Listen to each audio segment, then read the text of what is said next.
That time I got reincarnated as a slime, Volume 11. Prologue, a golden depression. A white manor. A garden lined with colorful blossoms. The young girl's smile, and a boy watching over her. It was a vivid, unfaded memory of happier times, and he wished to gain that happiness back. But it was difficult. He built a manor, a city of gold, with a beautiful garden that seemed to recreate the paradise of heaven up above. It was even more splendorous, even more impressive than what his memories told him. But no matter where he looked, he just couldn't find the final piece of the puzzle. Even with his power, enough force to become one of the great pillars supporting the entire world, he was unable to get his beloved girl back. If she couldn't be found, the smile would never return to his face. He had, after all, established all of this for the sake of that one young girl. His name was Leon Cromwell, a demon lord known as the Platinum Saber. And the name of the girl he searched for. At the throne room of the vast, spiraling palace looming in the center of the golden land of El Dorado that he ruled over, Leon exuded as much military might as he could at the three suspicious-looking characters taking a knee before him. They were dressed unusually, all black clothing with large, umbrella-like hats to match the weapons merchant Damrada. It went without saying that it was Laplace and his cohorts. You, then? This is the second time, is it not? Yes, my lord. It remains a great honor and a joy to have made your acquaintance.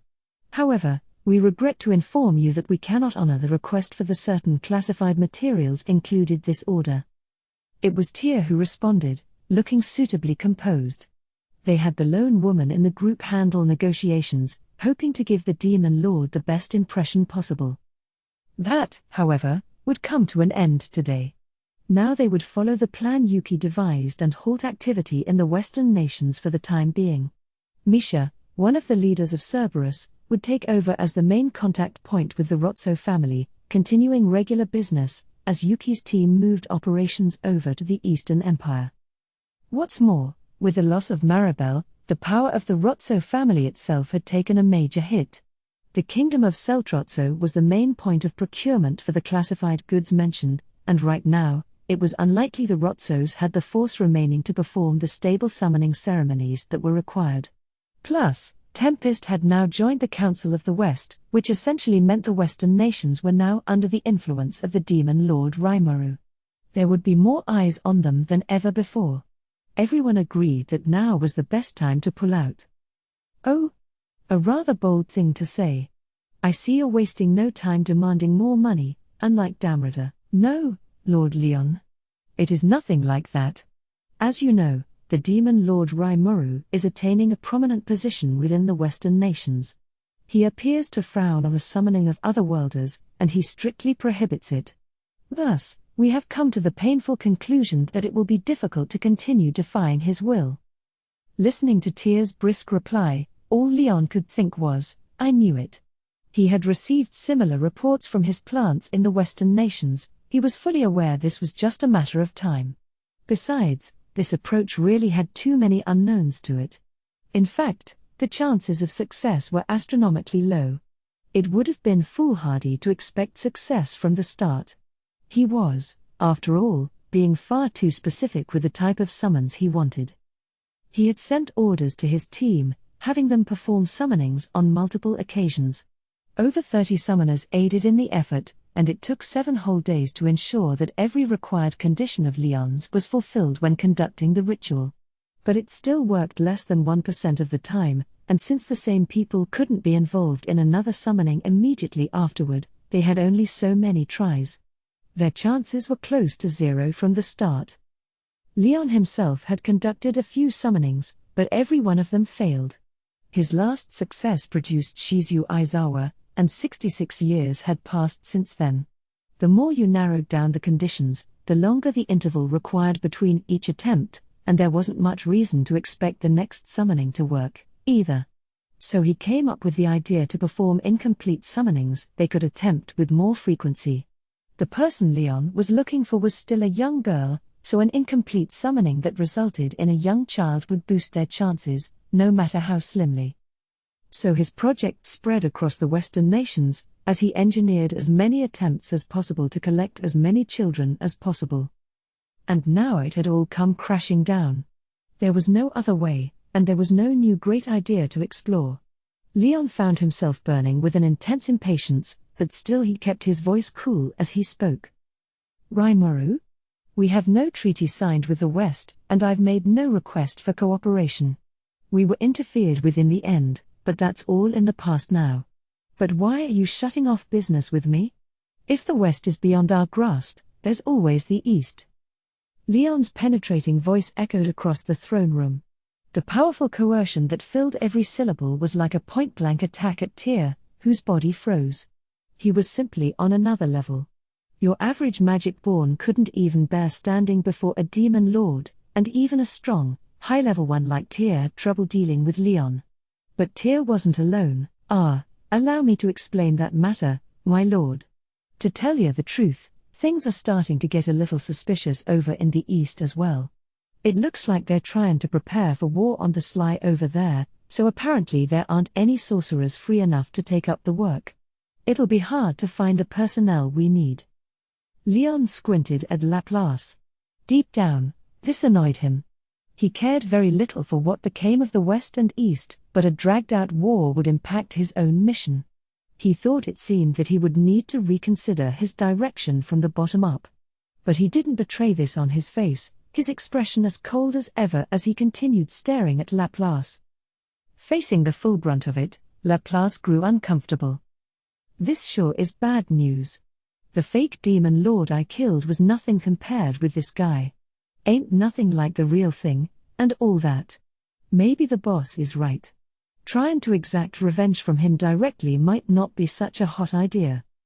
Yuki had ordered him to refrain from any under-the-table dealings for now. Even with the very man who killed Kazalim right here in front of him, Laplace had no intention of doing anything to Leon. He wanted to live up to Yuki's trust, so the only thing on his mind was carrying out his work. Still, if your sworn enemy is in front of you, of course you're going to gauge your chances a little. And as he evaluated his opponent's power, seeking out any small weakness he could find, he concluded that the demon lord Leon truly was a monster. If they got into an actual fight, he couldn't say what would happen. Maybe he'd win, maybe he'd lose. Even if his cohorts Tyr and Footman joined him, there was no guarantee they'd emerge victorious. So Laplace was treating this visit as strictly work-related. But as he did, he correctly understood why Yuki had assigned this job to them. The boss wanted us to see this guy for ourselves, no doubt. Know thy enemy, and all that. Hell, even the boss said he'd have trouble with Maribel if they went toe-to-toe. She only messed up 'cause Rimuru was more of a monster than she thought. Course, trying to gauge that guy's strength is a real tall order.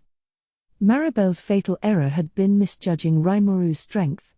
The fact that someone like her, a born talent when it came to schemes and strategy, decided to directly engage her target was a blunder in itself. Laplace thought so, and so did Yuki and Kagali. What could she have been thinking? What did she fear?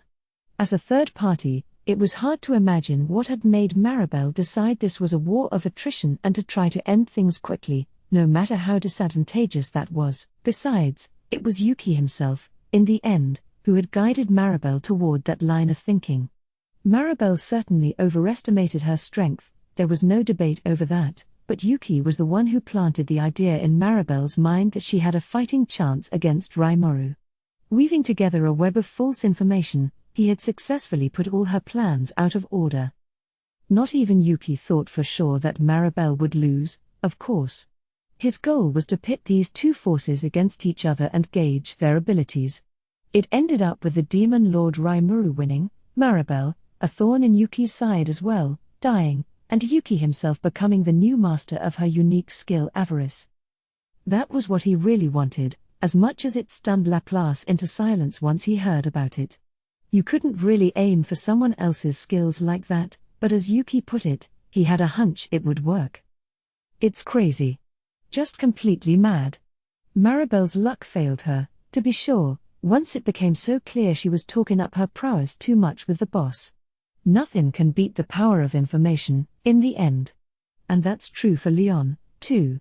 I hate to say it, but unless I'm sure I've got the upper hand, staying hands off with Im's the wiser choice here. Such was his conclusion. So they decided to halt their plans and focus on expanding their influence and gathering intel. Those objectives hadn't changed, and now that Yuki's goal was realized, they had no reason to stick around in the Western nations. Now they were trying to wriggle out of their dealings with Leon without making him blow his top. Laplace couldn't let himself falter against the pressure of Leon's gaze upon him. He distracted himself by talking some more. Now, mind you, this ain't the end of our dealings forever, my lord. We'll contact you again once the coast is clear, so to speak, for summonings. We're just looking for a little more time until then. And remember, we have a network spanning the globe, so if any kids wind up in this world in the meantime, we can scoop 'em right up for you. Well, our hands are tied on that front. I will leave that matter to you, then. But I do have one question. What would that be, my lord? Why are you so loose-tongued? Laplace gave Leon's question a befuddled stare. He had no idea where or when he might have misspoken. Did I screw something up? Ah well. If he's willing to continue working with us, then let's keep this party going. It didn't faze him much. In his mind, life had to be enjoyed to be worth living. Even if he made a mistake, as far as he cared, that was then and this was now. Resisting the urge to lunge at Leon, Laplace quickly made up his mind on the matter as Leon spoke. Is it really right for merchants, so keenly aware of their self-interests, to speak so loosely of affairs such as war? If Damrada were here, I don't think he'd do anything quite so foolish. That, he had a point. But Laplace still felt in the right. Yuki had ordered him to make that statement, and he told him about something else, too. Recalling it, Laplace could feel all the pieces falling into place in his mind. The next thing Leon was likely to say was, "What are you hiding? You seem to want to point my eyes toward the war, but you will have to try better than that." The question was exactly what Yuki predicted.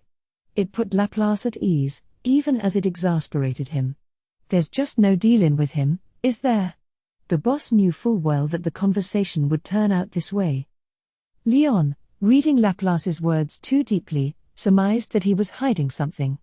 A demon lord like him, who correctly knew the value of information, mistakenly thought this was a scheme to distract him from some other goal. But it wasn't. Laplace and his friends were just doing what Yuki told them to. There wasn't any deep thinking behind it. It was a simple fact, but one there was no point in telling Leon. He'd just assumed that Laplace was making futile excuses. This was all the work of Yuki, who wasn't even in the room, and there had to be some meaning to it. And of course, Laplace had some hints. Ah yes, Lord Leon, you're a shrewd character, indeed. To tell you the truth, this really is the end for the confidential goods for now, but we actually still have 5 at a certain location. These were the kids that Shizu Aizawa intervened with and took care of. Yuki had wanted to leak word of the children in Raimuru's care to Leon from the start. But if his team simply blurted it out, Leon might assume there was some ulterior motive behind it. That's why he waited until the end of their chat to instruct them to save the children. His uncanny ability to predict a conversation, something that could potentially flow in any direction, was one reason why Yuki was such a fearsome presence. It even scared Laplace a bit as he continued following Yuki's instructions. There are 3 boys and 2 girls, you see, all otherworlders.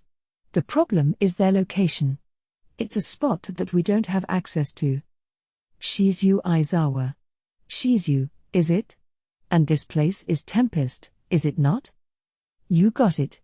I hate to disappoint, let me tell you, but we're all merchants here. We don't want to expose ourselves to too much danger. By the way, their names are Ken Miser, Yoshiki, Gail Gibbs, Allison, and Scoey Colbert. Before Laplace could recall the names, Footman, silent until now, barked them out. Yuki, picturing Footman as unsuited for negotiation, had only asked him to memorize that name list. Yes, those are the ones. Not that you'd have much interest in unavailable goods, my lord. Laplace smiled. Leon, meanwhile, frowned peevishly. Your diction leaves much to be desired. Are you sure it was Scoey, and not something more like Chloe? Footman gave the irritated question no answer. Any further prodding, and Leon's anger might develop into all-out belligerence. Footman, after all, was in the most danger out of anyone in this room. Normally, it would have been smarter to not say anything, but despite riling Leon up, it wasn't the wrong move to make. Excuse him, Lord Leon, Tyr said. The names of otherworlders are always difficult to transliterate into our languages, so they're likely not completely accurate. But if I may, I was told that the names aren't important regardless. She bowed, and Laplace and Footman followed suit in vaguely comic fashion. Indeed, the names don't matter. I pin the blame for losing these goods on you, but it's not enough to count as violating our terms. I will accept your intelligence about an upcoming war as ample apology. Swallowing assorted emotions, Leon maintained a cool composure, and with that, the meeting came to a close. Laplace accepted the money for the goods provided, and he and his cohorts put El Dorado behind them. Well, what to make of that? Leon whispered after they left. His long hair tied back in a ponytail shone a beautiful gold color, a stark juxtaposition to the gloominess of his long eyes. Standing at attention next to him was Arlos, the Silver Knight, his advisor and one of his closest confidants. Should we do away with those three? If they've upset you, Lord Leon, I see little value in keeping them alive. Leon scrutinized Arlos's words. Compared with Damrida before, this trio had acted very suspiciously. He wondered how they and Damrida could even share a profession. Leon barely trusted merchant types to begin with, but he also wanted to avoid conflict with the Cerberus organization. He may have had his agents planted across human society, but compared with that massive group, based in the East, expanding its influence in the West, it wasn't even a competition. So he coldly decided that he'd use them while they were useful. In particular, he believed that humans were better suited than monsters for rooting out otherworlders. If he wanted to reach his goal, Leon required human help. Let them be. I'm more concerned about the information they had for us. If the Eastern Empire is truly about to mobilize, we could very well have a world war on our hands. I don't know how the other demon lords will react, but I hardly want us pulled into worldwide chaos. Indeed, my lord. All of El Dorado shines under the light of your authority, but I can easily imagine large-scale conflicts across many other lands. We must be prepared for that. Arlos nodded at Leon's reply. El Dorado, the land Leon ruled over, was on a continent of its own, separated by ocean from the rest of the world. In Earth standards, it was larger than Australia, and every inch of it was Leon's domain. A gigantic active volcano was perched in the middle, constantly erupting the whole year through, but the ash it spewed was carried away by magically conjured wind, never falling on the beautiful central city. Nearby, the volcano had laid a vast variety of ore deposits, which were worked into assorted types of magical metals. The gold ore veins found there produced so much precious metal that Leon was secretly dealing some of it to human civilization. The city was the pinnacle of glory, the crown jewel of a kingdom protected by magic. That was how Leon pictured his golden land of El Dorado, and not only Arlos, but everyone else who lived on this land would want nothing less than to be dragged into some ugly human war. I will have some emergency defensive magic readied for deployment, and I will put our security protocols at their highest level. Yes, if you could, please. But things never work out the way you want, do they? What do you mean, my lord? I mean war. If enough people die in one, it could awaken some creatures that would trouble all of us terribly. I know June, the original Yellow, is slumbering in this land somewhere. I doubt she's taken physical form yet, but... Leon groaned. It was all so ridiculous. What was the Eastern Empire thinking? He didn't know, but any war naturally involved a lot of death. The more blood that was shed, the more the monsters exposed to it would be energized. In the worst case, it could awaken one or more dangerous demons, a true calamity for humankind. Leon, with his unique background as a former hero, knew exactly how foolish that was. Of course, as a demon lord, This was just him being sentimental. While it saddened him to see, no matter what sort of misfortune all those unknown faces witnessed, he wouldn't lose a wink of sleep over it. No, Leon's concern was about a far less likely possibility. What if, by some chance, this harms the very girl he's looking for? If that time should arrive, let us show the full force of our powers. Yes. I look forward to seeing that. Also, allow me to deploy a few Azure Knights to their nation as well. Leon and Arlos placidly nodded at each other. No need for detailed orders. Arlos had a gift for reading Leon's intentions and putting them into action. Make it so, Leon said as he closed his eyes. Then, in that now empty chamber, he opened them again and stared into space. Scoey Colbert, though. I know I shouldn't expect too much, but that's almost too close to her name. Even if it's a trap, I can't ignore it. Whether it was a trap didn't matter. The Demon Lord Leon's ultimate goal was to find her, his childhood friend, and the girl he had to protect. That girl's name was Chloe Orbert. Chapter 1, Observation, Research, Results. In one corner of an opulent mansion, a shady-looking group was relaxing on sofas surrounding a table. The site was a base used by the Cerberus secret society in the West, run by Misha the Lover, one of the group's bosses. The woman attending to Misha provided tea for the guests, bowed, and left the room. That was the signal for the conference to begin. I see. It went well, then? Listening to the report, Yuki Kagarazaka smiled broadly. He went exactly the way you said he would, boss. And I thought for sure Laplace messed it up at first. Ho ho ho. Laplace is a careful man, but he's not a born negotiator, after all. Whoa, hang on. I'm better than any of you guys. Tyr and Footman only seemed to be on the same page when they were picking on Laplace. He complained loudly about it but wasn't truly offended. It was just some friendly banter. Well, it all worked out, didn't it? I'm just glad you managed to keep your cool with Leon right in front of you. Yeah. 'Cause honestly, I half expected you'd resort to violence in there. If it did, all it meant was cutting off ties with the Demon Lord Leon.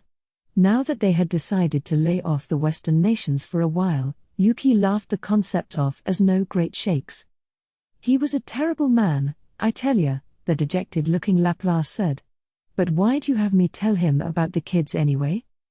Yuki shot him a half grin. Oh, it's nothing, really. Leon's trying to collect incomplete kids, and I'm all but certain that so he can expand his fighting power, but part of me wondered if there's something else behind it, you know? Ah. So you wanted to reveal to him that the Demon Lord Rimuru has 5 of them? Not just that. We can still only guess at how Leon's treating these kids, you know. Rimuru saved them by showing them how to handle spiritual force, but Leon doesn't know about any of that. So I was interested to see how he'd react to these children he thinks are doomed to die pretty soon. I see. That is a curious question, yes. And depending on his reaction, we can try predicting his next move. Right. For now, we've got nothing. We needed to jolt him a little, I suppose. Yeah, you see? I mean, it was more out of curiosity than anything, though. That's just how I am. I sweat the small stuff. Kagali and Laplace could appreciate that. As Yuki said, he was worrying himself too much about this, but if they wanted to peer into Leon's intentions, that piece of info was a useful way to do it. What if the Demon Lord Leon took action? He wasn't rash enough to take on Rimuru just to gain 5 more fighters for his side. The risk of riling him far outweighed the potential boost to his forces. Leon was smart enough to see that. Normally, then, he'd let these children be, but what if he didn't? If he didn't, it meant Leon had some other goal in mind. However, Kagali said, I doubt Leon would do anything drastic just for the sake of a few children. You don't think? 'Cause I leaked info on that war and got nothing but funny looks for it. Was I wasting my time? It would have been pretty interesting if Leon made a move, but the chances of that were low. Kagali and Laplace saw the wit of Yuki's idea, but both assumed that it wouldn't amount to much. All Yuki could do in response was grin at them. Yeah, like I said, I'm sorry. But unless you massaged it like that, it would have been weird if you just talked about the kids out of nowhere. If you started with that, then with your acting skills, I dunno. He paused. But his intentions came across well enough to the group. I hate to say it, but it's true. Footman's too tongue-tied and short-tempered, Laplace is shallow and fishy-looking, and I alone could never have pulled it off. Tia, acting entirely blameless, made Laplace roll his eyes and Footman sneer at her. This, too, was often how their conversations went. But then Tia seemed to recall something. Maybe I'm overthinking it like you said, boss, but there's something that bothered me a little, too. Oh? What's that? Well, when Footman rattled off the list of goods, Leon was all. Leon? He asked about the names again. When Footman said Scoey Colbert, he replied along the lines of, are you sure it's Scoey and not Chloe? If he claimed that the names didn't matter, I don't see why he would even care, but... he's just high-strung like that, you know? He fusses over the details. Ho ho ho. So irritating, isn't it? Maybe he was just poking some fun at my pronunciation. Laplace and Footman saw no major concern. Yuki and Kagali, meanwhile, exchanged looks. What do you think? I doubt he would have reacted if he truly didn't care. Yeah, but really, there's no way he... That's just too much of a coincidence, isn't it? Well, if it's fate we're dealing with, there's no such thing as never, you know. So you think he really... It would indicate to me that yes, the Demon Lord Leon's primary goal is that girl Chloe. Seriously? Yuki looked stunned. If that possibility was correct, it meant they had just inadvertently tossed away their upper hand against Leon. Kagali, meanwhile, was even more frustrated. The anger was written all over her face. If that was Leon's goal all along, then her comrade Clayman wouldn't have had to be killed. Huh? Tia couldn't hide her surprise at the unexpected possibilities that sprung from her observation. But it was the cold, heartless truth. Are you kidding me? Is that what you really think? Yuki and Kagali were born schemers, that much was true, but not even they had insight into everything. They always thought 2 or 3 steps ahead, ensuring they could handle any situation that arose after failure. Laplace knew that well, but even he thought they were overreacting this time, and Footman solemnly nodded his agreement. Well, it's still just a possibility. Not one we can afford to ignore, but nothing set in stone yet. So your curiosity didn't cost us anything after all, huh, boss? Cost? Hell, it might have earned us a hell of a lot.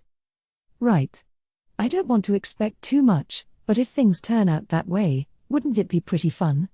And if we work things right, we could use this to pit a couple of annoying demon lords against each other. That's a win-win on our end, I'd say. Yeah. It's not like it matters to us who wins in that case. Let's just frame this as more fun in the wings. Ho ho ho. I still think we're overreacting, but it's no harm done. Well, no need to go overboard on the expectations. It's not like everything's gonna go the way we want it, you know? Laplace, sensing everyone relaxing a bit on the issue, attempted to sum matters up. Once the group nodded in understanding, it was time to move on to a different subject. Misha called for her attendant and got another round of tea going. So how about you update us on your stuff, boss? Laplace asked after a brief break. Yeah. I'm concerned about the Chloe thing, but we can focus more on that later. Let's move on to the main topic. Yuki nodded at Laplace and took a sip. Then he smiled and went over the fruits of his negotiations. While Laplace and his cohorts were dealing with Leon, Yuki's side was involved in high-level talks of their own, with the shadowy figure that ran the Western nations. The topic, how to clean up after the whole Maribel affair. As you all know, the cover story is that I was under Maribel's control, so she's taking the entire blame for this. Ah, and now you're working to back up that story? Exactly. I mean, if I was under her thrall, I couldn't really head out to the Eastern Empire, could I? No, you're right. Yeah. I thought that was kind of off, too. Regarding this avarice power, it was a toss-up whether I'd be able to grab it from her. More than that, my main aim was just to get Maribel killed. After she was, I'd be free to move around again. So once I firmed up that position for myself, I thought it was time to negotiate with the venerable Granville Rotso. Yuki's sights had been aimed squarely at Maribel. He needed to distract her so he didn't completely lose his position in the West, and eventually, that distraction led to her death. With her out of the picture, Yuki had his free will back, and anything nefarious he did before could be framed as Maribel's orders. And it worked.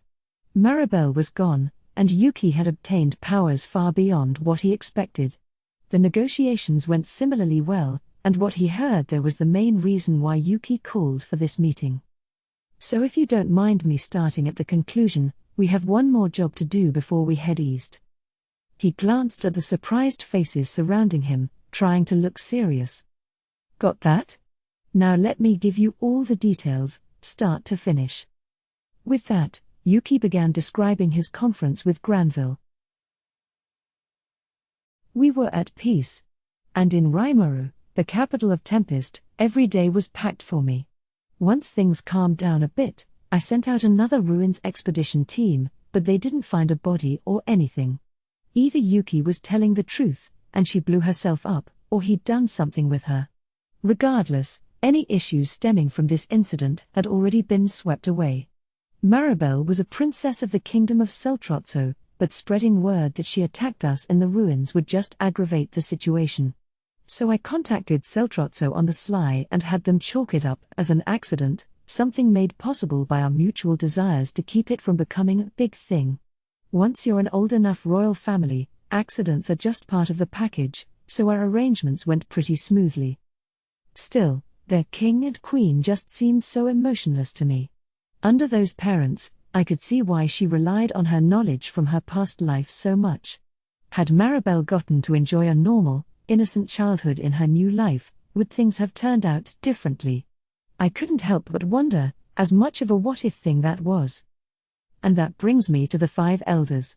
Granville Rotso, eldest of them all, boss of the Rotso family, was the real puppet master pulling Maribel's strings. I'd been steeling myself for some kind of retribution toward us, but there had been nothing. Perhaps they were admitting they were up to some no-good antics and decided not to respond as long as we kept our mouths shut.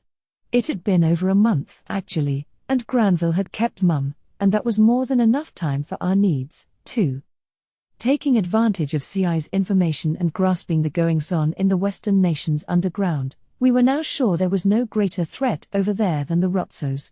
We did pick up on a few groups of interest, along the same lines as the Sons of the Veldt, that mercenary team, but it wasn't clear whether any of them shared in our interests. If they were clearly hostile, that was another matter, but we had no reason to rile them. I didn't want to go prodding any hornets' nests I didn't have to, so I decided to just keep tabs on their movements. We were on good terms with the Free Guild and enjoyed the backing of the Western Holy Church. Really, I don't think any organization was big enough by now to pick a fight with us. It was only natural, then, that Tempest was now leading the largest faction in the Council of the West. At the start of another peaceful afternoon, we were holding our regular cabinet meeting. In what amounted to the blink of an eye, our nation had all but taken the place of the 5 elders, and maybe that's why we had this pile of new issues to deal with. The Council of the West, after all, played an enormous role in establishing consensus among the Western nations. Councillors voted on measures to enact, which basically meant that the more councillors you sent, the more of a say you had. Now that I had at least some goods on every nation in there, though, the group's members looked upon our representatives as mediators of sorts. Our rising influence in the West thus meant the number of complaints and petitions sent our way was skyrocketing. Talk is cheap, of course, and apparently a lot of people were taking advantage of the bargain to push their pet projects. This is exactly why world domination is such a stupid idea. I don't think you get a single chance to take it easy if you're in a ruling position. Now I understood why the other demon lords didn't seem to care much about lands outside their boundaries. If you wind up inadvertently taking over some destitute area or another, you're obligated to address whatever people are dissatisfied about there. People talk about eliminating disparities like it's easy, but from the eyes of the one doing it, it never went that way. The right way, I imagine, is to take that region's assets, their labor, their resources, cover the expenses, and redistribute the resulting profits. You want to be careful with siphoning in wealth from other regions, because you might start to have real inequality on your hands then. Now that our nation led the largest faction, the other nations were looking for payback. We can shut them out for now, but before very long, we're bound to have an opposition on our hands. The question now became who we'd send to the council as our permanent representative. We needed someone smart, sociable, and possessing a certain amount of charisma. Ideally, someone with the force to talk someone into submission, but also, sorry, but I'm out. With this sort of thing, the first person to speak up wins. I will admit to having the gift of gab, but I had zero intention of taking on more trouble for myself. I'm not sure I can, either, Benimaru said right after me. The previous council meeting taught me all too well that I don't have the stomach for those mind games. In a battlefield with no physical combat allowed, I'm as good as useless. I felt he was being a bit modest, but he likely meant most of it. Benimaru certainly would have trouble against all those sly old nobles. My mission is intelligence gathering. I cannot afford to leave my position as Raimuru's eyes. CI was out, too. That much I expected. I didn't want to lose him, either. Geld bowed out as well. He had common sense, and I knew I could rely on him, but I had left a mountain of important work in his hands. Our construction schedule was packed, and he definitely didn't have the time to take on more. I thought Geld would be a fine counselor, but I would have to eliminate that choice for the time being. Which left? Me. I passed a quick glance at Gable, quietly taking in the proceedings up to now. Gable, surprisingly enough, was a pretty sensible person, and I could, maybe see him shining in this important post. Well, all right, there was a lot to be anxious about with him. But there was really no one else. Hakura was my military advisor, charged with building up our soldiers. Shuna could be trusted for the job, but if she left for that, it'd impact work around our own nation. Rigard and the other goblin elders were off the list for similar reasons. We had tons of thorny issues to tackle, a legal system for our new nation, negotiations with other countries, managing our growing population, and much more. They were taking the lead on all those issues, and if Shuna or Rigard departed, it could grind the whole thing to a halt. We were training a new generation of leaders, yes, but I wanted to see them grow some more first. I am in the midst of a project to capture and bring back wyverns to train as mounts to improve our air offense. It requires the extensive use of a great number of types of potions, so I would like to continue recording data for this project. Yes. There was no doubting that Gable was the right lizard man for the job. It seemed better to let him nurture our budding wyvern force than send him off to the council against his will. All right. Gable, keep up your current work. Yes, sir. Understood, sir. Gable was visibly relieved. I didn't want to force him into anything, so this, I thought, was fine. Maybe I've wound up expanding our forces in too much of a hurry. It was a poor idea to spread my hand out when I didn't have enough trained personnel, but the workload just kept on rising. It was a problem, but well. Let's see if there are any other choices. And just as I thought that, my eyes settled on Shion. She was staring at me, all a sparkle. Sir Raimaru, I denied. I reflexively cut her off. She was volunteering, I assumed, but she was out of the question. Why?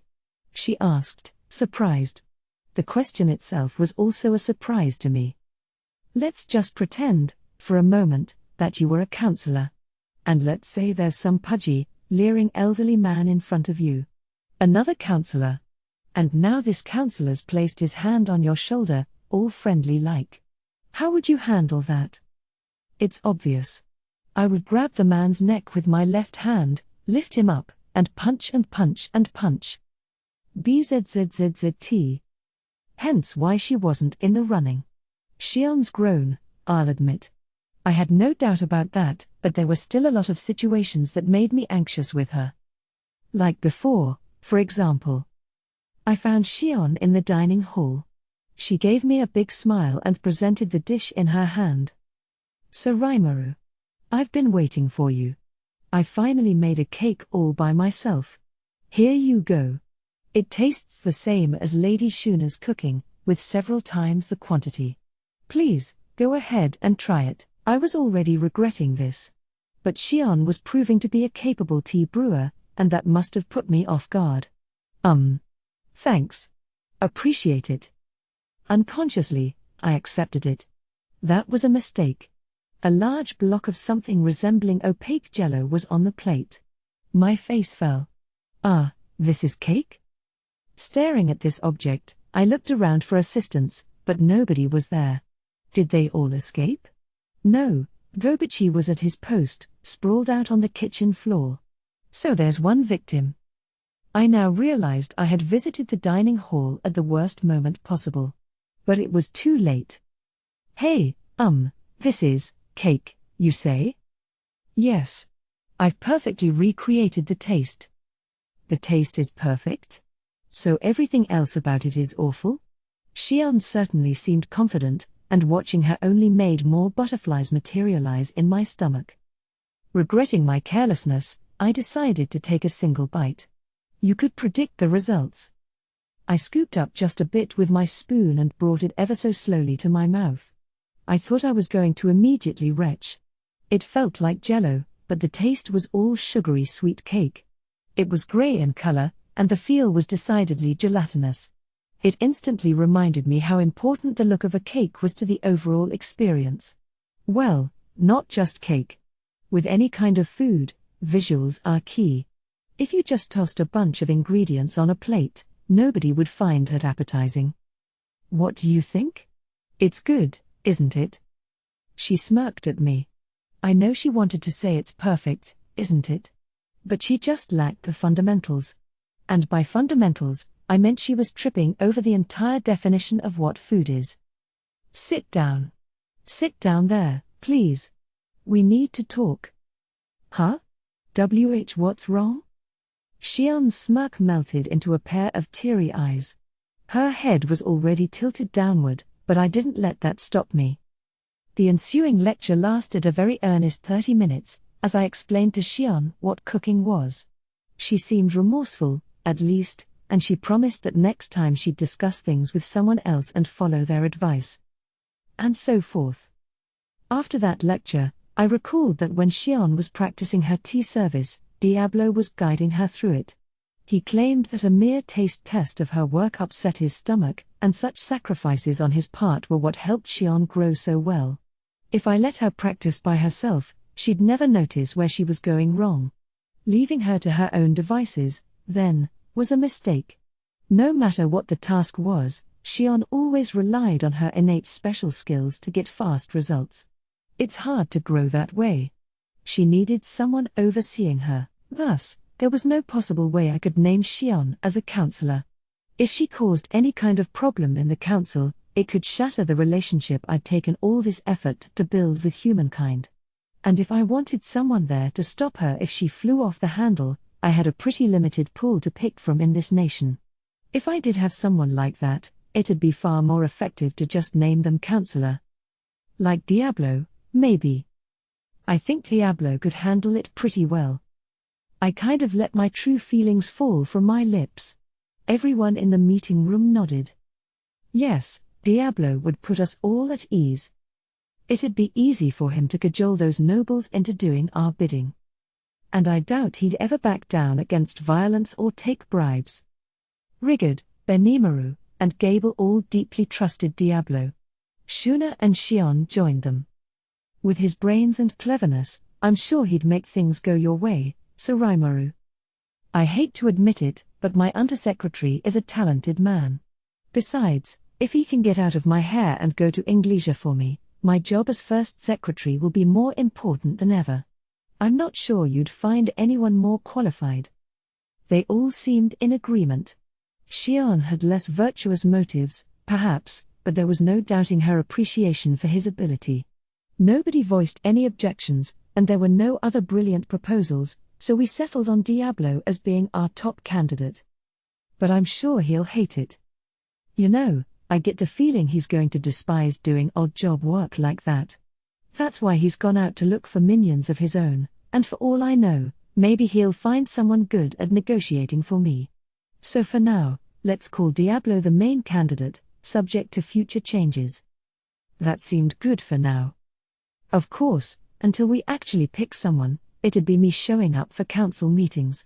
I wanted someone else in there fast, so hopefully, I thought, Diablo would be kind enough to come back soon. This was an urgent issue, sure, but for the most part, it was my problem. Fortunately, after deciding to wait on Diablo, the conference ended without any other major hiccups. Nothing beats peace. It's a good thing, not having any problems, and it's even better to have free time to enjoy. So I decided to pay a visit to Kurobe. Why? Because thanks to having some more time on my hands, I had discovered something I wanted to talk about. I called for him upon entering his workshop. Kurobe, you got a moment? I waved at the nervous-looking apprentices as I went to the inner room. There, I found Kurobe observing a row of several swords. Ah, Sir Rimuru. Just who I wanted to see. There's something I wanted to report to you about, actually. Oh, to me? What's up? If he had something to report, it was likely some new work of his. He always gave form to my ideas, working with Kaijin to develop all kinds of things, so presumably he had created some other useful item for me. And I was right. Well, regarding the thing you asked about earlier, I think I have a complete version. Kurobe pointed at the swords in front of him, in all shapes and sizes. Judging by how happy he looked, I assumed they were pretty special. But what did he mean by what I'd asked about earlier?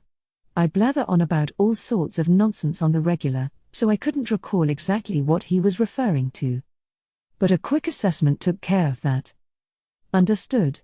This weapon is a broadsword, level, unique. Ooh, it is a unique. And if Kurobe crafted it, it's got to be quality. But I didn't think that'd be enough to make Kurobe act so self-assured around me like this. With his talents, he could forge several uniques a month. If he employed his usual methods, he could finish up a blade in one day. These averaged unique in quality, even if they were failures, they were still in the upper echelon of rares.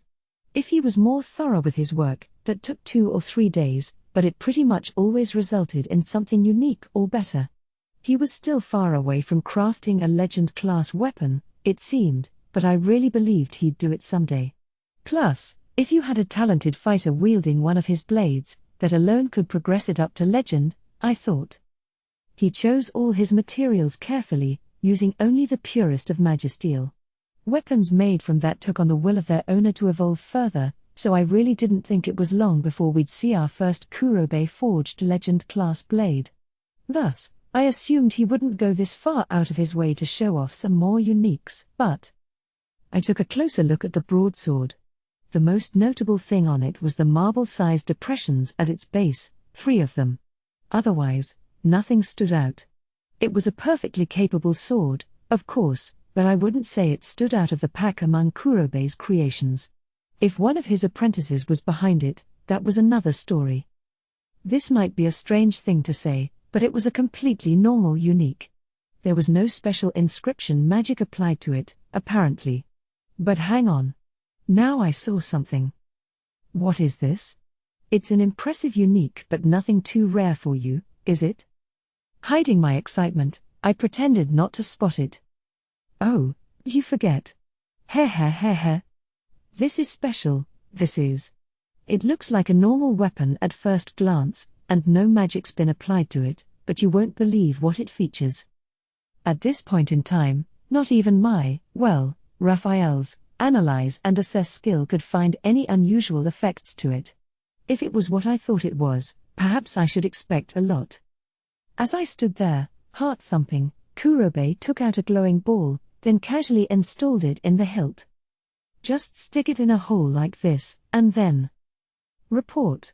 The weapon broadsword has transformed into the magical weapon broadsword. Aha! What was once a regular weapon was now a magical one. So that crazy idea of mine was finally in production? Whoa! You really completed it? Heh. So you have noticed, Sir Rimuru? That's right. This is the exact mechanism you described to me. Right. I did discuss this idea with him. I knew Kurobe was always working on his research, but I had no idea he wrapped this up so quickly. It almost scared me. He was a taciturn man, never one to brag about his achievements, but his work explained with perfect eloquence how great he was. Truly, a role model for all artisans. Wow. Kurobe. This is amazing. Seriously, this is the most amazing invention ever. I was now audibly excited. Kurobe gave me a satisfied smile and a strong nod. He. Wonderful. Now he was smirking. I had almost never seen a smirk look so natural on someone's face before.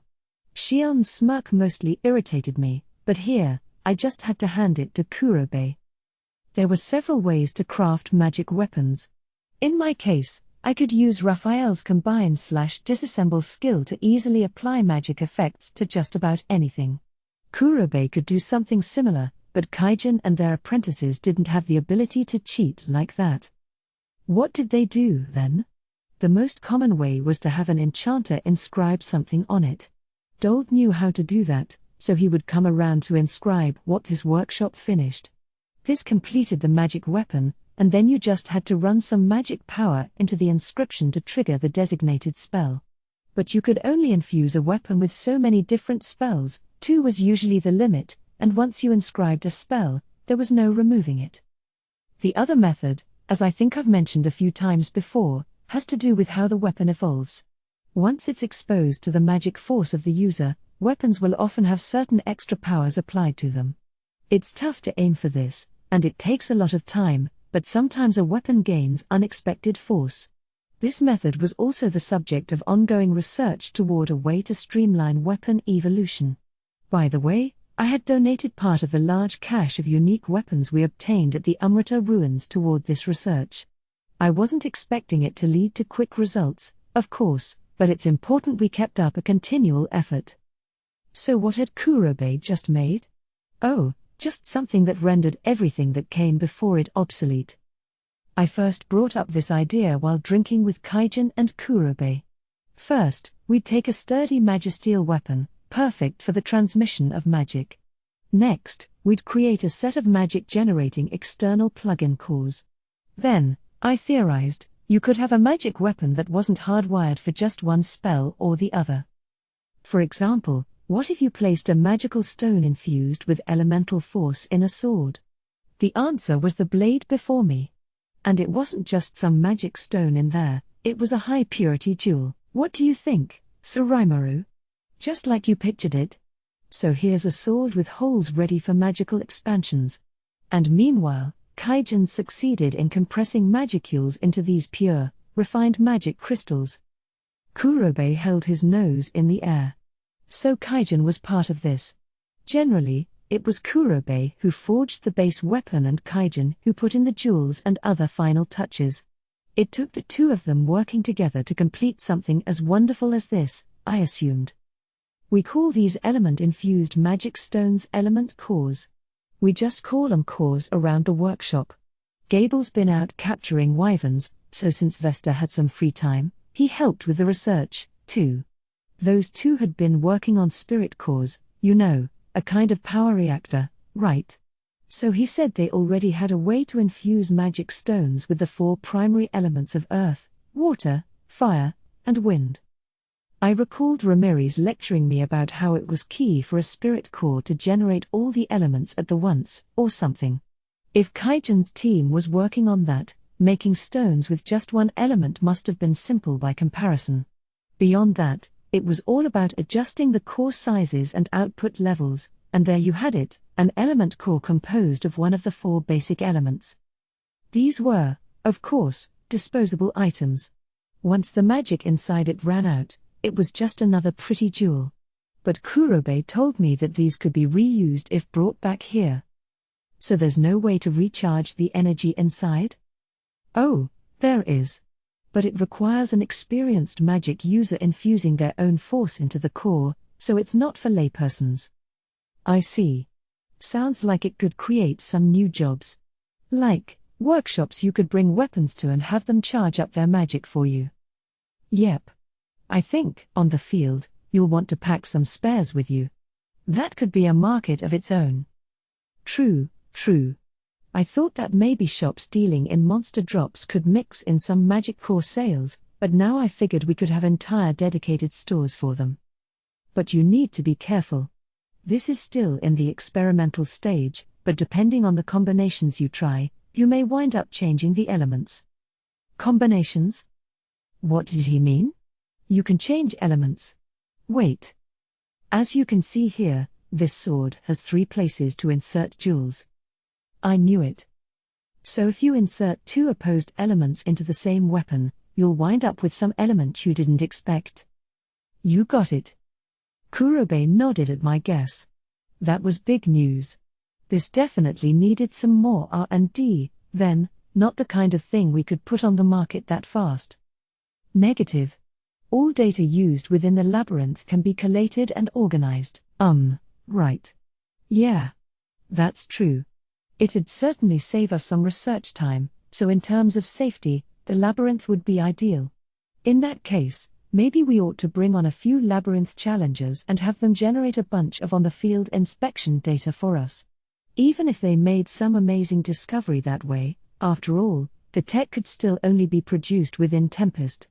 Maybe some of it would leak, but if we were gonna bring this to market, that'd happen sooner or later anyway. Better to have them test these weapons out in an easily controlled environment. By the way, what kind of dangers do you anticipate? Well, you can insert as many jewels as there are holes, so if there's just one hole, no problem there. But if you put in, say, a wind core and a fire one, that results in more force. Water and fire reduced the force, but water plus 2 fires caused the thing to explode on us.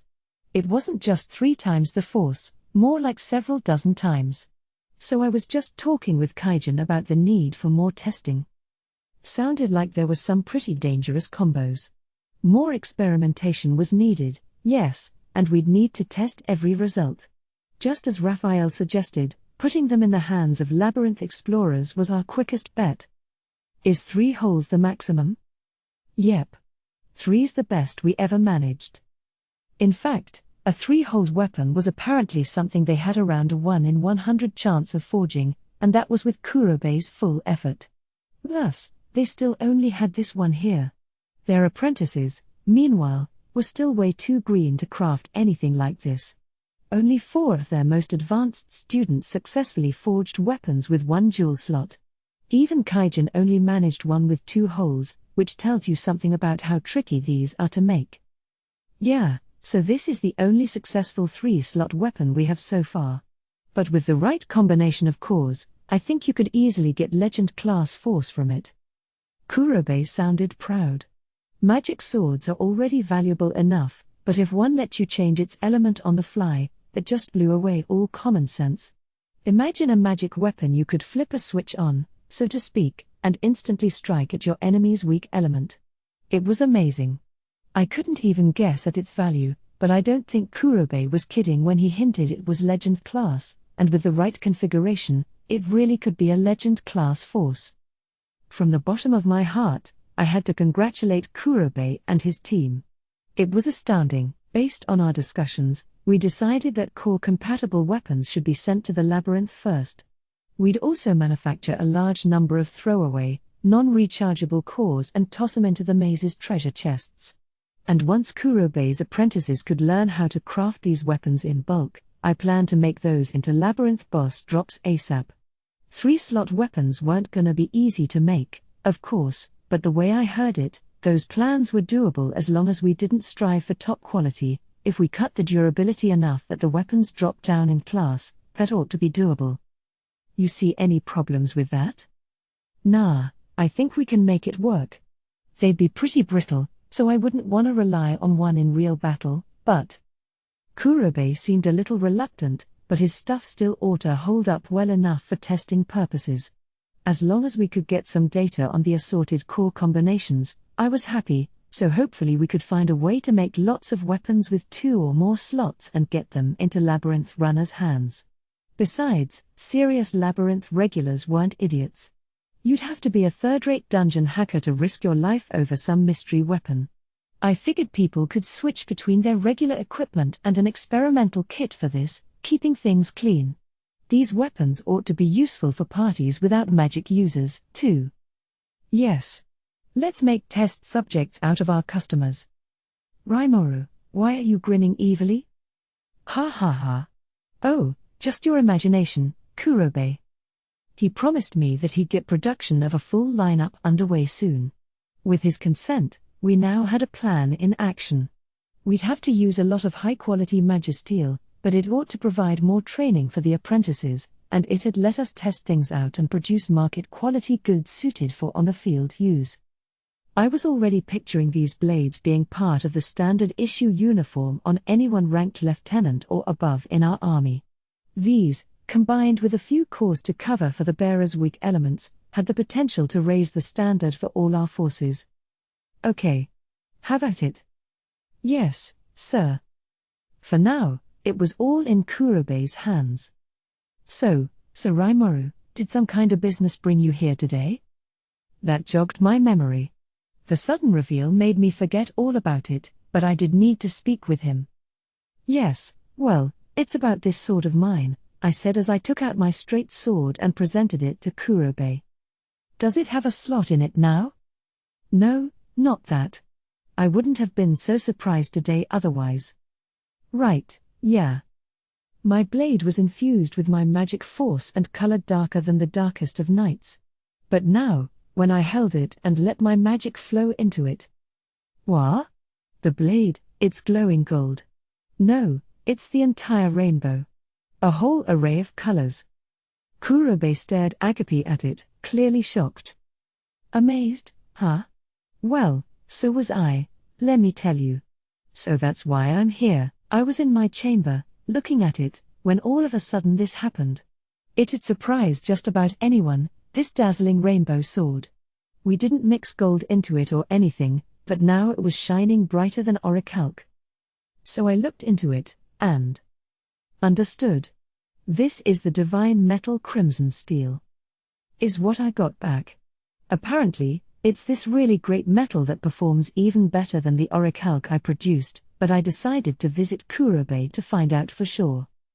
What? What could this be? I can't assess it at all. It's called crimson steel, apparently. See, crimson steel? That actually exists? That's a mythical or said to retain its elemental attribute for eternity. I thought it was just a fairy tale. Kurobe was almost too excited for words. I had thought it was a pretty remarkable mutation, but I guess it was even better than I thought. So the two of us began researching this crimson steel blade. What we found was that it didn't react to anything apart from my own magic force. When Kurobe gave it a try, it remained jet black as usual. Metallically speaking, it just reacted like magisteel at that point, even though it was really crimson steel. It's apparently the ultimate metal, one that repels all types of wavelengths. It even fully absorbs light without reflecting it, which is why it was so dark in color. This was also why, amazingly enough, it defied all attempts to analyze and assess it. Only when I ran my magic through it, transforming it into battle mode, did it begin to shine. I was worried it'd stand out too much if I whipped it out in public, but by now I knew that, as long as no magic was in it, it behaved. It was also way more durable than your average weapon, because it could retain its elemental attribute for eternity. That meant it was basically unbreakable. If it ever did break for some reason, I could just infuse some magic to repair it. It made me wonder how a fight between two crimson steel blades would turn out, but it's not like there's any way to test that out. One thing I could say right now, however, is that this sword really was suited for me. Compared with anything else in the world, its evolution had made it impossibly durable. Combined with my absolute defense, it ought to stand up to some pretty rough use. Even better, this sword wasn't yet complete. I was planning to chisel out some slots on the hilt for cause, so I could change its element at will. Just imagining that put me in a dream state. It's already an excellent piece, and it'll get even better. So much to look forward to. What a blade that is, though. It hardly looks like I forged it any longer.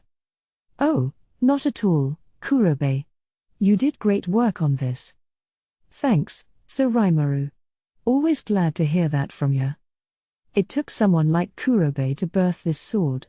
He was endlessly modest about himself, but there was no doubt in my mind. Now I'm wondering if I could have beaten Hinata with this. A Kurobe masterpiece like this has to be equivalent to legend class, right? But Kurobe himself surprised me even further. Against Moonlight? Her own legend class? Well, maybe even better than that, eh?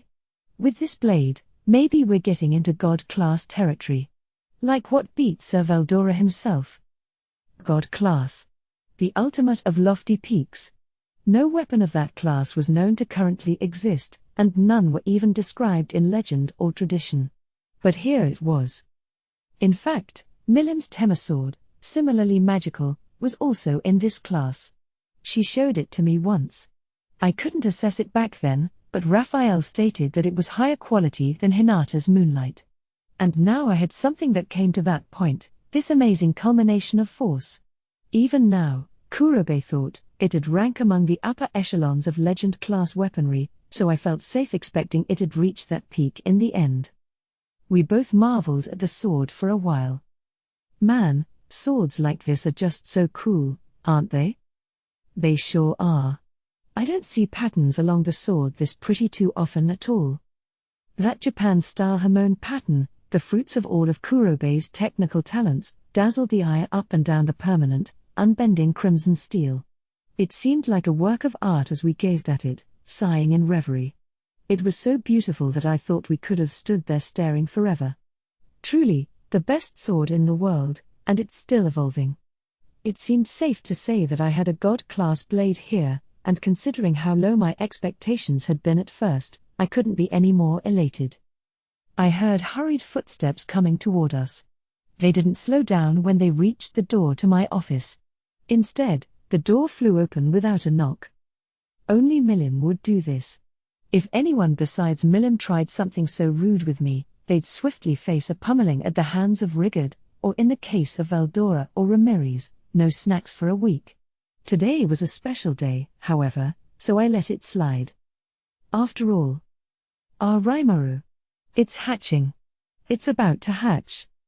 She had taken to constantly carrying that egg around with her as of late, never letting it go. And she'd been holed up in my nation instead of her own, meaning she wanted easy access to me, in case of complications.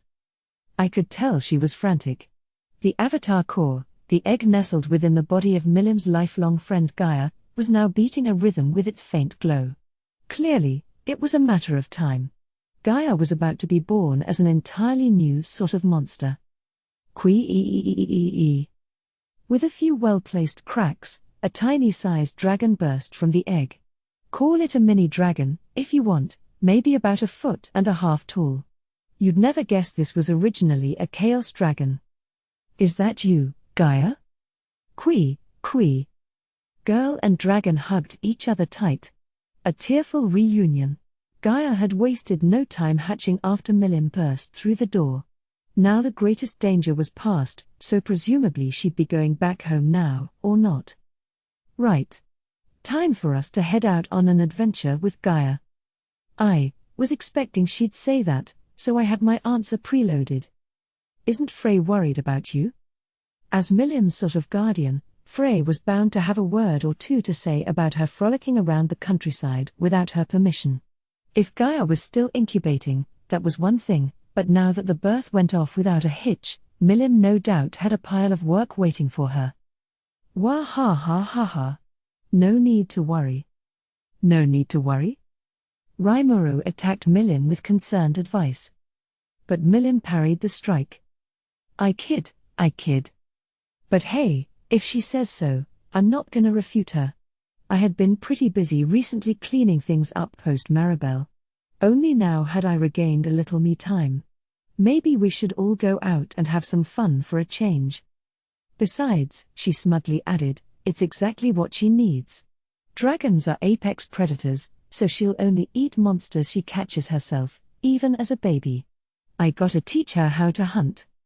Dragons, she said, didn't starve that easily. In fact, as long as Gaia had ready access to water and magicules, that was enough to live on. But it wasn't enough to grow on.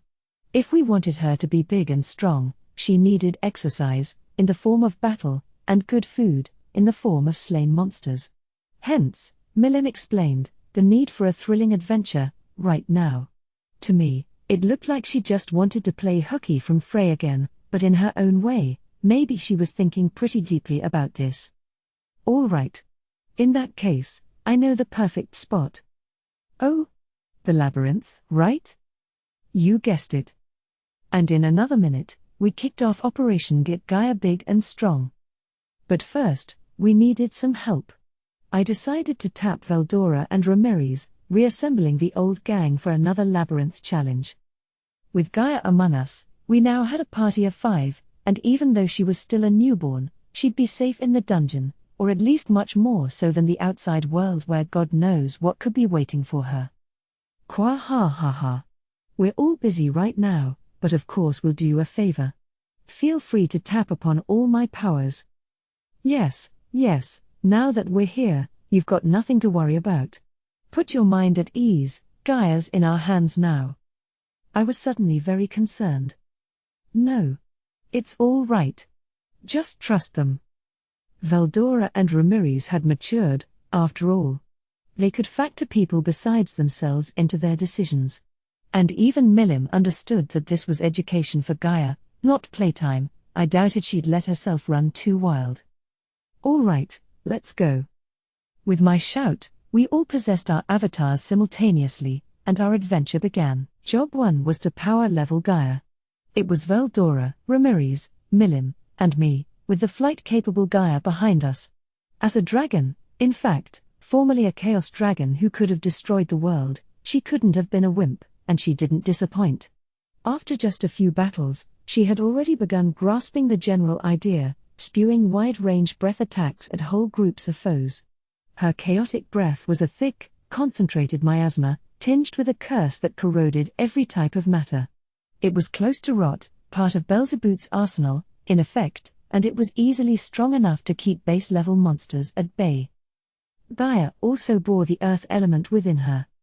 This ability, writ into her soul, made it possible to control gravity. If the Chaos Dragon released from that seal earlier had any sort of intelligence left, I shuddered to think about it. There'd be chaotic breath and gravity fields that weighted on you like boulders all over the joint. The fallout would have been far, far worse. But that's in the past. Now Gaia was Milim's cute lil pet and our erstwhile companion, nothing to be afraid of. Then a blood boar appeared, a B-ranked monster with powerful kicks who lurked around floor 30 and below. Its head and shoulders were protected with hard bone and muscle, its outer hide thicker than steel. It was nearly 7 feet long, but it could still headbutt you at speeds up to 30 miles an hour. Nothing to trifle with. Run into one in a long, straight corridor, and you'd be up the creek with no easy escape. But even someone that dangerous was no foe of ours. Gaia promptly broke out her gravitational magic, slowing the blood boar's charge down. Not missing the opportunity, Milim's single swipe hit at a weak point, felling the beast. The blood boar got its name because its mane was dyed red with its foe's blood, but now it was a kind of staple food for Gaia. It was a pretty good achievement for day 1, and I looked forward to her future growth. We were now a perfect team. Gaia had a skill called Gravity Field that potentially reduced the effects of physical attacks. Deploying one alongside my magic barrier gave us a good debuff for any magic attacks as well.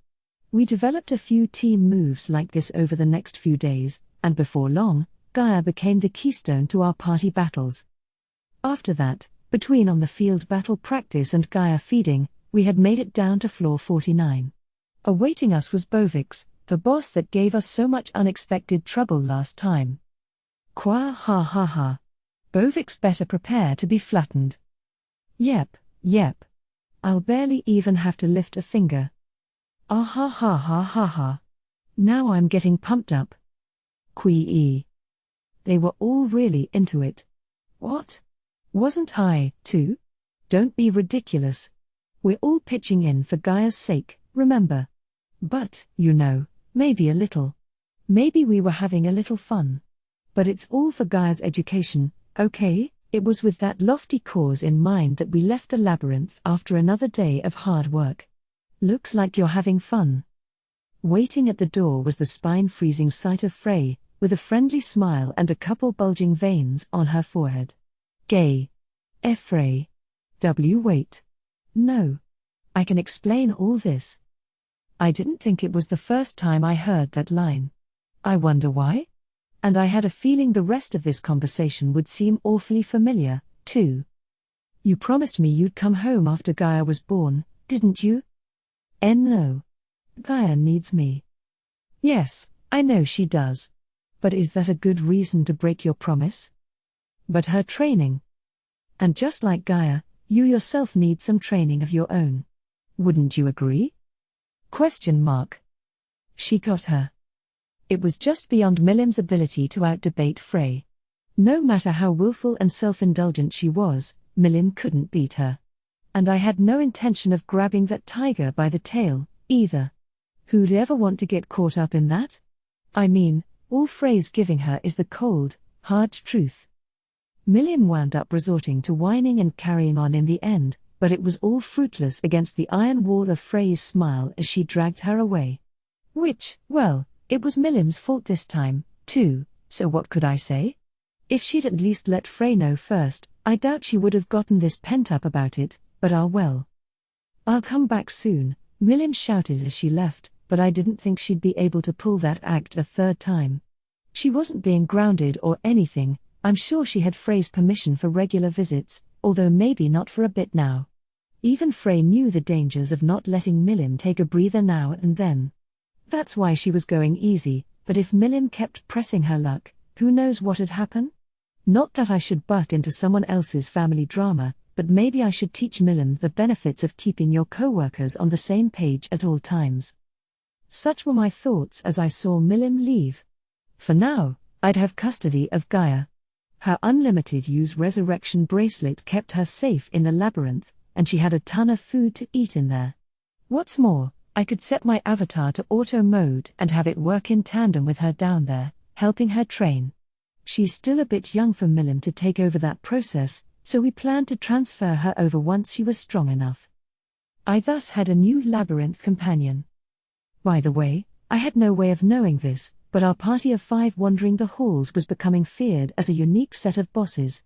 Rumor had it that they'd present themselves with one of 2 strength levels. The normal one was troublesome enough, but sometimes they'd ratchet it up even further.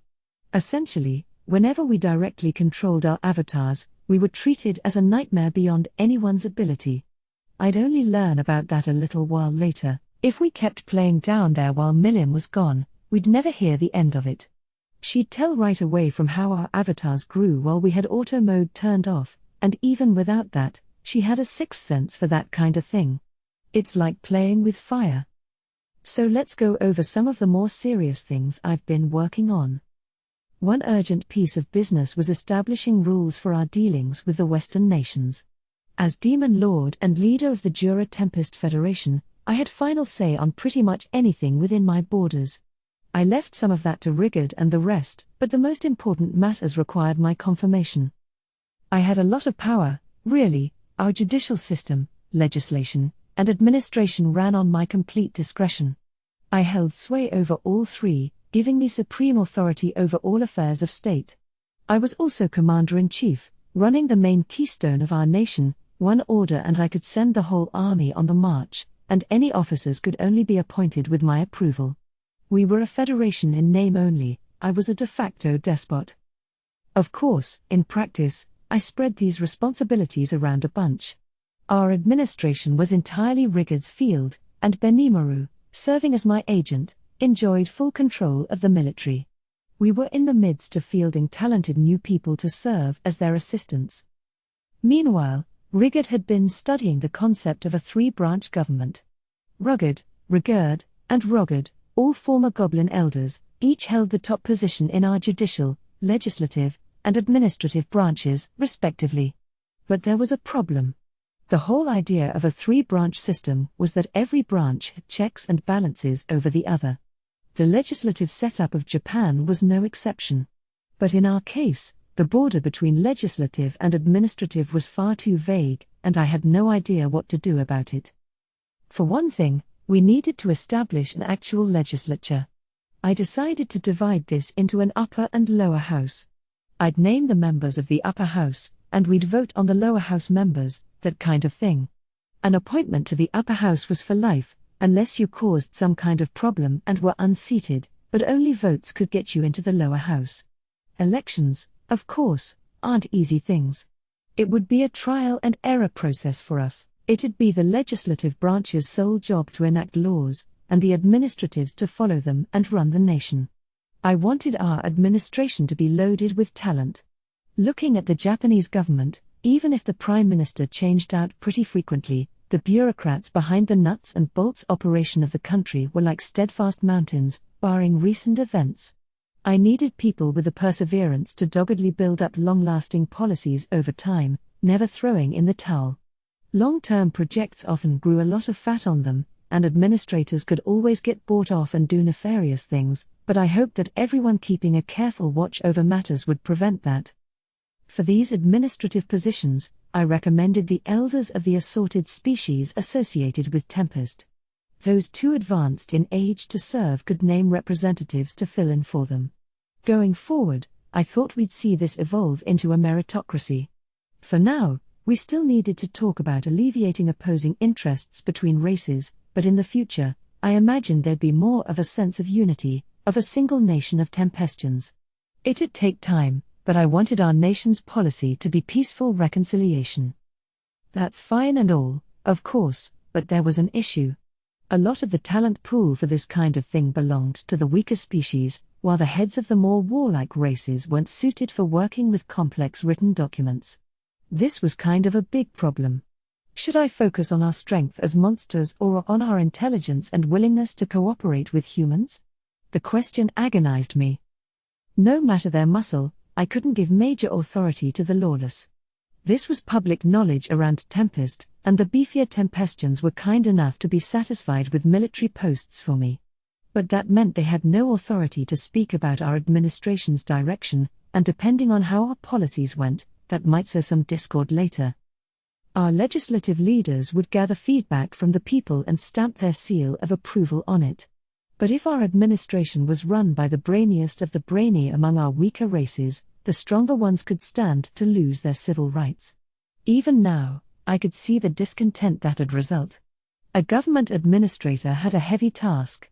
They had to manage the nation's budget, taking command over the massive amount of riches flowing into Tempest. Jolmal was our top man in finances, but he alone wasn't enough to catch any discrepancies.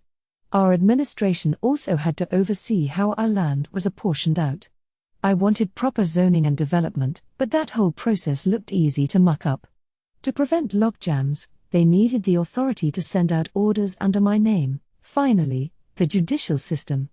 The judiciary's most important job was to deliver justice for arrested suspects. Policing came under the authority of the administration, but all three branches would have the power of arrest, one of the checks and balances. The judiciary had to judge them in courts, and that meant it had to be the most impartial branch of all, not listening to public feedback and solely protecting the legal order.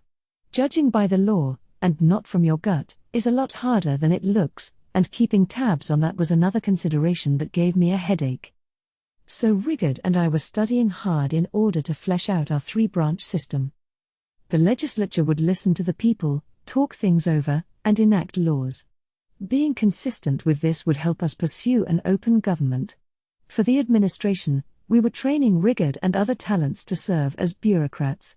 I also wanted to hurry along the establishment of a law enforcement agency, in order to strengthen the authority of our nation's core organizations.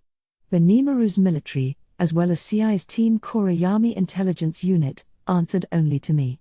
To keep from duplicating orders and causing confusion, I decreed that they didn't need to follow the administration's commands. Along those lines, I plan to appoint a fairly big name to lead our public prosecutor's office. That left one more thing, a problem with our judiciary. Running an impartial court could easily make our judges into targets. If I wanted to be thorough with this, I needed people with not just intellectual skill but physical strength. Our judges would have bodyguards, of course, but that still left me with concerns. Anyone who did something like attack a judge out of spite would absolutely get the death penalty, but some attackers may just be willing to accept that. Monsters are far stronger than people. No matter how well guarded you were, you could be lunged at in a flash. Thus, I preferred that our judges had some strength of their own to work with. In that case, I'd be worried about Rugged by himself. Indeed. He's my right-hand man in every way, but in terms of muscle, he'd lose out to an army lieutenant. Rugged would never let your average youth beat him, but Rugged could be a calculating schemer, but in his decisions, he was completely above the board. The judge's bench was the perfect position for him, but if push came to shove, he wasn't strong enough to defend himself. Rugged definitely could hold his own one-on-one against an army captain, though. Shame he was already exercising his authority over our assorted government organizations right now.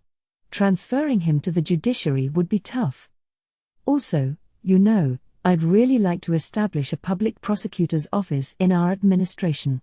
Gobta and the gang can keep tabs on criminal activity around the nation, but doing the same for our leaders and legislators is asking a little too much, isn't it? Yes, you're right. In addition to our diverse array of monsters, we have a number of well-known magic-born visiting our lands. The Founders' Festival has attracted many powerful fellows to the city as well. They could potentially cause all kinds of strife. The Founders' Festival had a lot of positive impacts for us. It also attracted a bunch of would-be strongmen with a penchant for violence.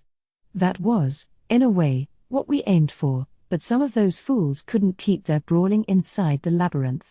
Our security team had beefed up its forces since Gobta's return, but to Rugged, that didn't seem like enough. You mean magic-born who are A rank or so? Just a few, but yes.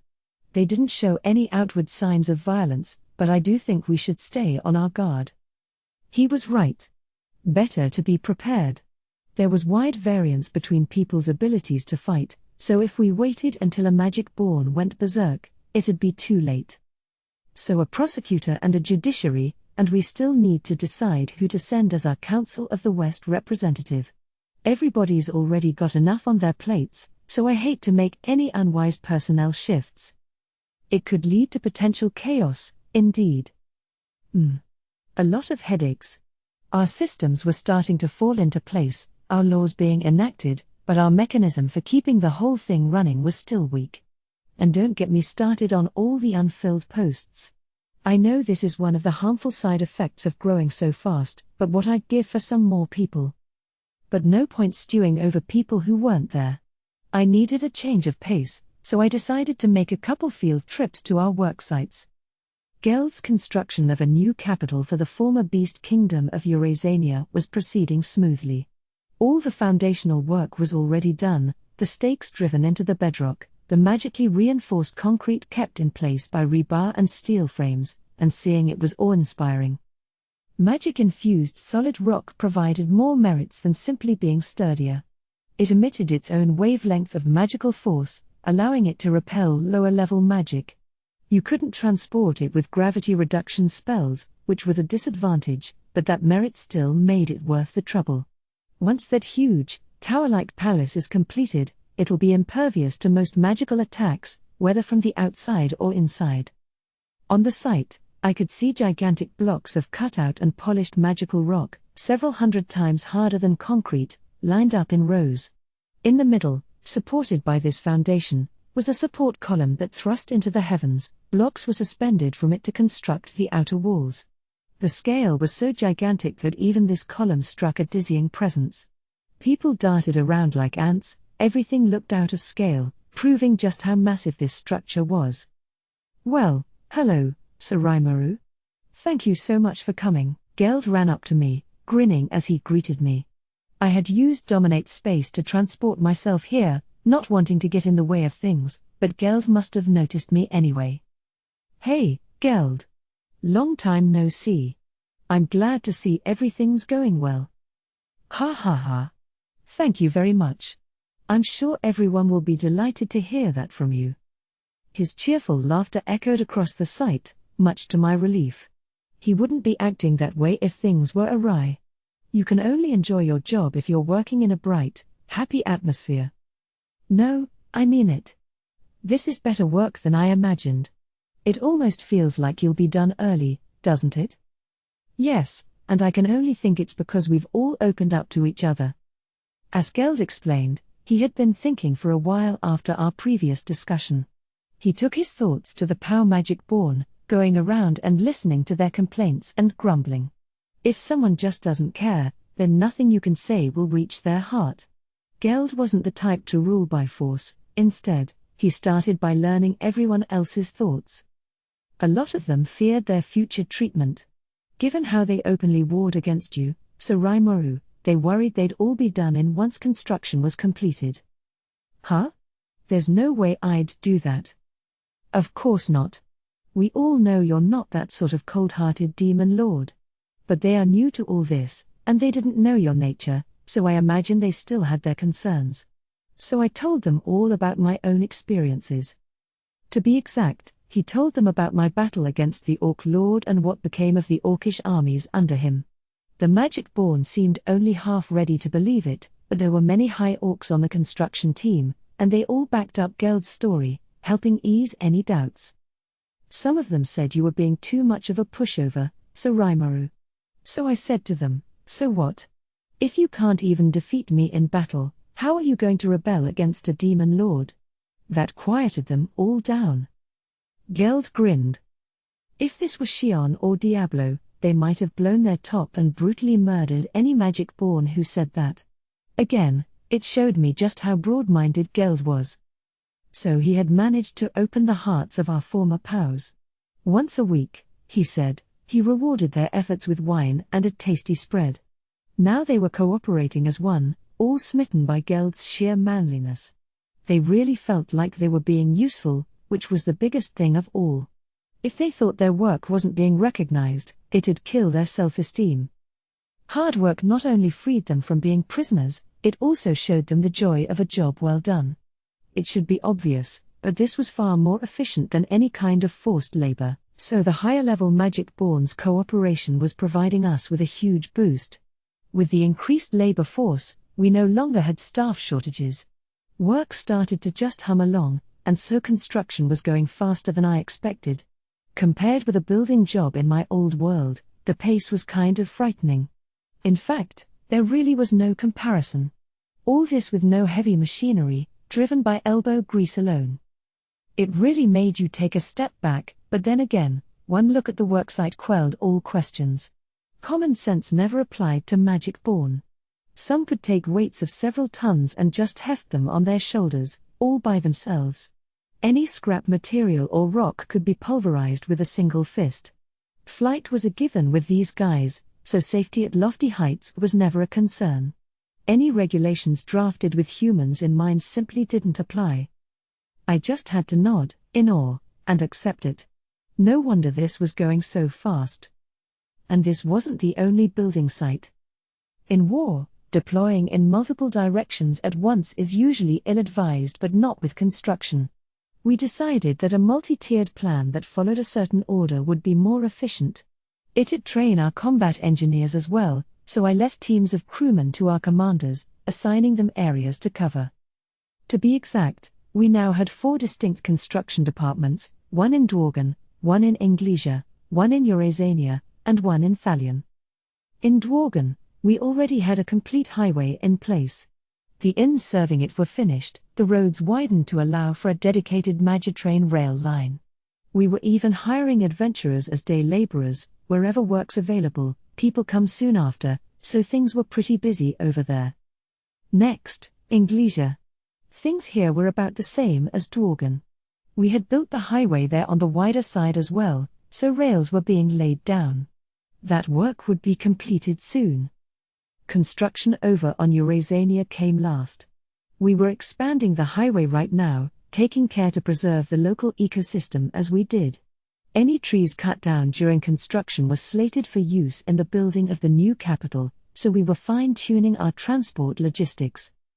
Thalion, meanwhile, was slow going. We had to start by clearing out forest land, so we were experiencing more delays than I thought.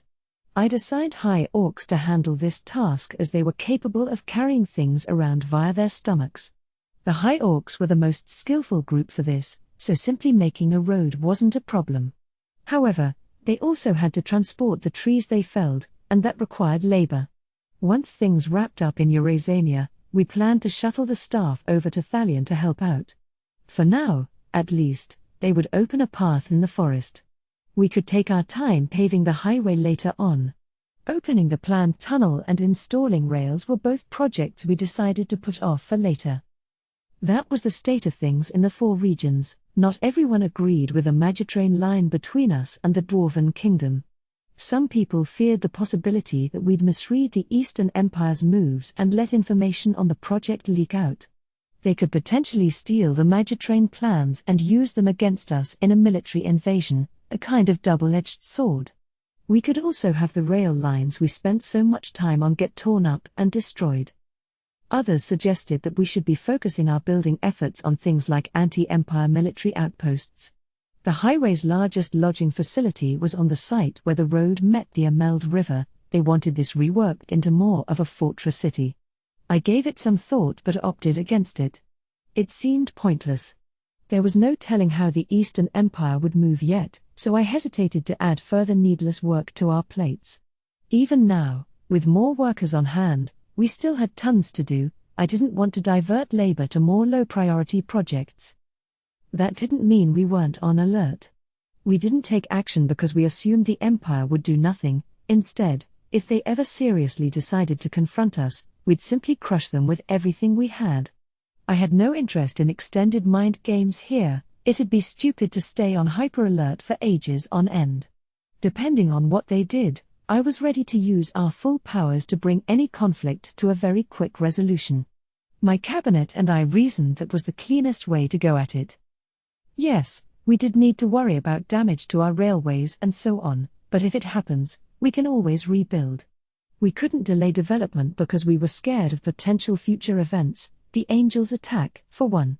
No matter who's confronting us, we weren't about to step down. If the enemy comes riding in, we annihilate them and start building again. We needed to consider protecting ourselves, but really, our greatest asset wasn't things. It's people.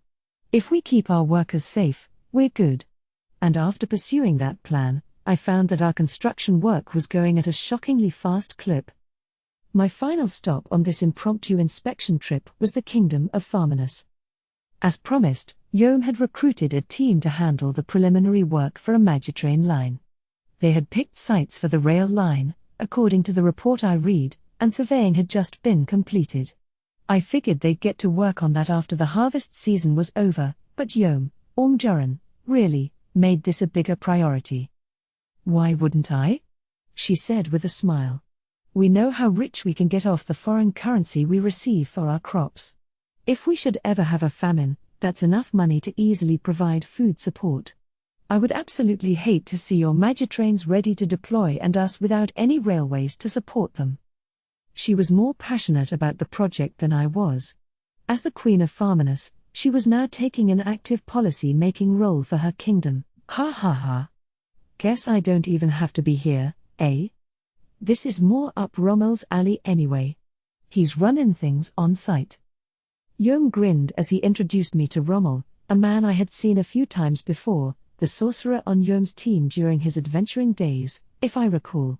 He looked nervous as he updated me on their current status, unfurling a map detailed enough to be classified material and explaining in detail where the highway would go. It had all been surveyed to the level of detail I requested, and I had promised to make the final checks, so I quickly headed over, examining the whole path before the day was through.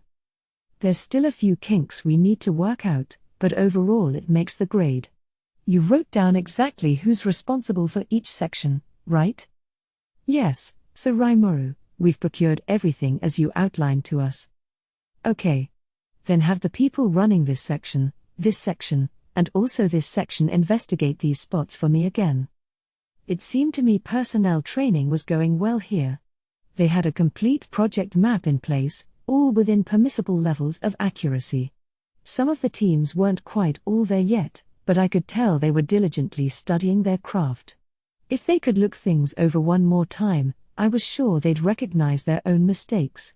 A bit of tough love, maybe, but I couldn't get lazy here. Maybe we'd have computer precision if I did everything, but that'd be meaningless.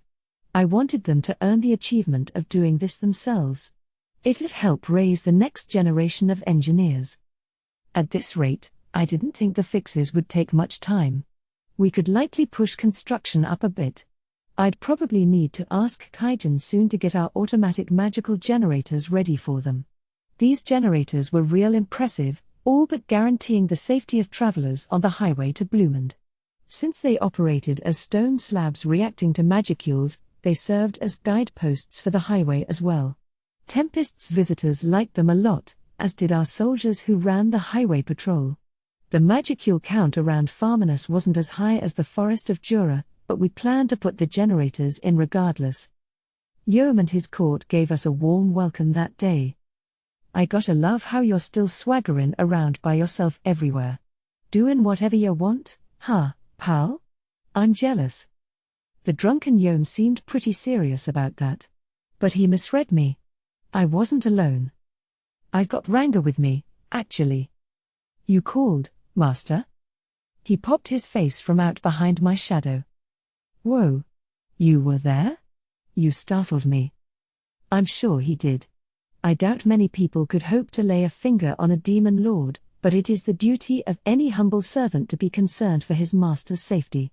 It is true for me as well, my liege, and I hope you will consider acting more like the king you are. Yeah, sure, Edgar. You know I'm gonna be free of this job once you're grown enough, right? Edgar was the son of Edmares, the previous king. He seemed intelligent enough, and I certainly couldn't doubt his lineage. Yom, apparently, still felt a little like he usurped the throne of his own country, so he was keen on naming someone from the mainline royal family as his crown prince. Don't be silly, Your Majesty. You know Queenja is with child, and it is only natural that they will inherit the throne next. And it is my humble dream to serve this new ruler someday, so please refrain from any statements that could be interpreted as encouraging a succession battle. It sounded like Edgar had no interest in being king. But suddenly I wasn't so concerned about that. Whoa, wait a second. Did you just drop some big news on me? I was about to give Ranga a big, meaty bone when my hand stopped. Queenja was with child? Yes, it was pretty simple for a human and a high-level magic born to produce offspring, but... Your Majesty, Edgar began with a roll of the eyes, after everything Sir Rimuru has done for you, you still haven't informed him of the pregnancy? But I was too embarrassed. And it seemed awkward for me to break the news, so... Those two really were made for each other. But didn't monsters and magic born get weaker upon giving birth? Would Njaran be okay? That won't be a problem, she briskly replied. I was originally human, after all.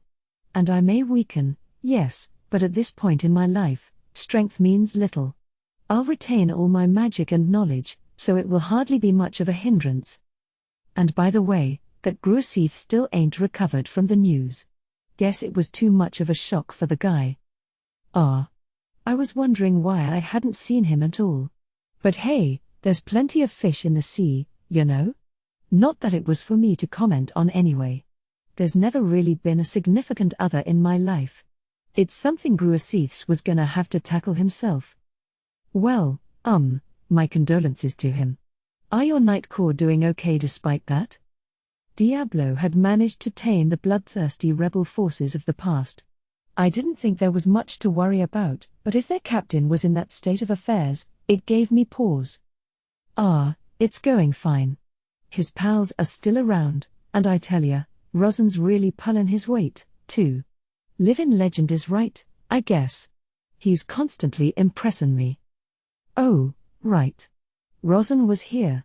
Diablo had made a servant out of him, but it sounded like he was working hard in Farminus. Of course, Diablo's unique skill Tempter had forged a mortal contract between the two of them, so a betrayal from him was out of the question. Yes, said Edgar, eyes shining like the boy he was, and so Rosin still got the energy to go around the country, inspecting and observing matters. He contacts us magically on regular occasions, and if the weeds of unrest ever show themselves, he immediately uproots them for us. It sounded like Rosin was pretty popular in Farminus. To me, who had mostly just heard about him, I thought Rosin did some pretty inhumane things, but when it came to protecting his nation, he was absolutely the man to count on. I saw no need to dredge up past issues, so I listened to Edgar describe him.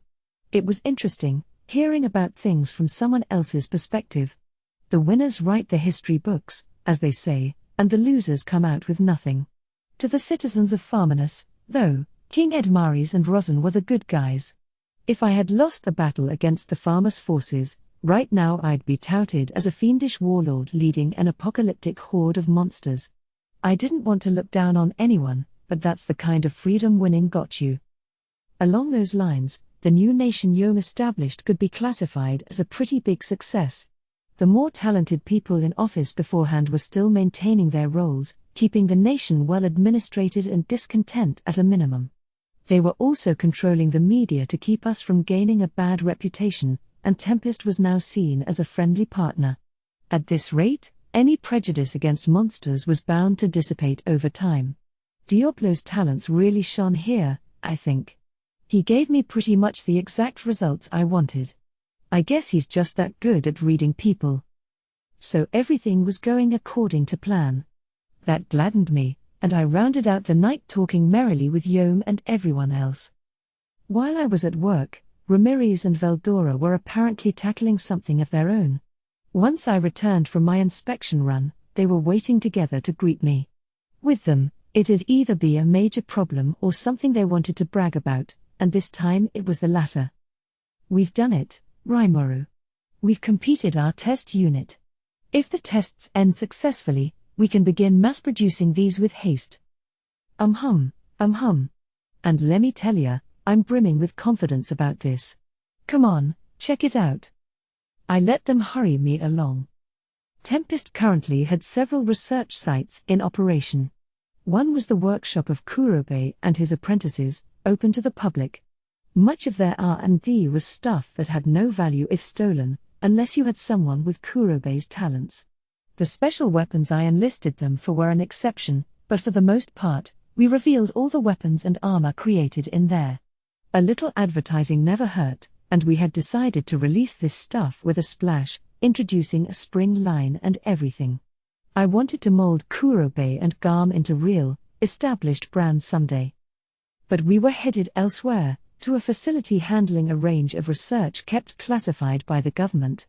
We needed an easily guardable site that regular people couldn't get inside, and so we focused on inside the dungeon. On floor 100 was Tempest's publicly funded R&D center, led by Gable, along with individual research spaces for Ramirez, Veldora, and me.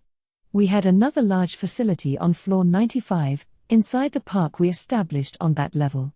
The Beastman refugees were no longer there, and we had a huge amount of space, so I figured we may as well take advantage. We had alchemists from Dworgen, sorceress researchers from Thalion, and vampire researchers with too much time on their hands from Lubelius assembled in Tempest, and we needed a large-scale facility to house them all. Each of them brought their own specialized talents. The Dwarven alchemists were gifted in spirit engineering, the field that birthed the magic armor soldier project Kaigen and Vesta were once involved with. In this world, natural phenomena were thought of as tied to the spirits, the 5 base elements of earth, water, fire, wind, and air, and the 3 higher elements of light, dark, and time. Science that harnessed these phenomena and technological systems that developed them were known as spirit engineering. It formed the mainstream of scientific thinking around here. Our visitors from Thalion, meanwhile, were schooled in the largely concealed field of sorcerous science, a scholarly realm that only those who truly master magic could reach. Its core fundamentals were proposed by the Thalian Emperor Elmesia's mother, a genius elven researcher. Her teachings had been inherited and replicated by a large number of people. The field even ventured into the philosophical, exploring just how far one could wrangle magic to change the world and its natural laws. It's the sort of thing Diablo would love, I'm sure. The true worth of this theorizing, however, was in forcing certain alterations to pre-existing phenomena, which would help advance the field of spirit engineering in turn. You needed to be a true expert in elemental magic to even begin to understand it, but the potential benefits went without saying. What also went without saying was that Thalion kept it strictly confidential, prohibiting anyone from revealing its secrets to other nations. Finally, there were the vampires, whom I accepted after my promise to Luminous. These were overcomers, vampires powerful enough to be deemed calamity-level threats, and they were all rather eccentric characters, but at least there weren't many of them. I had very real concerns they might cause me trouble, but it turned out I shouldn't have worried. Hey, Sir Rimuru. Let me tell you how curious we are about all the fun stuff in here, man. This was my main contact among them, and he was an extremely cheerful, affable man. They just loved new things. None of them minded humans or elves or dwarves among their co-workers, not when they had such big intellectual curiosities to satisfy. Some of them came off as pretty arrogant, but Veldora and Ramirez worked alongside them, and while Ramirez was never gonna serve as a decent authority figure, her servants Beretta and Thraney weren't about to stand for it. Anyone too arrogant for their tastes got less than royal treatment. Yo, get me some tea, girl. Yes, right away, sir. Man, work took a lot out of me today. My shoulders are killing me. Oh, let me massage them, sir. And these were the overcomers? Eesh. Those damned fools. Pathetic. The vampire's leader whined a bit about it, but nobody dared lodge a complaint at Veldora or Ramirez. They were a lot more cooperative after that. Their research, meanwhile, was actually pretty interesting. They were taking the opposite approach from sorcerer's science, something Luminous dismissed as useless, but I disagreed. On Earth, we'd call their field of research physical engineering. They were trying to discover the rules of nature with all the magical elements removed. The laws of physics they produced from that, laid out in intricate detail, stemmed from the heart of their science. This was all totally reproducible work, but while I should have expected it, in a world where the degree of magic in an area can affect things differently, it was treated as kind of a fringe field. Luminous didn't like it, which I thought was interesting in itself. Even if all this data gathering was just a pastime for a bunch of bored vampires, their massive archives held a lot of purpose for me. They made it easier to examine the effects of magic. Any great new breakthrough is the product of a number of much smaller ones, so I thought their research didn't deserve revulsion at all. So I now had teams of leading experts in a variety of intellectual fields in my nation. The information they brought was invaluable, the potential results when you mixed them together incalculable.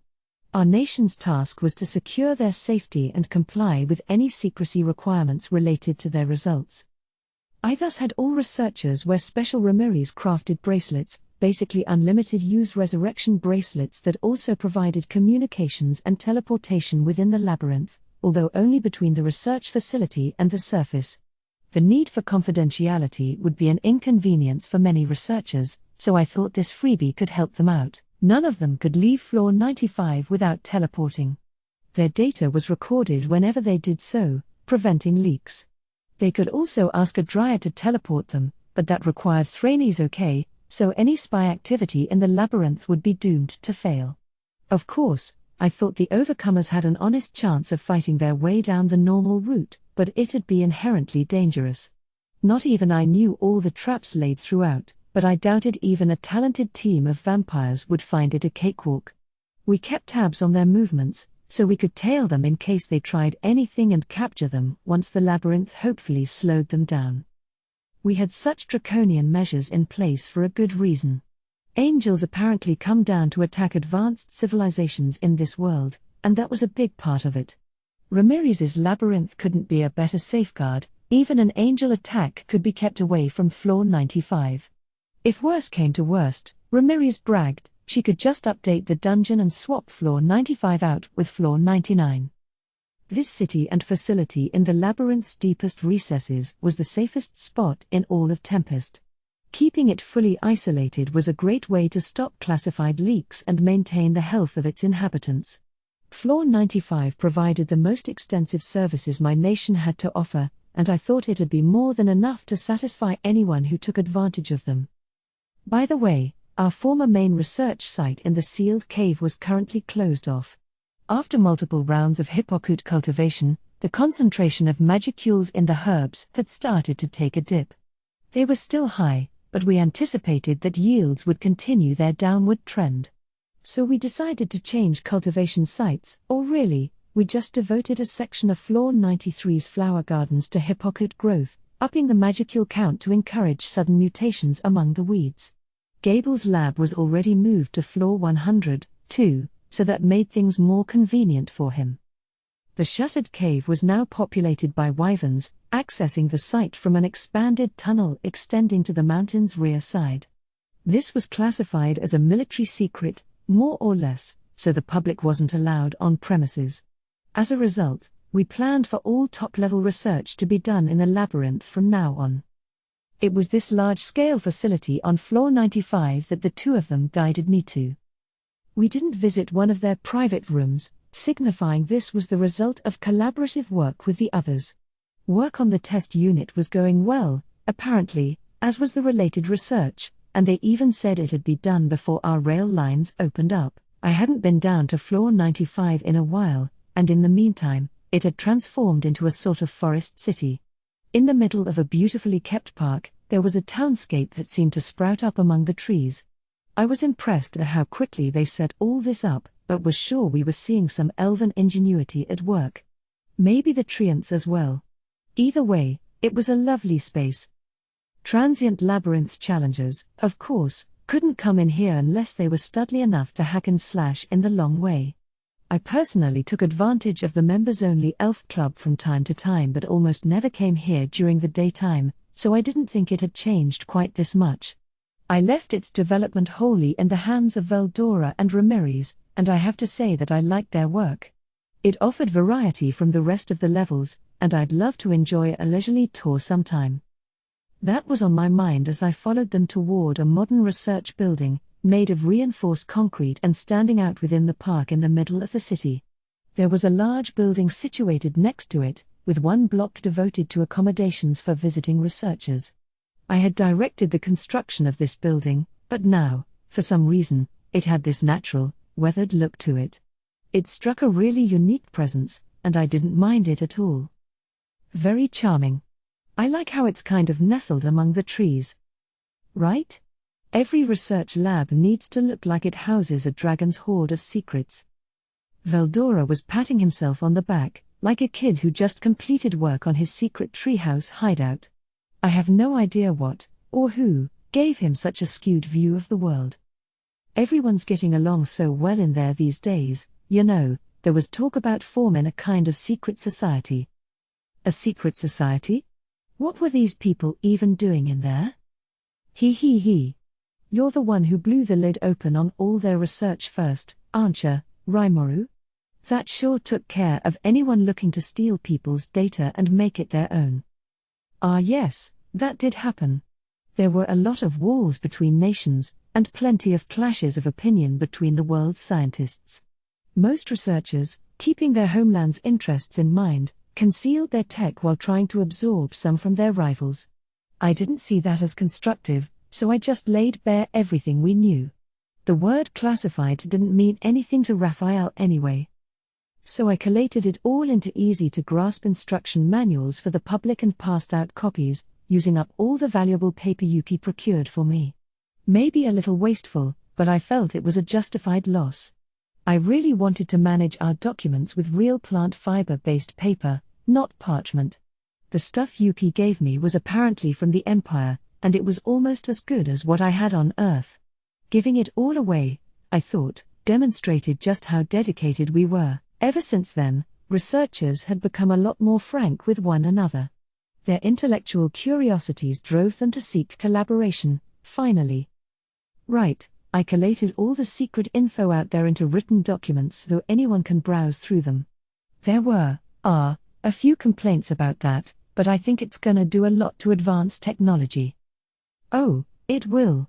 And it has, Rimuru. There was kind of a big commiseration party after that dropped, and everybody hit it off with one another.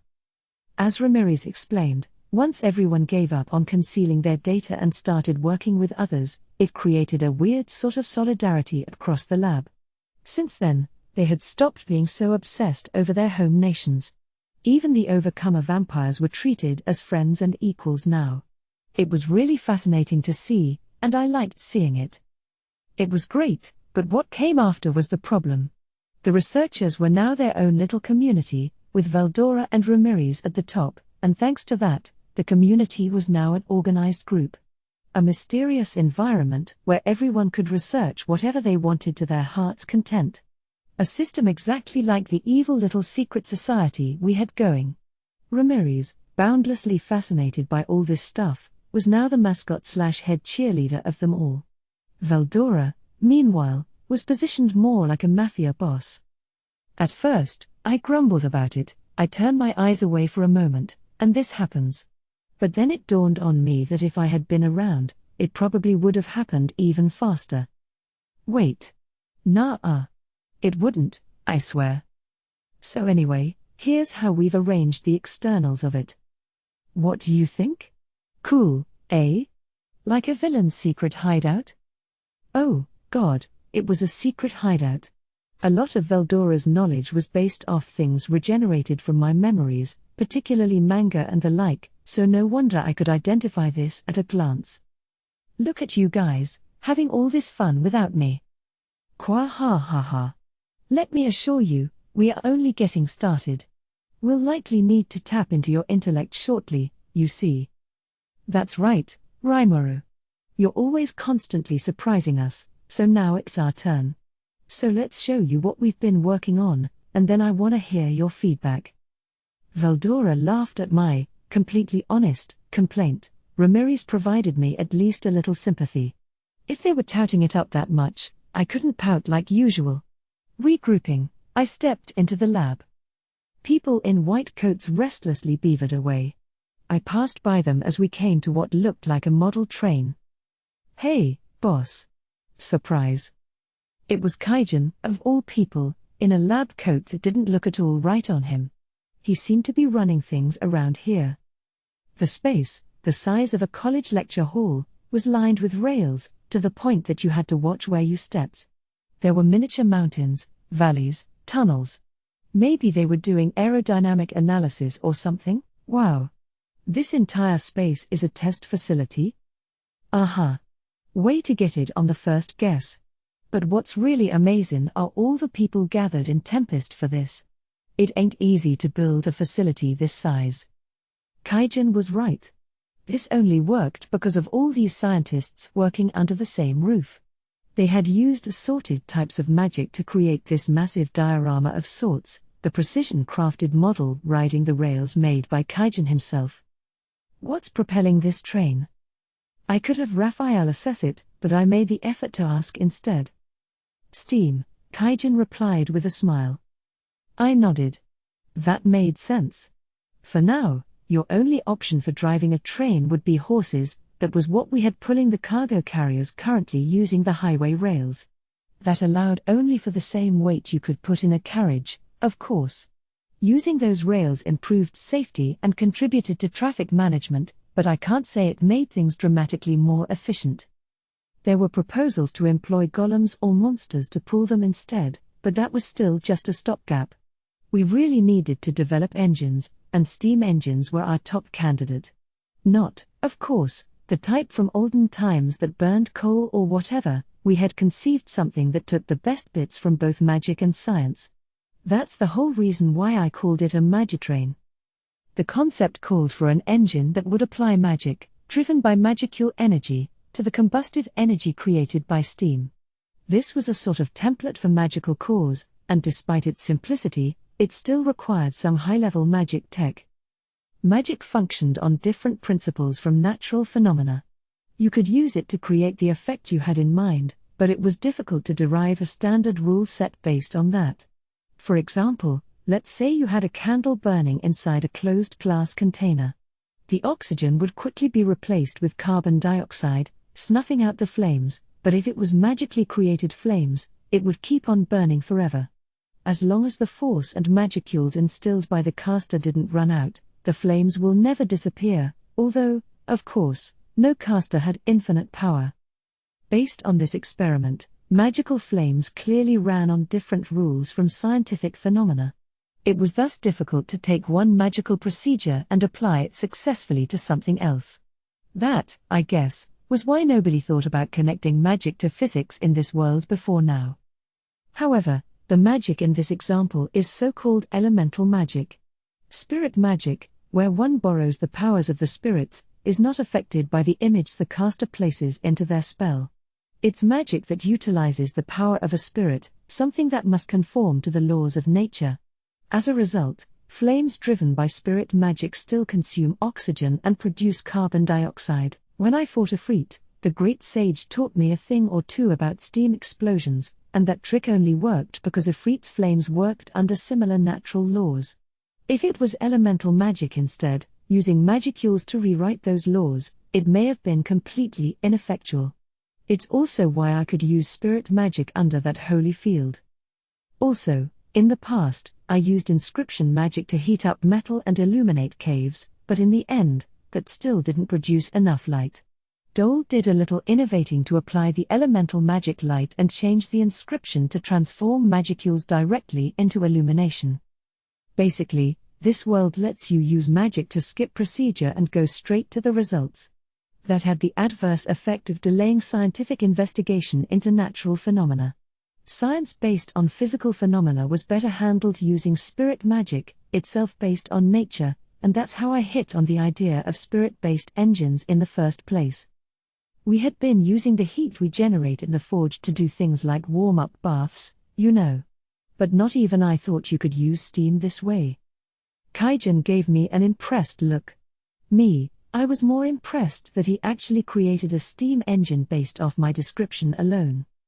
Well, the basic premise can be used for a lot of things, moving pistons, turning turbines, you know.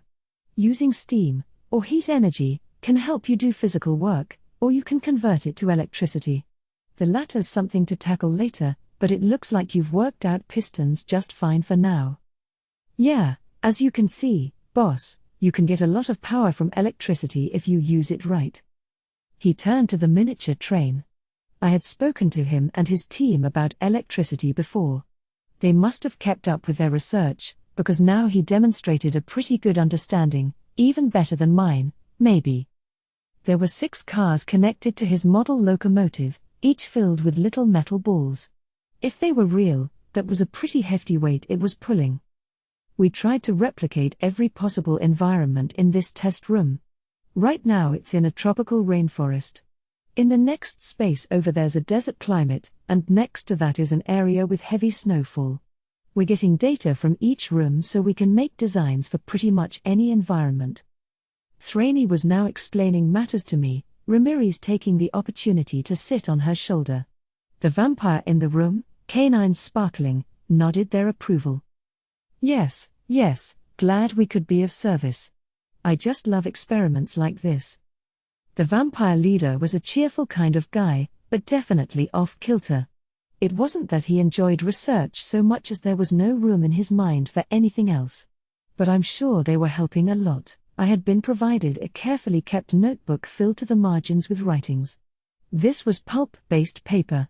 We could have imported it from the Eastern Empire if we had any relations, but there was nothing for now, so I was having them research how to create real paper.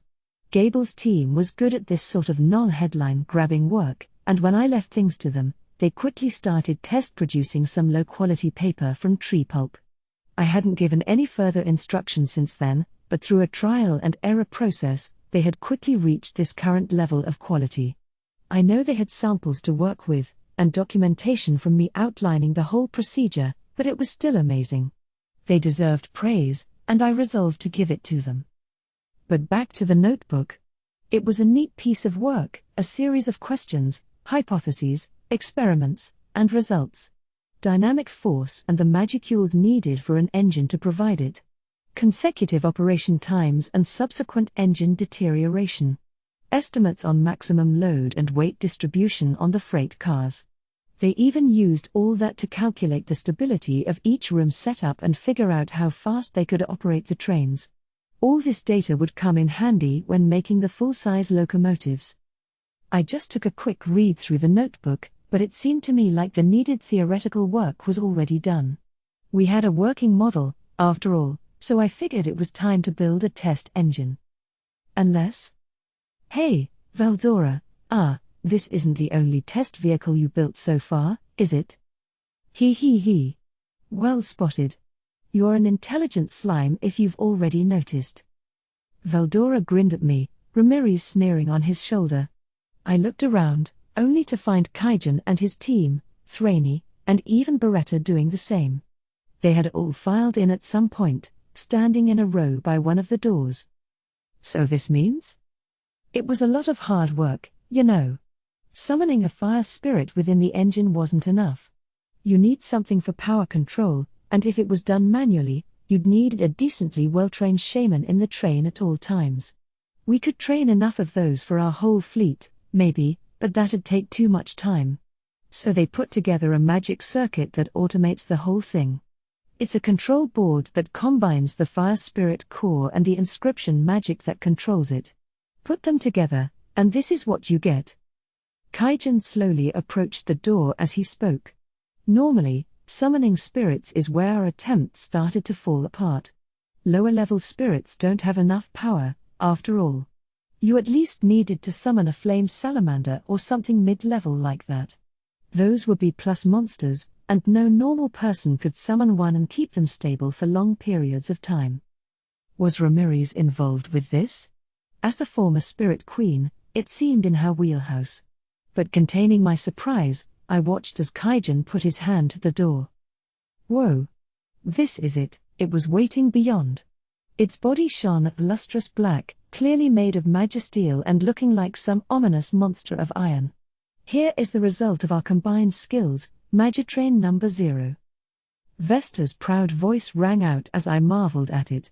I thought we were still in the experimental stages, and it was already done. Still a test unit, perhaps, but the very first example of the train I always dreamed of. A huge step forward.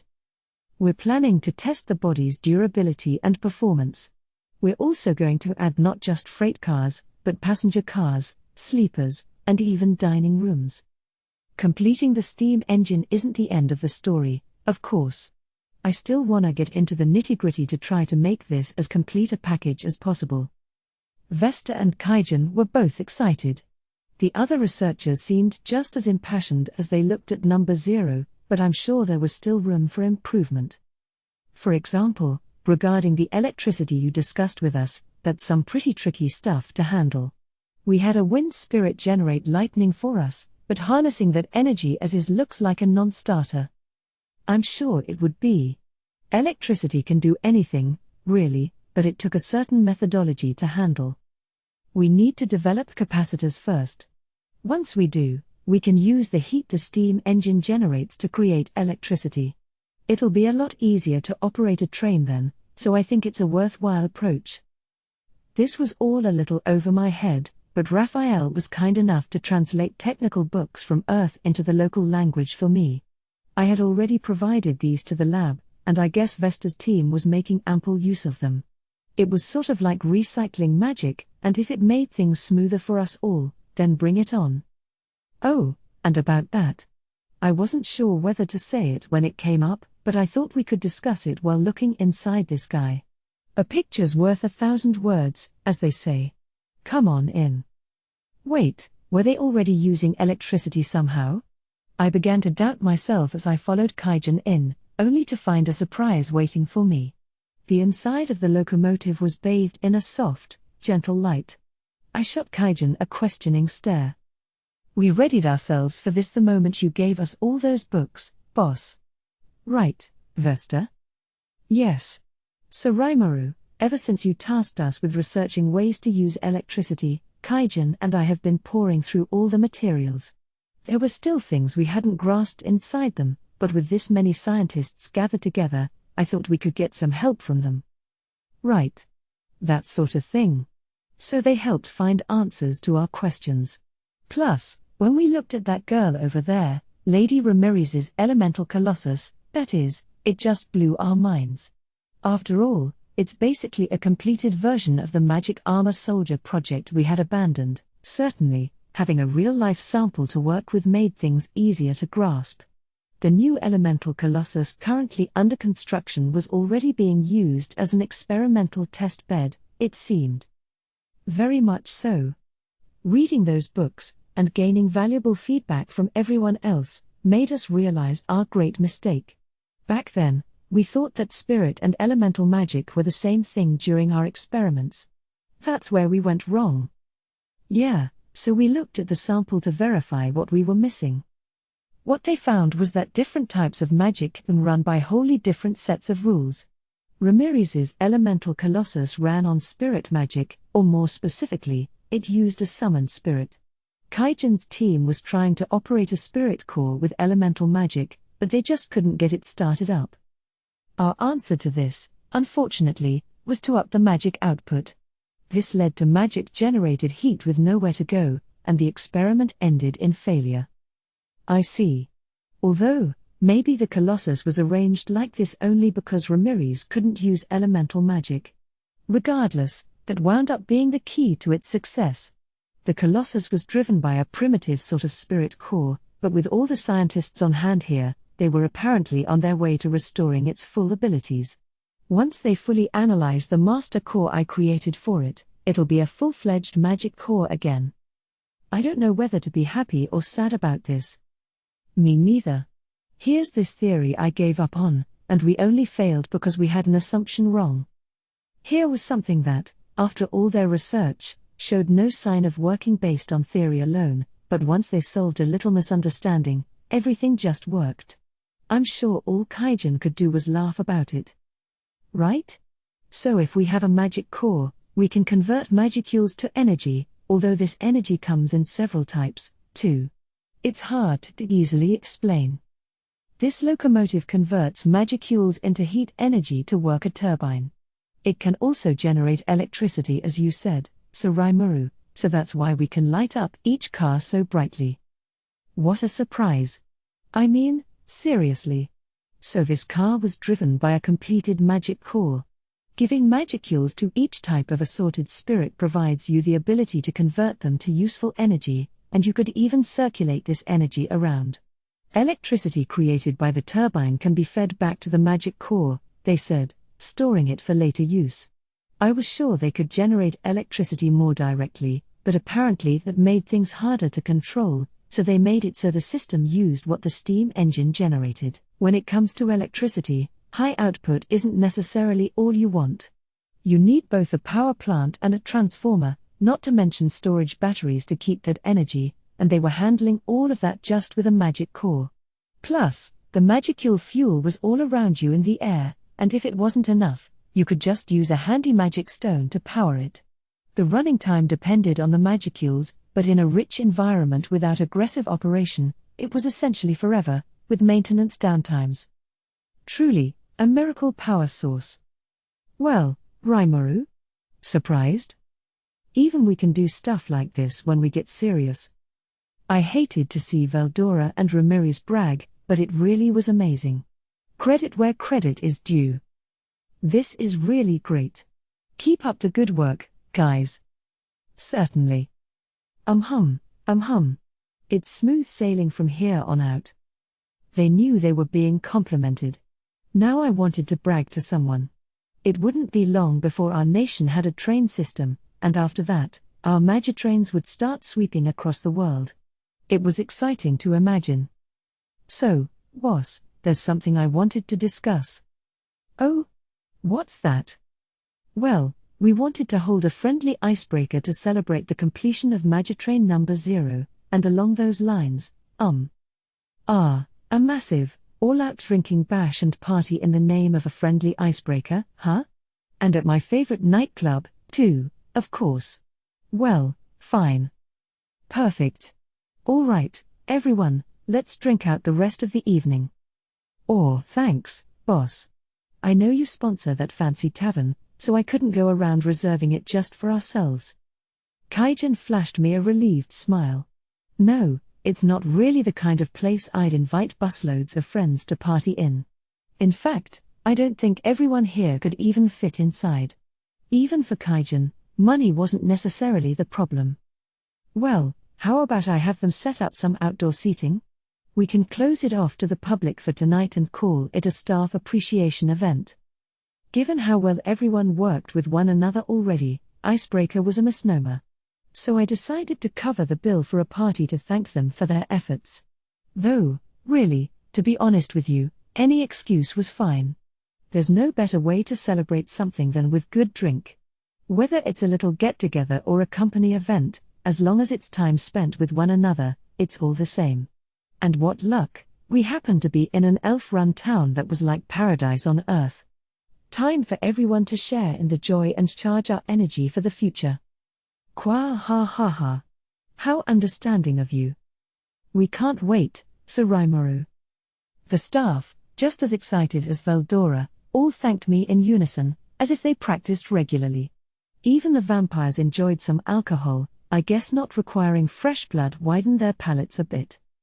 And in the midst of the celebration. This is so great. Now I can drink on someone else's coin, too. Yes, it's quite wonderful, isn't it? But careful you don't drink too much. None of that, Lady Ramirez. Sir Rimuru told me that underage drinking is strictly prohibited.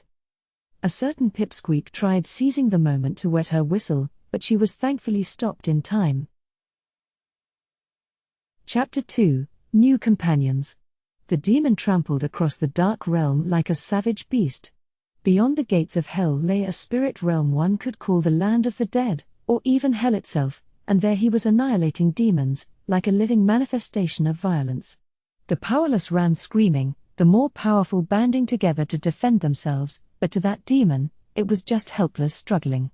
All foes fell to his might, and his rampage continued. Demons were a kind of spiritual life form. If you destroyed the physical body of one, it would self-regenerate over time. Perhaps he knew this, because he held nothing back, showing no mercy to anyone coming his way. The name of this personification of violence was Diablo. It's been so long since my last visit. Quite a number of chumps have sprung up in the meantime, haven't they? Assembling a group of these will accomplish nothing. I need to find my old friends. His old friends were those comparable to him. His mission, during this long journey, was to recruit them. I am sure they have what it takes to make Sir Rimuru satisfied. With those words, Diablo teleported away and disappeared, leaving nothing but the carcasses of those who failed to correctly gauge his might. My inspections were complete, and I had a grasp of where we currently stood. I couldn't even see the end of rail installation work yet. We were considering 3 lines for now, from the Dwarven Kingdom to Tempest, from Tempest to the Kingdom of Bloomond, and from Bloomond to the Kingdom of Farminus. There was also a route that forked south from the line to Dworgen, running past Lake Sisu, stomping grounds of the Lizardmen, on its way to Eurasania. In addition, we had to build a highway from the Bloomond line to Thalion, which included a tunnel through the Kusha Mountains. A railway along that route would be considered later, but I had to expect it'd come well into the future. I'd really like to build a railway to the ocean somewhere soon, so we can get seafood for cheaper. Going forward, I also envisioned a trunk line between Bloomond and the Kingdom of Inglesia, but either way, completing this whole network would take a lot of time, and we still had more trains to develop. With our test locomotive completed, we were officially over the hump. Now we just had to run that thing to the ground in a trial and error test process. We had the exact energy drive I wanted, but development wouldn't end there. It had to be comfortable to ride in, and we had to eliminate noise concerns for the surrounding areas. These were already quieter than normal steam trains, but the speedier these got, the louder they'd be. A research team led by Kaijin was tackling these smaller details, digging deeper into them and working out theoretical solutions. I wanted his team to record all their proceedings, because I figured it'd help us with future developments. Of course, the magic core was the hardest part, and with that completed, I could let Kaijin handle the rest of the locomotive. When this project got started, I covered all the expenses with our national budget, even giving them a little more money, as much as it made Njolmal's chins jiggle. I was now an occasional visitor to the project, giving me more chances to befriend the researchers and have in-depth conversations. They were interested in my otherworlder knowledge, apparently, so they'd ask for my opinions on this and that. Anything very tricky, Raphael handled for me. It worked faster than a quantum supercomputer, so any calculation was completed in an instant. No reason not to make use of it. After work was done, it was time to socialize. Our evening haunts didn't all have to be high-end nightclubs. If people were encountering walls in their research, we'd hit the city, debating among ourselves and forgetting our problems. I kept up with them late into the night, although I didn't get paid any overtime, oddly enough. I should note that our generous budget wasn't being entirely devoted to the drink taps. They really were contributing to science and technology, though, so I let it slide a bit. By the way, between Veldora, Ramirez, and me, Ramirez was earning the highest salary at the moment. Even subtracting her dungeon maintenance fees, we were raking in a massive profit from the labyrinth, and she took 20% of that. Our initial goal of 2 gold coins a day now seemed quaint. We were making over 20 on average, the equivalent of at least $20,000. Ramirez used her cut to pay Thraney, her sisters, and Beretta, but I reckon she ended every month up nearly 100 gold coins. Veldora and I, meanwhile, were paid equally, 1 gold coin a day from the National Treasury. As master of the labyrinth, Veldora also got an allowance from Ramirez, and since his magicules were a constant boon to us, the Treasury sometimes awarded him special payments. Thus, he was definitely making more money than I was. Of course, I had my own hidden revenue streams and business involvements, so I wasn't exactly destitute, either.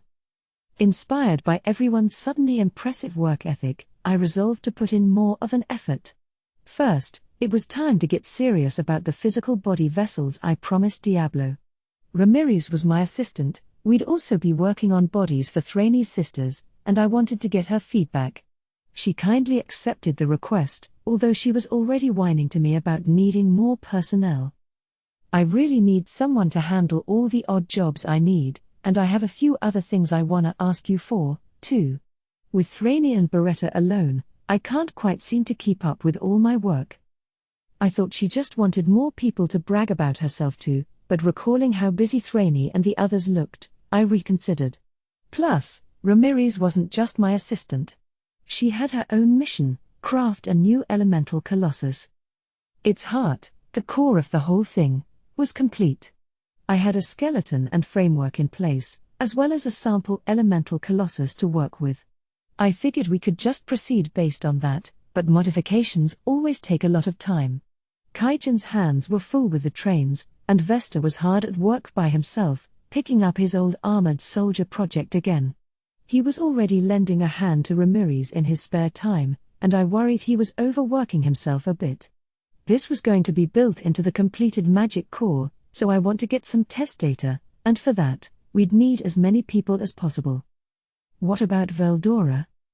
Ah yes, what about the master, indeed. Whenever I ask him for some detailed piece of work, he disappears. I see. Maybe not worth relying upon, then. It makes sense to me. Veldora is Veldora, always busily running from one spot to the next. I thought he'd be a bother to most people, but he actually wasn't. He was smart, despite his personality, and I suppose he really was helping out a lot. He certainly loved being the center of attention, so instead of asking him to assist Ramirez, I felt it was better to just let him do his own thing. All right. I'll round up someone. Great. Thanks. With that promise, I began pondering who to select. The days then proceeded by, peacefully as ever, until one day, when they came along. Right in my office, atop my desk, was a huge pile of documents requiring my approval. I couldn't guess how long it'd usually take to process all these, but in my case, I left it to Raphael. It nimbly evaluated all the proposals, rearranging them by priority level.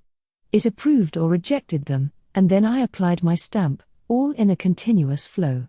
Maybe it wasn't that taxing, but this kind of rote work was always a pain to me. Silently, I stamped away, wishing Diablo were here to handle this. Time for a break. Returning to slime mode, I lazed around on my sofa. This always felt great, the softness of my body and the elasticity of the cushions. Put together, it felt like a ball pit full of feathers. Now that sleeping required a trick or two for me, this was my secret little heaven right here. Then I heard knocking. I wanted to keep chillaxing for a bit longer, but someone was here. Ah well. Switching to human form, I sat on my chair. "Come in," I replied, making sure my pose was just right. The door opened, revealing Shuna. She bowed at me. "So Rimuru, you have a visitor. He gave his name as Dino, and he says you'd know who he is." Just as expected, a visitor was here. But Dino, though? There was only one Dino I could possibly know of. He's a demon lord, isn't he? Part of the octagram. What's he here for? A demon lord? Should I ask my brother to assemble our troops, just in case? No, that's all right. If we come to blows, just get me Benimaru and Shion, but I doubt we will. If I had to guess, he's come to check things out. I reassured the concerned Shuna and stood up. There seemed to be little to worry about. I think Dino did say he wanted to stop by during the Walpurgis meeting, didn't he? I kind of ignored it then, but I guess he was serious. Very well. I will make the arrangements. With a nod, Shuna guided me to the room where Dino was waiting. It's helpful to have a lot of rooms for occasions like this, then you can choose one for the situation. Merchants and the nobility can have ornate parlors, famed monsters or suspicious people can be shown simple but solidly built rooms, if only because they might cause expensive damage otherwise. Thus, Dino was waiting in a functional, if not very flashy-looking, chamber. When I came in with Shuna, I found Dino looking pretty, well, casual. In fact, he was sprawled out on the sofa, taking full advantage despite being a guest. He certainly didn't care what people thought about him, for better or, likely, worse. "Hey! Nice to see ya. Doing well?" He greeted me from the sofa, showing no sign of getting up. Shuna wrinkled her nose but silently bowed and left the room, no doubt to fetch some tea. "Great, thanks," I said as I took a seat facing him. I got a lot of problems to deal with, so things aren't exactly chill, but... I took a closer look at Dino. He looked just as blasé and unaffected as the last time I met him, but still his attitude suggested I better keep my guard up. No wonder Shuna was wary of him. "You got problems? That sucks." "Yeah, kind of. I'm still pretty new to demon lording, so nothing's going easy for me yet. But what brings you here?" "Oh? Me? Well, I said I'd visit you, so here I am." His reply was rather brisk, sounded like a lie to me. We both quickly fell into silence, but just then, Shuna came back with some tea and snacks, navigating the quiet chamber like nothing was amiss. Hastily laying everything out, she bowed again and left the room.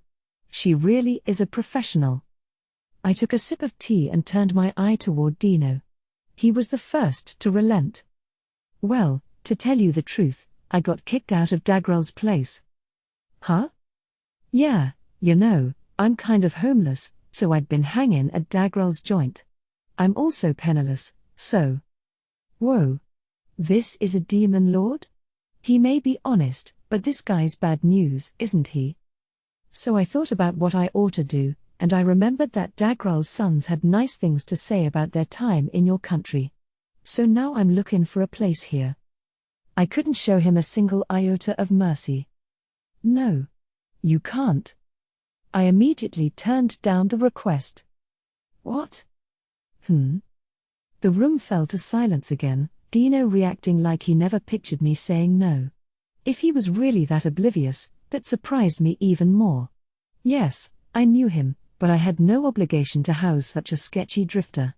Already, I could tell this was the kind of guy who'd never work a day in his life. Wait. I want you to give me a second, okay? I mean, what do you want me to do? Go die out in the wilderness? No. Get a job. Are you crazy? To me, staying out of the working class is part of my style. I've never earned any of my money the past few 100 years, and I've never paid for any of my food or drink.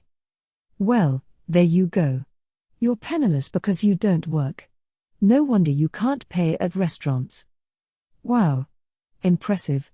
You can leave after you're done eating that, okay? The sooner someone like this was out of your hair, the better. Ignoring him, I reached out for the snack in front of me, a fluffy cream puff to go with the tea. Delicious. Doubt I'll ever grow sick of this. Dino looked a bit panicked, but he followed my lead, took a bite, and suddenly, his eyes changed. All right. I'll become a citizen of this country, so let me serve you. This nonsense struck me like a lightning bolt. What? Look, why are you coming in here, and? No, I'm serious. If I can eat stuff like this every day, I have no regrets. Rimuru. Let me call you Sir Rimuru. Your wish is my command. I told him I wasn't gonna hire him, I know we've met before and all, but it was just that one time, okay? What do you really want? Finishing my cream puff, I gave Dino a stern look as I sipped my tea. His eyes darted around, a habit he shared with Ramirez, except he wasn't nearly as cute. But giving up, he shrugged and dropped the couch surfer act. Well, the way Guy puts it, I'm probably best off here in this country. He didn't tell me why, though. He's selfish like that. It's a pain in the ass if you defy him, and I really did get kicked out of Dagrel's place. And I got sick of thinking about it, so I just came over. Guy? That redhead? Yeah. That redhead. He didn't seem to be lying. Guy must have actually said that. But why me? Understood. It is very likely the subject Guy Crimson disliked supporting the subject Dino and wishes to have you care for him instead. Dude. Way to be blunt with it. But that did seem likely. Oh, right, I got a letter from Guy. Dino took it out and handed it to me.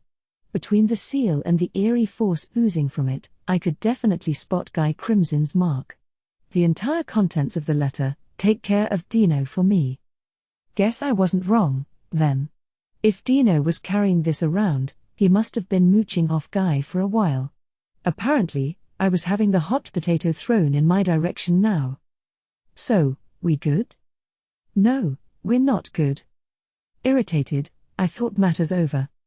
This was a pain in the ass, but antagonizing Guy was ill-advised. He was on a level of his own among demon lords, and I doubted I could beat him now.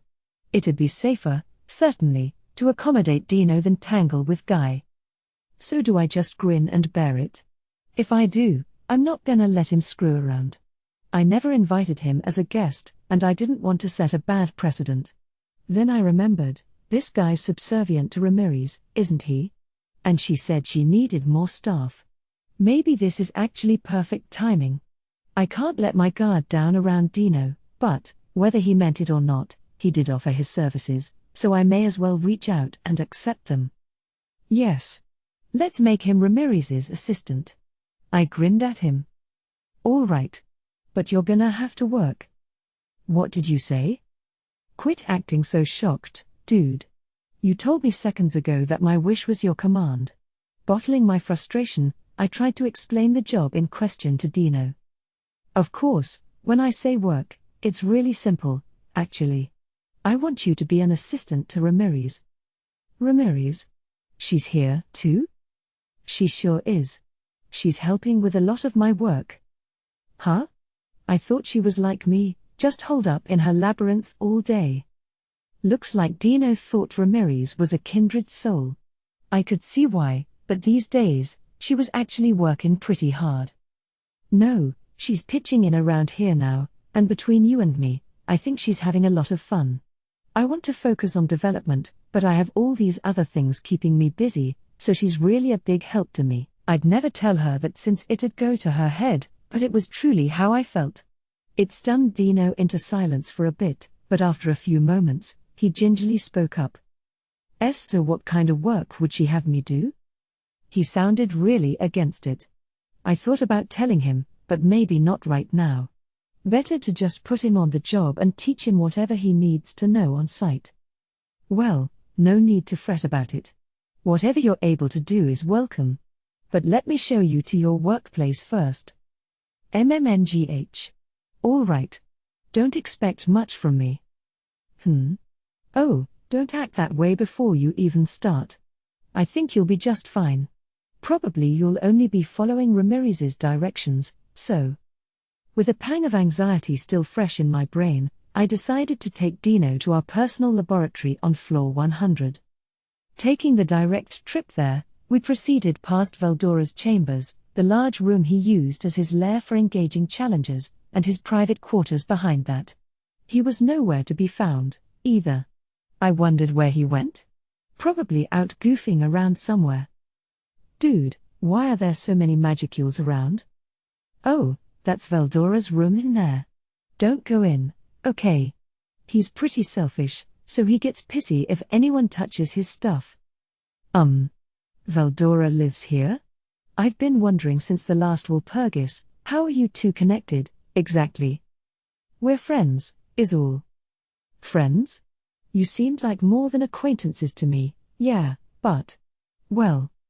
Dino was usually a little droopy-eyed, but now they were opened a bit more, out of surprise.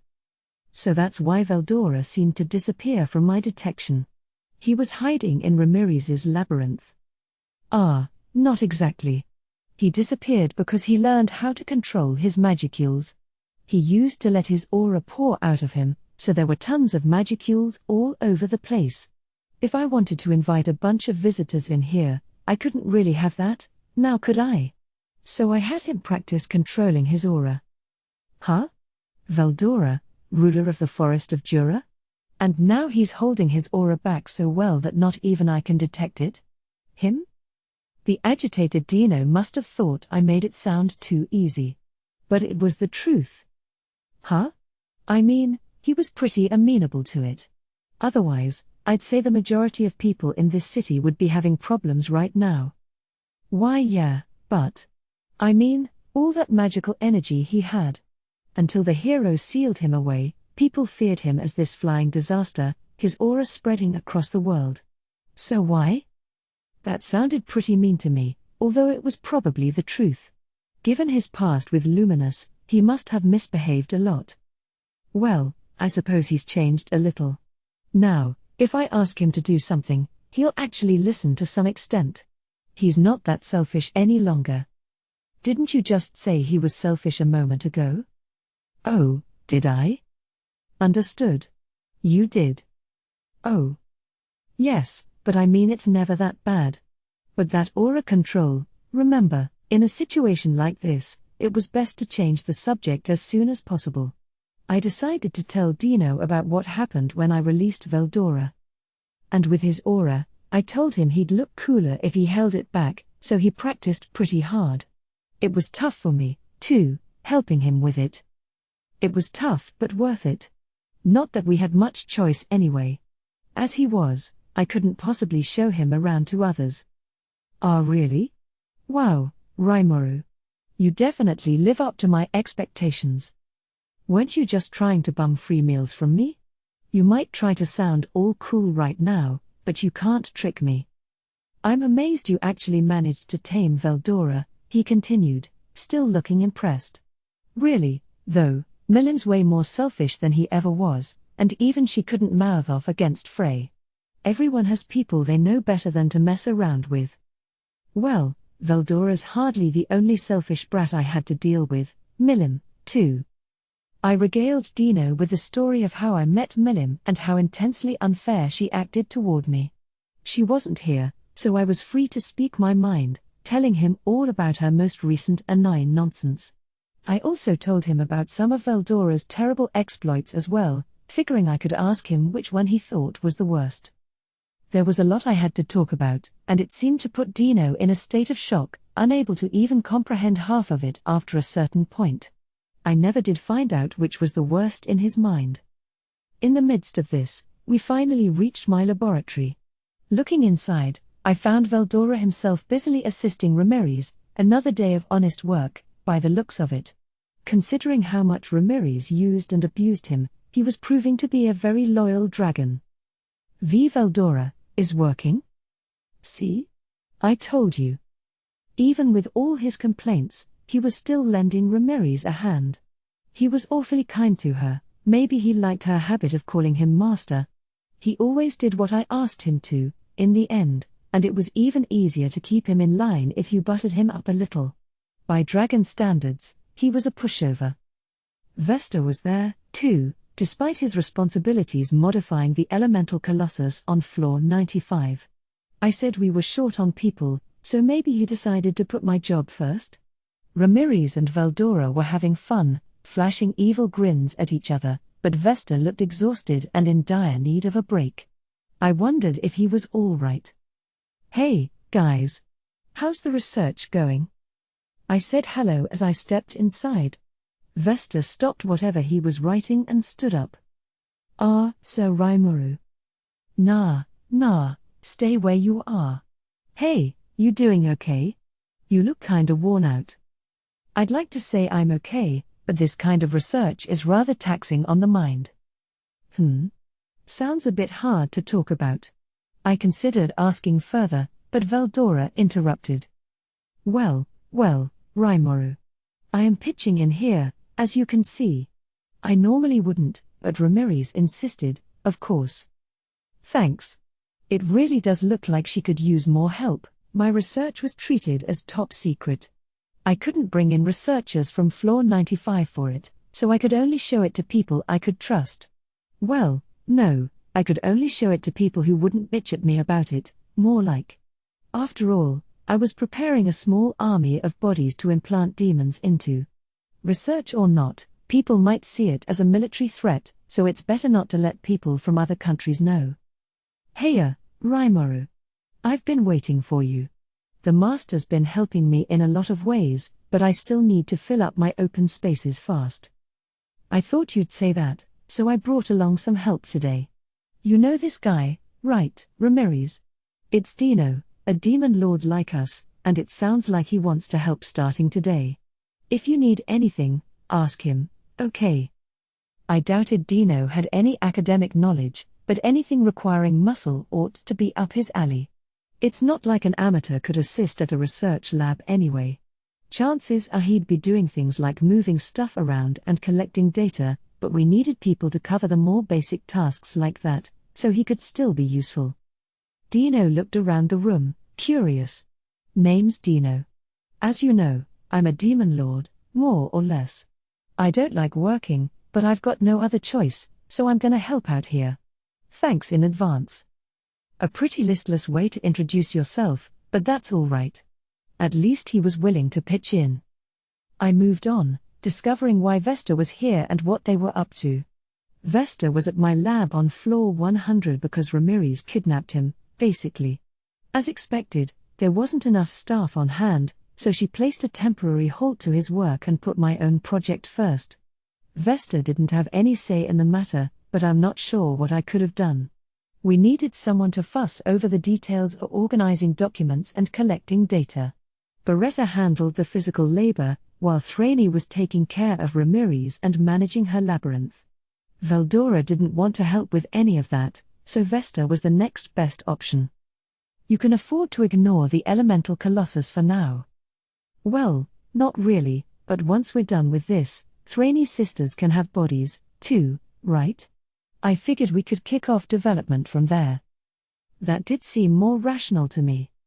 Sorry you got it so rough, I told Vesta. He shrugged and gave me a childlike grin. Part of me wants to see the Armored Soldier project to completion, but this research has its gratifying aspects as well. I guess he had mixed feelings about it, too. He had a valid complaint, but being involved with this research made him happy, too. I guess, as a scientist, he had his own internal conflicts, and they were helping him rapidly mature. He looked a little surprised to learn Dino was a demon lord, but he recovered almost instantly. All the surprises Tempest offered must have given him a protective shell of sorts. As talented as he was, I figured he'd want to devote himself to his own research, but maybe that's not necessarily the case. No, he was just worn out because of this research. But indeed, I hope to continue with the research here. These base bodies you're trying to create, Sir Rimuru. I'd like to see them completed. There's a new surprise every day. I almost hate to lose time to sleep. He didn't try to hide his excitement. I guess his haggard look was just the result of sleep deprivation. There were magically driven ways to refresh oneself, but it wasn't an all-in-one solution. You still needed to take breaks, you couldn't just go on forever. So I decided to order Vesta to rest for now. Since Dino happened to be here, he'd be able to handle any miscellaneous tasks for the time being. So Vesta was now explaining the work to Dino. Hopefully, they'd get along all right. Dealing with a new demon lord sure didn't faze Vesta anyway. Now, Sir Dino, not to hurry things along, but would you mind assisting me? Huh? No, not huh. We only have so much time. But I'm a demon lord. So? With a sigh, Vesta kept a steady gaze on Dino. Listen, whether you're a demon lord doesn't matter here. Look at how much fun Sir Veldora and Lady Ramirez are having with their work. I can see that, but... I'm glad you understand. Now, let's begin. Okay. Vesta's a strong guy. I watched them for a while, but it looked like they'd be okay. I decided not to worry about them. Now for our research results. I know I promised Diablo and everything, but preparing 1,000 physical bodies took a ton of effort. One idea was to craft a magisteel doll like Beretta and then make copies of it with Raphael, but this sounded like a slog to me. At the same time, however, painstakingly crafting each one was out of the question. So I came up with another brilliant idea, a facility that could manufacture mass quantities of these bodies. For this, I prepared a set of reinforced clear glass capsules, around 3.5 feet wide and almost 10 feet tall. I called these incubation capsules, and as the name suggested, they were meant for growing monsters and other organic matter inside. Each one was filled with a liquid solution, water from the sealed cave's underground lake, internalized inside my stomach. This was magic water, infused with a high concentration of magicules, making it useful for diluting or strengthening all kinds of medicinal effects. Each incubation capsule included a port for magicule injection, letting people add more at any time. We could freely adjust the concentration of the magic water to best suit the monster we were trying to generate inside. If that concentration dipped down too low, our system would automatically inject magicules, keeping the count at a predefined level. I had 1,000 of these capsules ready. Part of me felt that crafting all these was about as much work as just making the damn bodies myself, but I banished the thought. It's all about the spectacle. It was a blast designing them anyway, so I had no regrets. So we now had a chamber lined with incubation capsules. It was quite a sight. We also knew from our research that generating monsters required that certain conditions were met. Just filling a capsule with magicules wouldn't cut it, no matter how much you had. But if some other element was included, an element that would enhance and manifest itself in the monster who resulted, the story was different. Let me explain. Assume I put a snake in an incubation capsule. The magicules inside would kill it, but its body would melt, mix with the magicules, and become reborn as a tempest serpent. From a common snake, you now had a creature of A- rank, which should show just how dangerous one of these capsules was. The monsters these capsules produced were thus guaranteed to be several levels more advanced than what Mother Nature would create. You'd have these powerful, refined bodies, perhaps because we kept the magicule concentrate at just the right level. However, some monsters born this way would quickly collapse and die. Body stability, as it were, seemed a matter of luck.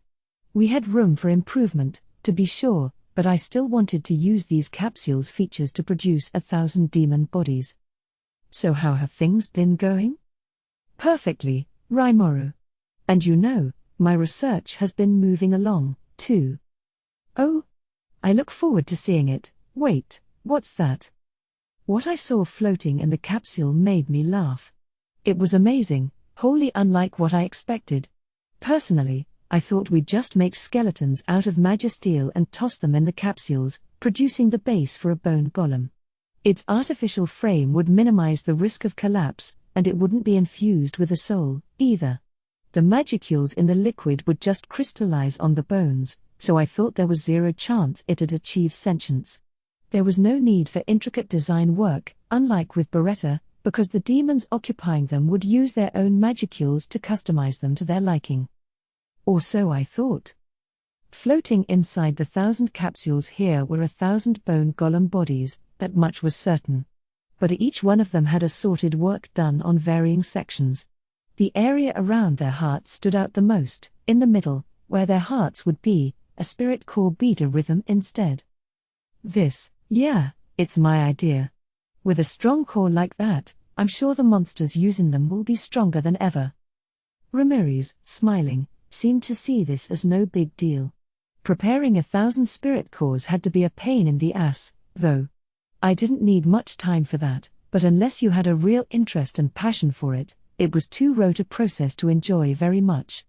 That's why I chose the simplest method for making all these bodies, but that wasn't good enough for Ramirez. She put in the hours required to produce 1,000 of those, and each one had a pseudo-soul inside it as well. It even featured tech we cribbed from the Thalian homunculi. Beretta had no problem possessing his body, but Thrainey's sisters might have a harder time of it, so adding pseudo-souls was probably a good idea. But that, too, must have taken up so much time. No wonder she constantly complained about needing more staff.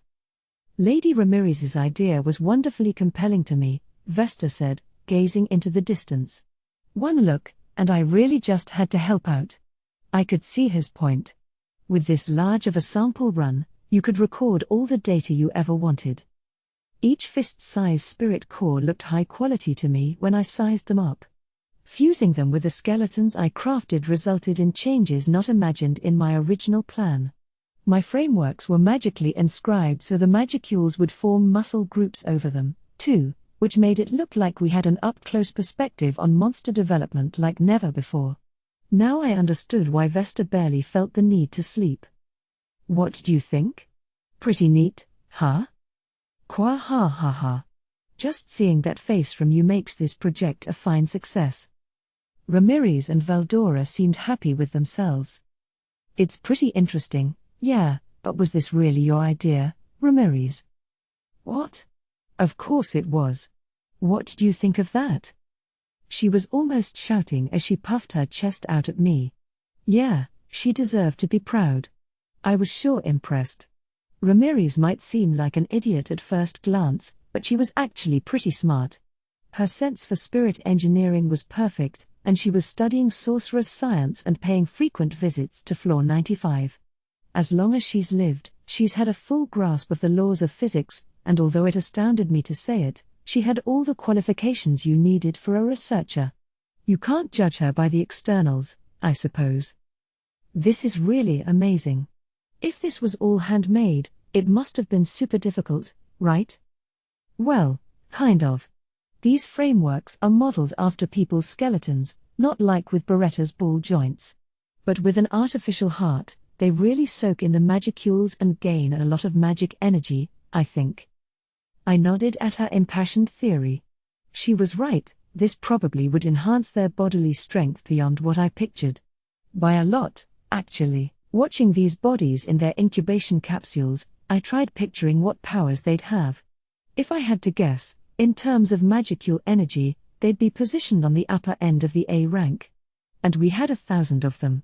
I still couldn't believe Ramirez prepared enough spirit cores and pseudo-souls for them all.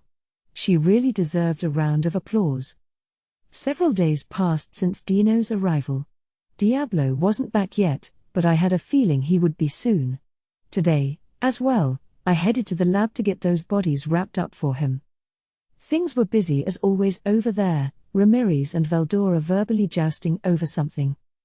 I told you, Master, if you want to encourage growth, We need to inject your magicules directly into them. Yeah, but what if that winds up breaking this thing? Then Rimuru will yell at me, not you. They were at it again. It sounded interesting, so I hid myself and watched. I was getting good at concealing my presence lately, so it didn't look like Veldora noticed my arrival. It's fine. You know how many we have. And I promise I'll put in a good word when you ask him for your favor. So please. Sounded like Ramirez was asking him for some magicule support.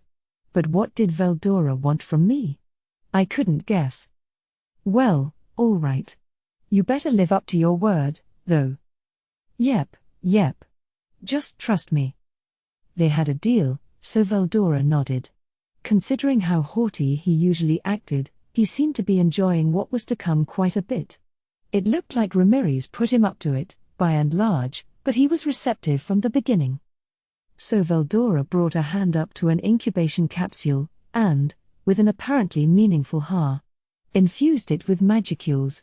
The capsule was now swirling with an unusually high concentration of them, and considering the pressure, I could see how the capsule might break apart. Was this going to be okay? I was worried but decided to keep watching silently. If it shattered, we could deal with it. I was more curious about what Ramirez was attempting. Inside the capsule, the crystallized magicules attached to the Magisteel skeleton began transforming into what looked like muscle tissue. Raphael had predicted this much, it was part of the plan. But now, with Veldora directly injecting his own magic force, something unexpected was about to happen.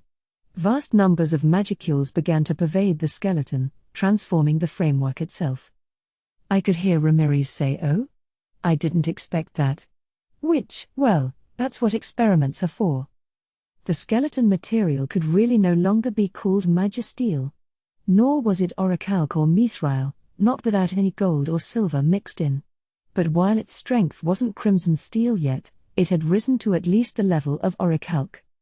More impressive, however, was how the skeleton seemed to live, literally breathe, even, despite being metal. Understood. It is a type of adamant or biomagisteel. It has been transformed by the magical waves of the subject Veldora.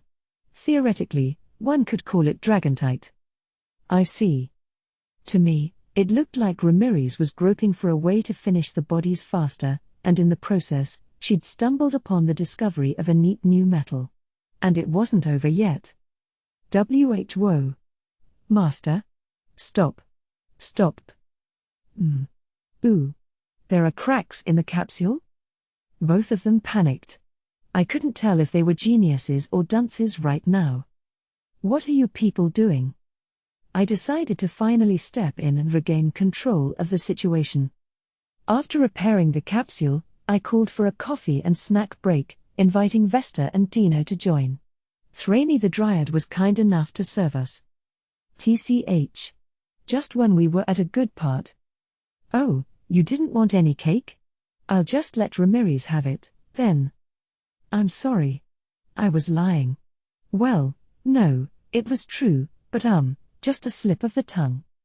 Dino was having a snit over his work being interrupted, but he bowed his head and got back in line once I threatened to leave him high and cakeless. Are you sure that's how you want to act, Dino? Some sleeping ruler you are, but he seemed devoted to his work, at least, which was a relief.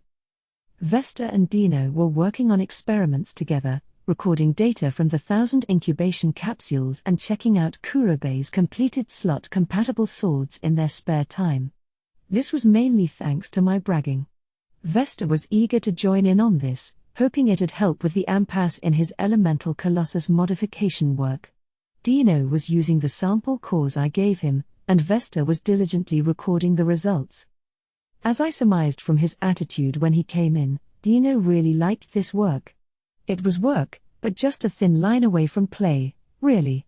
He may have whined about how much he hated a decent living, but in this environment, he was doing real work whether he realized it or not. If you find your work fun, you never work a day in your life, I suppose. After spending a few minutes relaxing, I turned to Ramirez and cut to the chase. So, Ramirez, why were you in such a hurry to create a complete body? Oh, She seemed hesitant. Thraney stepped up to defend her. Wait a minute, Sir Rimuru. Lady Ramirez is devoting her all to helping my sisters and our friends. I didn't intend to criticize her, but Thraney must have thought I was angry, because she was already arguing in Ramirez's defense. That's how it always worked. Thraney was just way too lenient with her. No, I just want to know the reason. I'm not mad at all. Well, Ramirez. I tried to put Thraney's mind at ease before continuing. Looking back, I was probably moving too fast. You know, I have a lot of adoring fans, so I wanted them to have their own bodies ASAP. That'd make them a lot happier and stuff, and I'd have more personnel, and then everybody's good, right? Awkward as she seemed, Ramirez did have a point. Even without bodies, the Dryads could work and operate within the labyrinth. Treants, on the other hand, couldn't. They could manifest themselves nearby the trees that were their main bodies, but they couldn't venture anywhere that tree wasn't in view. Without a body, they'd be discharging magicules like mad, a major drag on them. Even Dryads faced a drastic cut in power once they were too far from their real bodies, and they were on the upper echelon of A rank, a level above high-end magic born. The lower-level treants couldn't expect much at all by comparison. As Ramirez reasoned, the bodies in these incubation capsules would give physical freedom to both the Dryads and the treants. Thus, she was surreptitiously completing, and borrowing, a few bodies for herself. Well, if that's all you wanted, why didn't you ask? Diablo's not back yet, and I don't even know exactly how many demons he's bringing with him. We can always make more if we need to later, so let's get bodies ready for the Dryads first. Are you sure? Of course I am. Thank you, Rimuru. She flitted happily in the air, doing a few laps around me. But this suited my purposes as well. We really didn't have enough people. Thraney's sisters and the other Dryads were working hard maintaining the labyrinth, which was tough work in itself, so clearly we didn't have much of a safety net. At this rate, we were all bound to burn out and screw something up. The labyrinth was open day and night, after all, and we needed to set up a proper shift system to deal with that soon. With these bodies, even the treants could be A-ranked creatures, able to hold their own in the labyrinth. If they managed to wreck their physical bodies somehow, they'd be safe, they were just possessing them, is all. This would likely only apply within Ramirez's labyrinth, which was as far as their thoughts could travel, but that was good enough. The Dryads, meanwhile. So yeah, I figure we could make Treya, Dorith, and Alpha and the others into Dryastole Dryads like you, Thraney. Question mark. Are you sure about that? Even before I could finish, Thraney latched onto my proposal with astonishing speed. You're sure, Rimuru? Ramirez was similarly uneasy, leaving Dino and the rest in the dark. Am I sure about what? Evolving creatures to Dryastole Dryads takes a ton of work, doesn't it? Oh, kind of. But I owe them for all their efforts, and I'd like to have them keep helping with the labyrinth, so. Yes, but we've been granted a place to live already. Lady Ramirez has agreed to work with you, Sir Rimuru, and as her servants, we are only carrying out our promise. Thraney sounded apologetic, but her help around the labyrinth was a massive boon. To pay for that, I wanted anyone evolved to Dryad to have the chance at an independent body. It'd involve handcrafting a body for each one, but in a way, making handsome-looking male and female figures was a hobby of mine, and besides, just reusing the bodies I was making for Diablo seemed trite. Dryad bodies really demanded you make them with wood, I thought. No, you really do help us a lot. I'd like you to keep up the good work, so please don't be afraid to accept them. I'll let each one of them decide whether they'll use one of the bodies here or evolve into a Dryastole Dryad with the bodies I carve for them. Thraney eagerly nodded. Ramirez, next to her, was grumbling along the lines of why is he kinder to Thraney than me? I don't like that, but I ignored it. After the break, Vesta and the others went back to work. This might be beyond my knowledge, but it's fascinating. I have a job, and it's time to carry it out. Let's go, Vesta. All right, Sir Dino. Dino, emphasizing the fact to nobody in particular that he was working, took Vesta out of the room. I'm not sure he had ever worked before in his life. He was clearly a worthless grifter, but he was making an effort for me, so whatever. I guess I'll go back to my own work. Wait. Rimuru, I have a favor to ask. Ramirez, time to fulfill your end of the bargain. Great. This was bound to be some insipid, time-consuming favor, so I was trying to flee before he could say it. Veldora was waiting for just after the break to bring it up, wasn't he? Now, to tell you the truth. The master says he wants an assistant. And I'd love to have more people around, so if I could be assigned one, too. Just as insipid and time-consuming as I thought. Here we go again. We're already aching for people, so I wasn't about to give Veldora another playmate. No, look, everyone's busy here, so there's no time to give you someone to mess around with. Wait. Rimuru, you have the wrong idea.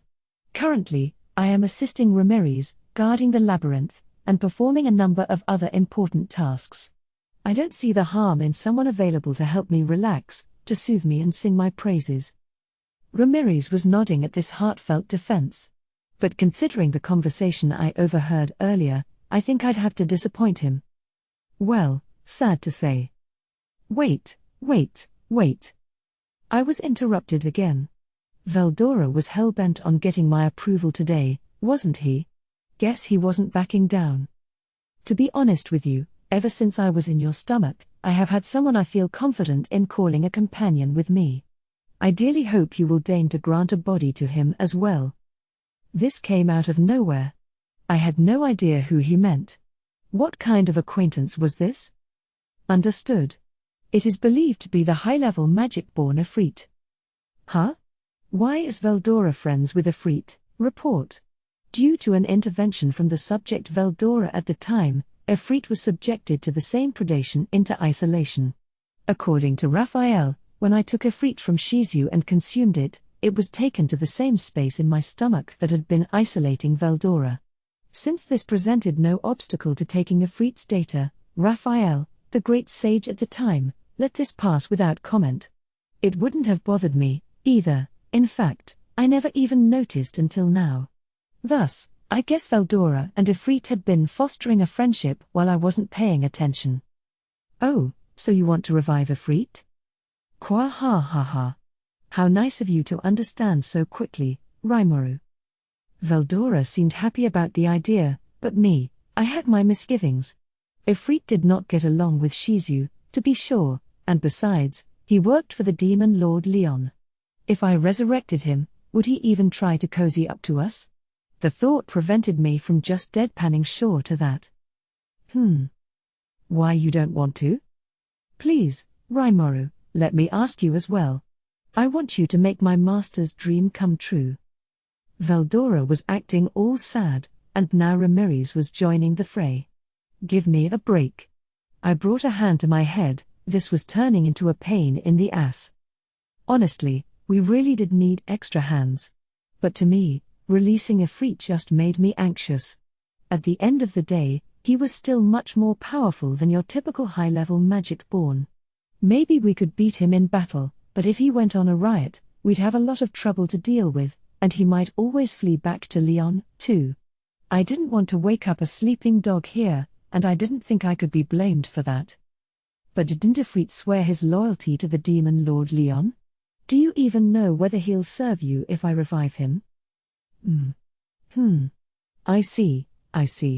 No, that is no concern at all. My passions rubbed off on him, so he's eager and willing to help. Really?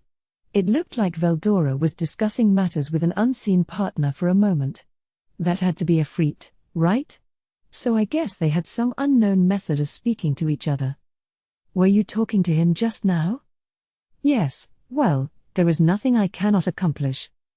The master's really something, I'll have you know. Why, he even had Efreet summon a huge number of flame salamanders for our magic trains.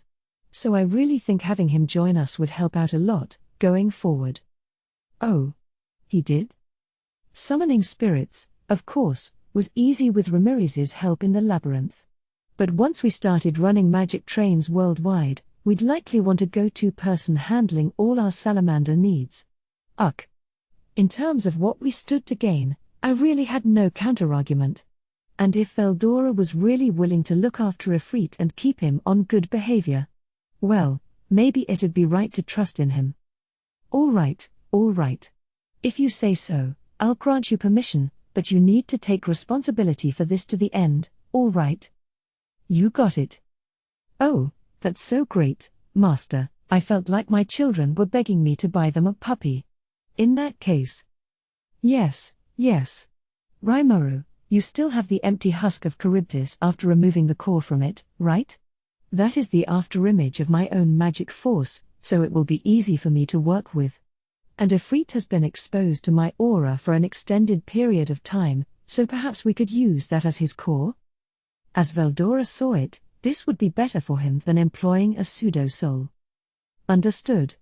The subject Veldora's opinion seems valid. And if Raphael was agreeing, I had no room to turn him down. Okay. So we'll give this to Ifrit for his body, then? I stood in front of the incubation capsule I repaired just before our break. The Magisteel skeleton inside had transformed into the unique metal dragontite and was further exposed to Veldora's excess magicules. Your average monster didn't have a chance of withstanding it. I felt that as a higher-level spirit, Ifrit was up to the challenge. Ah, very good. I'm sure he'll be delighted. With Veldora's agreement, I started the procedure. Report. Ifrit's afterimage detected. Transferring to the core of Charybdis. Successful. Creating soul vessel. Now fusing with dragontite body. The whole process wrapped up in an instant. That's Raphael for you. We had it down to a literal science.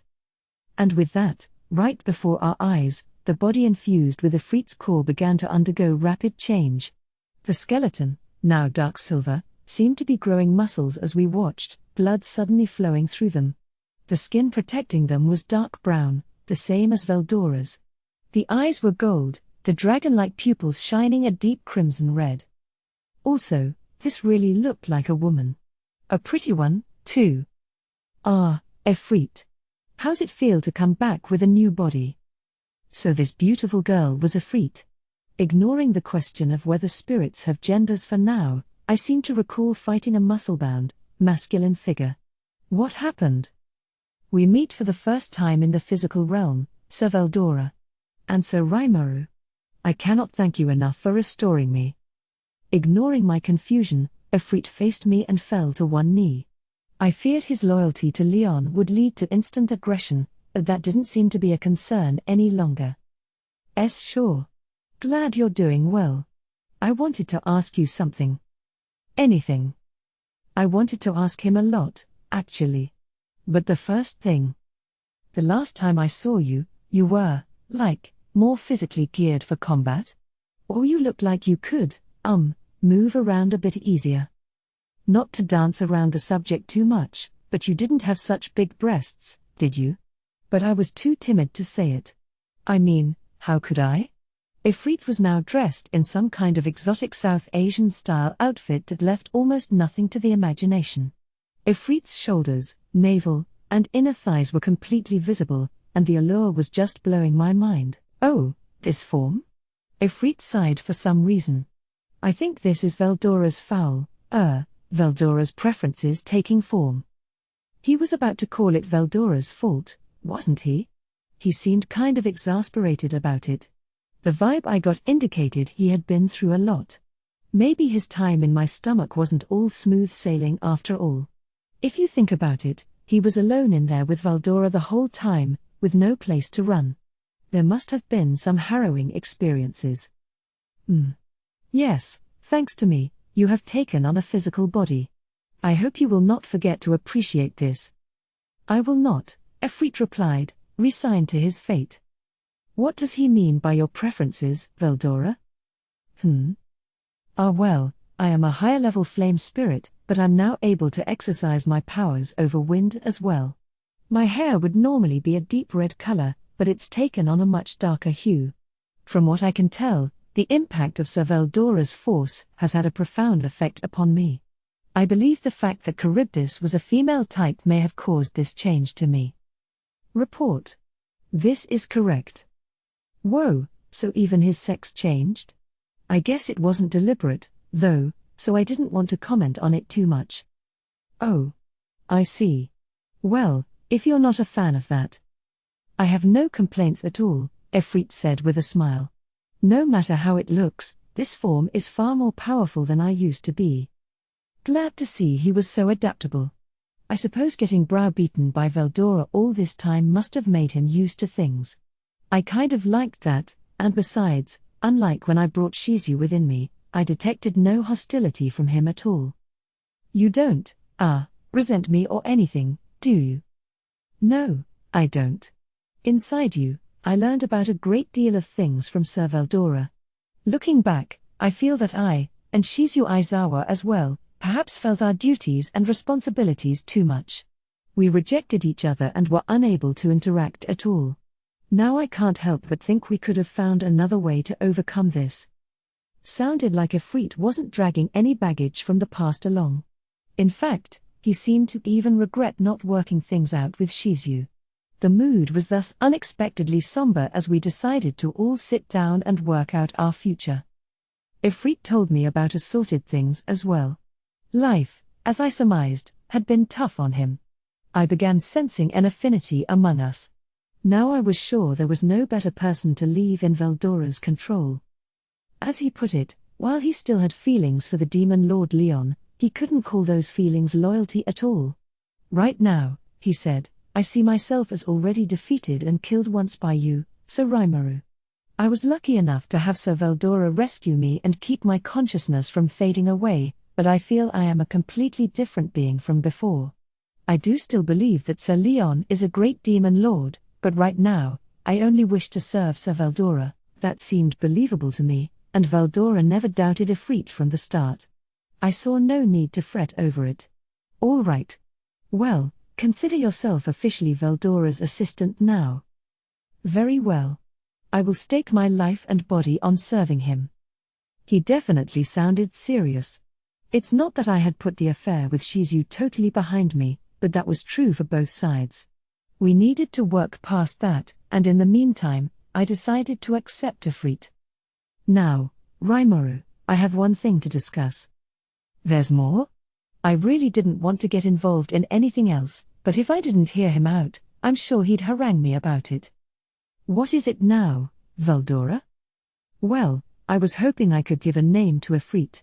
Efreet, you see, is not his individual name, but that of his spirit type. All upper-level spirits summoned by the spirit summon, Efreet's spell are referred to as Efreet. That was actually a decent suggestion. A name, huh? He might need one of those, yeah.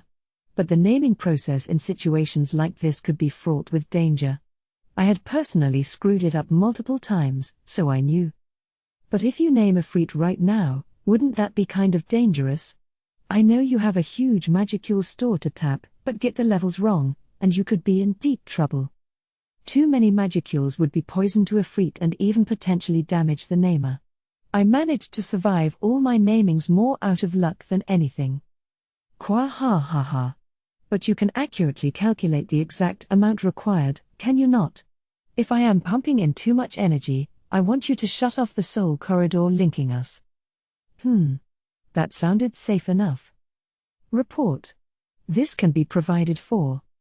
Raphael was eager to help, likely because I was in no direct harm. All right. I'll help. Good. I knew you would say yes. So we were now naming Efreet. Efreet, from this day forward, you shall be known as Cherries. With a solemn voice, Veldora gave Efreet his command. Cherries was now the name of Efreet, a name that was more a contraction of Charybdis than anything resembling Efreet. I thought something like Iris would be more suitable, but better to keep my mouth shut with things like this. Now, via the soul corridor between them, I could see Veldora being drained of his magicules. Efreet, right now, was a special A in rank, with enough magicules to be deemed a calamity-level threat. He'd lose out to Xion or Benimaru but was about equal with Ci or Geld. So if he was given a name. Yes, my lord. Then by my name as Cherries, I solemnly swear to serve my master, the great Sir Veldora. The name was accepted, and at that instant, Raphael shut off the soul corridor and sealed up Veldora's powers. Mission accomplished. Veldora had successfully named Ifrit. And now Ifrit was evolving. He had far more magical force within him. Now he was Demon Lord caliber, a far cry from Thraney and even above people like Carillion or Frey. Report. The upper-level spirit Ifrit has evolved to Flame Lord. A Flame Lord? Apparently, this was what happened when spiritual life forms attain physical bodies and assume something closer to demonic form. Kwa ha ha ha. How impressive. I'm glad I relied upon you now, Raimaru. Veldora couldn't be happier. But one look at Ifrit made me squint. He had undergone major changes, or really, he was back to how I remembered. The hair was still the same extremely dark red as before, but now he was male in structure again, exactly as the time we fought each other. There were some small differences in the details, but now I think I was seeing Ifrit more as how he pictured himself. PFFT. After I gave you such a after I gave you such wondrous beauty. I was hardly expecting this. Veldora was already whining about it. I guess he was playing a trick on him the whole time. Ifrit, or I guess I should start calling him Cherries, owed deeply at him. Is that the case? I expected as much, but I am glad my own desires won out, in the end. However, I can always return to female form, so if you insist upon it. No, I was just poking fun at you regardless. I have no complaint about whatever form you take. Veldora's jokes weren't very funny. Things were back to normal now, but there was a decent chance Cherries would have been stuck that way all his life. I better watch how I act around Veldora, too. So how's your body feel? It feels excellent, wait, what's this? As he answered my question, he began to notice some kind of change. Carefully, he gauged the powers within himself. This much power? He seemed shocked. Heh. Well, I should hope so, Veldora said with a satisfied smile. He had been expecting this, it seemed. It seems you've evolved into a Flame Lord. A Flame Lord? I can hardly believe this power. Yeah, if I was just resurrected, and all of a sudden I had Demon Lord level power, I'd probably react the same way. But even with all that power, you're still mainly just a caretaker for Veldora, all right? In fact, with all that strength on tap, Veldora might wind up trying to take even more advantage of you. I was starting to sympathize with Cherries a bit. We had gotten chummy pretty fast, after all. Regardless, we had a new member of the office. Before long, Cherries was just another part of the picture, worked to the bone by Veldora and Ramirez, just as I feared, but nobody seemed to mind. Thanks to him, our work was humming along even faster than before. Hey, since when did we have someone like this working for us? He joined while you were all occupied with putting cores together. But it's not like you just hired someone on. This is a Spirit Lord. He's got, Demon Lord powers. No, he's a Flame Lord, to be exact. It doesn't matter. That's not what I'm trying to say. Dino seemed pretty agitated, but everyone else got used to things quickly. Well, these things happen, I suppose. They do, Vesta. Dino, if we're going to work with Raimaru and the Master here, you can't afford to let things like these throw you. I know, but... He looked less than convinced but, with the help of everyone else, grudgingly accepted it. Yes, it's best to just adapt. Knowing when to give up is key. So now I was cutting down more trees and creating more dolls. Before long, I had a number of dryads evolved into Dryas doll dryads, capable of tapping their full powers no matter how far they were from their trees. Not one of them refused the offer, so now there were nearly 10 of them. They didn't have battle experience and thus weren't as strong as Thraney, but they had a whole labyrinth to learn the ropes in. Looking ahead, I'm sure they'd be great assistants for Ramirez. I was also just about done with the bodies, or really, the avatars, I'd be lending to the treants. They'd simply be possessing these bodies, not taking them over entirely, so they didn't need to be top of the line. I made sure they were fully compatible with the 100-odd treants who would now be able to explore and work in the labyrinth. That was a lot of new personnel, and now I regretted not doing this sooner. Many of the Dryad bodies were female in shape, while most of the Trent bodies were male. They themselves were genderless, and they told me I didn't need to worry much about this, so I made their bodies with efficiency as the watchword. If they wanted to adjust any details, they could do it themselves once they took possession. Regardless, I was told they were ready to hop in whenever the bodies were good to go, and before long, my work was complete. With the new help, we finally had a little free time to work with. Thank you very much, Sir Rimuru. I jiggled my slime body in response to Thrainey's words of gratitude. This was really no big deal for me. I wanted to repay them for their hard work, and besides, I got a lot out of the bargain. Okay, everyone, keep it up. Ramirez, if anything happens, let me know. Roger. I'll fly right over.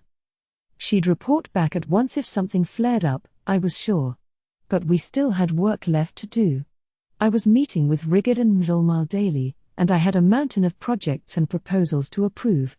My feedback was required for our criminal justice system as well, and I needed to mediate over and resolve any conflicts of opinion in my cabinet. In an ideal world, I'd help all day with this research, but life was getting in the way. What I really wanted was a staff to help me with bureaucratic work. That was my main priority. I had time for my hobbies because I didn't need to sleep, but even I enjoyed a nap now and again. I had thought of myself as someone who talked a big show and let everyone else do the actual work, but now I really was working hard. I couldn't help thinking about that as I returned to my office. Sir Diablo has returned, along with several unfamiliar individuals. They wanted to see you. What would you like me to do with them, Sir Rimuru? That message had been waiting for me for quite a while. If it were Diablo alone, of course I'd welcome him right in. But he had brought strangers along. It was an annoyance, but with all the people I had around me, we needed to go through this procedure. I decided to get this rolling before Benimaru demanded he sit in on matters. We'll meet in the reception room. Bring them right over. The attendant briskly bowed at me and left. She seemed to move kind of awkwardly. I guess she was nervous around me. Exasperated, I asked another attendant in the next room over to prepare some tea. Shuna was busy elsewhere with her own work in the daytime, although she always allotted time in the evening to prepare dinner and the like. Shion, for her part, was training Team Reborn in the labyrinth. They were apparently testing out just how immortal they were, pushing the far edges of their endurance. I heard they were going down to some pretty deep levels, so I resolved not to call for her unless needed. In their place right now were two attendants assigned exclusively to me, a pair of evolved gobliners who pretty much looked human, in my opinion. Some Shuna-developed cosmetics had gained popularity as of late, and I felt like all the women around me had been looking prettier. They were first-class attendants, and I'm sure they'd be at ease around the kings and princes of other nations, although I must have been a tad intimidating. I couldn't ask for better. So I headed to the next reception chamber over, one of the rooms designed for rustic sturdiness. I figured nothing would go wrong, but no need to go in unprepared. I had zero idea what kind of weirdos Diablo would pick for his crew. The moment I stepped in, the attendant brought our tea. Very organized, I thought. Then I sensed someone outside. Sir Rimuru. I have returned. With a gregarious smile, Diablo entered the room. Not that I'm one to talk, but a smiling Diablo is about the most evil sight I can think of, and if I thought so, I'm sure he was just as sinister a symbol to everyone else. There was just this wicked atmosphere around him, like he was always planning some nefarious deed. Today, as promised, I have brought along some people I'd like you to extend an audience to. If you could meet them for me, nothing could make me happier. He greeted me respectfully as ever. It was needlessly polite, really, but I had gotten used to it. He saw me as his sole superior, approaching me almost like a god, after all. Behind Diablo were 3 women. He had talked about people to work under him. Were these the ones? They looked young, but I suppose age didn't matter to demons.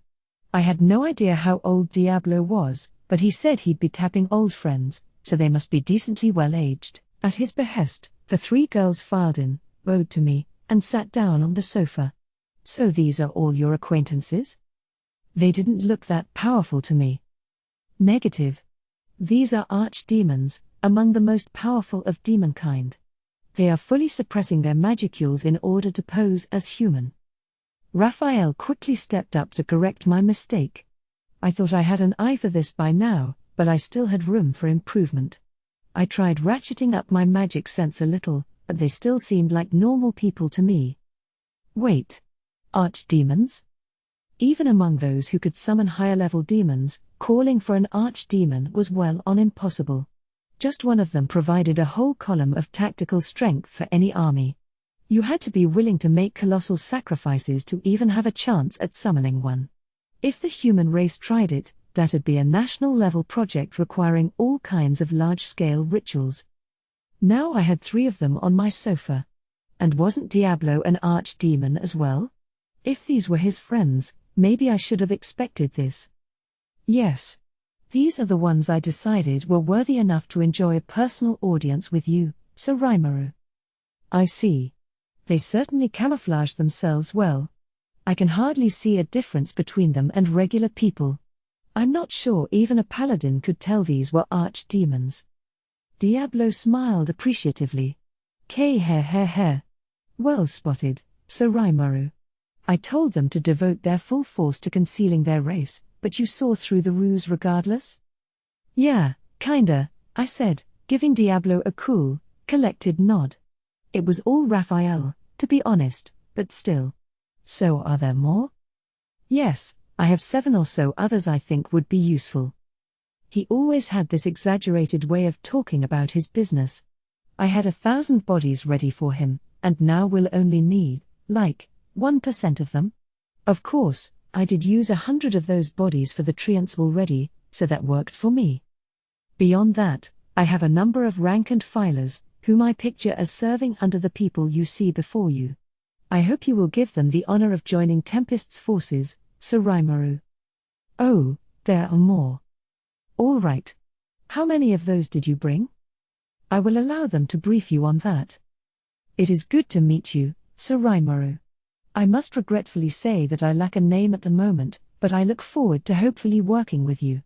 I understand that Black adores you, which I honestly found hard to believe, but now I see why. Oh? I was greeted by a beautiful woman with snowy white hair. She stood before me like a noble heiress, remarkably elegant. There was a fetching, fleeting element to her smile. She seemed so kind and gentle that I could hardly believe she was a demon. Yes. From the moment I laid eyes upon you, I could not stop my heart from racing. I sincerely hope you will add my 200 followers and me to your force. With a cheerful smile, the white-haired lady pledged her oath. Honestly, it embarrassed me to get complimented like this, but Diablo had already accustomed me to it, so I let it slide. Me too, and me as well. I want to offer my 200 servants and myself to you, Sir Rimuru. The energetic young lady who spoke next had purple hair and a ponytail on her side that complemented her naturally cute looks. Despite Diablo's declaration, I almost doubted whether she was a demon at all. No complaints here, either. I've brought my own army of 200 along, and I'm ready to let you have 'em all. The dazzling, pompous blonde spoke up last. Diablo, peeved at her act, was about to stand up before I lifted a hand to stop him. I had the impression she was trying her best to be polite with me. No need to scold her over little things. That rounded out our greetings. I had 3 girls here, each arriving with 200 people. So Diablo wanted to add 600 people to his personal force. I had to hand it to him, this was scary. He was seriously trying to form his own army. K-heh-heh-heh. Now, each of these people has 2 trusted assistants with them. In addition, there is one more whom I thought would make an amusing addition. These 7 are accompanied by approximately 100 servants, making for 700 in total. I had hoped to assemble a team of 1,000, but regrettably, I am forced to disappoint you on that front. My mishandling of this affair truly pains me. No. Don't worry about it. Let's go meet them. So 700, not 6? That was almost too much. Thank you very much. But before that, I thought I should debrief you in detail on how I came to invite them to my side. Is that gonna take a while? Well, Sir Rimuru, I wish to keep you updated on my activities. And so Diablo was already beginning his boastful speech. I needed to stop it at once. Okay, I'll pass on that. I'm sure they're not here to listen to you brag at me, either, so how about we save that for another opportunity? An opportunity I was pretty sure would never come, of course. Diablo froze, giving me a huh? Look. The 3 demon girls snickered.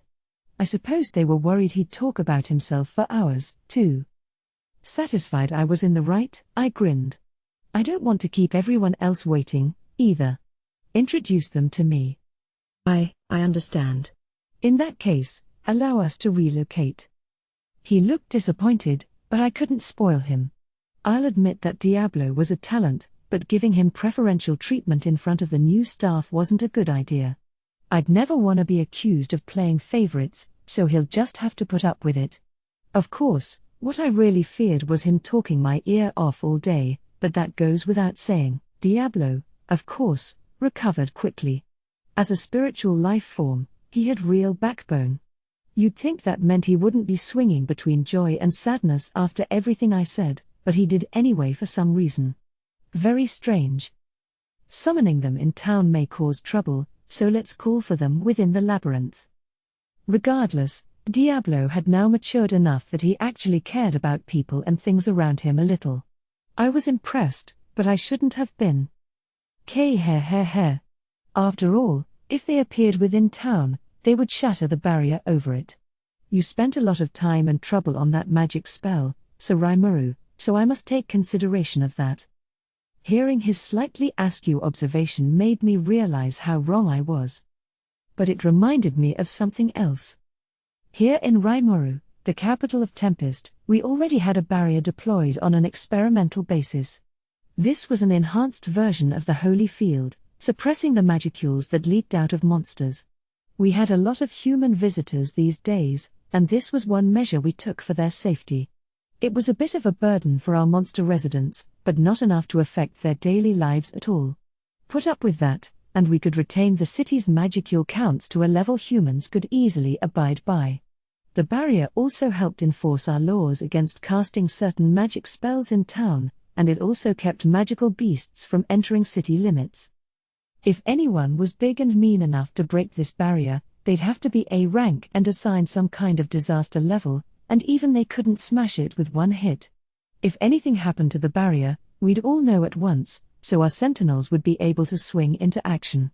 Even an A-ranked beast, of course, was nothing to fear without intelligence. With our well-honed soldiers, we'd be able to calmly take care of matters. My main concern was whether there were people among these 700 who could break down the barrier. It'd be child's play for the 3 women behind me, but were there any other menaces among them? Diablo tended to be a harsh critic, so if he described 7 demons as useful, they had to be extremely dangerous. Inside the dungeon. I hereby permit you to show yourselves. Manifest. With Diablo's order, 7 demons appeared, 700 more kneeling behind them. I guess I should have expected this. 6 out of the 7 were archdemons. Magicule flow was regulated within the labyrinth, so it was easier for them to appear here than up on the surface, hence why all of them were their full, ominous selves in here, these 7 demons who earned Diablo's trust, though. Now these guys looked like actual demons. One among them was just a greater demon, but a special one apparently, and no doubt pretty strong, too. Strong enough to pick a fight with Diablo and get smashed up in the process, by the sound of it. He had guts, at least, although clearly he had to be an idiot. Nonetheless, Diablo saw something in this greater demon, and if he did, I had no complaint. But enough about that. My concern was still on the first 3. These 3 archdemons each had 2 archdemons of their own, essentially indicating they had some kind of special talent beyond just their magicule count. Understood. As demons have no lifespan, the older they are, the more battle experience they build up. In the demon realm, there are classes of nobility they are categorized into based on that. Those in the ruling classes enjoy exclusive levels of authority and power. Oh! Raphael told me that demons are limited in how far they can grow, archdemon being the very top. However, even under these same conditions, they can polish their battle skills and establish themselves as superior over others. Different demons can have different strengths, even with the same magicule count. That difference can come in knowledge, the drive for victory, the strength of their will. Put it all together, and that's how a demon built their rep. Plus, archdemons are further categorized by the era they were born in. To be exact, legends whose names have been known for over 3,000 years are classified as prehistoric. Archdemons at least a millennium old are ancient.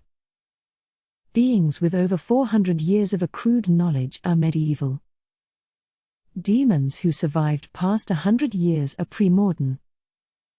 Those with more than a human lifespan's worth of study are modern. Newborns are called contemporary.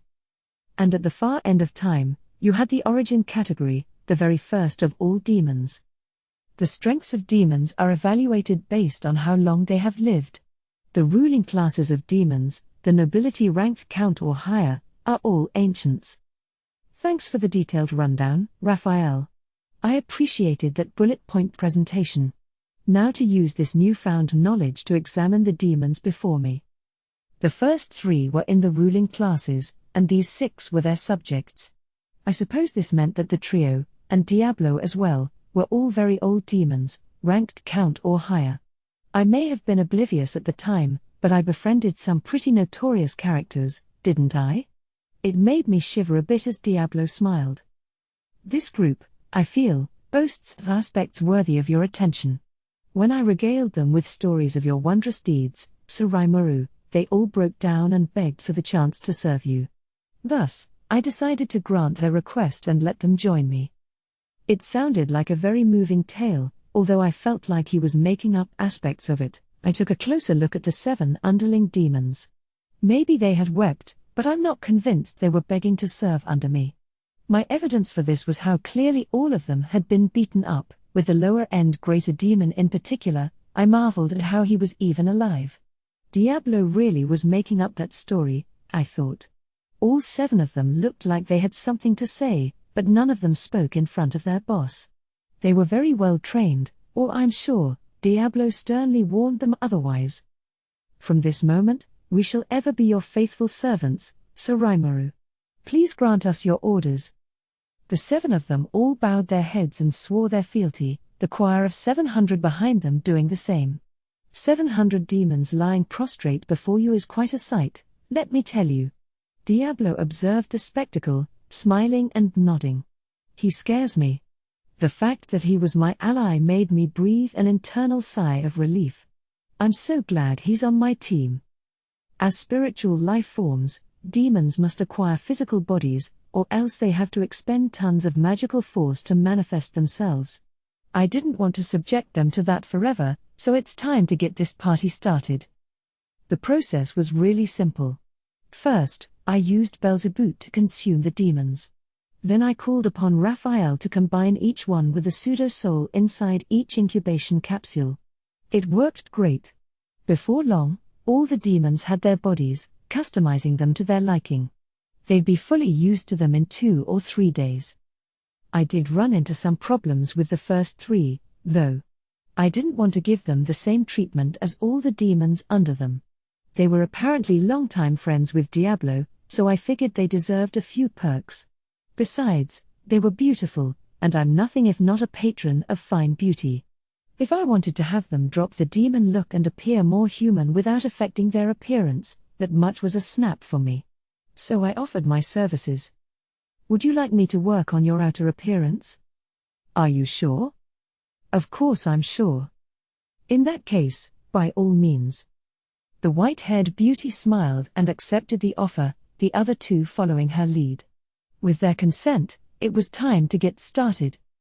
It's tough to change someone's appearance without adjusting their internal bone structure. My fingers were more than nimble enough for the effort, and Raphael's calculations were perfect. Forming and adjusting their looks was a cinch for me, and once their structures were set up, some magical flow fine-tuning should perfectly recreate their looks. I also gave them a little extra, mixing gold into their magisteel skeletons to make them orichalc. If they're friends of Diablo's, they deserved that much. In this world, gold was kind of an all-purpose metal, keenly compatible with magicules and providing durability and capabilities that far surpassed magisteel. They were literally beautiful down to the bone, and very appreciative. Thank you very much, Sir Rimuru. And if they were happy, I was just as happy. Mission accomplished. Now we just had to wait for everyone to wake up. Oh, and it'll be an annoyance if they don't have names. Whoa, what are you doing in here? Hey, Rimuru. Did Diablo bring his underlings back? I wanna say hi to them. Whoa, look at this. Dino, Ramirez, and Veldora had invited themselves in. Yep, I explained to the ignorant Dino, Ramirez is right. Diablo's brought his team over. They're all demons, so I have a set of bodies for them. No, I knew that, but if he did, why was he acting so surprised? Well, after all, if he's gathered this many demons together, Diablo must be quite formidable, indeed. Oh, the numbers, huh? Yeah, there's a lot. Veldora seemed to have a point. If I wasn't forewarned, I probably would have been just as shocked. And not just that. I'm a little surprised, too. The three leaders over there. Is it me, or are they really old? Ramirez looked kind of put off. Dino nodded his agreement. Yeah, I said, they're ancients in the ruling class, so they've supposedly been alive at least 1,000 years. Huh? It's gotta be more than that, isn't it? Was it? Raphael couldn't have made a mistake. Negative. It is a difference of interpretation. With no way of knowing an exact age, estimates given are strictly estimates. If they have lived over a millennium, then it is not out of the question for them to be over 30,000 years old as well. I supposed that was true. Being over 1,000 could potentially make you 3, 4, even 10,000 years old. Raphael wasn't wrong, but it didn't necessarily have the right estimate, either. Yeah, but it's hard to ask a woman for her age. Qua ha ha ha. I have learned that well. It leads to unwanted anger, to be sure. Well, one's age isn't all that important anyway. If I've got a trio of ruling class demons on my side, I'm not gonna ask questions. If you're fine with that, Rimuru, then so am I. Funny way to think about it. I sure couldn't do that. Heh. Well stated, Sir Rimuru. It is not the years in your life, but the life in your years, am I right? Maybe? Diablo seemed eager to close the book on the subject. As embarrassing as it was for me, I followed his lead. Dino and the gang had almost made me forget what I was here for, so I decided to focus on what I'd name these demons. I figured I might as well keep it simple and stick with the exotic car theme I started with Diablo. It's not like fighting power should be measured like the price tags of cars, but with the ancient demons in front of me like this, I think they deserved names like that. Okay, I boastfully stated at the 3 body frames in the capsules, from now on, you 3 can call yourselves Testarossa, Ultima, and Carrera. The first among them had beautiful, shimmering white hair, snow-like skin, and, floating amid all that blinding white, elegant, vibrant eyes and soft red lips, which reminded me of the classic Ferrari Testarossa. Ultima was the perky lady with purple hair and a bubbly personality, and I thought the name perfectly suited her image. Carrera, meanwhile, was every bit a Porsche, blonde locks, a cutting stare, a real leader of the pack. Whoa. You can't just name them like it's nothing. Only Dino voiced any concern. But the warning already came too late, so there was no point panicking about it now. Look at Ramirez and Veldora. They didn't freak out about every little thing I did. Par for the course for him, I'd say. Yeah. As if Rimuru would act any other way. There you had it. As the three archdemons listened on, I worked them through the final stages of the body-claiming process. Muscle covered their golden frames, and in an instant, they were naked personifications of beauty. The magicules kept flowing into them, clothing their bodies. The incubation capsules shattered, unable to withstand their mystical auras. I could see why, thanks to me naming them, they had now evolved into demon peers, nothing like they were before. Their power was overwhelming, upgraded to a dimension beyond all common sense. Wow, muttered Dino. Not even old-era demon lords like Carillion could take those guys.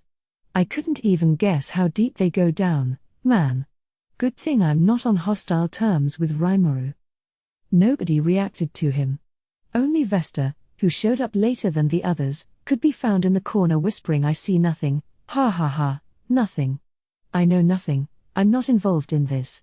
The way he was slapping himself on the head and talking incoherently made me feel a little sorry for the guy, but let's just pretend I didn't see that. This wrapped up my work for the day. I didn't want to drain my magicules all at once, so I proceeded with caution, giving names only when I was confident I had the wherewithal for it. 3 a day seemed like a good limit. Thus, the next few days were spent on a naming spree. I gave out the following names, in order of strength. Moss, Veyron, Ajira, Esprit, Zonda, Cian, Venom. Testaross's underlings were Moss and Cian, Ultima had Veyron and Zonda, and Ajira and Esprit worked for Carrera. Venom, meanwhile, was Diablo's wild card favorite. Even with Testarossa and the other two alone, I held command over 3 demon peers, which was an insane amount of force. But that was only the start of it. All 7 evolved immediately after I named them, stepping out of their incubation capsules like everything was normal. 2 of them had become demon peers, 4 others remained as archdemons but seemed a little different. I can't explain how too well, but it's like the blinders had been taken off. Venom also evolved into an archdemon, greatly boosting his own fighting power. To me, it was so much of a surprise that my brain just shut off. I mean, demon peers aren't beings you see just pop up all the time. They were legendary figures, more powerful than your average demon lord, and, counting Diablo, I currently had 6 of them within my borders. Now they weren't seeming so rare to me. What was I even gonna do with all this force? I wanted to procure people strong in things like politics and economics. Could they handle that stuff? I sincerely doubted it, but I guessed we'd have to try it out. As I pondered this, I started thinking up names for the remaining 700. This was my promise to Diablo, and I wanted to see it through to the end. I had, as it turned out, made some miscalculations. Raphael informed me that the magicules that had already built up in the incubation capsules would be enough to name them with. That was good news. Just the motivation I needed, in fact, because I whipped through the whole naming process in just 2 days. Now these 700 were prostrating themselves before me. Most of them were lesser demons to start with, but with a name and a physical body, they had evolved into greater demons. As expected, they had all gained enough magicules to be firmly A-ranked territory, and now I had 700 of them at my beck and call. Not that I'm one to talk, but something about this screamed stat inflation to me. Some of them even looked for all the world like archdemons. Did I just have another oops moment? It was simply astonishing. I mean, the first 3 alone, Testarossa, Ultima, and Carrera, were more than enough already. But it was too late to turn back now. Let's pretend that I didn't notice anything. That was probably the best way to preserve my sanity. So Rimuru, I cannot contain my joy upon receiving such a wonderful name. And all this force. Please allow me to continue granting you my absolute loyalty. Testarossa spoke for everyone there when she addressed me. I nodded my approval. Sure, have a blast, guys. Thinking about it, this was all Diablo's fault, wasn't it? All I did was keep my promise. I'm sure he'll educate them for me and stuff. As irresponsible as it was, that's what I wanted to think. As Rimuru was attempting to escape reality. Diablo, I think I understand why you are so enamored of Sir Rimuru. Yes. Amazing, isn't he? He saw us for what we really were, and he concluded that we were not a threat worth considering. Even that old demon Lord Dino turned white as a sheet when he saw us. Testarossa and the other two demon leaders were talking among themselves. Rimuru had no way of knowing, but this group had zero intention at all of swearing loyalty to him when they had first showed up. Their old friend Diablo had only convinced them to lend him their powers for a little while. They had lived a long time, becoming the strongest their world had to offer, as were the demons who served them. Two of them were even defined as prehistoric by humankind, and over all those years, neither of those demons had tasted defeat even once. This was Mos and Veyron. Mos, an archduke in the demon realms, second in power only to the Origin, a spotless battle record for tens of thousands of years. Veyron, an old, crafty Marquis-class noble whose life spanned over 4,000 years. He had been defeated by Mos several times before, reincarnating himself each time. The other servants were no pushovers, either. Ajira, a Viscount and a pre-modern demon. Esprit, also a Viscount, who boasted a streak of victories dating back over the past 500 years. Zonda, a Baron who'd been undefeated for 300 years. Sion, another Baron with a similarly long record. Ajira was a special case, a demon who'd been undefeated for 3 centuries after bowing to the force of Carrera. He preferred fighting with a sword over magic, a rarity among demons. Meanwhile, Esprit, Zonda, and Sion had, like Veyron, repeatedly resurrected themselves. They all got their starts long ago, very close to the Origin's own family tree. Venom was another special case, a demon born with a unique skill. He hadn't lived very long, but his growth and maturation were noteworthy. Diablo had rounded up this band of standout demons for his plan, and Rimuru, oblivious to all this, just casually gave them names after a moment's thought, an incredibly reckless move. As a result, every demon reborn here had obtained power beyond the natural ways of the world. They were now an unimaginable force, a great assemblage of demons feared by all. Despite numbering less than 1,000, they were an army all by themselves. They would later come to be known as the Black Corps, Tempest's most powerful military and a horrifying symbol of fear. And the Black Corps was born the moment they were unleashed from their capsules. There was a slight blush to Testarossa's lily-white cheeks as she spoke in a low voice. Yes, it's so fascinating. It's far more exciting to look at him instead of going through this cycle of destroying nations or jostling for territory with both of you. Ultima nodded. Yeah, something tells me it'll be a lot more entertaining working in this country instead of the old grind of torturing out-of-line demons. You're right, said Carrera. Like you said, Sir Rimuru is an amazing figure. He just brushed away the coercion I threw at him, like I was a naughty kitten. Accepting him as my lord was a truly tempting proposal, and now that I've accepted his name, he's got every bit of my loyalty. I almost killed you when you tried that, you know. Diablo was looking serious but let it slide without major comment, perhaps realizing Carrera wasn't lying. Oh, right, interjected Testarossa. Diablo, I need to thank you. When you spoke to me, I really did think about killing you. I'm aware. You always were that type of woman. But why did you accept my request at all? I thought you would keep challenging me until I convinced you. The original White that Diablo knew had an intense personality. She never accepted what anyone said at face value. Battles between demons tended to focus on the knowledge and technical levels of the fighters involved, and even as a demon peer, Diablo wasn't completely sure he could defeat the original White in battle.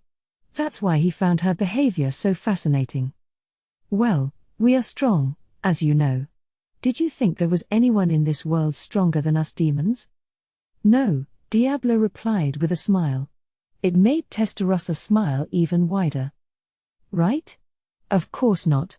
And that's why, Diablo.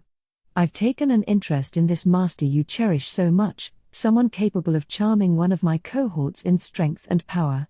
If he proved a trifle, I would have considered killing him. As would I. Hair. I'm not exactly itching to any longer, but I was planning to pick a fight with him first thing. Diablo rolled his eyes, a touch irritated. I appreciate you not causing an embarrassing scene in front of Sir Rimuru for me, but if you were actually intent on trying that. Don't worry, Diablo. You take pride in your name, and just like you, I am tremendously proud of the name Testarossa that Sir Rimuru gave me. By that name, I swear my loyalty to him, and I am sure Ultima and Carrera feel the same way. Yeah. Yes, as I said before. The three girls nodded in unison. Diablo shook his head, giving them a "what will I do with you" look. Of course, I doubt the other rank and filers besides you three will be of much use to Sir Rimuru, but so be it. I don't want you to cause me any more trouble, so I will expect you to follow Sir Rimuru's and my orders. So be it, indeed. I must repay you for introducing me to Sir Rimuru. Oh, I'm in agreement, too. If I can help out Sir Rimuru and dispense of you as well, all the better. Until then, I will allow you to command me. Diablo still felt irritated, but if Testarossa and the others promised to heed his orders, he felt no further need to remain. There existed in the world only a small number of people Diablo was willing to put up with, and the girls being a part of this list demonstrated just how unique they were. And so unbeknownst to Rimuru, the chain of command was set in stone. This is the sort of conversation Diablo reportedly had, or didn't have, or whatever, as he gave me his report. I was trying to enjoy a little peace for a change, but well. And that is how we worked matters out. They are now under my command, but there's still no telling what kind of nonsense they might pull. I'm sure you have little to worry about from them, Sir Rimuru, but regardless, stay on your guard. All right. What was he going on about? He's the one who brought them over here. But it was too late to rant and rave about it. I just wanted one day of peace and harmony in my life, and now it looks like I had more problems. And here I thought we had more allies now. Of course, I didn't have the slightest idea how true any of this was, and if they're under Diablo's command, they're all his responsibility anyway. What? What about the guy who appointed him? Gee, I dunno, who was that? So I decided to just toss the problem completely aside. Chapter 3, A Disturbing Presence. I had a rather unexpected boost to my military, and really, having more friends was something to celebrate. I decided to promptly meet with Diablo to discuss how to put these demons to work, and I'd have Testarossa and the other top demons join us as representatives to get their feedback. So there are 3 posts I'd like to assign as soon as possible. I need a diplomatic attaché to make decisions abroad on my behalf, a chief prosecutor to investigate the evils unfolding within Tempest, and a chief judiciary official to provide fair and balanced judgment over disputes. I just happen to have you 3 here, so what do you think about taking those jobs? I kept my tone casual, knowing full well just how insane this was. None of these jobs were particularly easy, and my cabinet may object to these appointments anyway, although it'd be Diablo's job to shut them up. Besides, these posts emphasized fairness. I didn't want people trying to curry favor with them, so I thought naming people as close to me as possible was the best bet. If any of them tried anything rebellious or illegal as part of their posts, I could just call upon Diablo to purge them. It made things easier for me, in a way. I would be honored to serve as a diplomatic officer. Wow, evil's even bigger than me? That sounds exciting. My judgments are always fair. I will do everything I can to live up to your expectations. Whoa. They accepted them without even listening to the job descriptions. Are you sure? I think they're pretty tough jobs. I am eager to begin, my lord. Yeah. I'm good at investigations and stuff. I will provide equal measures of death to all. I don't think that's how the jobs work, exactly. Now I was even more nervous. I glanced at Diablo. He had a smug smile, telling me all I needed to know about his thoughts.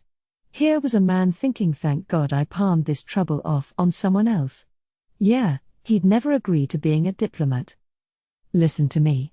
Being a diplomatic attaché means speaking for me as a member of the Council of the West. Once we deploy our military across the West, you'll also be responsible for commanding them all. It's an important job, you understand? Yes, I do understand. Testarossa softly smiled at me. Testa is a wise woman, you know. I guarantee you that she'll never do anything to harm your position. No, Diablo, you just don't want to do the job, do you? Diablo's guarantees weren't worth much in my mind, but maybe Testarossa did have a lot of wisdom. Well, with the laws we're writing for our nation as well, she'll need to understand and explain them to other nations. Do not fear, Suraimoru. I have memorized them all. Testarossa then began reciting the in-progress version of the Laws of Tempest, stuff we were still trial and erroring our way through. She even pointed out some of the flaws in the current version. Okay, you're hired. I got no complaints now, that's for sure. It's gonna be easy for you to lose your temper in the council, but remember, you have our nation's good name on your shoulders. Whatever you do, do not let anger get the best of you. Okay? I am ready to serve, Suraimoru. And should push come to shove, I will leave no evidence of my involvement. No, that's not the problem, exactly. But there was no denying Testarossa's talent. Nobody else was as qualified, and given my antics at the earlier council meeting, I wasn't exactly a good role model. Let's see how this shakes out anyway. So I had now appointed Testarossa as my counselor, but the other two had their own talents. Okay, me next. Ultima immediately began rattling off the parts of the legal code we were in the midst of enacting. She was every bit Testarossa's match in intelligence. My lord, Carrera continued, we are a race that respects our contracts. We are gifted in finding loopholes in regulations, and I guarantee we will never miss anything a common person could discover. We will also never be swayed by bribes. Anyone who wishes to subjugate us must do so by force, and only a small handful of demon lords stands a chance at that. She couldn't possibly lose to anyone, huh? The fact that she didn't say that outright indicated that some demon lords really were more powerful than her. I could name one off the top of my head easily, that redhead, but that's her problem, not mine. What mattered was that Carrera seemed dedicated to judging all criminals fairly. Okay, you're hired. I'll be expecting big things from all three of you. Yes, my lord. Thus, I had 3 demon peers assigned to 3 important posts. Luckily, it was a smart move on my part. Soon, Tempest would become a constitutional state like few others, its systems and procedures providing an example that spread across the land. These laws apply to me as well, by the way. I'll have to be careful not to get arrested for giving or taking bribes. So now we had a constitution, part of the elite club of nations that made one. It was still in the testing stages, but our government was divided into 3 sections and functioning. Ultima and Carrera were dedicated to their work, and I have to add, they had some talented people working under them as well.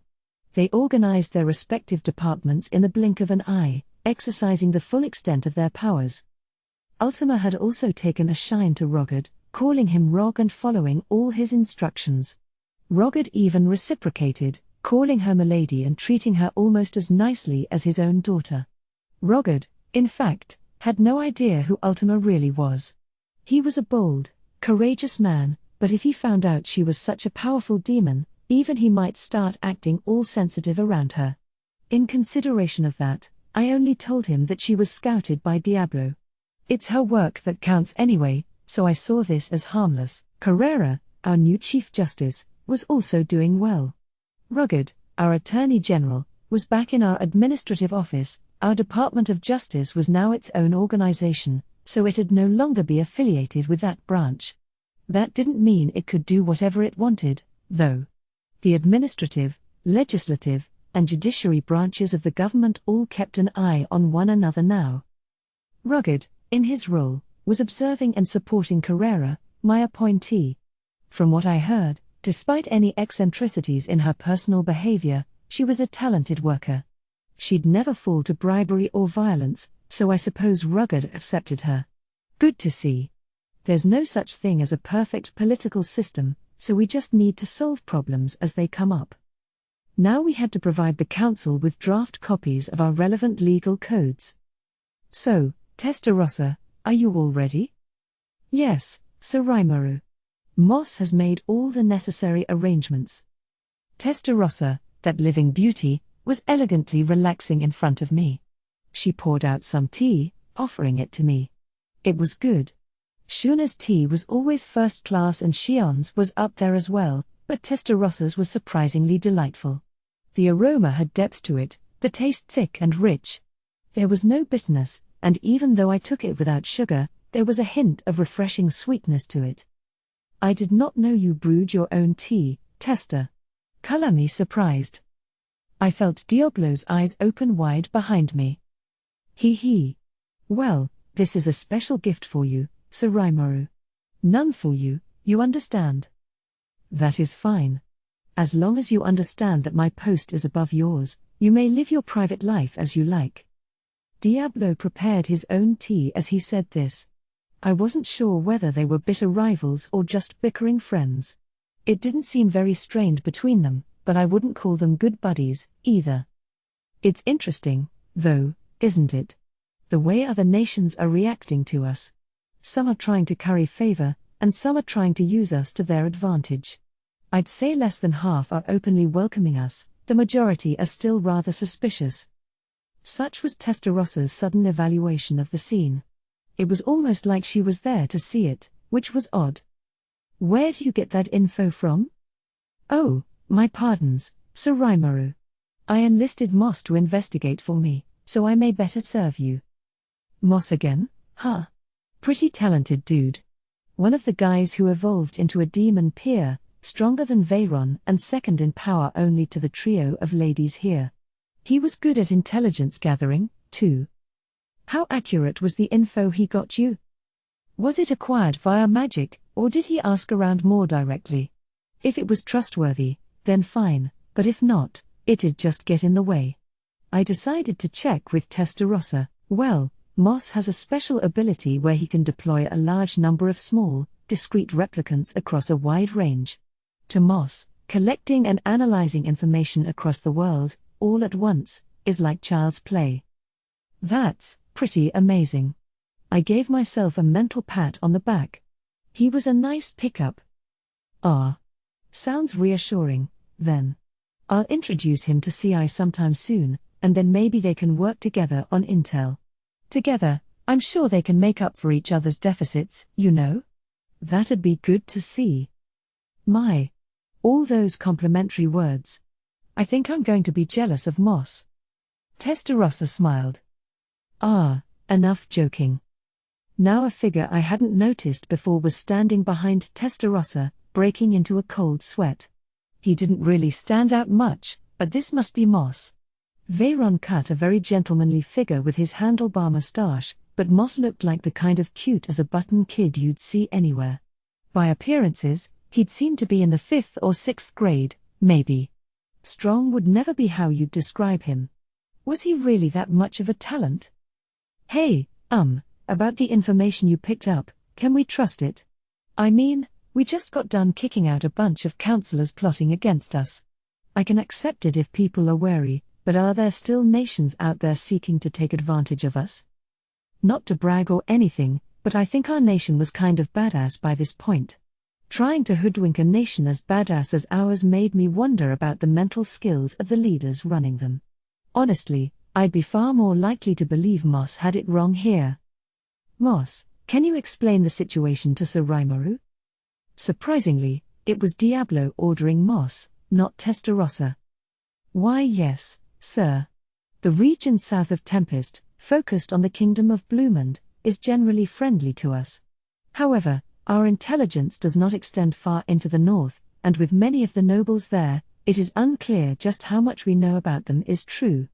As for the counselors pushed out recently, it seems that even if they told the truth to their benefactors, their stories were not widely believed.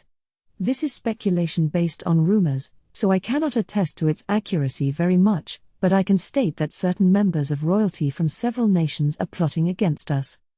Moss's power involved being able to listen in on conversations, so it was up to him, and us, to judge how accurate those conversations are. It was still really helpful, though. If we can pick up on suspicions before they spread, that can help us take countermeasures fast. Yes, my lord. Testarossa, can I leave this matter to you? Of course, Sir Rimuru. Are we in agreement that the relevant nations need to be thrown into ruin? No, we are not. That's going too far. Just force their rulers to take responsibility for it. I understand. And try to avoid bloodshed while you're at it, please, as you wish. I will not do anything that gives Tempest a bad reputation, at least. Despite her flowery smile, Testarossa was really giving me the creeps. I worried a little over whether assigning her this was the right idea, but you need to test out these things. Still, if we acted too nice to our rivals, it could send our whole nation crashing down. Being seen as a pushover will just lead to more needless damage in the future. All right, then. Proceed so our nation retains its current dignity, but don't be afraid to show them the full brunt of Tempest's gravitas. And so Testarossa was my new council representative. That took care of the biggest problems. Those had been giving me headaches for the past few months, but starting today, my mind would be much more at ease. Huh? Was I retreating the lab to do a lot of whiz-bang research? Well, I need to at least look like I'm trying down there, or I'll come off like a charlatan dropping in for fun. Being a grown-up is knowing how to balance social responsibilities like that. In a way, you want to avoid making a 100% effort in the workplace, because then that'll be expected of you every time. A real performer knows how to execute a full effort they can provide on a regular basis. Work's supposed to be fun anyway. Of course, I can try to sound like I know it all here, but that's still just an ideal. And I guess that if I'm satisfied with myself right now and have an environment like that to work in, I must be truly happy.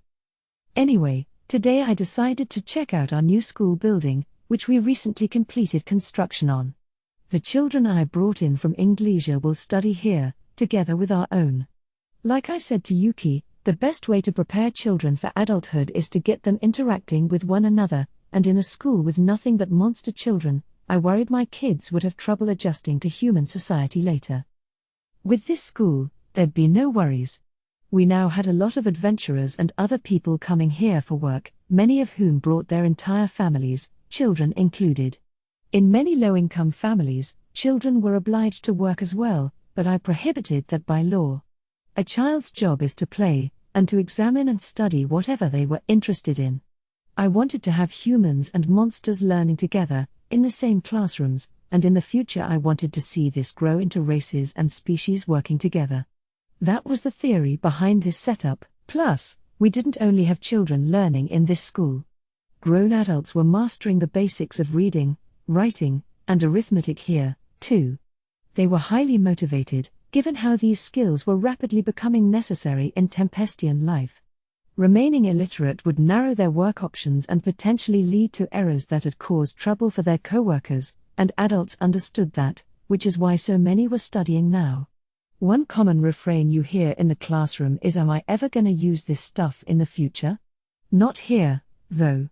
The sight of grown-ups studying so hard actually seemed to inspire the children watching them. They didn't want to get left behind. Addition and subtraction were one thing, mind you, but literacy is another. Those classes were difficult even for me, and it seemed like Masayuki was in the same boat. We were fluent in conversation and could read just fine, but writing was a challenge. In my case, I could set Raphael to autopilot and cover for that, but without its aid, I wasn't sure I could pass even a basic literacy exam here. I had been shamelessly putting off addressing this. If I'm good now, why bother? But for this, at least, I felt like I was cheating a little. My kids, of course, were doing great. I gave them some manga translated into this world's language to motivate them, and that wound up being a huge success. They were carrying it around with them all the time, and it was getting popular even with students outside the reading classes. Kenya and the others, being the first kids to possess this manga, were uber popular in class. Between those comics and his natural talent for winning fights, Kenya was already kind of the boss of the schoolyard. Come on, boys. Quit playing around and help me clean the classroom. Oops. Now Alice was mad. She had comfortably settled into the class president role, I see. Huh? Why do we have to do that stuff? Whoa, Ken, you don't want to make Alice angry. Or, shut up, Ryota. Today I'm gonna whoop Alice and become the real boss around here. Eesh. What are you, children? Oh, I guess you are. Apparently, Alice was the true boss of this clique. Maybe that was why Kenya kept flaring up at her. I suppose it's like a love-struck boy wheedling a girl in order to get her attention. It usually has little effect, or typically, the opposite effect. You need to be nice to the people you're trying to court, and if Kenya doesn't get that yet, he has a lot to learn. All he's doing right now, at least, is pissing her off. I told you, you know. I told you I'll show you just how scary I can be. Alice, for her part, was acting less than her supposedly mature self. But she's only 11, of course, and I wouldn't expect anything else from a 6th grader. Plus, everyone was already used to her act. Hey, who do you think will win this time? Oh, it's gotta be the Empress, yeah. She's the youngest and the strongest out of us all. Kenya's pretty good, too, but he's a bad matchup against the Empress. Like, he's in love with her. No way he could ever beat her. Pretty cruel. Hey, Gale. Quit saying all that crap over there. Yeah. No way Kenya has a thing for me. Are you crazy or what? Gale had no qualms about revealing Kenya's secret. But despite Kenya's objections, Alice just laughed the whole thing off. Maybe they were still a little too young for love. Or maybe they were just fine, actually. The children, monster and human alike, all looked on with big smiles. They must have understood there was no bad blood involved.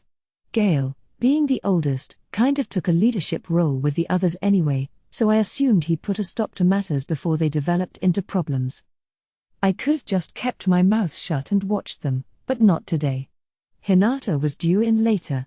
Okay, kids, that's enough, I said as I entered the room. No horseplay in the classroom, all right. Mr. Tempest. Chloe all but tackled me from the side as I entered. I never saw it coming. She must have improved her skills as of late. In fact, she must have noticed my presence long before I came in. Mr. Tempest? No fair, Chloe. Alice was almost as quick to respond, hugging me with just as much force as Chloe. Good. They're still at that cute stage. Then someone else dog-piled on me from the rear. It's great to see you again, Mr. Tempest. A charming little girl with a bowl cut leapt in front of me. She wore an elegant kimono and seemed about as young as Alice, but what really made her unique were her fox ears. I don't remember meeting a girl like this before, but I feel like I ought to know her. Could it be? Are you, Kumara? That's right. Came her peppy reply. Oh, right.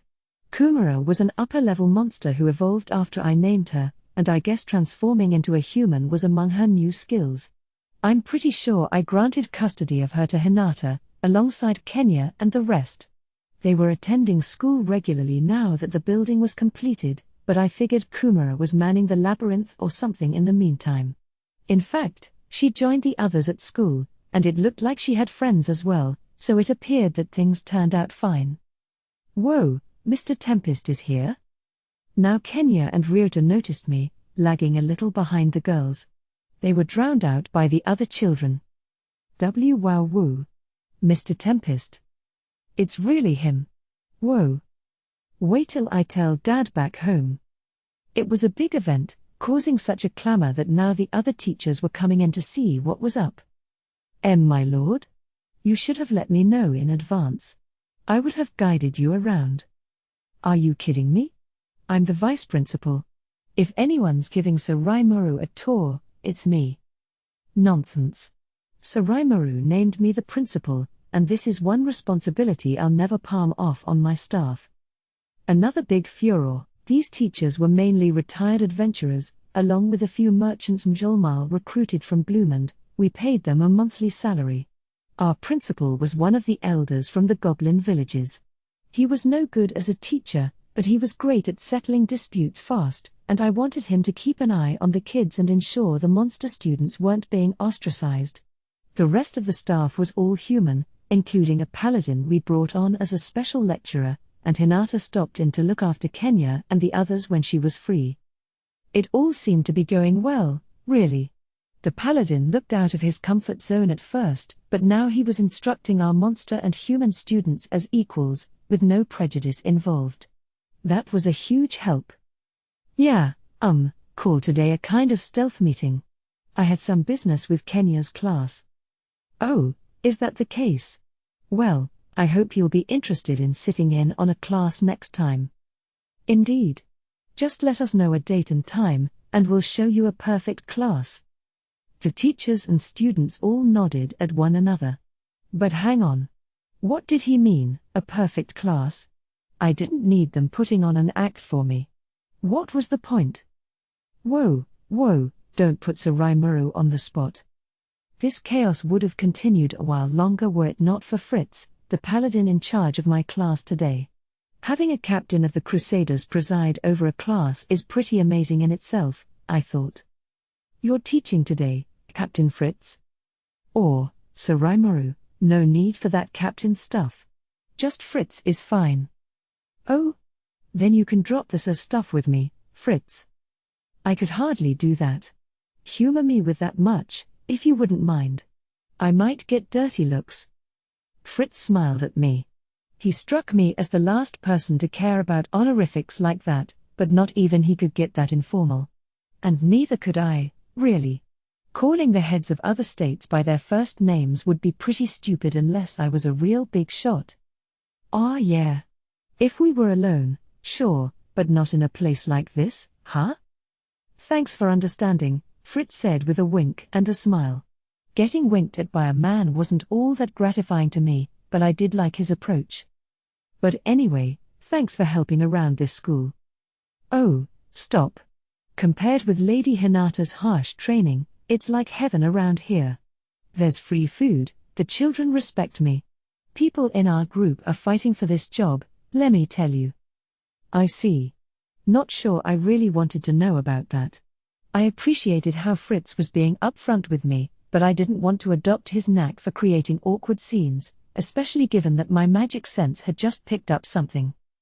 Oh? Well, that's good, Fritz. My harsh training, huh? With your talents, I thought I was going easy, but maybe I shouldn't have bothered. The cold voice was pointed straight at Fritz as Hinata appeared. A wave of anxiety coursed across the room, as both the children and the grown-ups stood up straight and froze. Even the faculty did, which I didn't know whether to laugh at or be concerned about. Fritz, of course, had it the worst. Jiga.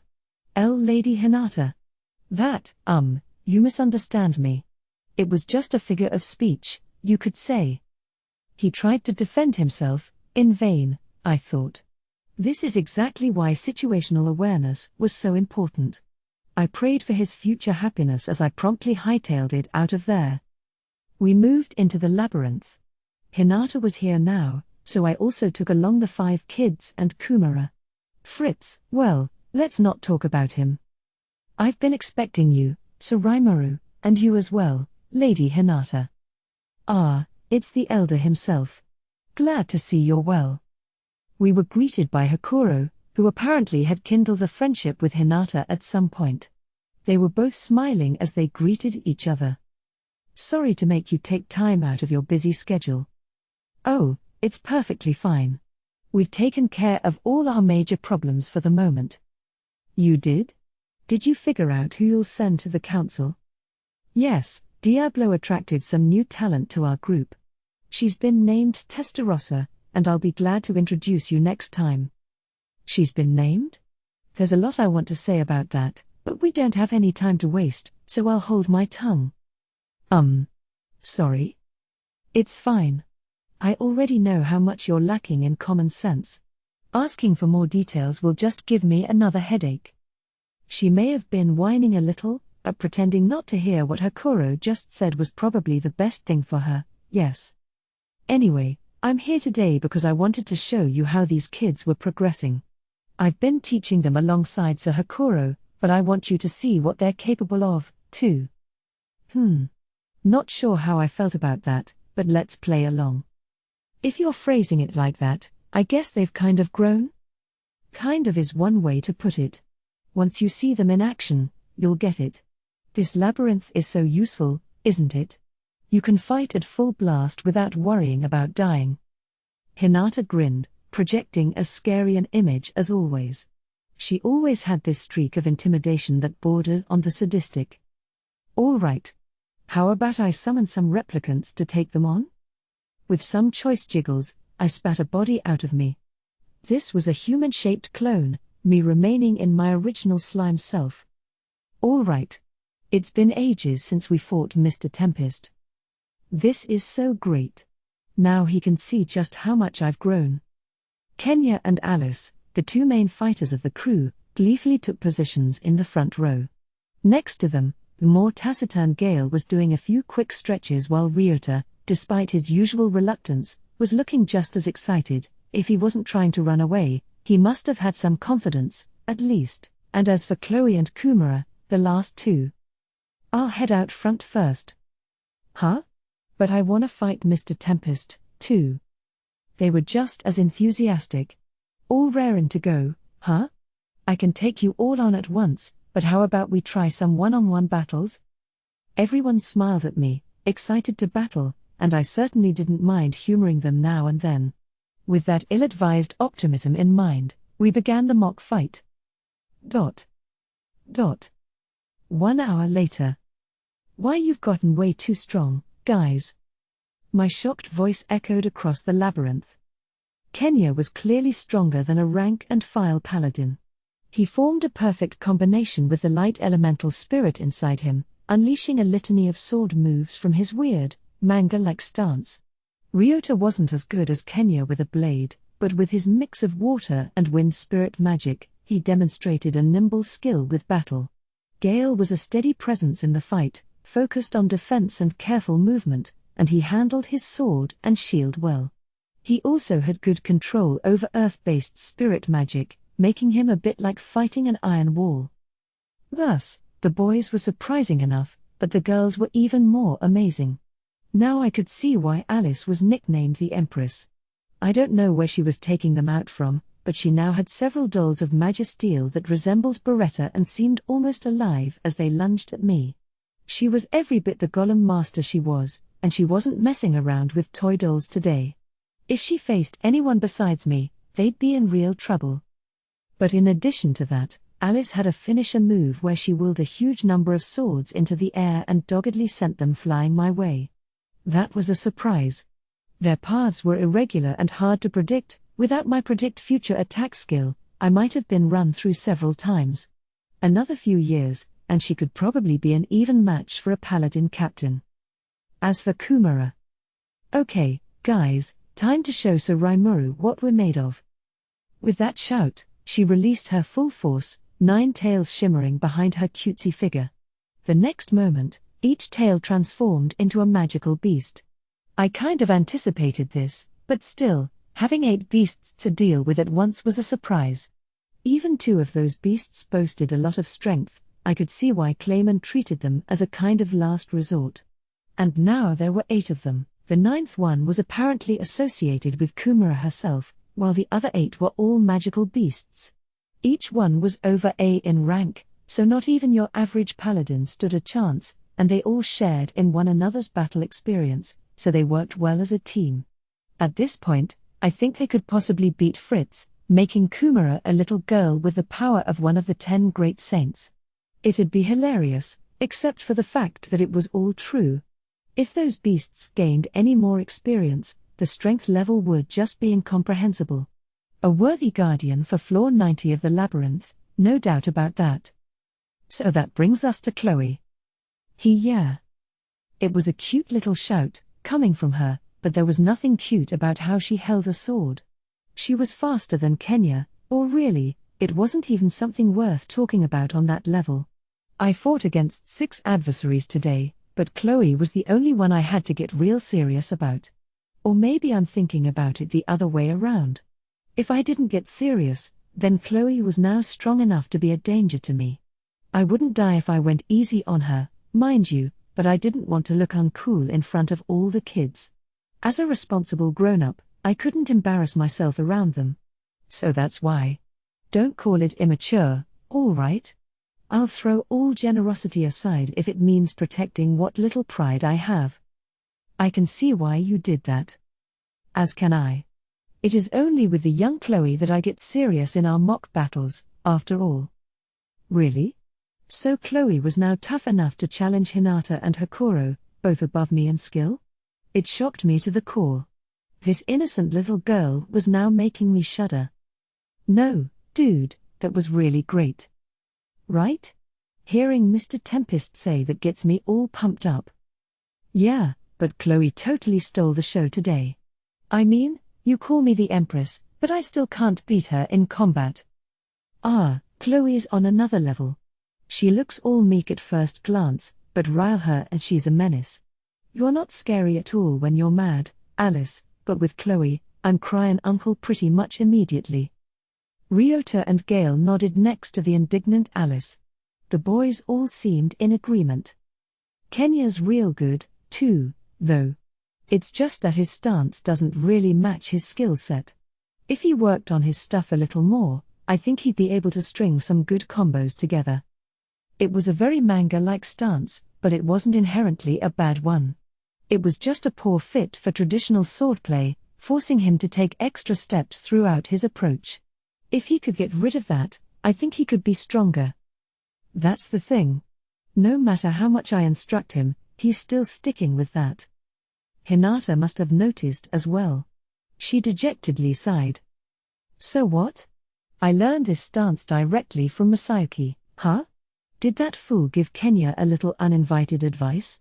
I mean, the stance looked cool and was effective in its own way, but as someone who knows just how powerful he really is, it just seemed so wrong for him.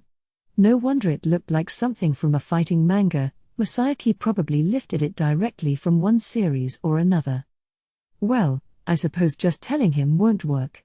Let's teach him so he gets rid of his bad habits and polishes up his combo strikes some more. Unlike Hinata, Hakuro wasn't hung up about doing things the standard way. He had a few off-book moves of his own, so if Kenya found this approach effective, Hakuro didn't mind going with that. It wasn't absolutely the wrong thing for him, either, so I'll let Hakuro work that out over time. More importantly, Chloe, your sword moves are exactly like Hinata's, aren't they?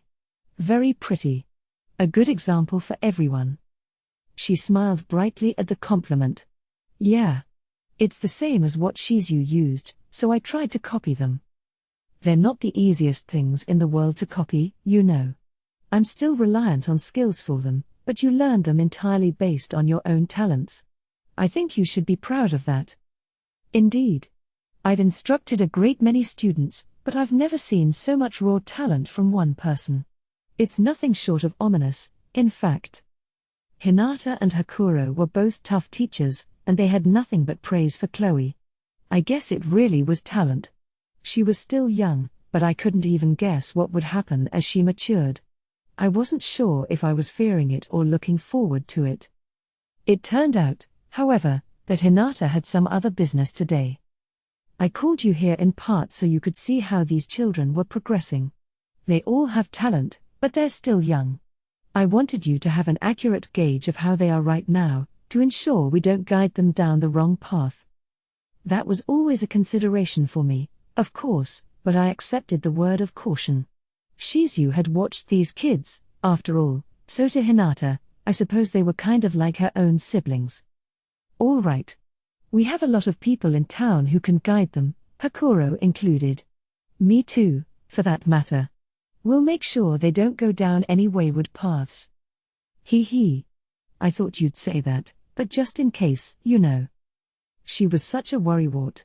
I loved how kind she really was, despite that cold facade she always put up. "So did you have some other reason to be here today?" I asked her as the kids all fought against Hakuro. "Yes. In fact, it's the main reason." She stopped there, eyes turned toward the children. Even Hakuro had trouble dealing with 5 of those kids at once. He could keep up with their moves, yes, but if he delayed his reactions for even an instant, he'd suffer a lethal blow. In terms of pure physical talent, someone like Kenya was easily above him.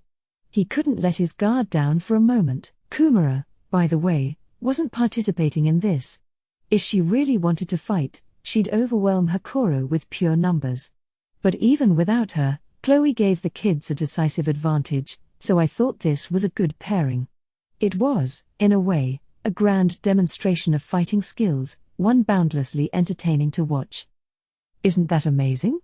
Hinata softly said. "Especially at her age." She was looking at Chloe. The other 4, Kenya, Ryota, Gale, and Alice, were all impressive enough in their own right, but Chloe was simply extraordinary. Without her, Hakuro could easily wrap up this battle without breaking a sweat. The mock battle came to an end, all the children panting as Hakuro started giving them advice. If they were fighting this hard every session, I could see why they were advancing so fast. Hinata then moved on to the main topic at hand. "Sorry," she said, focusing on me again. "I just got caught up watching them. But Lady Luminous, she's pestering me about when we'll hold the music exchange program." I figured she was interested in the idea, but she's even more enthusiastic about it than I thought. So I thought I'd let you know. That was unexpected, or to be exact, I had been busy with so many other things that I kind of procrastinated on that proposal. "Oh, right, she really liked our recital, didn't she?" "Well, Baton and the orchestra are still practicing regularly. They've been expanding their repertoire. Honestly, I'm amazed you remembered all those songs. I can't read sheet music or anything, so writing down the songs in my head just seems impossible to me." Wow, so Hinata actually admits to being bad at something? She didn't seem too enthused about the concert, either. Maybe she was tone deaf.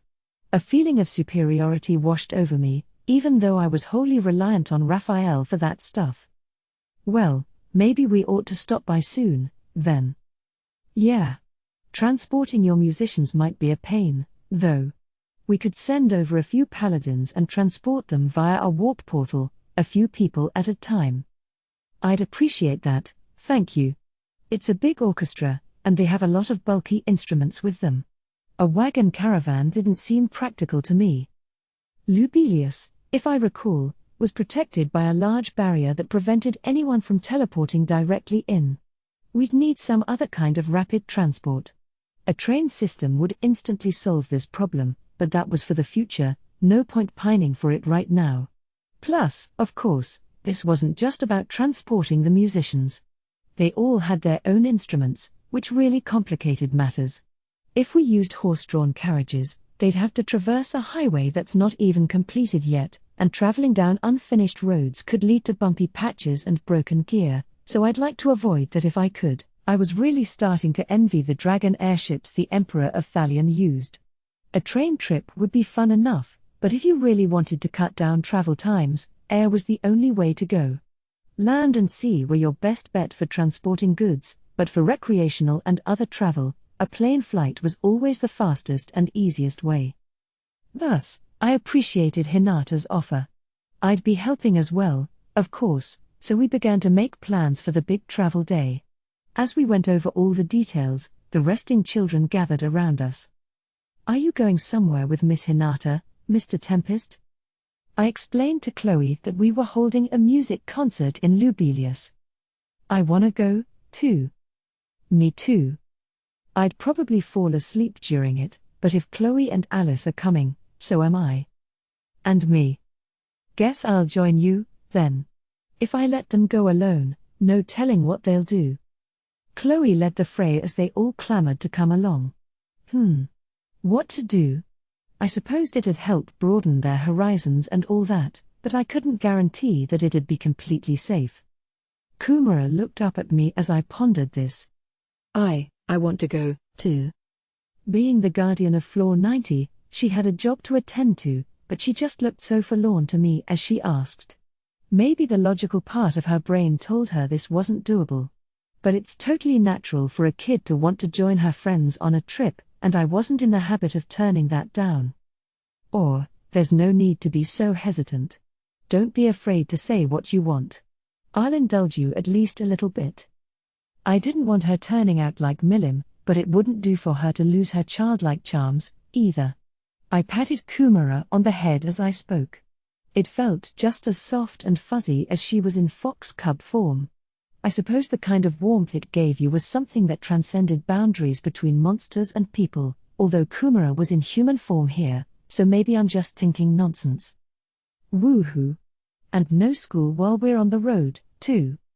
Why do you want out of school so bad, Ken? You have fun in there. What are you, stupid?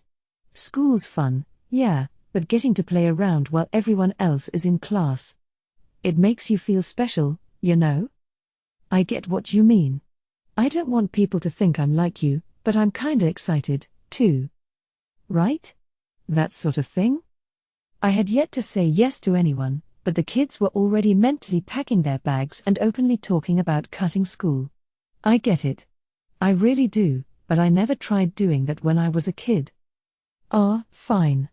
But you'll have extra homework to do while you're out, all right? Huh? Oh, come on, Mr. Tempest. I ignored Kenya's protests. He needed to learn early on that you can't always get everything you want. Life can often be unfair, so this was my way of toughening him up. Call it a rare parental gesture from me. I wasn't harassing or punishing them at all, so hopefully they would understand. I'm just happy being with you, Mr. Tempest, said Chloe, the original instigator, with a grin. Well, whatever.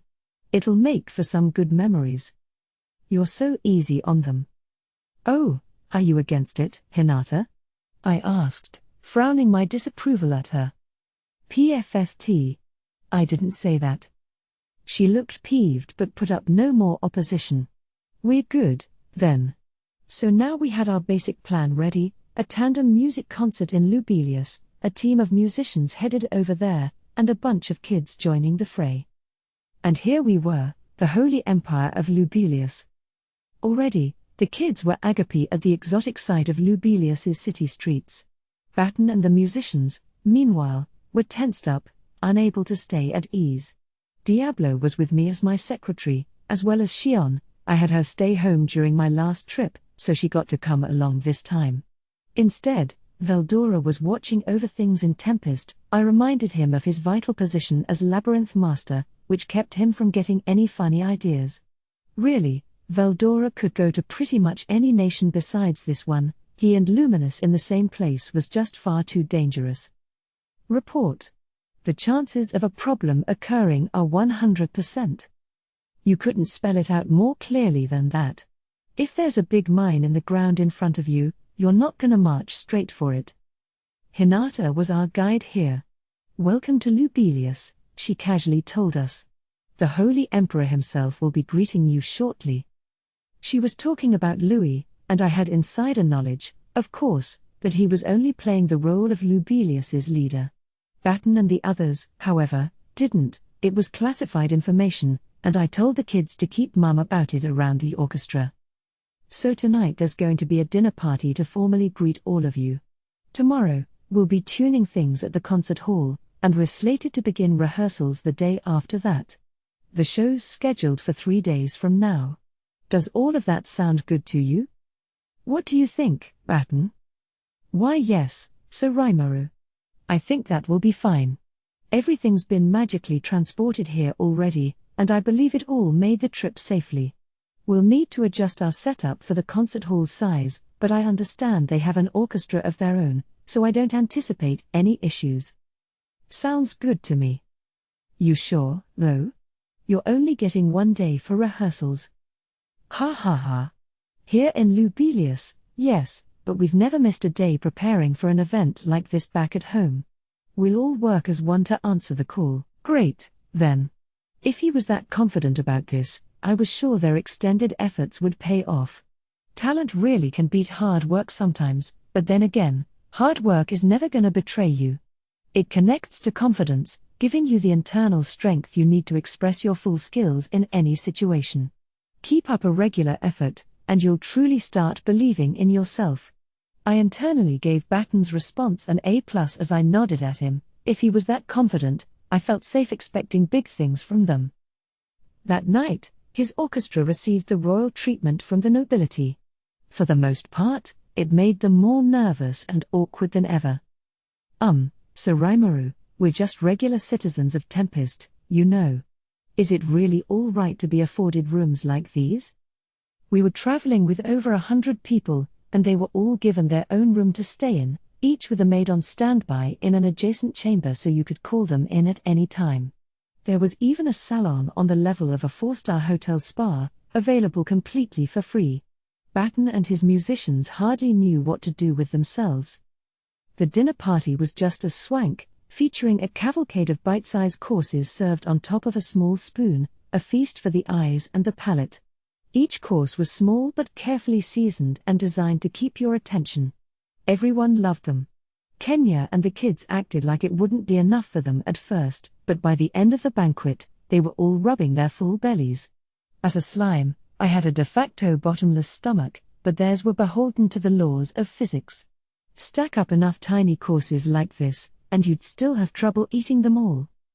Unlike these innocent kids, though, our orchestra had mixed feelings. Tempest was full of culinary delights of its own, but you weren't going to see intricate masterpieces meant for kings and princes like this. They've never had anything like it, and they certainly had not enjoyed this level of service before.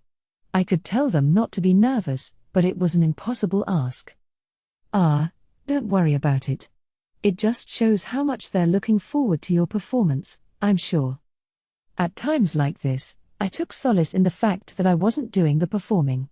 I didn't need to go up there and sing, as it were, for my supper. If I were in the same position as Batten, I'd probably be too anxious to eat anything, talk about a wasted opportunity. So I encouraged our band to enjoy themselves more as the dinner party went on. After it ended, everyone retired to their rooms. The kids were already asleep by now, overstimulated and exhausted from the day's events. With everyone else resting, I was all alone. My newfound ability to take naps helped for such occasions, but it looked like I wouldn't have to rely on that. There was a knock on the door. My apologies for interrupting you late at night. Our leader has invited you to visit her, Sir Rimuru. Would you happen to be available? I had been silently approached by Luminous's personal maid, an overcomer. She seemed like quite an elegant talent, unlike the ones who populated our research lab. I had thought Luminous was going to snub us today, but it looked like she wanted to see me after all. There was no need to turn her down, so I roused Shion and Diablo, and we followed the maid down the hall. Good to see you again, Rimuru, Luminous offered me in greeting. I admire the restraint you show, not bringing that evil dragon along. She was talking about Veldora, right? I couldn't blame her, given what he had done, but it still seemed kind of mean. But that was none of my business. Yeah, good to see you, too. And he's a troublemaker, you know? If I brought him to something like this, it'd be more of a headache for me than anyone. He. You know him well, then. It was a short exchange, but I felt a real connection to Luminous now. Veldora's helping me in unexpected ways. Waiting for us in that ornate chamber were 3 people, Luminous included. Gunther, her elderly butler, was stationed to her left, and Louis, the man serving as emperor, was standing to her right. With the passing of her stand-in Roy, this meant all the surviving members of Luminous's 3 servants were on hand. I wasn't sure why Hinata was missing, though. But you didn't call for Hinata? No, Gunther replied. She may have advanced from enlightened to saint, but she's still a former human being. Whether she no longer requires sleep or not, she has still not shed her human habits. I did reach out to her, added Louis, but she told me some nonsense about sleep deprivation being bad for her skin. It was indeed past midnight, so they didn't force Hinata up. That made sense to me, but then Luminous gave me a light smile. It's odd, though. Her body's structure has transformed to something closer to a spiritual life form, so skin deterioration should be the least of her worries. But it's true, Hinata actually does require sleep. Even as a saint, her body's still as it was during her human years. It will take many more years for it to undergo the full evolution. A lot of people have the wrong idea about this, but there's nothing superhuman about Hinata at the moment. She had a little laugh at this. Unlike monsters, humans cannot undergo sudden, explosive physical transformations. That means Hinata still retained some of her human characteristics, which, if looked at from a certain angle, could be seen as a weakness. This was something I subconsciously suspected, but it just showed how ridiculous monster transformations could be. I, of course, did not require sleep, and neither did Diablo. Xion did, more or less, but 3 hours per session was enough, and she could stay continually active for 7 days or more without rest. Benimaru and Ci were apparently the same way, which showed just how well monsters adapted to their environments. But regardless, if Hinata wasn't here, it wasn't my job as Luminous's invitee to care. Right, well, here's a souvenir for you.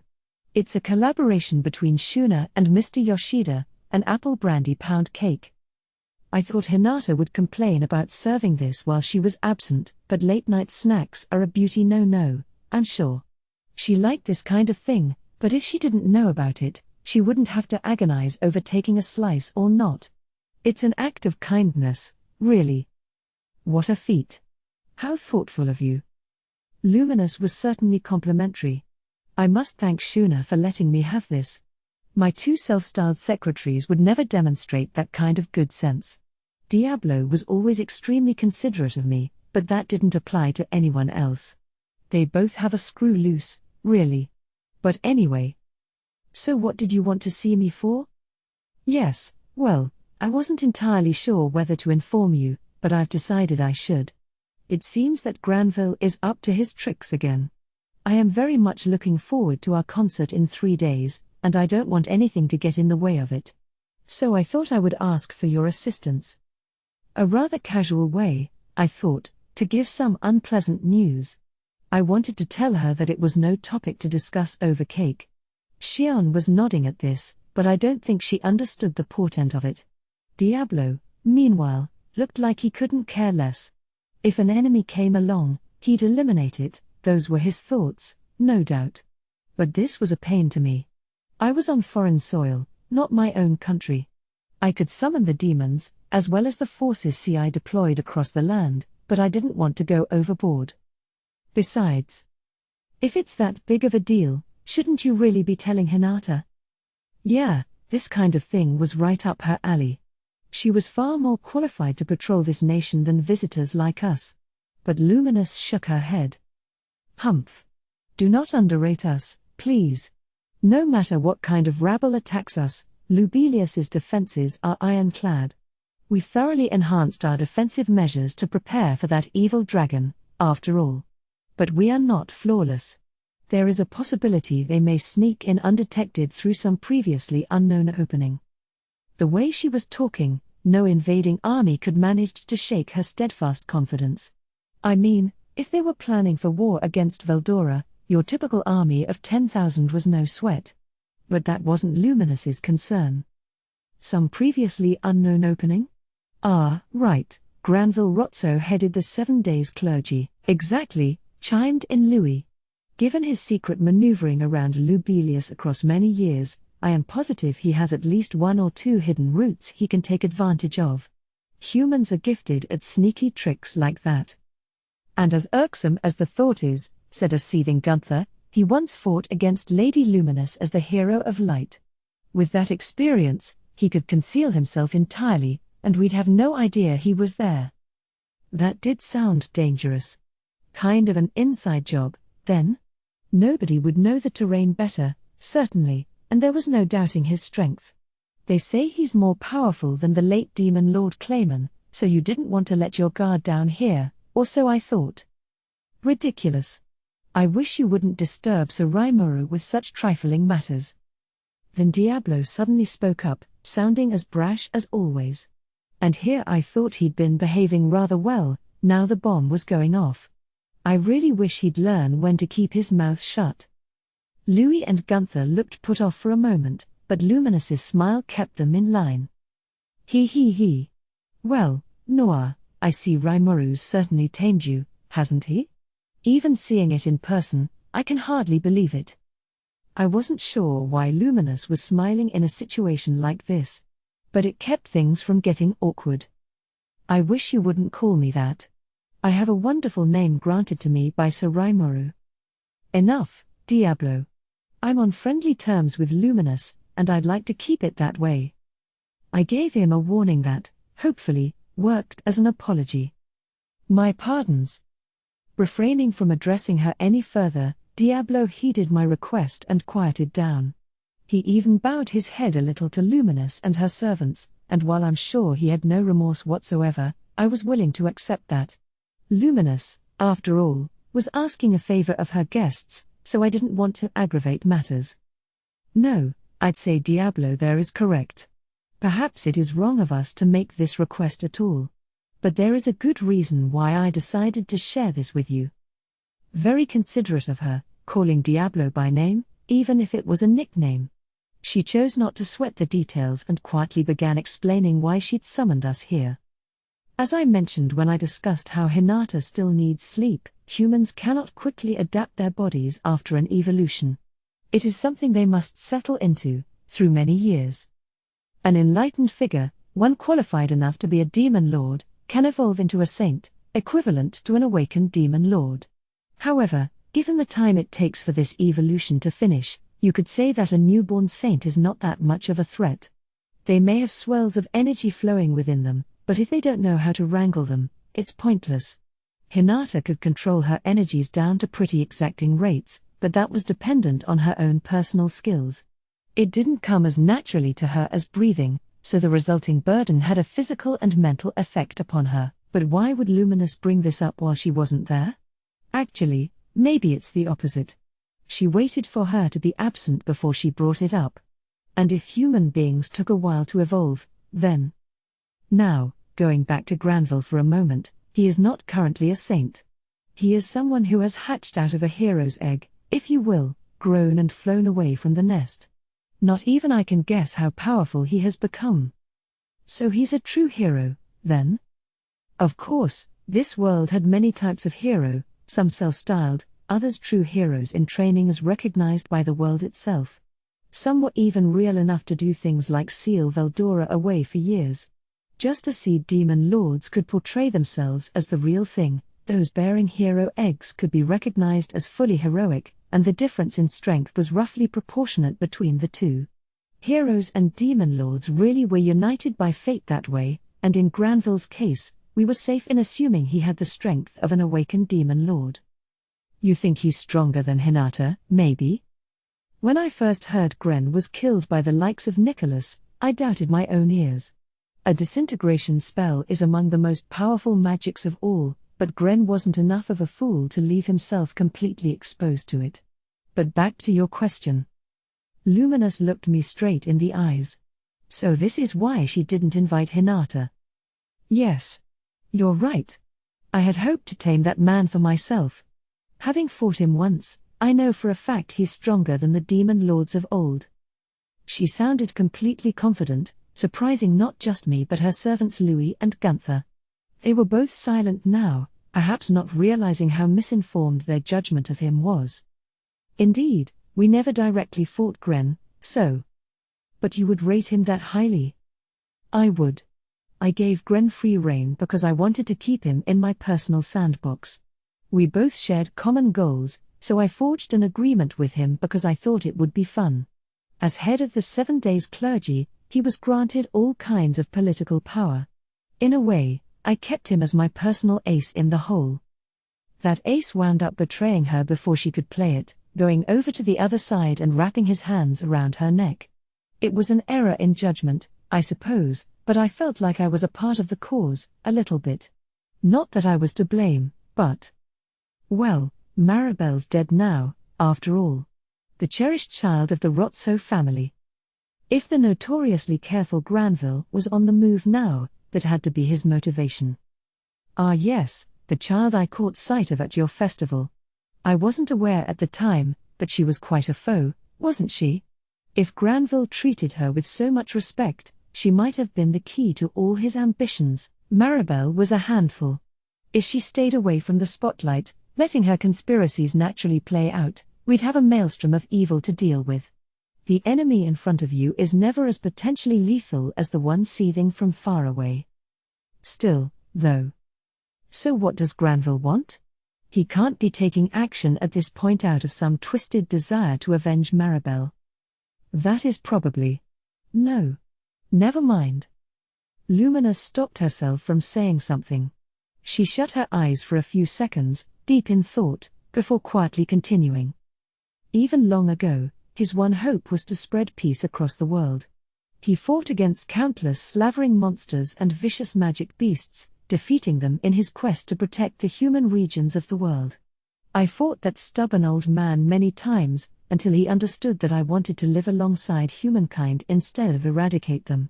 Once we forged an agreement with each other, that was when peace finally spread across the West. Legions banded together to form small nations, which prospered and grew into larger ones over time. And it was Gren himself who appealed to them behind the scenes to create the Council of the West.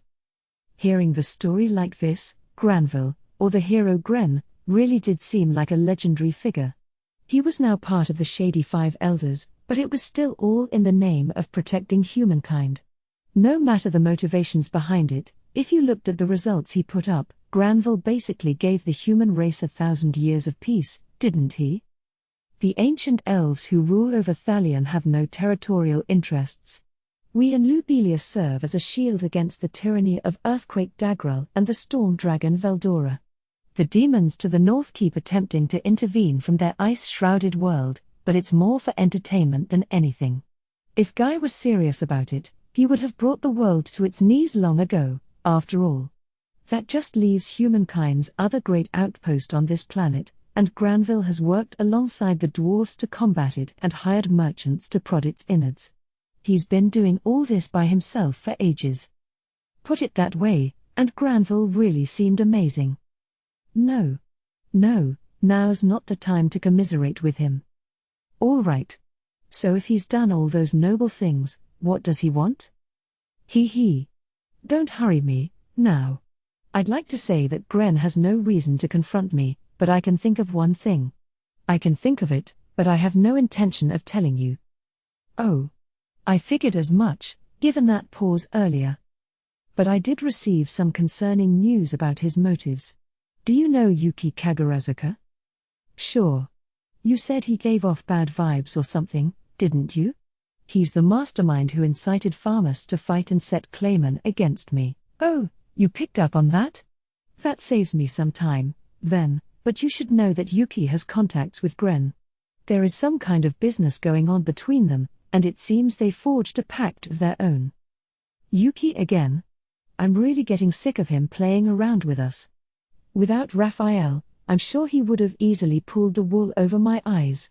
If we kept letting him run around free, I'm sure we'd be constantly encountering the same problems. Maybe it's about time to settle matters. So Yuki's motivations are lurking around behind Granville's moves? That they are. And I think one of his targets is all of you. I see. And with me outside of Tempest, now was the best time to attack. Interesting.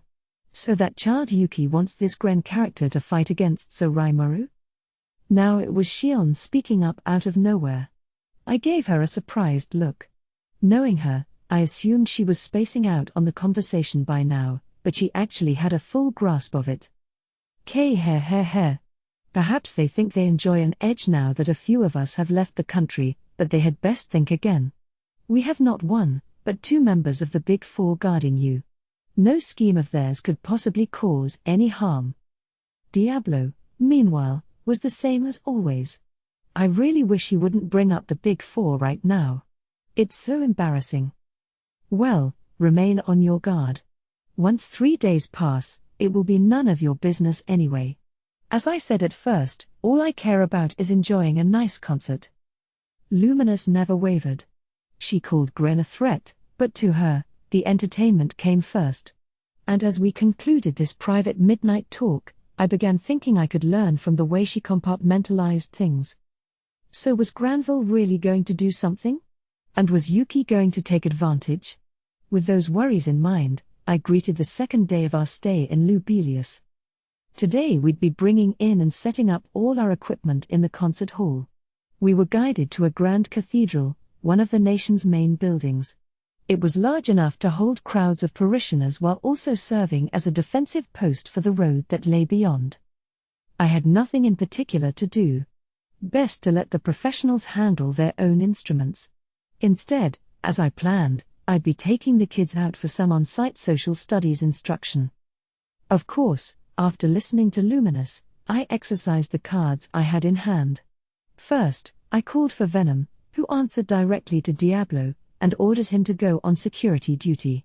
I'm sure this sudden invitation confused him. Diablo, I want you to watch over Baton and the rest as they prepare. Sir Rimuru, he interrupted, one moment, if you please. I thought we may run into some trouble here, so I made some arrangements overnight. The orchestra will be safe, great. Diablo must have foreseen and addressed anything that'd make him leave my side. This is exactly why he assembled so many troops, I'm sure, so I didn't mind that at all. But apparently he told Venom to come here in 10 minutes or less. Venom actually did it, which was funny enough, but if that's the kind of order Diablo gave without a second thought, he really was heartless. Which he was, of course. He's a demon. I marveled at his talents all the time, but at that moment, I couldn't imagine how hard it was to work under him. So the next thing I knew, Venom already had 100 demons helping the orchestra. These were all above A in rank, and I couldn't imagine any security issues from Luminous's side, either. The band was nothing if not very well guarded. Thus, guided by Hinata, the children and I observed the goings-on around Lubelius. My personal take? It's the exact opposite of Tempest, but not always in a bad way. Here, you were guaranteed a happy society at the expense of personal freedom. There was no competition, really. You just followed your assigned instructions to carry out your work, and then you did it a million more times. That could break you down mentally, maybe, but you'd never be beleaguered by starvation or pain. Anyone who couldn't live in this environment left long ago, I'm sure, and besides, if this is all you knew from the day you were born, it wouldn't occur to you to complain about it. You can't envy what you don't know about. If you never felt inferior to anyone else, you'd never be inspired by those feelings to try to improve yourself. That's all it took to craft a society free of conflict. Sounds kinda boring, whispered Alice. Yeah. Kenya nodded. I mean, people our age are working and stuff. Is there no school or anything? The other children didn't comment, looking confused at the unfamiliar landscape. No, there's no school here. It's a nation managed from the top down, with everyone living peacefully as equals under the name of our God. Hinata sounded proud of it, but did she really think it was right? She and her forces got to enjoy a luxurious life, but didn't she feel bad about having a monopoly on that? Of course, it didn't feel right to tell some hapless commoner about what they were missing out on, but after all, some things you just can't have, no matter how hard you try. You can't yearn for something if you don't even know it exists in the first place. I guess not, but Kenya was no fool, either. He understood what I was getting at. In this managed society, Hinata continued, the population enjoys high levels of happiness across the board. That's all the more reason why we need to go through the Western Holy Church to build relations with other countries. Yeah, I'll bet. You couldn't expose this oblivious populace to stimuli from other nations without warning. Makes them sound kinda sheltered. But if they're happy, I don't think it's really our place to comment. Yeah. Happiness doesn't come from material possessions, after all. If it's emotional happiness you're after, then a society like this works. Not that I could ever stomach it. Now that I knew better, I'd always be pursuing more abundance as my mission. Way back in the past, when I spent my afternoons playing tag with my school friends, maybe I could have accepted something like this. Everyone has their own idea of what happiness is, after all, It's not the sort of idea that you could point at someone and say they're wrong about it. You had to think for yourself and act accordingly. That's the best way, I figured. It was food for thought, but none of these people can survive on their own, right? They can't keep this up unless they've got someone protecting them. Chloe was speaking my thoughts out loud. Never underestimate a child's knack for observation. Hinata blinked a little at this. I guess she must have picked up on that as well, just how warped this society really was. If everyone was oblivious, they'd be unable to do anything without someone managing them. Having no freedom meant that someone else had life or death power over you. It wasn't much different from being livestock. Yes. And that's why we're working to avoid that. Well, okay. But I think it'd be better if this was a group effort, Miss Hinata. That way, everyone could pitch in instead of you having to do everything. That was one ideal, yes. But someone always had to suffer eventually, because it never really worked out that way. We're all born with different levels of talent, and everyone produces work at their own pace. Words like equal sound nice, but there's always going to be a cruel, unequal reality attached. Ideals and reality, a contradiction that could never be fully buried. Prop something up here, and something else has to sag over there. There's no correct answer. You just have to keep rushing down the path you believe in, and that's what makes life interesting. I think today gave the kids a lot to ponder. It's also reminded me that material possessions aren't enough to make you happy. I knew that, but I just couldn't stop. That was the conclusion I made, but I still didn't think today was a waste for me. My approach was, in a way, just one of many correct answers. The diversity I enjoyed was the very potential that drove people's lives, I thought. But I wanted to reconsider my life one more time, carefully. No need to decide what's correct or not. I was stabbed in my previous life, and then I got reborn as a slime. Nobody could tell you what's coming next for me, and if that's how it was, I'd be missing out if I didn't enjoy the present. That's what today made me think. And even now, the gears of fate were turning. Jules has disappeared. Yes. It is hard to believe, but I detected a massive amount of magic force, and then the demons sleeping there seemed to vanish. Unfathomable. Leon thought he misheard Arlos's report at first. In Leon's domain was an area shared with the demon realms, the spiritual world that demons call home. It was a land covered in thick miasma and magicules, one where a demon with untold powers could occasionally manifest itself. Your typical demon, bereft of a physical body, could be handled by Leon's Night Core, even if they were an archdemon. However, they had discovered an older demon in this land, one that's such an absolute threat that not even Leon could ignore it. This was June, the original Yellow. She had yet to obtain a physical body, which limited where she had access to. However, her presence was still enough to keep Leon from moving an inch from where he stood. Anyone else would have been helpless against the carnage she wrought. She's an insane demon, the sort who'd throw nuclear-level magic spells around for fun. She would be impossible to live alongside, and she has no interest in negotiating. Without your backup, Sir Leon, she would even threaten my life. And now you say she's gone? Yes, Claude. I couldn't believe it myself, so I went to see, and the region that normally overlaps with the demon realm has been dimensionally repaired. I can only assume that someone has blocked the gates of hell. Impossible. Claude, the Black Knight widely considered the strongest fighter in all of El Dorado, was snapping at Arlos, the Silver Knight and his comrade in arms.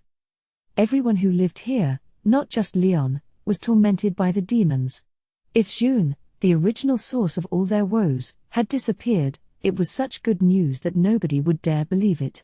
In fact, the missing gates of hell seemed to portend even more ominous events for the future. The gates were a kind of door that overlapped between the physical and spiritual worlds. Its presence allowed bodiless demons to appear and interact with normal space for a limited time. Many knights had been deployed to close this door, but the demons stopped them. Ever since Leon built his nation here, there had been continual skirmishes on regular occasions. What made this so difficult for the knights was that spiritual life forms could resurrect themselves as long as you didn't kill them at the root. Even worse, a demon just killing some time could easily cause massive damage to Leon's forces. To Leon, who ruled over an otherwise bountiful realm, only the demons kept him up at night. If he truly wanted to, perhaps he could sweep them all up by himself, but one false move, and it could lead to June awakening. And even then, Leon could probably beat her, although it'd require the fight of both of their respective lives. That's why he had avoided that so far. What could have happened? June is just. She's not like Misery and Rain, the way Guy describes them. She just doesn't listen to reason. After carefully weighing his interests, Leon decided to maintain the status quo, even if it meant taking some losses. And now, out of nowhere, that threat was gone. He and all his forces agreed about one thing: no way had it just happened to turn out like this. Now more news was reaching Leon's nervous ears. Report, my lord. There are currently 5 children being kept under wraps in Tempest. We've confirmed our intelligence with their former academy in Inglesia, and we're almost done assessing it. It would appear the Demon Lord Raimoru is forging a secret pact to sell the children to the Demon Lord Luminous.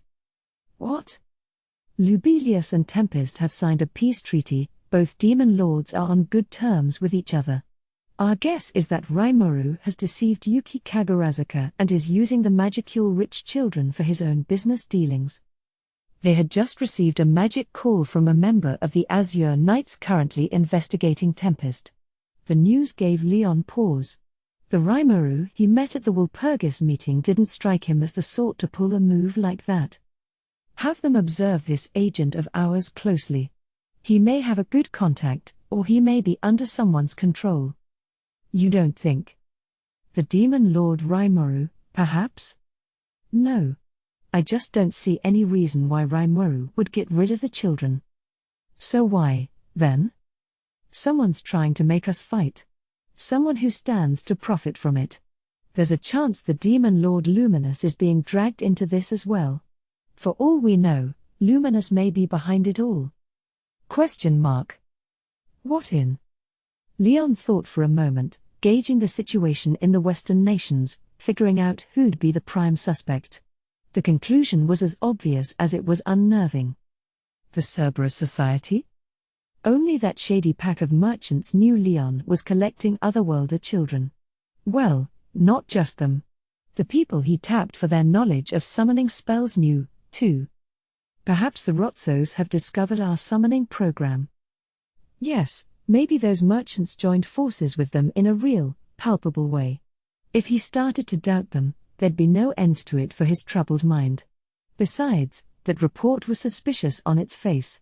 Leon wouldn't have any motive to take action over just 5 children, or so he thought. Normally, demon lords avoided interfering with one another as much as they could.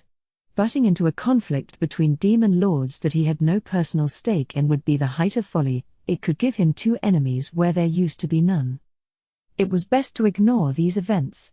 Luminous might be scheming at something, but it'd all be pointed at Raimoru, not Leon. There was, by Leon's reasoning, no point in making a move. This time, however, he could feel his judgment wavering. Perhaps detecting this, Leon's advisors began debating the matter. I see. So there are people out there trying to take advantage of Sir Leon? Should we quash them? Leon stopped them. No. Cerberus has major clout in the Eastern Empire. It'd be unwise to make enemies of them without any evidence. They're no doubt fanning the flames here, but the Rotso family might not be so faithful themselves. And besides that, he was taking the situation coolly, providing suitable instructions for his forces, but there was still a pang of anxiety in Leon's mind. That name, Scoey Colbert. Could that be? No, there was no reason to make a move. In fact, any moves would mean falling for the bait. Leon understood that, but he still had trouble resisting the impulse. If June was alive and well somewhere, he couldn't do something ill-advised that could affect the very land he stood on. The scales in his mind remained stationary, pointing out the correct choice. And yet... Strange. I just feel like I have to act right now. He had fallen silent, his advisor looking up at him. "My lord, we are all your faithful knights. We will gladly follow any orders you give us." "Yes. No matter how selfish you may be, we will never chide you for it. Grant us your orders, and I promise we will make them come true." You, Arlos, Claude, and all the other knights were unquestionably loyal to him. Either June's disappearance is an extraordinary stroke of luck, or... Leon closed his eyes.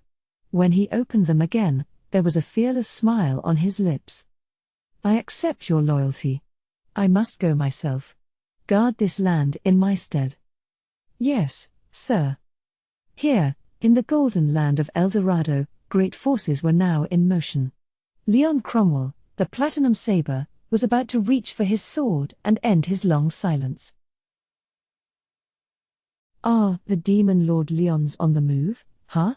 Just as I thought, it's not just any child he's looking for. So maybe Chloe really is the one." It meant that Leon's true desire wasn't the children, but a certain person who came from another world. By the laws of cause and effect, this made it seem quite likely that Chloe was what Leon wanted. "But, Sir Yuki, Leon's not necessarily going to do what we want, will he? He's probably headed for Lubelius, but I doubt he's accepted the info we've given him at face value. In fact, I'm sure he doubts it." "I'm sure he does. But it still let us narrow down his motivations. That's good enough."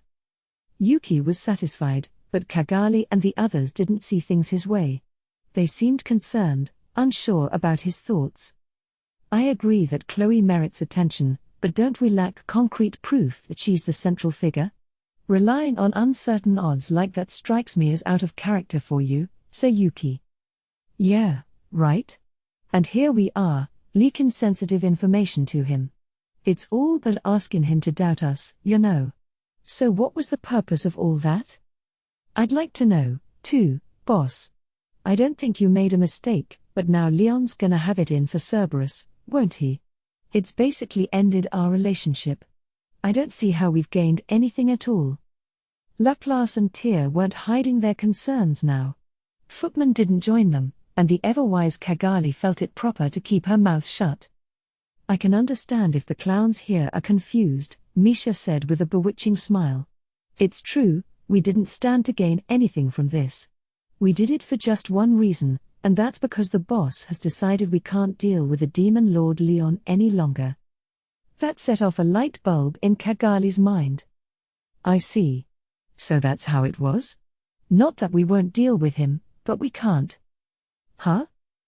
What do you mean, Lady Kagali?" "Ho ho ho. Not like we'd understand her if she told us. All we have to do is follow the orders, and..." "Quiet 1 second, Footman.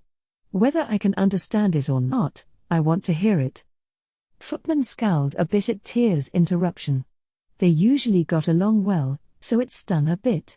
The way he saw it, they didn't need to get mired in complex reasoning, just do what Yuki and Kagali and the others said, and everything would work out fine. He truly believed that, but now it seemed he was the only one. The others trusted Yuki and Kagali, but they wanted to know what they were working for. Yuki looked at them and smiled. "In terms of being easy to use, Footman sure is a helpful guy, but if you want a better chance at success, people like Laplace are leagues better. Of course, it's not like we had some grand reasoning behind this." As he thought over this, he began to venture an explanation. "Well, the fact that Leon's taking action now is all the reason we needed. You know how we had you guys deliver one final shipment of classified goods to him? I only did that because we were planning to shut off business with Leon, and I wanted you to have a chance to see your hated nemesis in person once." "Huh? So you really wouldn't have cared if we started kicking ass in there?" "You're exactly right. Assuming you escaped alive once you were done, that is." Yuki grinned, a smile brimming with confidence as he attempted to calm his minions down. "Children or not, collecting Otherworlders takes a lot of hard work. We know Leon did it to boost his fighting power, but we kept helping him anyway. You know why, right?" "Yeah, 'cause we wanted to keep that connection with him." "Right. So what did we need to keep that relationship going? The classified goods, right? The otherworlded children? And now we can't get any more of them. Why? Well, because the Rotzos we had been counting on to summon them for us are. Oh. What? What is it? You see, Tyr? This way, we can pin the blame for cutting things off on the Rotzos. If we can't get any new supply in, we certainly can't keep our business going. We can't go around looking for kids that just happen to wander into this world, but we can pretend we are and sell them that way. So this way, we're seizing the initiative. Even if we cut Leon off for now, we can still make contact with him later if we need him. But that's still no reason to deliberately make him suspect us, a confused Tyr said. Nah, groaned Laplace, the truth dawning on him. You see, they're trying to make the Rotso family out to be the real bad guys. I tell you, boss, you're a mean one, that's for sure. Ha ha ha ha ha. Thanks for the compliment. Yes, like you said, Laplace, I'm intending to shunt all the blame on old man Granville. It annoys me to say this, Cagali added, but Leon's a very careful individual. We're the only ones he's suspecting right now, but at the same time, I'm sure he thought, there's no way Cerberus would do something so immature. He'd eliminate Rimuru or Luminous as suspects, and in his eyes, there's nobody else who could be scheming against him. The Rotzos are probably the least of his worries. Leon's careful, yeah, but he's also got a lot of self-confidence. He's not gonna let himself get hurt by some human he wanted to take advantage of. He didn't even try to learn about the Rotzos. I don't think he could even guess that the real threat was lurking among their ranks. I can imagine. The 5 elders were nobody too big, after all, except for those two. But if Maribel's gone, that just leaves Granville, don't it? Well, you didn't know, but there were actually 3 people in the Rotso family we needed to be careful with. Maribel was dead, but 2 still remained, such was the information Cerberus gave them. Of course, to be exact, it's not one of the elders. It's this one guy who worked for Cedra, that Frontier Margrave, and he's apparently real bad news. With a grin, Yuki told the room what he knew. Cedra was the aristocrat responsible for protecting the peace in northern Inglesia. In this region was a family of protectors who guarded the land from generation to generation. The current one, a man decked out in a full mask and armor with no skin visible, had been serving Granville all this time despite nobody knowing where he came from. He wasn't part of the 5 great elders, but anyone aware of him knew better than to ignore him. Yuki heard about him from Damrada. And you know, Damrada himself told me I have no idea who'd win between us unless I actually fight him. So no way he's weak. The only other person he's described in terms like that is Hinata. As far as Yuki knew, Damrada kept a close eye out for only 3 people in the Western nations, Hinata, Maribel, and this man. To him, the man was even more of a menace than the head elder, Granville himself. And if Damrada the money, one of Cerberus's leaders and a man who enjoyed Yuki's full trust, rated him like that, there was no way Yuki could afford to ignore him. So what's he like? That I don't know. I've never met him. But he pretty much single-handedly keeps the peace up in the north, you know. Damrada said he happened to see him in combat once, and he himself was fighting against a bunch of demons from the north. This statement was like dropping a bomb in the room. Cagali and Misha were already aware of it, but even they seemed to have trouble accepting it. That's how much of a revelation it was. The man's name is Raziel, apparently. Granville personally named him. Granville?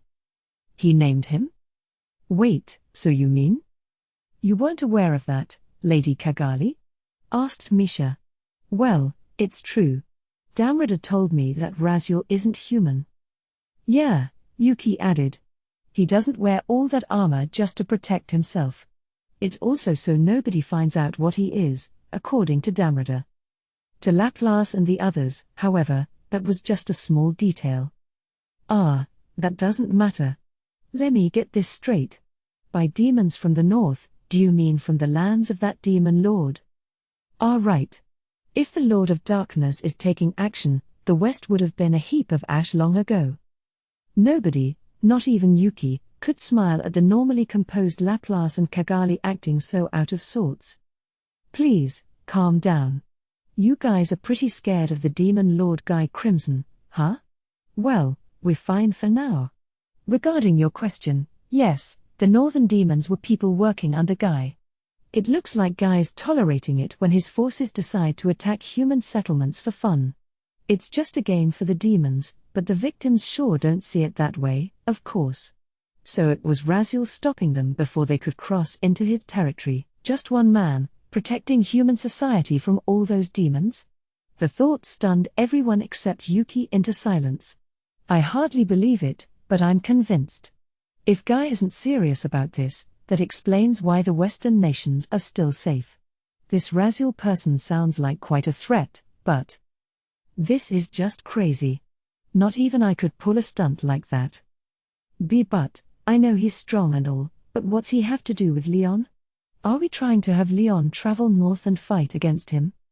As everyone regained their composure, Yuki found himself smiling at Tyr's question. Right, let's go back to the main topic. Like I said, the Rotsos have this Raziel as kind of a last resort. He's there to fend off the demons who might attack at any time, so they couldn't afford to move him away from the north. That was why not even Maribel factored Raziel into his calculations. Why not? Because as a champion working directly under Granville Rotso, not even Maribel had the clout to order him around. Yuki had been aware of Raziel for some time now. He hadn't used him in his strategizing so far because he simply didn't have the chance. Any false move with him, and Guy's forces were capable of laying waste to the west. He didn't want that, and thus the northern regions were hands-off to him. Now, however, things had changed. I'm going to level with all of you. A while back, I had a conference with Granville where we worked out an agreement I've already briefed you about. The smile disappeared from Yuki's face. Everyone else nodded. Right, said Cagali. The god worshipped by the Western Holy Church was exactly who we expected it to be. And out of sadness for losing Maribel, Granville decided to join forces with you, Sir Yuki. Stupid old man. Silence, Laplace. So along those lines, Granville asked for your help with something. Are the preparations for that going along well, Sir Yuki? Yuki and Granville's secret meeting. In the midst of it. Yuki was the one who informed Granville of Maribel's death. She had challenged the demon lord Rimuru to battle and lost. Left with no other option, she set off a magical control reactor, got caught in the resulting explosion, and died. It was the same story Yuki told Rimuru earlier. Yuki had considered giving Granville another lie but opted against it. Now that Rimuru's suspicions of him were gone, he didn't want to be needlessly inconsistent.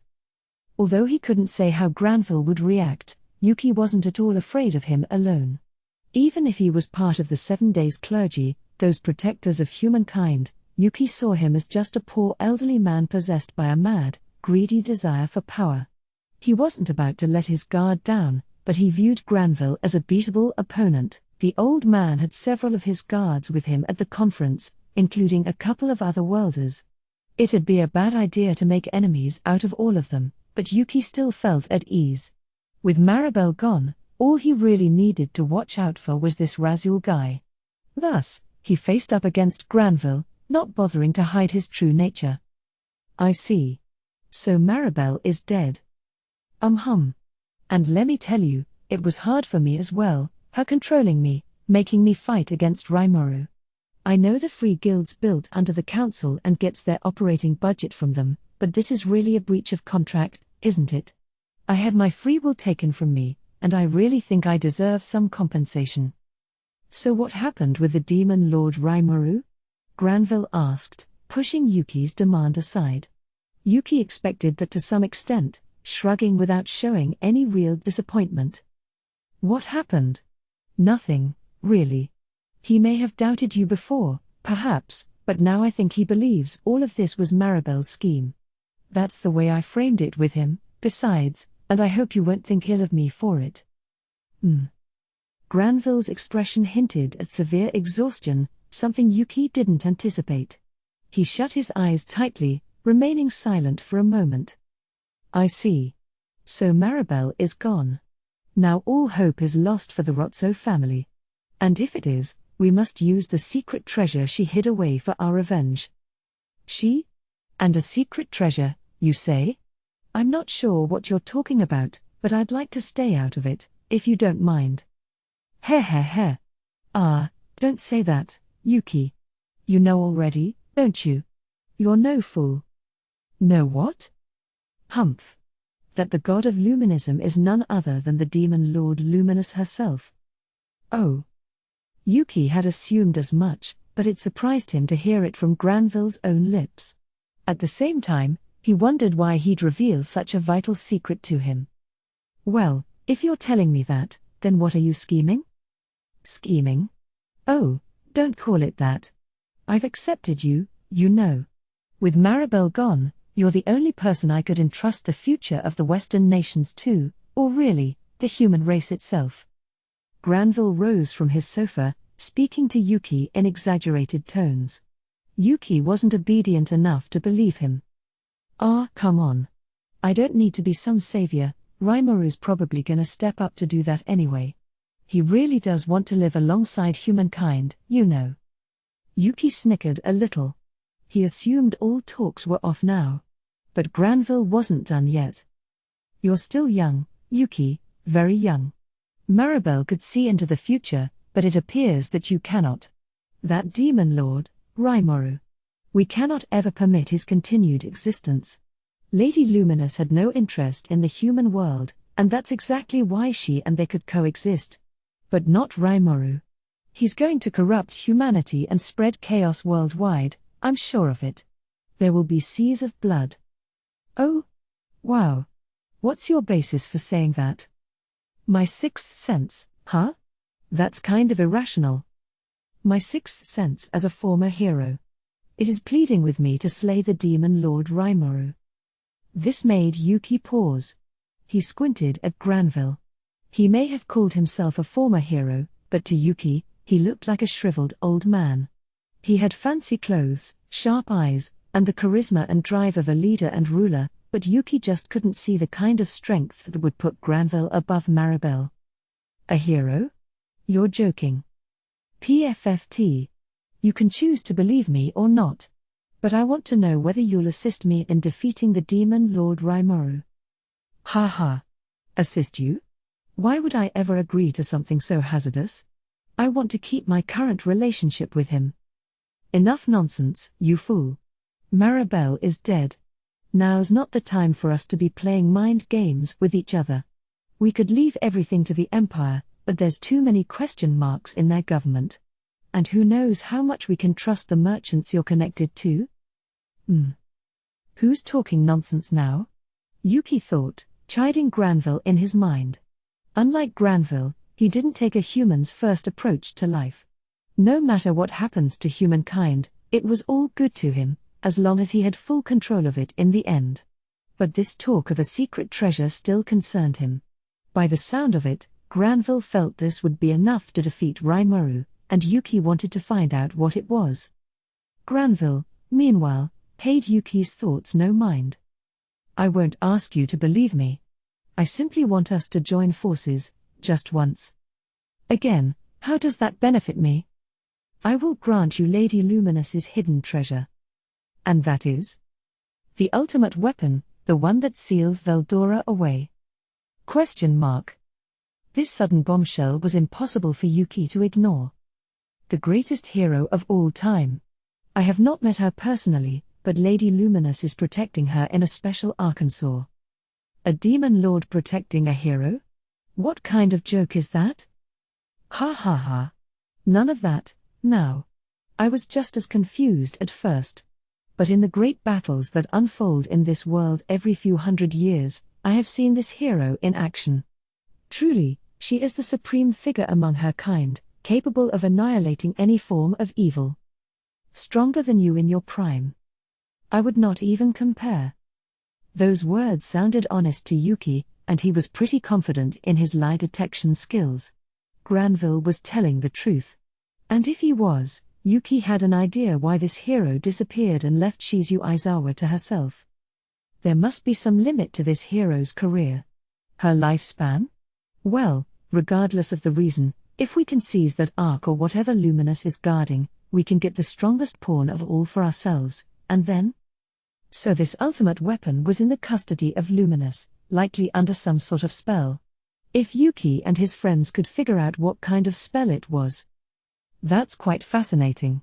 But I'm not enough of a mark to believe you at face value, I'm sure you're not. So here's a suggestion. I will attack and cause a scene at the main cathedral. It'll no doubt lead to confusion and chaos at Lady Luminous's castle, and in the midst of that, you can fly in and steal the Ark. It was an attractive suggestion, so advantageous to Yuki, in fact, that he doubted it all the more. What do you gain from this? Isn't the Demon Lord Luminous your master? You're so bent on getting revenge for Maribel that you'll defy Luminous herself? Granville greeted this question with disgust. Of course I am. I was once on good terms with Lady Luminous, but she's already disposed of me. Our relationship hinged on the promise that she wouldn't oppose the human race. Now that she's joined hands with the Demon Lord Rimuru, Lady Luminous, or rather, the Demon Lord Luminous is my enemy, and nothing more. The malice was clear in his words. Yuki picked up on it, astonished by its sheer force. Wow. I thought he was a used-up old man, but he can still cut it on the front lines, can't he? Maybe this isn't such a bad offer after all. He began to seriously consider it. On one hand, he'd insist upon Granville rising up first. That reduced the chances of a betrayal and gave him an opportunity to size up his powers before putting his own skin in the game. In the worst case, he could claim Granville tricked him with his lies into joining in, but he could judge how serious he was once battle began. If he couldn't gauge whether Granville intended to actually fight this out, there was no point joining in. Interesting. Very interesting. I still have a few doubts, but considering what I stand to gain from it, maybe giving it a venture isn't such a bad idea. Ha ha. I thought you would say that. It will be a temporary alliance for us, but there will be no better way to cap off our friendship. Can I count on you for this? Well, if you're willing to set the table that much for me, I might as well trust you a little, huh? So how are we gonna make this a success? Yes, well. The two of them began going over the finer details, and at the end of it, the mastermind in full control of the Western nations shook hands over it with the magic-born scheming to conquer the world. First, the Rotso family would exercise their full resources in an attack on the cathedral. All the agents from the Celt Foreign Information Bureau would be there, as well as the survivors from Blood Shadow and some otherworlders summoned by the Rotsos. Even Raziel himself, guardian of the Western nation's northern boundary, would be present. I'm curious to see the full measure of the Rotso's strength, muttered Kagali, grinning evilly, and she spoke for everyone in the room. So Yuki, do you have a read on where this ark is hidden? Granville gave me all the details. We'll have to proceed carefully, though, just in case he's tricking me, and that's my job, eh? Said Laplace. I'm a little anxious about sneaking in by myself, so I'm taking Tyr and Footman along, okay? I'd like to say yes, but I have another job for Tyr. Oh? Well, just Footman, then. But what are you gonna do with her? She's taking the most important job of all. But back to you for a moment. I want you guys to avoid combat as much as you can. Just focus on completing your mission. Always consider the possibility of a trap, advised Kagali. If you sense any danger, don't hesitate to retreat. I ain't a kid, you know. You don't have to remind me. Laplace exuded confidence, Footman silently nodding his approval. Good, said Kagali. Remember that Luminous was the master of Valentine, a demon lord as powerful as I was. I don't need to remind you how strong she is. She could easily defeat me in my prime. Do I make myself clear, Laplace? Your first priority isn't to steal the Ark. It's to get as much info as you can without pushing your luck and come back home safely, all right? Fine. I ain't got no obligation to old man Granville. This ain't a moderate jester's job anyway, so I'll do my best for you guys, okay? Yeah. Yuki nodded. So for this job, I'm gonna be supporting you. If that ark's every bit the decisive weapon Granville claims it is. Support? What, don't you trust me? That hurts. It's not that. We need to firm up our defense. There's bound to be a trap or two, so we can't be too careful. Yuki trusted Laplace and his cohorts well enough. This time, though, not even he could predict what would happen. No matter what, he couldn't afford to have them go easy and risk messing up the whole thing. I'll be following you all in secret, he continued. It'll be up to you guys to carry out your end of it. Ooh, so we're gonna be a diversion for ya, huh? That would be smarter. And if things fall apart, use the confusion to bail out safely. I'll take our prize in the midst of that. He grinned. The plan was perfect, and after several rounds of planning with Granville, Yuki realized he was dead serious about it. This was definitely going to be the best shot he'd get. The chances of another opportunity like this were slim to none. Regardless of how things shook out, Yuki thought he absolutely had to get his hands on that Arkansas. Okay, but is this ark really everything you're saying it is? It is. He said it houses the hero who sealed away Veldora himself. Supposedly this hero answers to Luminous, but my plans to undo whatever spell's been put on her and make her mine instead. Huh? Seriously? Are you kidding me? What are you talking about? Ho ho ho. Talk about priceless, wouldn't you agree? The East is ready to accept this arc at any time. We'll figure out how to gain control of the ultimate hero, trust me. The whole room was surprised to hear Yuki's casual revelation. Now the arc was more valuable than any of them could imagine, and it was hard for anyone to hide their excitement. Even Misha, who was ordered to prepare for this arc in advance, couldn't hide her blushing cheeks. How could she? They were attempting to gain control over the figure who defeated the true dragon, the most powerful presence in the world. World conquest, as envisioned by Yuki and Cerberus, was no pipe dream now. I can see why you're being so careful, then, boss. Yes, if that's how things are, I'd gladly volunteer to join in the research. Ha ha. Not so fast, Kagali. It's too dangerous to accept Granville's story at face value, but I do think it's pretty plausible. So we can't mess this up. I'm sure Sir Yuki's presence puts all our minds at ease, but we can't afford to have any of you drag us down, am I clear? Roger that. Ho ho ho. Understood. Learning the gravity of their mission enthused Laplace and Footman all the more. Yuki gave them both satisfied looks, then turned to Tyr. Now, Tyr. We're actually going to have the Demon Lord Leon's support for this operation. It'd be rude if we didn't give him a warm welcome. With Leon on the move, Yuki's team now had a mission. If he chose to stay put, they would have likely done the same, maybe providing a little help on the sidelines, but now even Leon was on his way to Lubelius's holy lands. No doubt about it. The battlefield was going to be chaotic. If Leon's been lured here, Kagali said, we should make him think Cerberus is being used by the Rotzos, too. That way, he'll mistakenly believe that he can trust us. And then we can tell Rimuru that Leon's ruthlessly after those little kids, right? Right. And to make that more convincing, we need some of the kids we were planning to give Leon.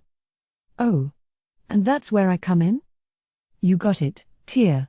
It'll mean showing your face in public, but knowing you, it's not gonna blow your cover, is it? Not at all. With my acting skills, duping Rimuru is no problem. She was ready for the job, but Yuki still cruelly shook his head. Well, I have high hopes for that, but it's not gonna be enough. The Demon Lord Rimuru's an incredibly cautious leader, and he's got a real sharp eye for trouble. He might realize we're up to something, so we're gonna need to confer with Granville first. In hushed tones, he gave his orders to Tyr. The evil thoughts of the Magic-born began to swell past all limits. The fated day was soon, very soon. Deep inside a darkened room, Of course we will strike the Demon Lord Rimuru. And the Demon Lord Leon. And Lady Luminous as well. Granville's eyes were twin wells of bottomless hatred as he muttered the words. For more than 1,000 years, he had devoted himself to humankind. Perhaps his goals had shifted over time toward absolute rule and administration with an elite secret cadre, but there was no doubting his ultimate goal of peace across human society. It presented him with one hardship after another, an endless string of betrayals, accompanied by the deaths of the companions who supported him. Still, with his indomitable spirit, Granville had overcome all his hardship, guarding the people of this world up to now. The Demon Lord Luminous assisted him, but his own efforts were just as extraordinary. Those long-gone days when he discussed his ideals with his friends. The promises he forged with those who died before him. They all led up to the birth of Maribel, a great hope that brought his plans one step away from fruition. But now that hope was gone. His ultimate dream was to merge West with East, creating a united front to face the Demon Lords. Otherwise, keeping human society going seemed impossibly difficult. Now that the Octagram had been formed, their power was simply too great. They were too down from their days as the 10 great Demon Lords, but their authority was more dominant than ever before. Guy Crimson, the Lord of Darkness, was letting his demons treat the northern lands as their personal playground. Earthquake Dagrel's interests in territorial expansion were drawing his attention toward human lands. He hadn't acted yet, out of concern over clashes with the Queen of Nightmares, but he couldn't restrain himself forever. And now even the Eastern Empire was showing signs of a figure among them beyond humankind. Granville had also thought the sleeping ruler might attempt something, but he was so far unable to confirm his intentions. These were the giants he had protected humankind from so far. But now, look at these upstarts and their petty ambitions. Well, if they feel up to it, let them try. I'm too tired for it now. Not even Granville knew how much longer he had to live. With Maribel dead, no one was left to be a worthy successor to him. And without anyone to arbitrate over the proceedings to come, humankind would quickly meet its doom. It was simply a species far too ready to lay bare its greed and start infighting. Long ago, his wife, a woman who resembled Maribel in many ways, was killed by such people. Granville had kept living, bottling up his sadness out of concern for the children she left behind, but that was in the past now. All this world has done is take from me. It deserves to fall, his true feelings dribbled out from his lips. As far as he was concerned, this was the plain, honest truth. He had already given up his body to the madness, and that was exactly why he had such firm resolve now. The madness had reached his mind. Chapter 4, Upheaval in the West. The Demon Lord Leon was in an audience with someone he had trouble dealing with, a woman with long silvery hair and uniquely long ears. She was sunk deep into an ornate chair, like a dazzling portrait come to life. It was Elmesia El-Ru Thalion, Emperor of the land of Thalion, and the two of them were seated facing each other in a gazebo overlooking an elegant garden. A bit of steam wafted out from the kettle on the table, the lady attendant serving them making sure to replace the water before it cooled. A sweet-smelling aroma filled the air, creating a relaxed atmosphere. The two of them watched each other for a moment, but it was Elmesia who spoke first. Taciturn as always, Leon? You have come to see me for the first time in ages, and you're that bored already? Her tone of voice was kind, as it should be. Elmesia and Leon knew each other, not just as the leaders of two important trading partners but as close personal acquaintances. One could tell this from the simple fact she granted Leon this kind of audience. They had known each other since before Leon was a demon lord, back in his hero days, when his exploits took him to Thalion. They had been friends ever since. I'm afraid now is not the time for idle laughter. I can't say I've ever seen you laugh a great deal. Well, that doesn't matter very much, does it? Time is of the essence right now, so let's get down to business. Ah, yes. I have some pastries from Mr. Yoshida's boutique. Would you care for a bite or two? Elmesia's interruption stirred the attendant into action. She pushed a cart up to the table, cutting a couple slices of cake. I don't have much of a sweet tooth. Oh, it's good, you know. Ah, but these cookies are made with tea leaves baked in, so they aren't quite so sweet. Matcha cookies, I believe they're called. I'll have that, then. From past experience, Leon knew there was no talking over her. It was the same way with the demon Lord Ramirez. Everyone he had trouble with shared the common trait of never really listening to him in conversation. He calmed himself, already resigned to not having his way here, as he reached for a cookie. Too sweet. Oh, you can't even take that? No. It's not bad. You never were very honest with your feelings, were you? Ah well. So what brought you here today, if I may ask? Are you about to ask whether I've seen the children in the demon Lord Rimuru nation? Leon sighed. I can never relax around her. She's already picked up on matters. In that case, he felt, at least this would save him some time. He mentally switched gears. That's right. I believe Rimuru has it out for me. One of my previous underlings made contact with him, filling his mind with all sorts of ideas.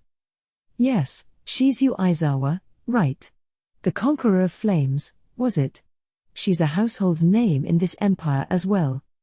Why do you know her? Our relationship was supposed to be a well-kept secret. How about we continue with the conversation? Time was of the essence for you, wasn't it? Leon was growing irritated. He wanted to raise his voice, shouting, "Who do you think is wasting my valuable time right now?" But he suppressed the urge. Yes. Well, I was thinking about extending an invitation to Rimuru sooner or later. I had wanted to clear up our misunderstandings, and I find him too dangerous as an enemy anyway.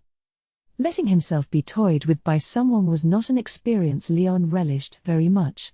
Even dealing with Guy, he could maintain his own pace well enough, but Elmesia was simply too much for him. Oh? Don't you think you could beat Rimuru? Elmesia seemed to take an interest. But Leon wasn't going to accept the challenge. Whether I can beat him isn't the issue. There's no point in antagonizing him. I gain nothing from it and stand to lose a great deal, don't I? Leon's eyes said it all. You made the same conclusion, didn't you? And Elmesia agreed. Indeed, indeed. And if you build a friendship, you could gain a lot from it. A change of heart in Rimuru could have some very disquieting results, but any leap forward comes with risk. That made sense to Leon, who all but assumed Elmesia shared his thoughts. Exactly. Personally, I'd welcome any demon lord who's open to reason. I think Rimuru was smart to join hands with the ex-demon lords Carillion and Frey. The only problem with that is the way you've been acting. He wanted to deny it but was in no position to. The whole reason Leon and Rimuru weren't on good terms came down to Leon's mishandling of Shizu.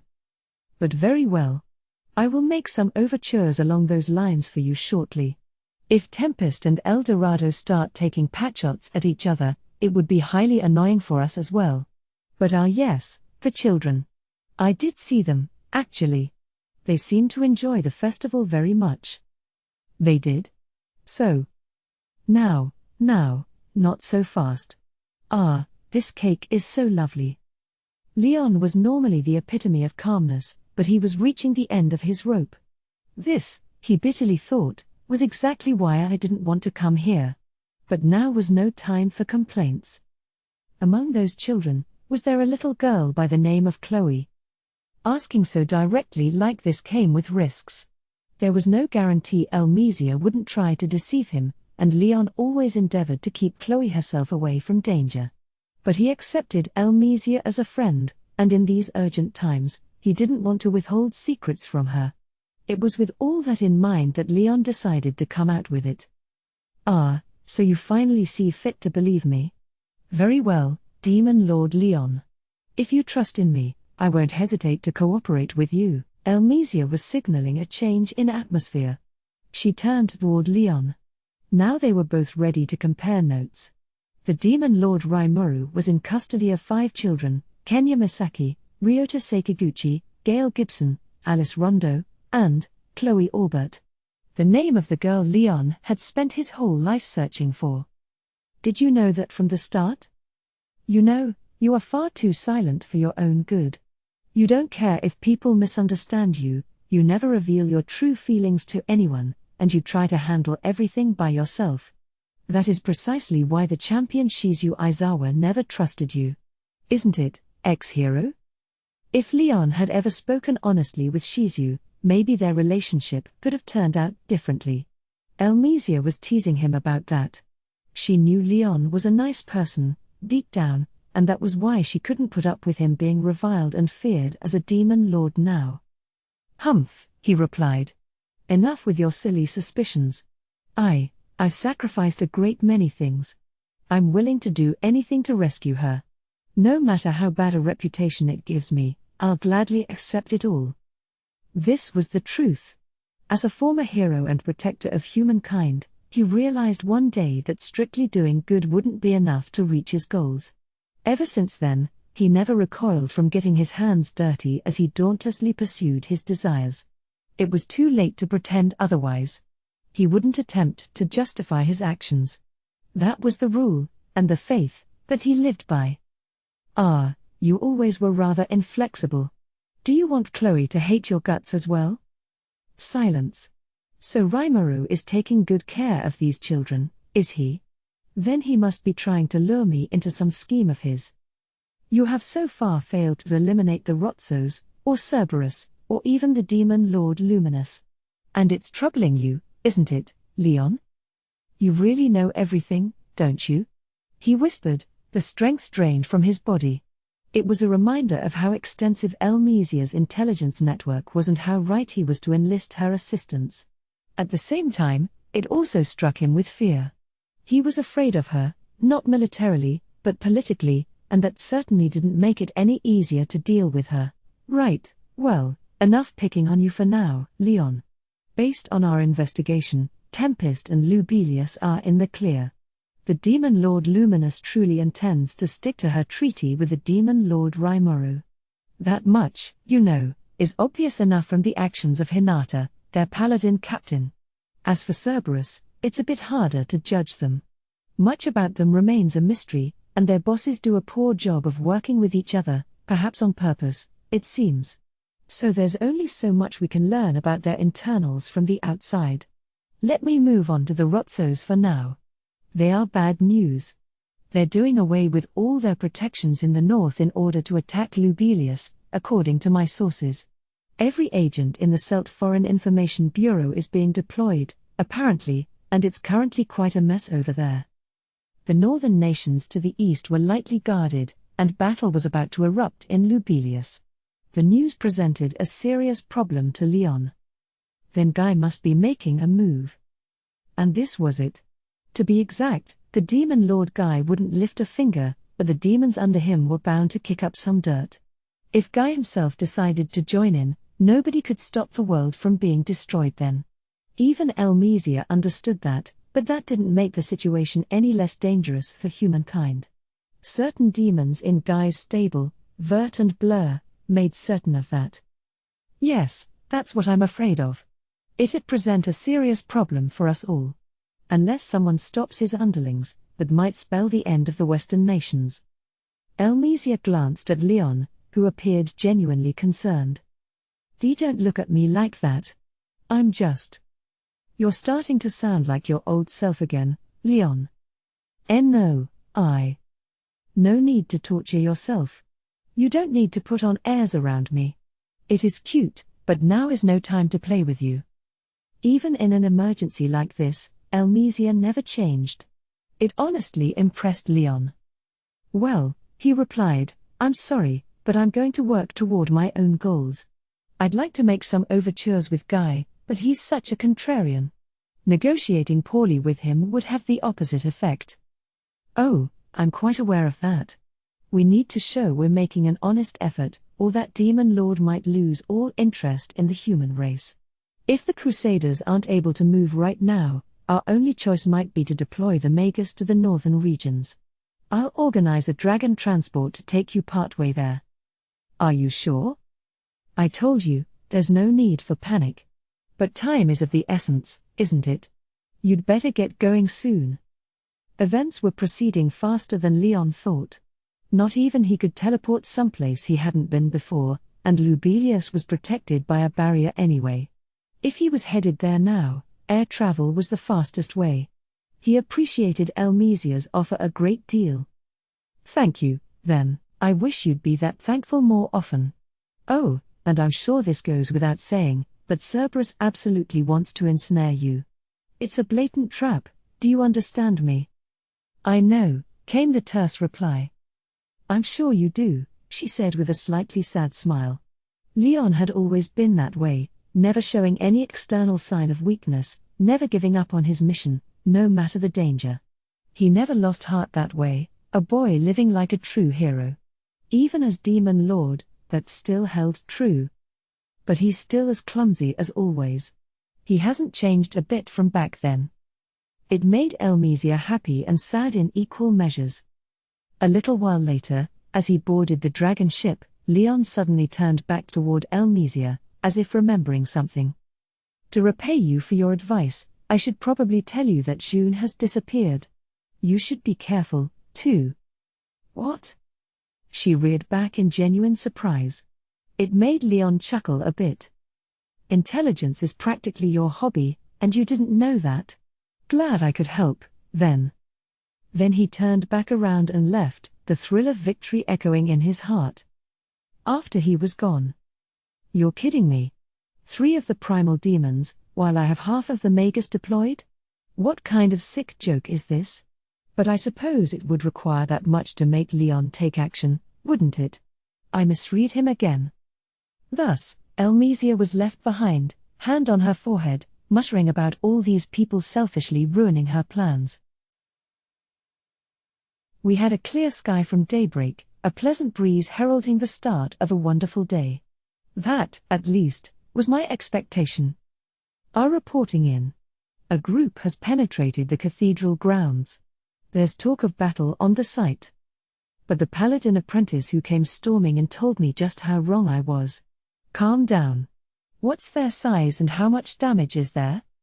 Hinata, enjoying breakfast with me, kept a cool head. Again, whenever I see her like that, I feel so glad I'm not her enemy. Their numbers are unknown, my lord, but we've confirmed close to 100 hostiles. Their strength is at least B+ in rank, and they're demonstrating a knowledge of our nation's internal layout.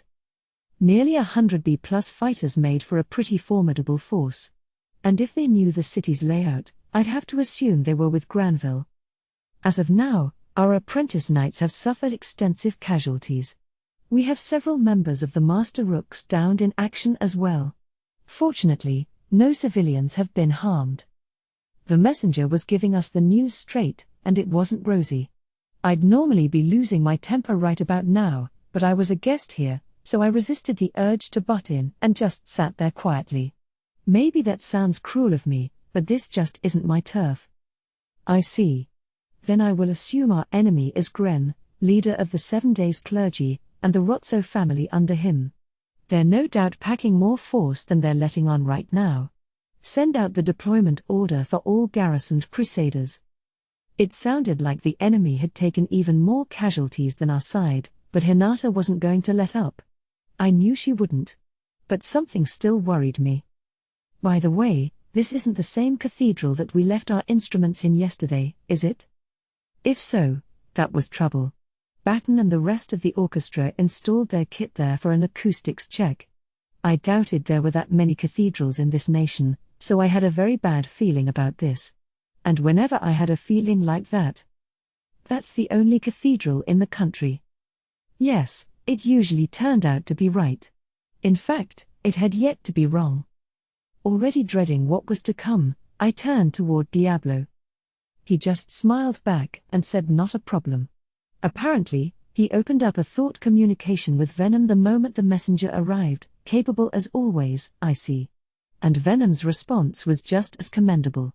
Batten and the orchestra were already in the cathedral for the day, but he made sure they were kept under careful guard, not letting anyone suspicious come near them. They were still making final instrument adjustments, even. They're still at it with an army advancing on them? Man, oh man.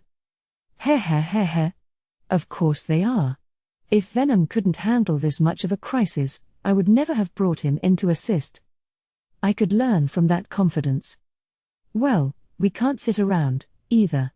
Let's go. Trying to hide my feelings of inadequacy, I used Dominate Space to open a portal to the cathedral. I had begun to master this a little more, even within Lubelius, protected by its holy barrier, I had no problem launching it. I suppose that barrier didn't interfere with internal teleportation or the like. Phew. I can't even give you snide comments about that anymore. I'll join you through there. Hinata looked a tad fatigued. I was about to ask why she wasn't looking so hot this morning but stopped myself, not wanting it to be misconstrued. See? I can learn from my mistakes. I don't want anyone calling me inconsiderate again. We were also joined by a man named Nicholas. I thought he was a servant since he brought us breakfast, but it turns out he was a cardinal and chief counsel for the Western Holy Church. He had a fancy theologian's robe on beneath his apron, so I guess he wasn't lying, but why was someone that high up tending to Hinata's meals? The plot thickens, I suppose, but that didn't matter right now.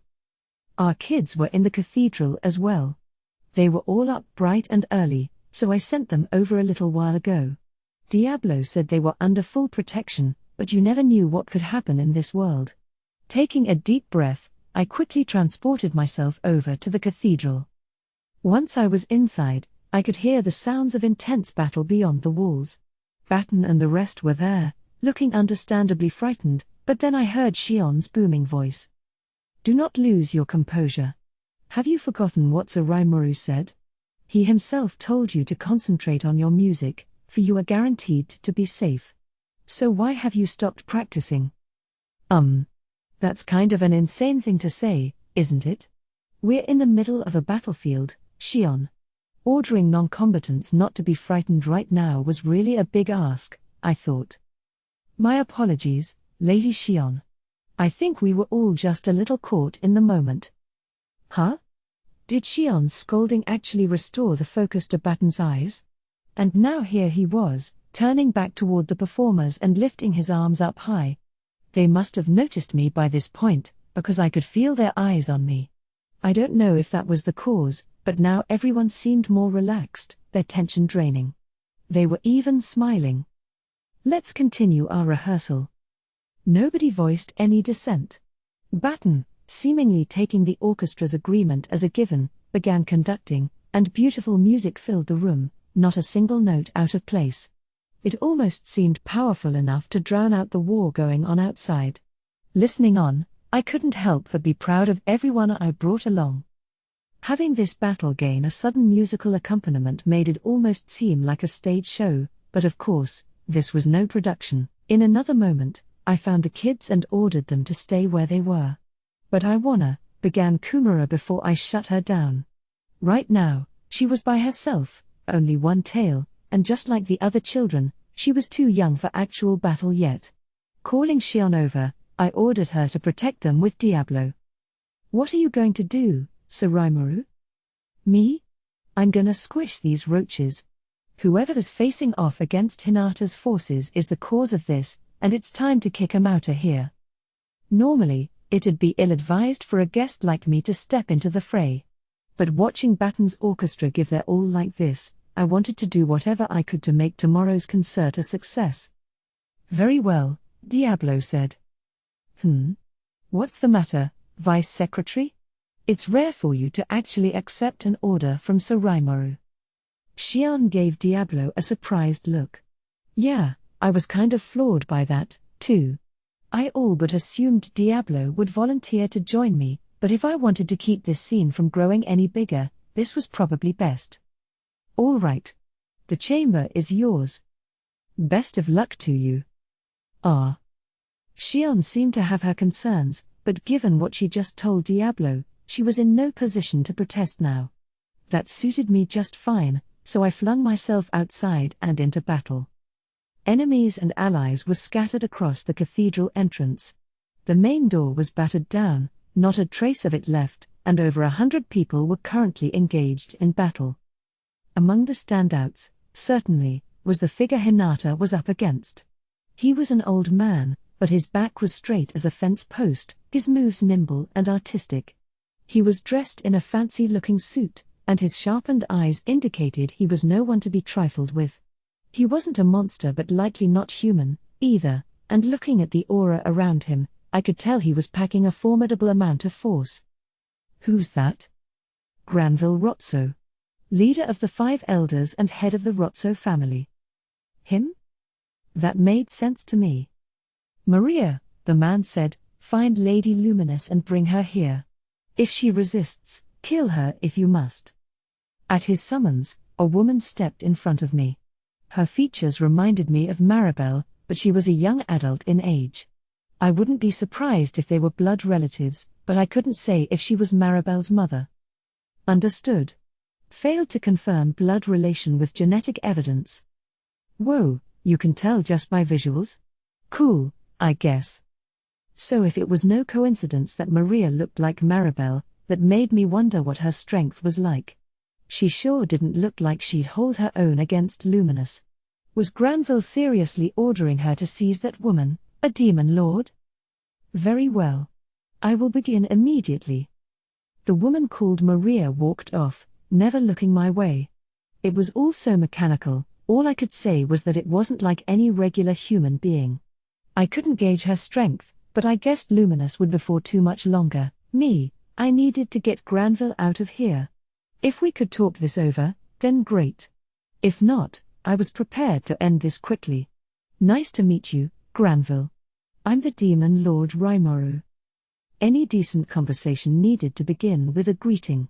I had a hunch our relationship wasn't going to be too friendly, but we might as well start on the right foot, at least. You're Rimuru?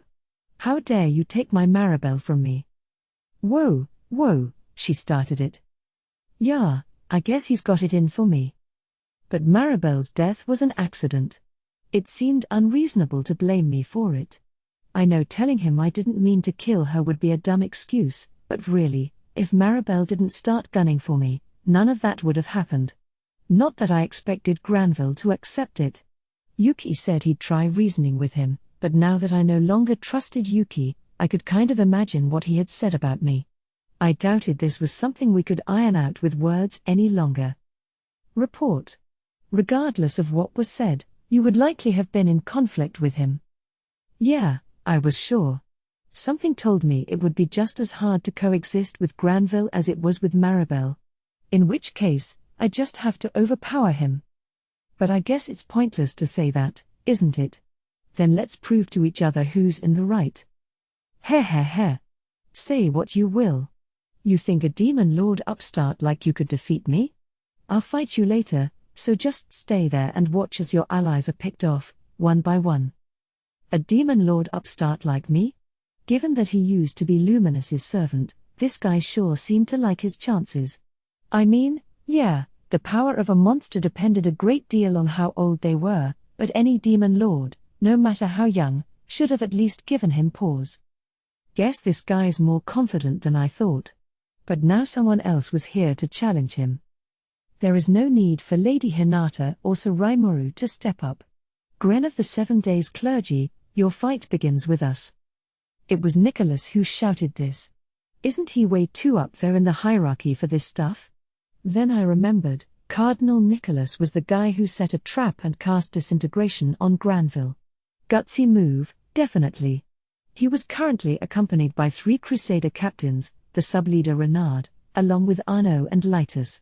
Fritz and Bacchus would have been training at the labyrinth right now, so they weren't here. If this was gonna happen. But again, that's not for me to judge. Behold, Lady Hinata. Watch us in action. At Nicholas's orders, Renard propelled himself forward. Not just him, actually, Arnaud and Lightus as well, all rushing Granville at the same time. These 3 captains were attempting to buy enough time for Nicholas to cast disintegration again, I figured. A pretty grandiose strategy, but that must be how wary Nicholas was of his foe. Renard used his magnificent sword moves to keep his foe at bay. Arnaud's keen perception let him match every move of Renard's, as Lightus provided handy backup for them both. Normally, An attack from this trio would end the battle right then, but it was well within Granville's capabilities. Like a picture from a textbook, he engaged all three of them at once, wholly ignoring Nicholas's spellcasting. That creeped me out a bit, as did the serene look on his face, not a single bead of sweat on his forehead. He, I felt, was simply on a different tier from them. Nicholas had only one verse left in the spell. Its effects would summon a layered magical circle, with Granville standing in the middle of its light-infused dungeon. Once the disintegration was complete, there was no way to block its dazzling rays, as it dismantled the soul of its target at the speed of light. That's what should have happened. But now, all common sense was thrown out the window. A fine spell, there. No better way to read the flow of your magic. Granville's voice sounded frightfully cold as he spoke, like a teacher commanding his student from high above. Hinata, hearing it, muttered a soft no. As the blood drained from her face. She must have noticed something, but there was no time to inform Nicholas. Time to die. Disintegration. The rays of light were cast, heading straight for Granville, and suddenly, they switched paths and were sucked straight into the sword in his hand. It happened in an instant. Even with my perception accelerated 1,000,000 times over, it was difficult to pinpoint. But I recognized exactly what happened, because I had witnessed it before. It was Overblade, Meltslash, the most powerful of sword skills, just like what I saw from Hinata. Spread out. Renard and the others instantly heeded Hinata's order. They worked fast, true to their military precision, but not fast enough. Once Granville threw out his Meltslash, it immediately generated a fan-shaped shockwave, and in that single moment, Hinata pushed forward, came in front of Nicholas, and stopped Granville's sword. The frontal force of the Meltslash sent Hinata flying. She bashed against Nicholas, which kept her safe, but I'm sure Nicholas was out of the battle. If she wasn't wielding the Legend-class Moonlight right now, they'd both be a pile of ash. That, and even the secondary shock wave blew Renard and the other captains away. They were all on the ground, knocked out by that single blast. "Hey, are you all right?" Nobody answered. I could detect a twinge of panic in Hinata's face as she glared at Granville. Even someone as cold as her didn't expect this level of force, and now it was Granville doing the talking. I couldn't kill a single one of you. I must be getting rusty. You have that demon lord over there to thank." "Huh? What do you?" Hinata took a glance at me, growing calmer. Now she seemed to understand. "Oh. You saved them? Thanks, Rimuru." "You're welcome," I gave Hinata a light nod. Yes, Renard and the others were merely knocked out because I lent them a hand. The moment I realized this was trouble, I launched absolute defense, otherwise, they'd have vanished without a trace. The wall that skill built was perfect, I thought, but I guess I expected too much from it.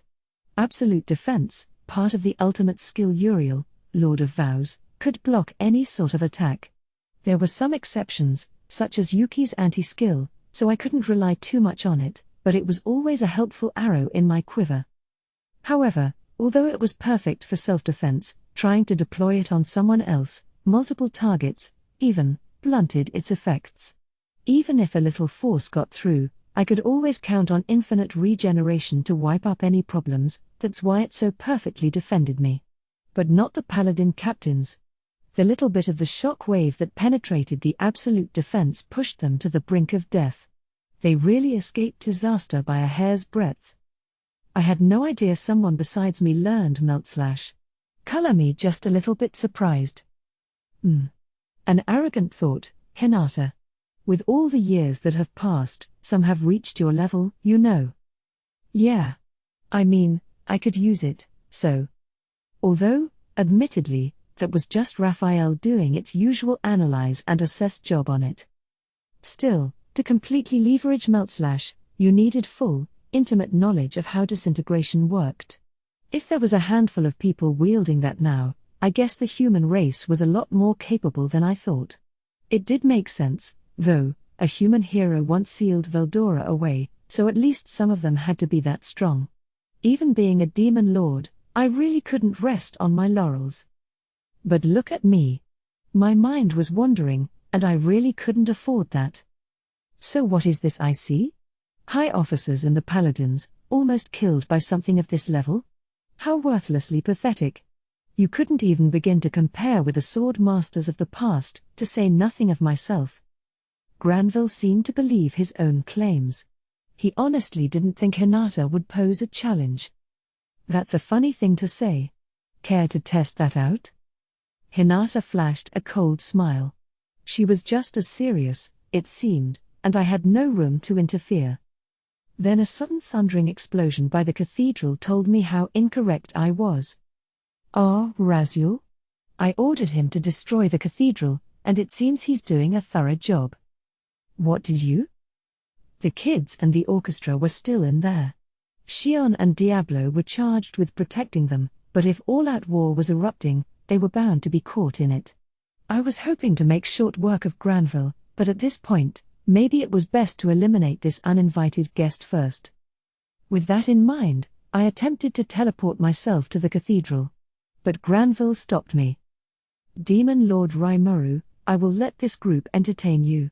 Enjoy. You may even find some of your own kind among them. Several people stepped up at his order. Immediately, I understood what he meant. The group consisted of many races and many ages, no real theme to them, but they each had something in common, more magicules than any regular person would possess. Otherworlders? Yeah, maybe there's one or two Japanese people in here. Now was not the time to act all casual about this. I had 10 or so otherworlders attacking me at once. Like Glenda from the past, they seemed to be under the effects of a locking curse, robbed of their freedom of movement, and unlocking that curse wouldn't stop them, by the looks of it. Still. You intend to fight? You realize they're only doing this because I've enthralled them, do you not? How treacherous of him. I'm sure he said that to make me hesitate, and I hate to admit it, but it worked. I heard how soft and weak-minded you were. Can you kill innocent human beings? Can you tell yourself this is war and step up to defend yourself? Not that I mind either way, of course. Granville only saw the summoned otherworlders as weapons, nothing more. To him, they only had value as throwaway pawns. And he was right, killing them shouldn't make any difference to me. He really was a menace. Clearly, he had done his research. If Diablo or Shion were taking these guys on, they'd show absolutely no mercy, I'm sure. But did that make it okay, or not okay, for me? Damn it. What a pain in the ass. I had no time to agonize over this. The children were in danger if I didn't do something fast, and now the damage was just gonna get worse. At this point, there was just one option to take. As annoying as it was, I'd have to unlock the curses of every one of these guys and knock them out non-lethally. Thus, I was now an active participant in this battle. My fellow humans were closing in on me. For all I knew, maybe they were from some other planet, or dimension, besides Earth, but now my mind was wandering again. Guess I was back in my element. Otherworlders were blessed with extraordinary physical skills, as well as a variety of special skills that were impossible to predict. That made them dangerous, of course, but they weren't a threat to me. Not even Glenda could hurt me, whether I put up a defense or not. That's how all-powerful the combo of absolute defense and infinite regeneration was. These foes were still a handful, but not much more than that. With enough time, I could safely neutralize all of them. I wasn't about to go easy on them, but that was my honest assessment. Besides, I had Raphael, which meant that going easy wasn't an option to start with. So I used part of my vast computational skills to begin surveying the situation. First, I looked at Hinata, fighting right next to me. Granville, who had mercifully shut up for me, was gracefully clashing swords with her, both of them equipped with nothing but their rapiers. They held them in their right hands, their left kept behind their backs for magic casting purposes. TCH. So when you posed as Gren, you were hiding your full powers? I recall that you specialize in bare-handed close-range combat, but you're rather handy with a sword as well. I have experience with all weapons. I just never needed to use it before now. Oh, no. Then let me strip you of your mistaken confidence. Hinata was leaving nothing on the table. That much was clear from how she used Moonlight, her sword. What I wondered about was Granville's blade. If he could use it to keep Hinata's at bay, it couldn't have been any normal weapon. Understood. Unable to determine weapon class due to interference. It is believed to be classed at legend or higher. A surprising appraisal. Raphael hadn't made any mistakes as of late, but here you go. Perhaps I underestimated Granville quite a bit. I doubted it, but was Hinata in, big trouble here? I mean, I didn't think she'd lose or anything, but I couldn't dismiss the possibility, and that unnerved me. Not even Raphael had a bead on his skill level. So Hinata and Granville's duel piqued my interest, but I had even bigger fish to fry, namely, the intense battle I was sensing from the direction of the cathedral. I honed the accuracy of my magic sense, turning my eyes toward the fray. There, I saw a man in a suit of dark armor. Amazingly, he was fighting against Xion and Diablo at once, and not giving an inch of ground. I suppose he wouldn't. His magicule level was higher than both of them combined. Damn, you're kidding me. You were hiding someone with power beyond a demon lord's? Of course. When facing the demon lords or other monsters who threaten humankind, you can never have too many aces up your sleeve. Granville must have picked up on my muttering if he replied to it. He was in the middle of fighting Hinata and still had the time to answer me. Wow. But hey, if he was open to chatting, we'd get some more info from him, and if it distracted him along the way, that was two birds with one stone. He has to outclass Roy, right? That demon lord stand-in? Maybe stronger than you? I worked a bit of a taunt into my question. His name is Raziel. My friend for the past millennium. Glad he was nice enough to reply. Hinata was still silent. I suppose she understood my aims and chose not to interfere. So I continued. Your friend, huh? But Raziel doesn't seem human to me. What of it? I wasn't sure how to respond to that. I just wanted to find out what he really was. Now I knew he wasn't human, at least, and that was a step forward, but...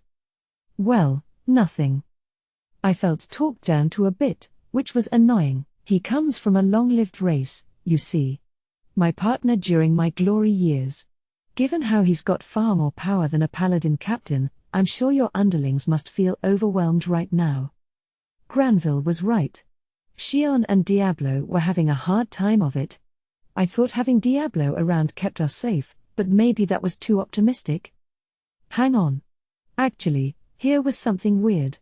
It was like Diablo's having trouble focusing or something. Report. Unusual rifts in space detected. It is a sign of someone using spatial transport to appear.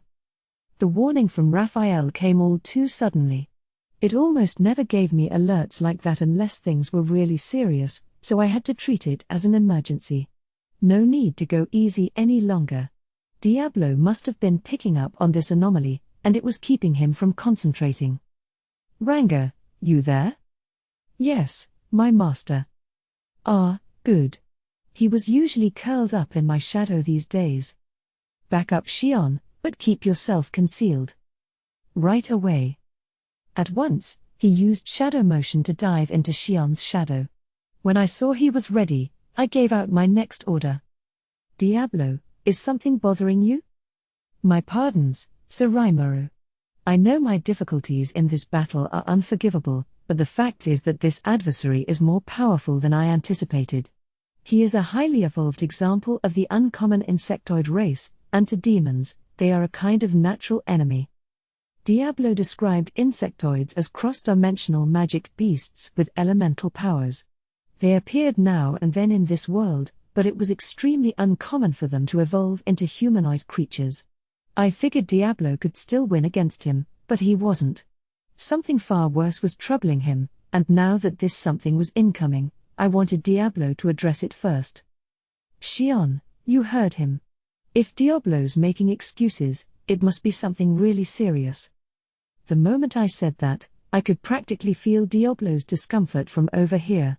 He'd never resort to excuses like this usually, so I immediately knew he was hiding something. And if I wanted him to retain full freedom in this battle, I needed Shion's and Ranga's help. Shion, I just planted Ranga in your shadow. Both of you worked together to defeat Raziel, that insectoid. No need to order us. I will live up to your expectations, Master. Looks like Shion picked up on Diablo's difficulties as well. I'm sure she would have taken measures even without an order. But if she did, it would have been Shion alone against the mighty Raziel, which would only be more dangerous. Not that I didn't trust her, but I wanted our plans to remain as safe as possible. Maybe setting two allies against him was a cowardly move, but in an actual battle like this, guaranteed victory was always your final goal. Diablo, go take care of whatever's bothering you. Also, try to trust and rely on your allies more. ! K. Very well. I suppose I thought a little too much of myself today. Allow me to take care of this problem at once. Not just a little, I'd say. But at least he sounded a bit more like himself again. Right, everyone. Begin. Yes, my lord, I wasn't used to giving out orders like these, but all three gladly accepted them. Now I just had to hope for the best, as I brought my full focus back to neutralizing the otherworlders. K. So Rimuru sees everything, I suppose. I would be a fool to think otherwise. Of course he does, Vice Secretary. Just go and deal with your problem already. You don't have to remind me. As I think you've noticed, Raziel is more powerful than you. Are you sure you'll be fine, Secretary? He. I never thought you'd worry for me, Vice Secretary, or Diablo, I should say. You're strong, I'll admit. Stronger than me, even. So go defeat that foe so Rimuru has nothing to worry about. That's your job, isn't it?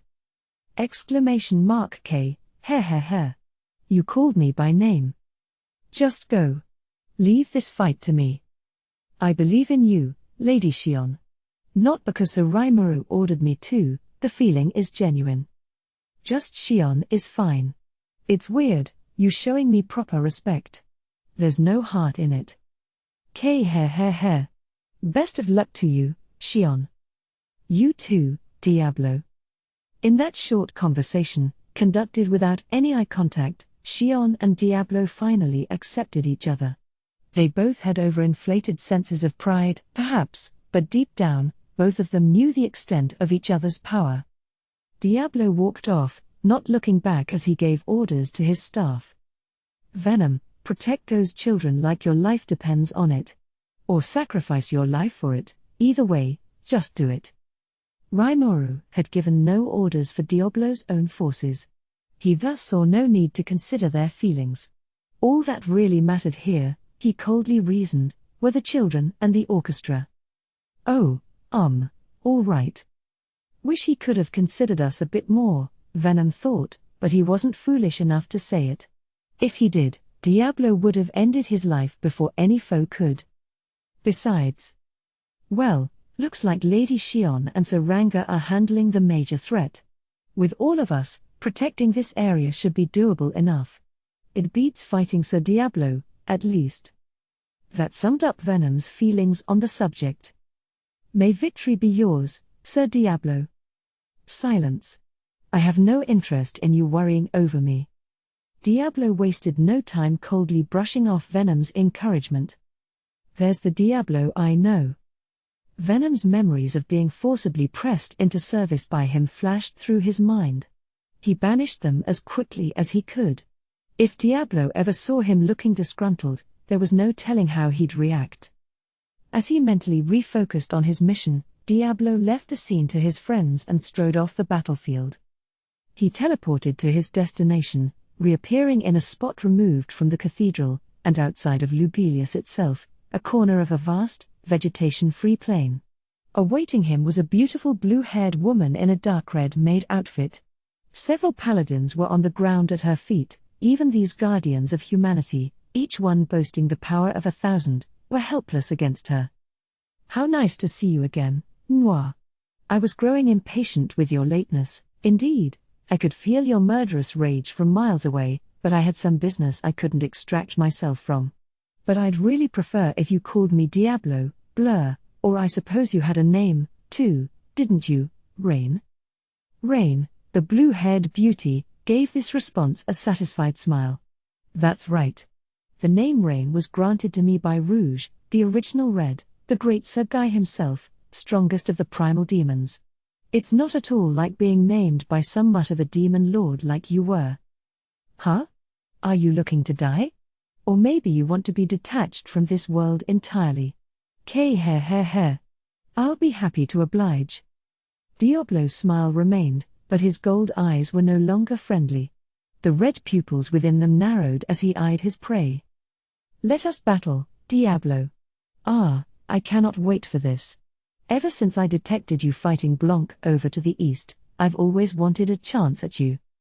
Ridiculous. If you think this will be any fight at all, you are sorely mistaken.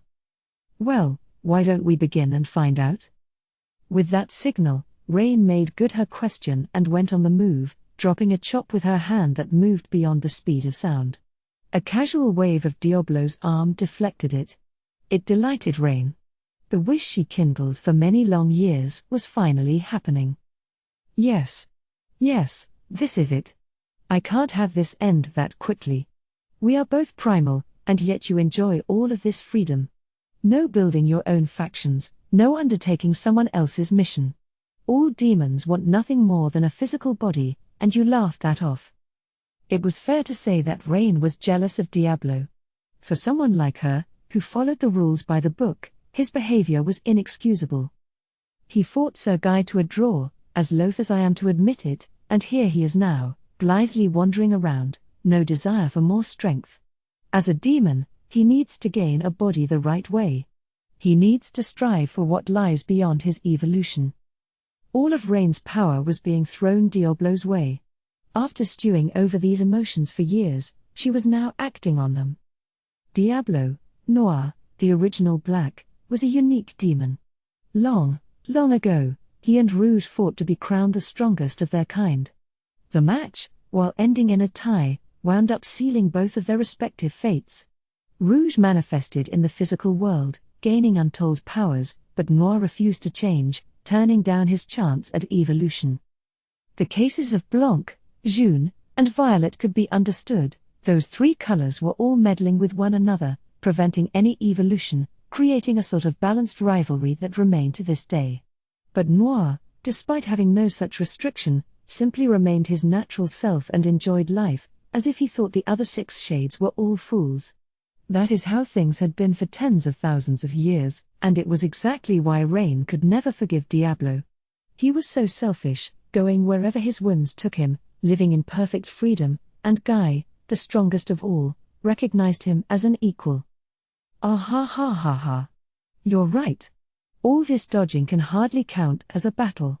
You always were good at evading things, if nothing else. I told you, don't get the wrong idea. I simply have no need to tap my full force against the likes of you.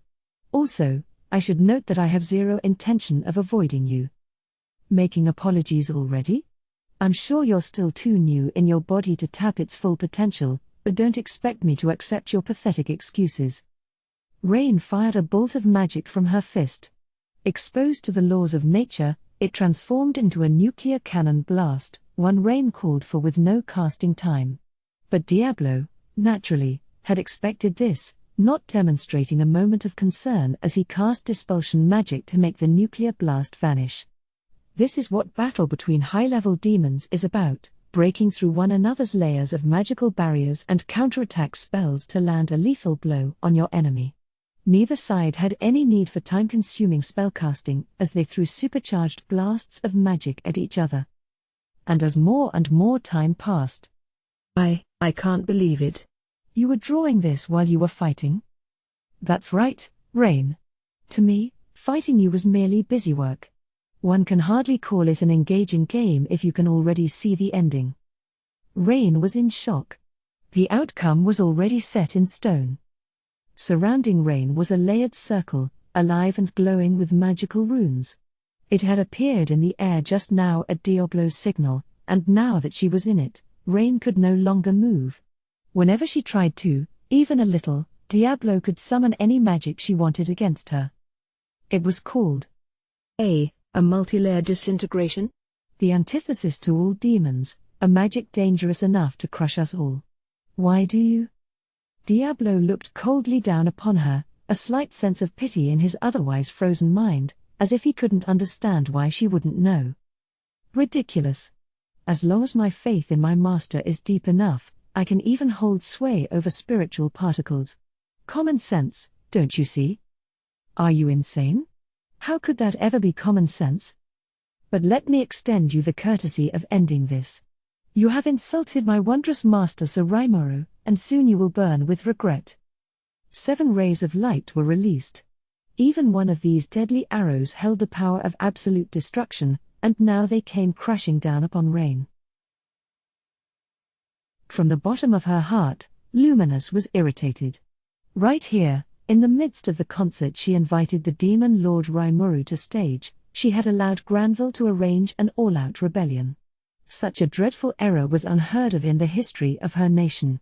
She was taken by an urge to run to the cathedral and massacre everyone inside herself, but her sense of reason, and her instincts, restrained her. She realized that, as public of an attack as this was, it was undoubtedly a diversion.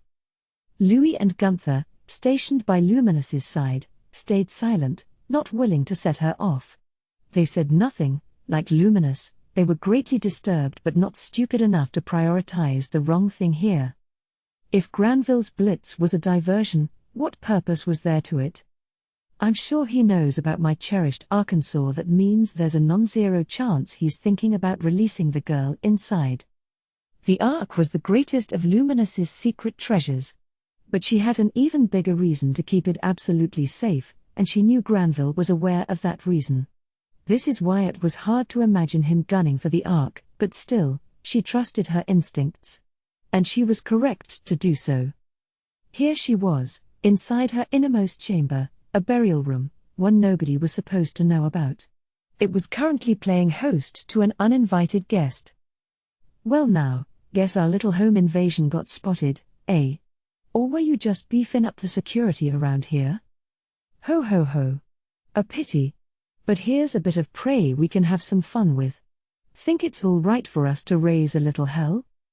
Fine by me, but you better be careful. That lil beauty over there's a menace, through and through. You're the demon Lord Luminous, ain't you? The 2 home invaders, Laplace and Footman, stepped in, acting less than polite to their host. Luminous watched them as she elegantly relaxed on a couch in front of the Ark she absolutely had to protect. To her, this pair didn't even remotely seem like a challenge. But something about the atmosphere kept her on close guard. Luminous took care to conceal her rage as she spoke. I will ignore your attitudes for the moment. State your names. Laplace was the first to react. He was a bit surprised that someone expected their break-in, but Granville had mentioned the possibility. To address it, he had provided them with a guide, someone to help them traverse the multiple defense lines blocking access to the chamber.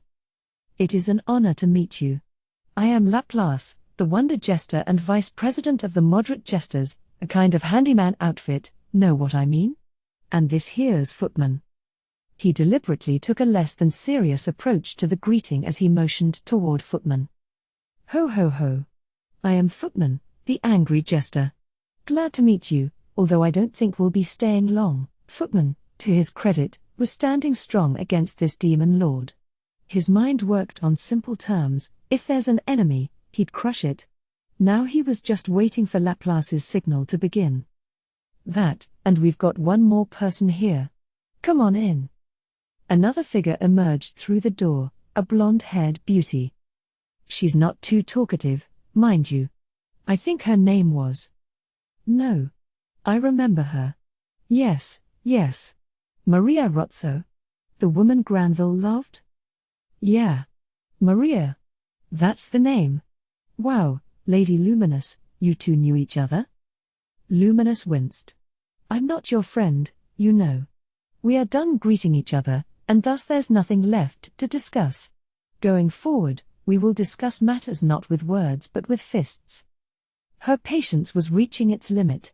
She had detected this person hiding and decided to put up with it, but with Maria now introduced, she could endure this no longer.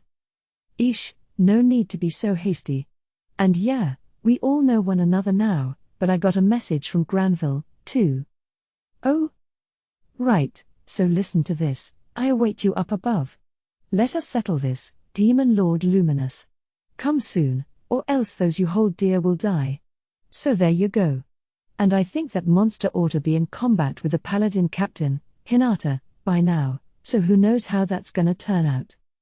Laplace was interrupted by a strike from the lunging Louis. Luminous had lowered her hand, her signal to commence the attack. It's you, isn't it? The man who killed my brother? TCHH. Can't you at least let me finish? Ah well. I'll spot you an answer to that one, yes. I killed your body double, Roy, sure enough. I have no interest in petty revenge, but since you're here, perhaps I can prove to you that I am far more talented than he was.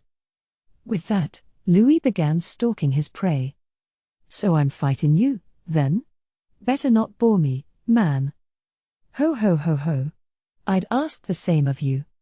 Gunther and Footman eyed each other, and in the next moment, they flew out of the burial chamber. They had their own battle to fight, and collateral damage wasn't remotely a concern to them. Louis and Gunther can be so annoying. They're normally so calm and composed, but when the time comes to battle, they simply cannot hold back their thirst for blood. But I suppose the same can be said of me. Granville, just you wait. Even with your stout ally, you'll find it impossible to stop me. Luminous, too, had her eyes sharpened upon Maria, the fleeting, silent figure. A corpse? It couldn't be, she continued, almost whispering to herself. I see Granville still hasn't given up. Maria is dead. Even with resurrection, the miracle of my God, nothing can be done for a soul already lost. And now look. The figure before her wasn't Maria at all. It was something in the shape of her. But very well. Allow me to perform your last rites. Her aura blazing around her, Luminous stood up, and with that, she and Maria began fighting at a level beyond what a normal person could even observe. Would the winner be Luminous or this thing taking the shape of Maria? And then, the Ark was left behind in the chamber. Everyone had left the room, not wanting to damage it. And as if waiting for that exact moment, a lone boy appeared in the darkness. Ha ha ha. I didn't think it'd go this much to plan. Granville was absolutely right. It was Yuki laughing. Never accepting Granville's information at face value, he had remained in the shadows as he followed the intruders in. He had successfully shrouded his presence to all, even deceiving Luminous. He usually kept himself at least a little bit detectable, so he'd be ready if things ever went south. A lot of people could detect his presence that way, and once those adversaries presumed they had the upper hand, that made it easy to put them off their guard. Yuki was always pursuing that strategy. His accumulated experiences were paying off in vital situations, including this very one, and now they let him obtain what he wanted with practically no work at all. So this is the Ark? He reached out, touching that beautiful coffin of ice. Whoa! So that's what makes it a holy coffin? Matter made out of pure spiritual particles. I didn't know you could do that. Now he was glad he came. He wasn't sure anyone besides him could even lay a hand on this thing. Even a magic burning coffin couldn't affect anti-skill, and that made it perfectly possible for Yuki to make off with this Arkansas. Then, without another moment of hesitation, he smashed it open. The hidden treasure Luminous worked so hard to protect shattered all too easily. Slumbering inside it was a beautiful young woman, the hero everyone was after, no doubt. Ooh, there's a seal on this girl's body as well? Not that it'll work on me, but I can deactivate it later, I guess. Yuki chuckled. They certainly tried to be careful. A barrier more powerful than the Ark itself covered the girl's skin from head to toe. He could take his time removing it once he was back to safety. As he made this decision, Yuki's eyes turned toward the girl's face. Who is this girl anyway? She seems vaguely familiar, but nah. It can't be that. She looked to be around 16, and while her long dark silver hair hid her privates, she didn't have a stitch of clothing on her. I guess this is technically assault or something like that, but not much I can do there. With that whisper, Yuki hefted the girl's body up. Well, I've got my hero. Now to flee the scene. With one more sly grin, Yuki quickly left the chamber. Why is there a hero sleeping in an ark anyway?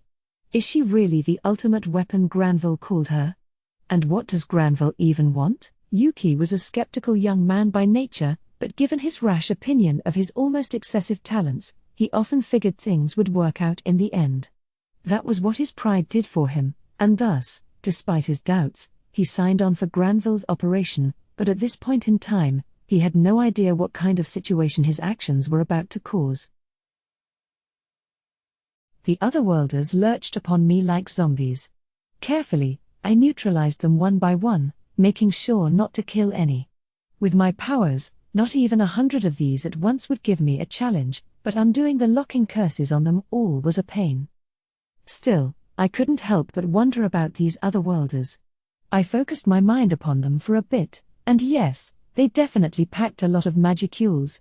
They had real physical skill, too. Some of them could even manage an A rank. But for some reason, they didn't seem particularly strong to me.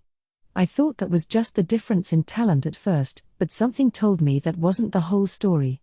I was sure Granville's robbing their freedom was one other reason, but was there something else? Understood. In this battle, no adversary has used any unique skills so far. Aha. That was it. And it made sense to me.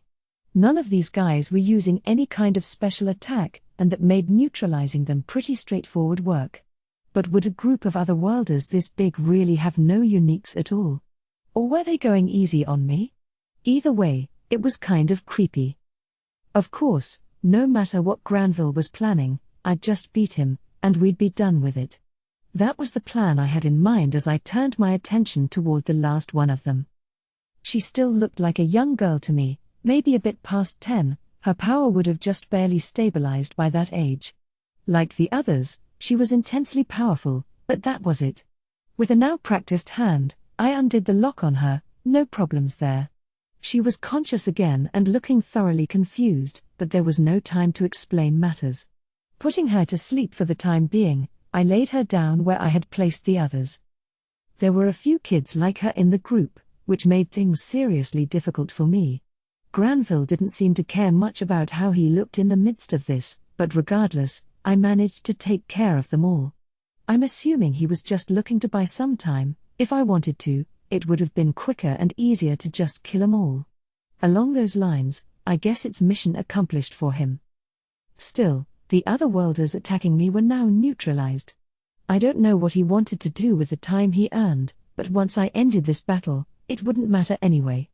I glanced across the battlefield to see how things were going. The children were safe, which was a relief. Meanwhile, despite it all, Batten and his orchestra were still starting to practice their music. They had nerves of steel, I guess, or something of steel. I suppose focusing on something is a good way to calm your anxieties, though, so maybe it wasn't that crazy after all. Hinata, meanwhile, was fighting on an even keel with Granville. I had to hand it to her. It was literally a supersonic contest, an advanced back and forth where no one could afford a single mistake. If I stepped in without a plan, I could destroy the balance and inadvertently turn the tide of the battle. Better save that for later. Shion and Ranga were being pushed back by Raziel, but it didn't look like they were that badly outclassed. Shion was taking Raziel's attacks, but as she did, she was swiftly healing herself each time. Ultra-speed regeneration really was like cheating, it was easily enough to make up a difference like this one. Ranga, meanwhile, was concentrating on offense, diving into Shion's shadow and sniping away when he found a blind spot, throwing in magic like death-calling wind and dark lightning. I was impressed with his nimble performance, the only problem was that none of it worked on Raziel. I mean, Raziel's just insane. I recalled that if he's an insectoid, that put him in the same family as a Pito and Sejan. Their segmented eyes meant they had no blind spots, making it easy for him to dodge Ranga's surprise attacks, and besides, most regular attacks didn't faze him at all. What I thought was black armor was actually an exoskeleton harder than steel. He could simply lift up his left arm and stop Xion's large sword in its tracks. Unless you aimed for his joints, you likely had no chance of damaging him. Even worse, judging by the way Ranga's magic bounced off him, his surface must have had a magic interference style effect applied. No wonder he gave Diablo trouble. Magic was Diablo's main thing, so I could see why he wasn't the greatest matchup for Raziel, although I think he'd still manage a win. Given his edge against both physical and magic attacks, Raziel was a serious threat. And someone this amazing was just meekly serving Granville, with no ambitions of his own? Well, as much of a challenge as he posed to Xion and Ranga, I figured I could handle him. So I was about to head over there, and then I steeled myself as I turned toward the cathedral. I wasn't alone. Hinata, Xion, and the others did the same, looking nervous. I think we were all justified. After all, the Demon Lord Leon, a guy who should never have been here, was standing in front of it. He wore a white robe, a nice-looking, knightly suit of golden armor underneath. Handsome as always, to be sure, but he looked very peeved at the moment. And he wasn't alone. Several knights were stationed behind him, and by the looks of it, they were hand-picked from his top officials. What's he doing here? Is he friend or foe? I found it hard to picture him as an ally, but I really hoped he wouldn't decide to fight us. Ah, you're here, Demon Lord Leon? And, Hinata, you must be finding this terribly boring if you're turning away from our battle. Granville sounded more like the bored one. He seemed totally unfazed, standing composed and not trying to sneak an attack on Hinata right now, although, of course, if he tried something so underhanded, he could have been walking right into her trap anyway. With this high level of battle, you'd never be crowned the victor unless you overpowered your foe with a frontal attack. Either way, though, Granville clearly knew Leon was coming, his casual tone proved it. They had to be in cahoots. Aren't you being a little too friendly with me? Who are you? Ah yes, we haven't met in person before. You've been very good to the children I've collected. I'm sorry to make you take time out to come here. Wait, they're not in cahoots? Because it sounded like this was Leon and Granville's first meeting. It could be an act, but... Oh, and speaking of which, a lot of the otherworlders I just fought against looked no older than middle schoolers. Was that what Granville was talking about? What do you mean by that? I have no business with you. I came here to... I'm the one who summoned the children with the spells you taught me, you realize. Are you going to claim ignorance? Aren't you using unstable otherworlder children to bring yourself more elementalists? Warriors as powerful as Shizu Aizawa herself?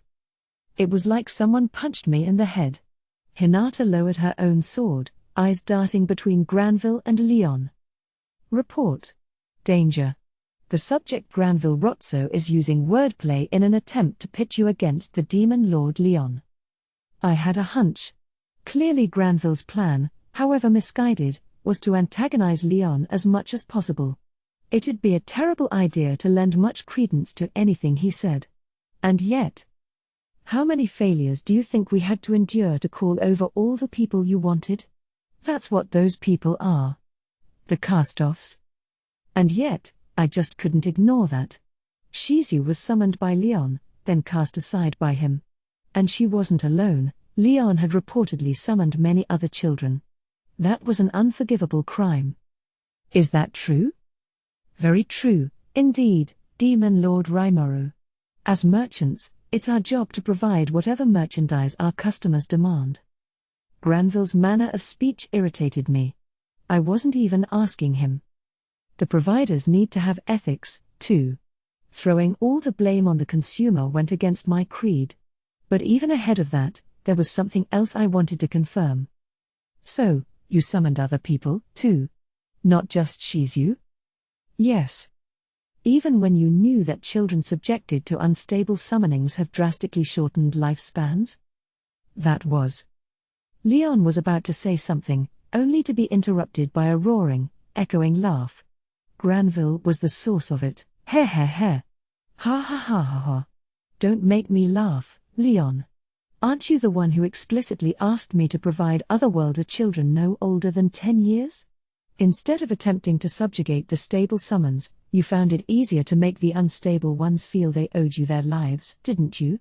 And you used them as weapons. Through the taunts, Granville's goals were clear.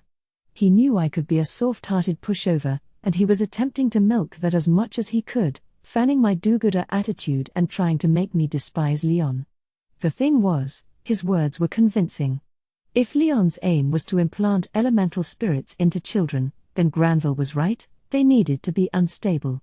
And maybe that was why I detected exactly those sorts of elementals within Leon's underlings here. Is that true? Yes. But there's a reason for. Shut up. You're the cause of all this. With that shout, I started running toward Leon. I just had to go and give him a wallop, or I wouldn't be able to contain myself. I knew full well I was playing into Granville's hands, but I just couldn't contain my rage for Leon any longer. I can hear his reasons later.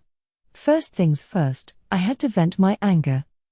So with everything I had, I struck at Leon. He didn't move. All he did was raise a hand to keep his troops at bay, staring directly at me. Was he that confident, or? Leaving my accelerating thoughts in the dust, my fist drew closer and closer to him. He didn't move. Target shows no signs of countering you.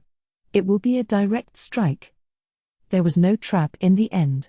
My punch thundered against Leon's right cheek. Happy now?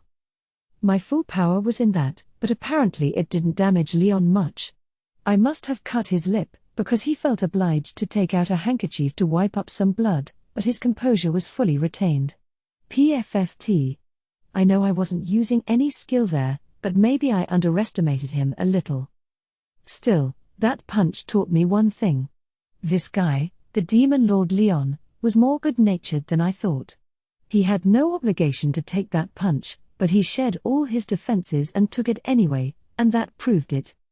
He came across as cold and unfeeling, but maybe he wasn't such a bad guy, actually. Shizu didn't hate him, after all. She tried to, but as she put it, she just couldn't, and it was her final desire in life to figure out what Leon's motivations were. Of course, I didn't need Raphael's warning. I was calm from the beginning. I made a promise with Shizu, a promise that I'd take the feelings she left behind and shove them in Leon's face. And I was fully ready to take advantage of today for that. Leon had to have some reason for what he did. I could decide later whether to forgive him. As entangled as things were today, making a foe out of Leon as well would be suicidal. Getting emotional like this wasn't the shrewdest plan. He was no ally of mine, but he was no enemy, either, and now that I knew that, I had to speak up. Not yet, no. That was my way of expressing Shizu's feelings, but I still need to show you mine. Let's talk about things in depth right now. So will he pick up on my intention here? I noticed an eyebrow twitch up. That's a relief. He's not such a fool after all. So, great. Let's talk it out, then, our plans for how to deal with Granville. With that in mind, I readied my sword in Leon's direction. He was a dead ringer for Shizu in her youth. There was no pigmentation, his skin was smooth, his hair shining like each individual strand had its own glow. He couldn't be described as looking Asian now, but he still retained Shizu's core features, making them all the more beautiful. Now his golden eyes were trained upon Leon, his pink lips speaking to him. Not yet, no. That was my way of expressing Shizu's feelings, but I still need to show you mine. Let's talk about things in depth right now. Such were the words of Rimuru, and Leon immediately understood. I see. He wants to take advantage of this situation. We barely know each other, and he's decided to trust me without a moment's doubt? He's more stout-hearted than I expected. But, Leon thought, he liked that. Rimuru seemed to be driven by emotion right now, but apparently that was all part of his calculations, his way of determining, in this chaotic battlefield, exactly who was friend and who was foe. I always knew I couldn't let my guard down around him, but at times like these, I'm glad he's around. He took his own blade up from his hip, holding it forward. As he took the Dragon airship here, Leon was briefed about an emergency magical call from Cerberus. It seemed one of his agents had fallen out of contact, and there was a chance someone had blown their cover. Exactly who found this agent out, they didn't know. Maybe it was the demon lord Rimuru, maybe one of the 5 elders. Maybe even the Crusaders, for all he knew. With the agent captured, and no further information available, nearly everyone was a suspect. Of course, Leon wasn't gullible enough to fully trust Cerberus. There was a plausible chance they were hatching an elaborate scheme to deceive him. But one thing was certain, being here right now, in this holy space, was akin to walking into a trap. And yet Leon couldn't stay away. Even if this is a trap, if I find Chloe here, no matter how much danger it entailed, Leon would never care.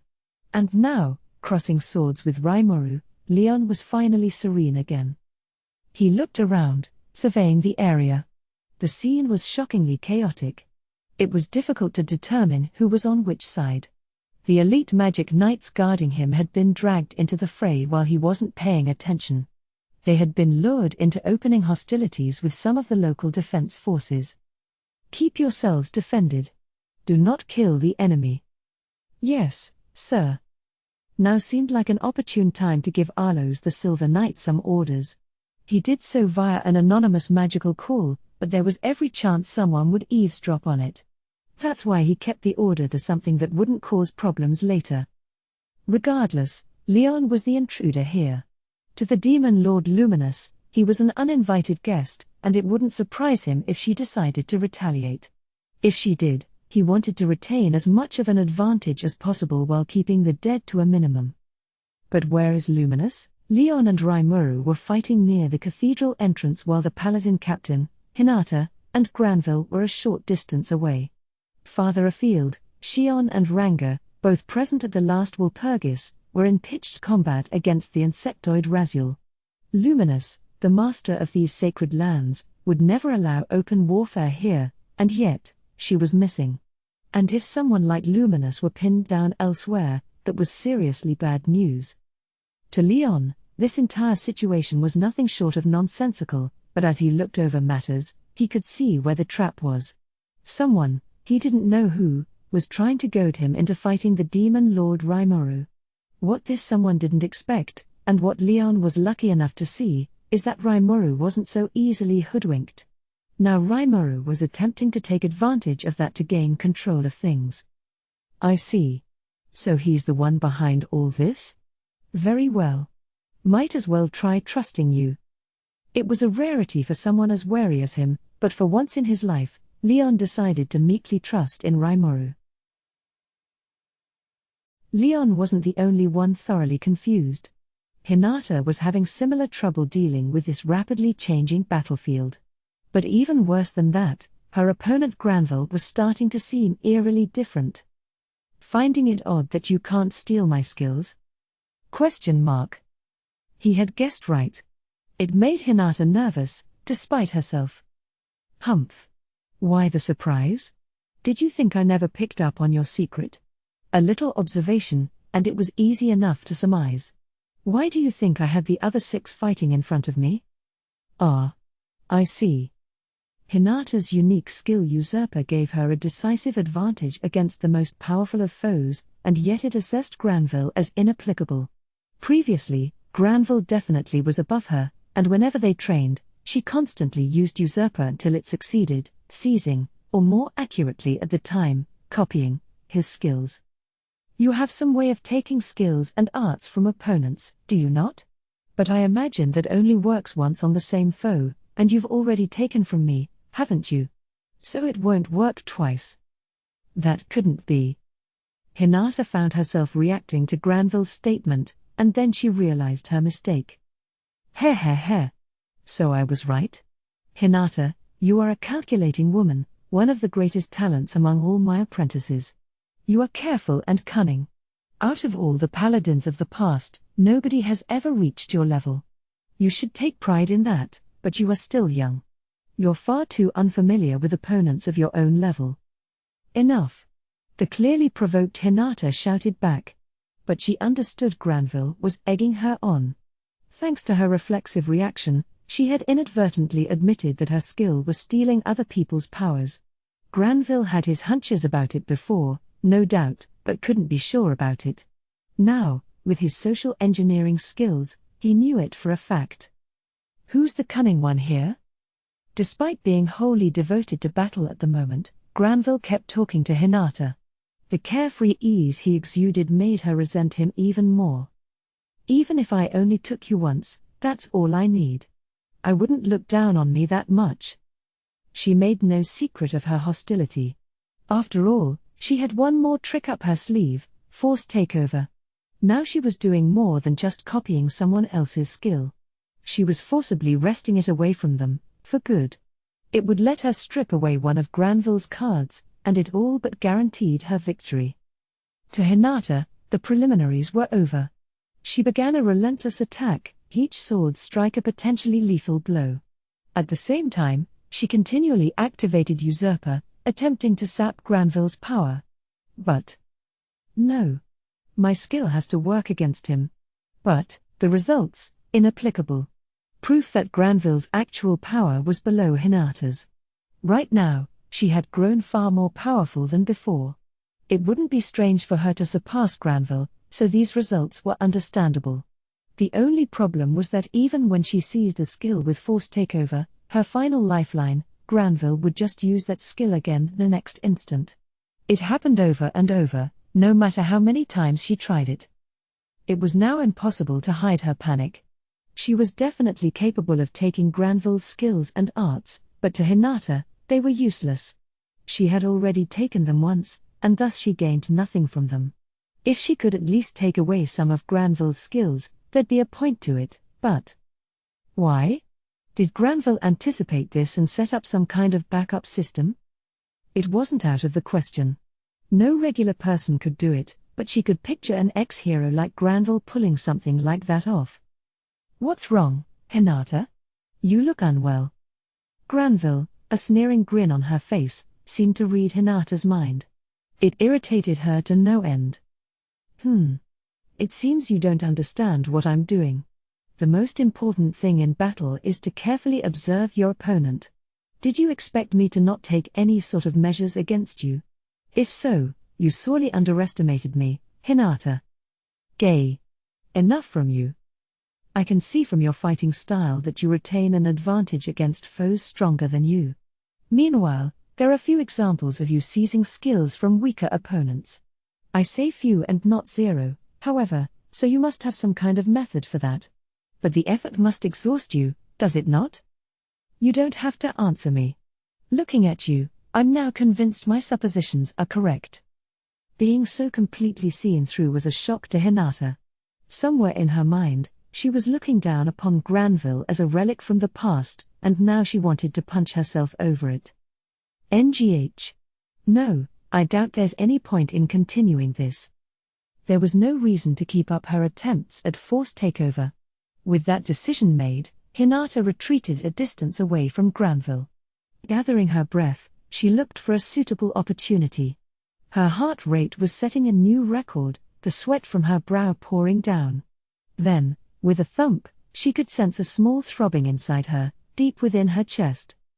What was that? I've tired myself out more than I thought. But not because I miscalculated this.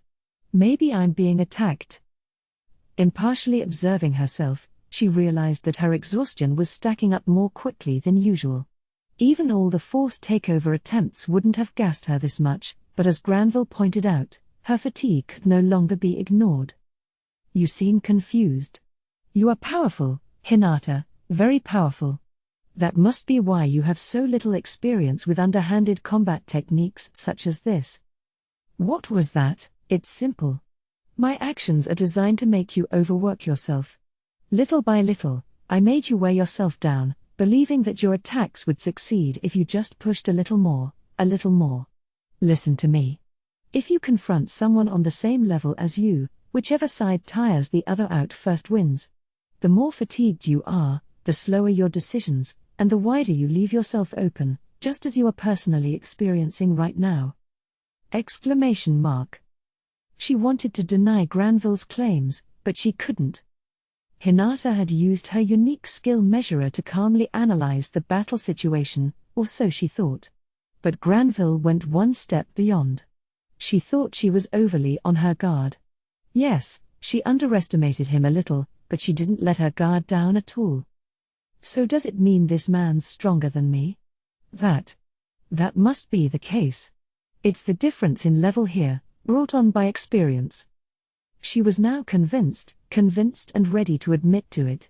Even with Usurper, she couldn't take Granville's expertise. Now I understand. I see I'll have to get serious if I want to defeat you. That's right. Give me all you've got. Otherwise, trying to outclass me will be a dream beyond a dream for you. Hinata banished the ambient noise from her mind, focusing squarely on Granville. The sound disappeared. They were the only people present in the world. Here I come, Granville. I hope you learn from this, Hinata. Thus, Hinata and Granville's battle grew even more heated as time went on. The multi-layered disintegration unleashed by Diablo smashed into Rain's defense barrier, destroying pieces of it in succession, and then, the final ray pierced through her chest. Everything had gone the way he had calculated it, including the fact that Rain was still breathing. Heh. How weak. You were even less competition for me than Testarossa before her evolution. Testarossa. Never mind. It has nothing to do with you. But explain to me why you came here. Who would ever? Diablo was barking orders from high above, but Rain saw no reason to oblige him. Her predictable refusal irked him a little. He had clearly beaten Rain, but that didn't mean it was smooth sailing from now on. The perfectly formed insectoid he was having Xion and Ranga deal with really was the nemesis of all the demons. He was an unusual creature, one who lived in the space between the material and spiritual world. As a half-spiritual life form, whenever he slipped into the physical realm, he'd naturally assume a palpable form and become a burdensome invader. A group of them was extremely dangerous, requiring quick detection and extermination. Even worse, an insectoid attaining humanoid form was quite rare. Most examples settled into some more primitive form, finding themselves not quite suited for life in the material realm.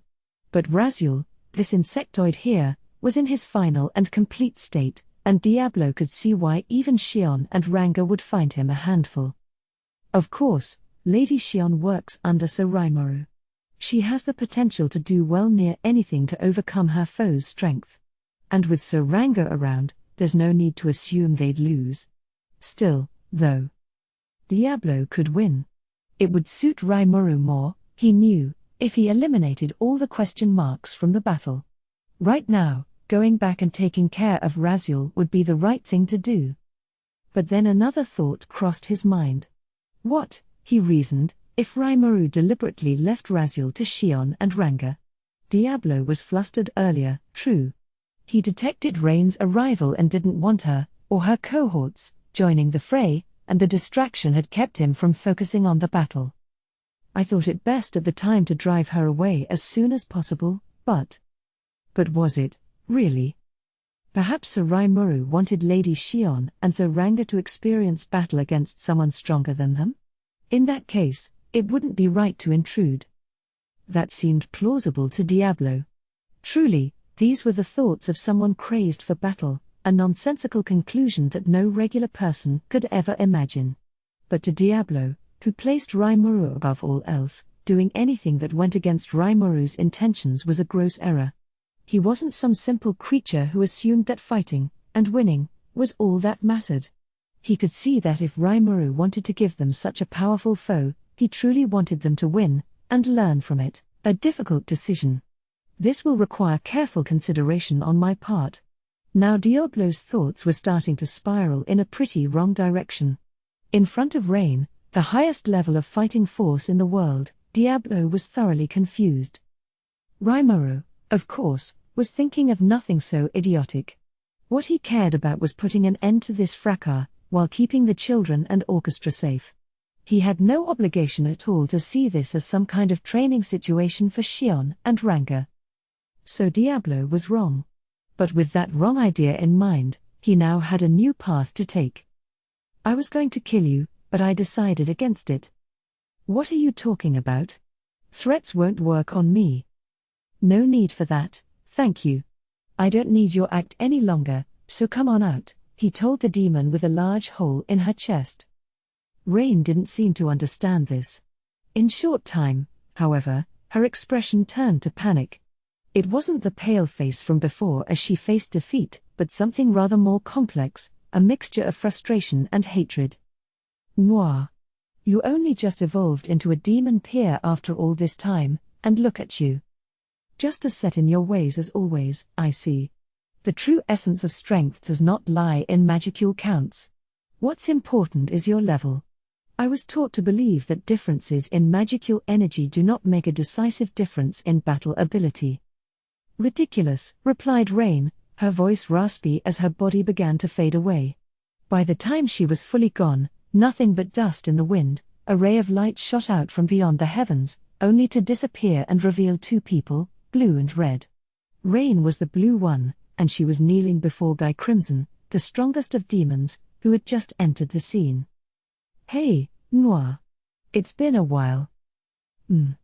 Rouge, or Guy Crimson now, I believe. So you were here, too, then? Diablo was wary of Guy from the start, even as Guy seemed to view him with nostalgia. So you noticed Rain's ubiquital mist from the start? So why did you execute such a large-scale skill on her? Diablo scowled, dreading this question. He had intended to feign ignorance of this skill, allowing her to divide up and regenerate her body with a second copy. His original plan was to make Guy and Rain, in her original body, believe that here was a man who wouldn't give them great trouble. If Diablo destroyed Rain's ubiquital mist body, got all cocky, and left the scene, Guy would no doubt lose hope in him, as well as lose interest in this whole battle. He'd leave on the spot, and thus Diablo could buy more time while hiding his full powers from him. Then he could go support Xion and the rest. That plan was now mothballed, thanks to Diablo's own desires. Even he could admit to it, now was no time to stage an act. Disintegration wouldn't be enough to defeat primal demons like us, would it? This parlor trick doesn't even qualify as a secret trump card. Wow, is that what you have to say? If I took a direct hit of that, not even I would survive unscathed. Indeed.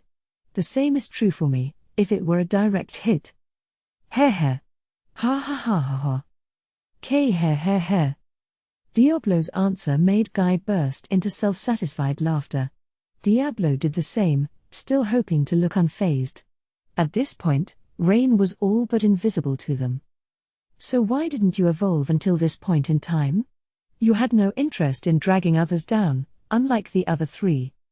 You could say they're dragging one another down, yes, but really, it's just a game they enjoy. You're right, though, that I have no part in it. As for myself, Guy, let me ask you, is there anyone in this world stronger than us? The question was similar to what Testarossa asked. It was a view shared across all the primal demons, Guy included. Bringing up common ground like this made it easier to stoke kinship with each other. No, there sure isn't. Maybe the true dragon, if I had to bring up a name, but that's more of a phenomenon of nature, you know. Even the true dragon wasn't a threat before Guy. If Feldinava, the Star King dragon, was ever revived, that'd be another story, but as of right now, Guy was telling the truth. Diablo nodded. Precisely. So if I evolved while knowing that, any battle afterward would seem so boring. So one-sided, wouldn't you agree? He grinned at Guy. His battle-obsessed brain was working hard as usual. I see. Guy, for his part, seemed convinced. Maybe he would deny it, but the two of them were actually fairly alike, two kindred spirits, when it came to this topic. So did the slime give you a change of heart? Sir Rimuru. I'll ask you to not refer to him as slime, please. All right. So is that Rimuru guy the reason you evolved? Diablo's adjusting the pace of this conversation to suit his tastes irked Guy, but complaining wouldn't help advance things. He hated playing by the beat of a different drummer, but this time, he chose to make an exception. Very good, muttered Diablo. The growth of Sir Rimuru, you see, is a constant surprise to me. I wouldn't be afraid to call it evolution in action. His looks are charming, his soul brimming with refinement. And what's more? Is this going to go on for a while? Question mark. Diablo met Guy's stare, as if to say, what did you expect? I don't need to hear about Rimuru. Let's talk about you, all right. This annoyed Diablo a bit, but perhaps remembering the urgency of the situation around them, he acquiesced. TCH. Well, all right. Let us return to the topic at hand. Sir Rimuru's compatriots, as well, are changing rapidly from day to day, and I think seeing that has influenced me. That much? This chat seemed to be tiring Guy out, but he still had the wherewithal to scrutinize what Diablo just said. Indeed. I fear that if I do not make an effort of my own, even I might be left in the dust. And in that sort of environment, there is no longer any reason to set limits to my growth. A fascinated Guy nodded. Now things were going at his pace again. He unleashed an evil grin. It does sound like Rimuru's got the nations to the west under his control now, yeah. But I'm sorry to say, my own people are wrecking the place right now, I think. To Guy, this was just some playful harassment of the human race. That was his intention, at least, but to Rimuru, so driven to play nice with humanity, it must have been a serious crisis. That's what made Guy mention it. He could see that none of this surly behavior would work on Diablo, but if he could get under Rimuru's skin, he knew that'd have its effect on Diablo as well. Thus, if his minions happened to be messing around in the Western nations at the moment, he thought he could take advantage. The sight of Diablo, someone who fought evenly with Guy in the past, calling someone his master put Guy off a bit. So he wanted to mess with him, stir him up. With Raziel gone from his usual post up north, the Western nations were vulnerable. Much of it, like Guy warned, was no doubt looking like hell on earth by now. Diablo wouldn't be able to do anything about it, and as Guy saw it, not even Rimuru could take action. But Diablo just gave him his trademark snicker instead. K-heh-heh. You thought Sir Rimuru didn't see it coming? It has all been taken care of. His wisdom, you see, is deeper than the ocean, his perception giving him insight into all things. Guy thought that would agitate Diablo at least a little. It didn't. In fact, he chose this moment in time to revert back to praising Rimuru. He must be sick in the head, he thought, facing no choice but to accept it. Ah. Yes, very interesting. You think he's surpassing even my expectations? Yes, of course. For Sir Rimuru, that is a given. Diablo continued to verbally taunt Guy about Rimuru for a while, despite Rimuru not actually being there. If he was, he would no doubt shout, "What the hell are you doing?" Only Rain was listening, biting her lip, but Guy and Diablo were wholly ignoring her as they continued. Meanwhile, the Western nations were facing a danger unprecedented in their history. The Sidra Frontier Defense Force, always busily handling the demon threat, suddenly found its main offense gone. No longer able to push back the demons who visited their territory regularly, they sent out an emergency request for reinforcements. Ridiculous. The demon forces are advancing southward. What could Margrave Sidra possibly be doing? We can't think about that right now. Every nation needs to deploy its troops and build a layered set of defense bases. Otherwise, we'll have a marauding army of demons right here, in the capital of Inglesia. All the representatives at this emergency council session were in an uproar. Being composed of councillors from all its member nations, the Council of the West held a great deal of political power, but when it came to sudden crises, there was always going to be time wasted. That was the biggest disadvantage of a majority vote system. The defense of the northern regions was left entirely in the hands of Margrave Sidra of Inglesia. It was a large, powerful kingdom, and still a good half of its military strength was stationed up north, forming a bulwark against Guy Crimson. They were joined by several members of the Crusaders, as well as a team of A-ranked adventurers from the Free Guild, which functioned as a subsidiary of the Council. That was how important a defensive line this was. Losing it could be a matter of life and death for humanity, and thus the panic around the Council chamber was understandable.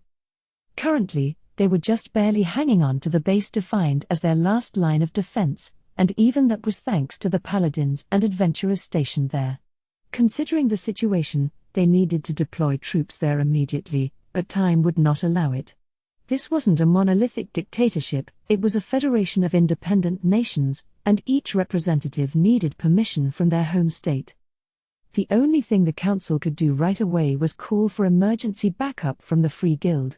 They could also ask the council's host nation of Inglesia to deploy its regular forces, but the request was likely to fall on deaf ears, since it'd leave the capital more exposed. Besides, Inglesia was already shouldering the burden of defending the north. Nobody would fault it for asking other nations for support in an emergency. Like the lesser-known council members were currently shouting, it was time to create a federated, multi-nation force. The problem, however, was that all these disparate armies would be led by the brand-new member nation of Tempest, the land of monsters. The council had unanimously voted for it, so there was no room to complain about it now, but leaving precious military resources in the hands of monsters presented a thorny dilemma to many councillors. "Order, all of you, please," shouted the chairman. The noise gradually died down as all eyes turned toward him. "Right now, we can't afford to waste a single minute. Instead of debating among ourselves, we must immediately contact our home nations and have them send forces our way. The Demon Lord Raimuru's representative, Lady Testarossa, is in attendance today, and I understand she is well versed in military affairs. If Sir Raimuru appointed her, I am sure leaving our forces in her hands will not be an issue." The chairman's words were greeted with some sporadic disagreement, but no one stood up and spoke on the record against it. With no better ideas forthcoming, lodging complaints now would only make things worse. Now all eyes were on Testarossa.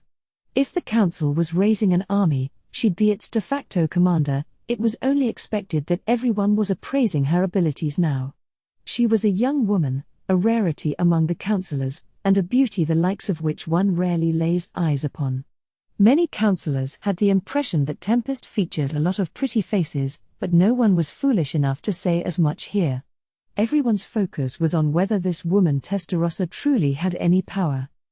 It may have been an exaggeration to say, but on this debate rode not only the future of each councillor, but the future of humankind itself. Lady Testarossa, began one councillor, finally drumming up the courage to speak. I fully recognize that asking this might be considered rude, but are you capable of commanding a military force?" Testarossa gave him a gleaming smile. "Do not despair, councillors. My master, Sir Raimuru, has ordered me to defend all the nations that belong to the Council of the West. In fact, my own personnel have already been deployed across the land. And also, Moss. Yes. According to the latest information, reliable reinforcements have now arrived in the north. What? Is that true?" The councillors didn't even have the time to realize that Moss was likely one of Testarossa's assistants. What he had to say sent the hall into another furor. So what reinforcements are these, Lady Testarossa?" Moss. "Yes, my lord. A dragon airship from the sorceress dynasty of Thalion is currently on its way to the area. I am sure that High Elf's forces are more than capable of dispatching the low-level demons threatening the region." "You heard him, Chairman. And, Moss, she is more than just a High Elf. She is a sworn friend of Lord Raimuru." My apologies. Don't make that mistake again, all right? From now on, you will refer to her as Lady Elmesia." "Why yes, my lord." Moss withered under the gaze of Testarossa's crimson eyes. He turned pale, realizing he could no longer behave like the demon world prince he once was. Angering Testarossa would lead to his ruin, and even worse, disrespecting someone Raimuru recognized as a friend was an error he couldn't forgive himself for. Testarossa, likely realizing that, let him off with just a warning this time. If Moss didn't correct his insolent ways, she'd no doubt punish him for it the next instant. That applied even to him, a great demon who had served Testarossa for ages. She was a woman possessed of kindness and ruthlessness in equal measure. The council she sat in was a scene of chaos. The words she and Moss exchanged provided an overview of the situation, but there was still no evidence to back them up. Opinion was clearly split on whether to trust them. I will speak for my nation when I say that I trust Lady Testarossa. Indeed, our nation's of the same opinion. I want Lady Testarossa to command our forces. It would be the height of irresponsibility. If something should happen, it will be far too late then. Exactly. If this talk of reinforcements turns out to be a ruse, the demons will trample all over human civilization. Unity was now in short supply across the council as the debate continued to heat up.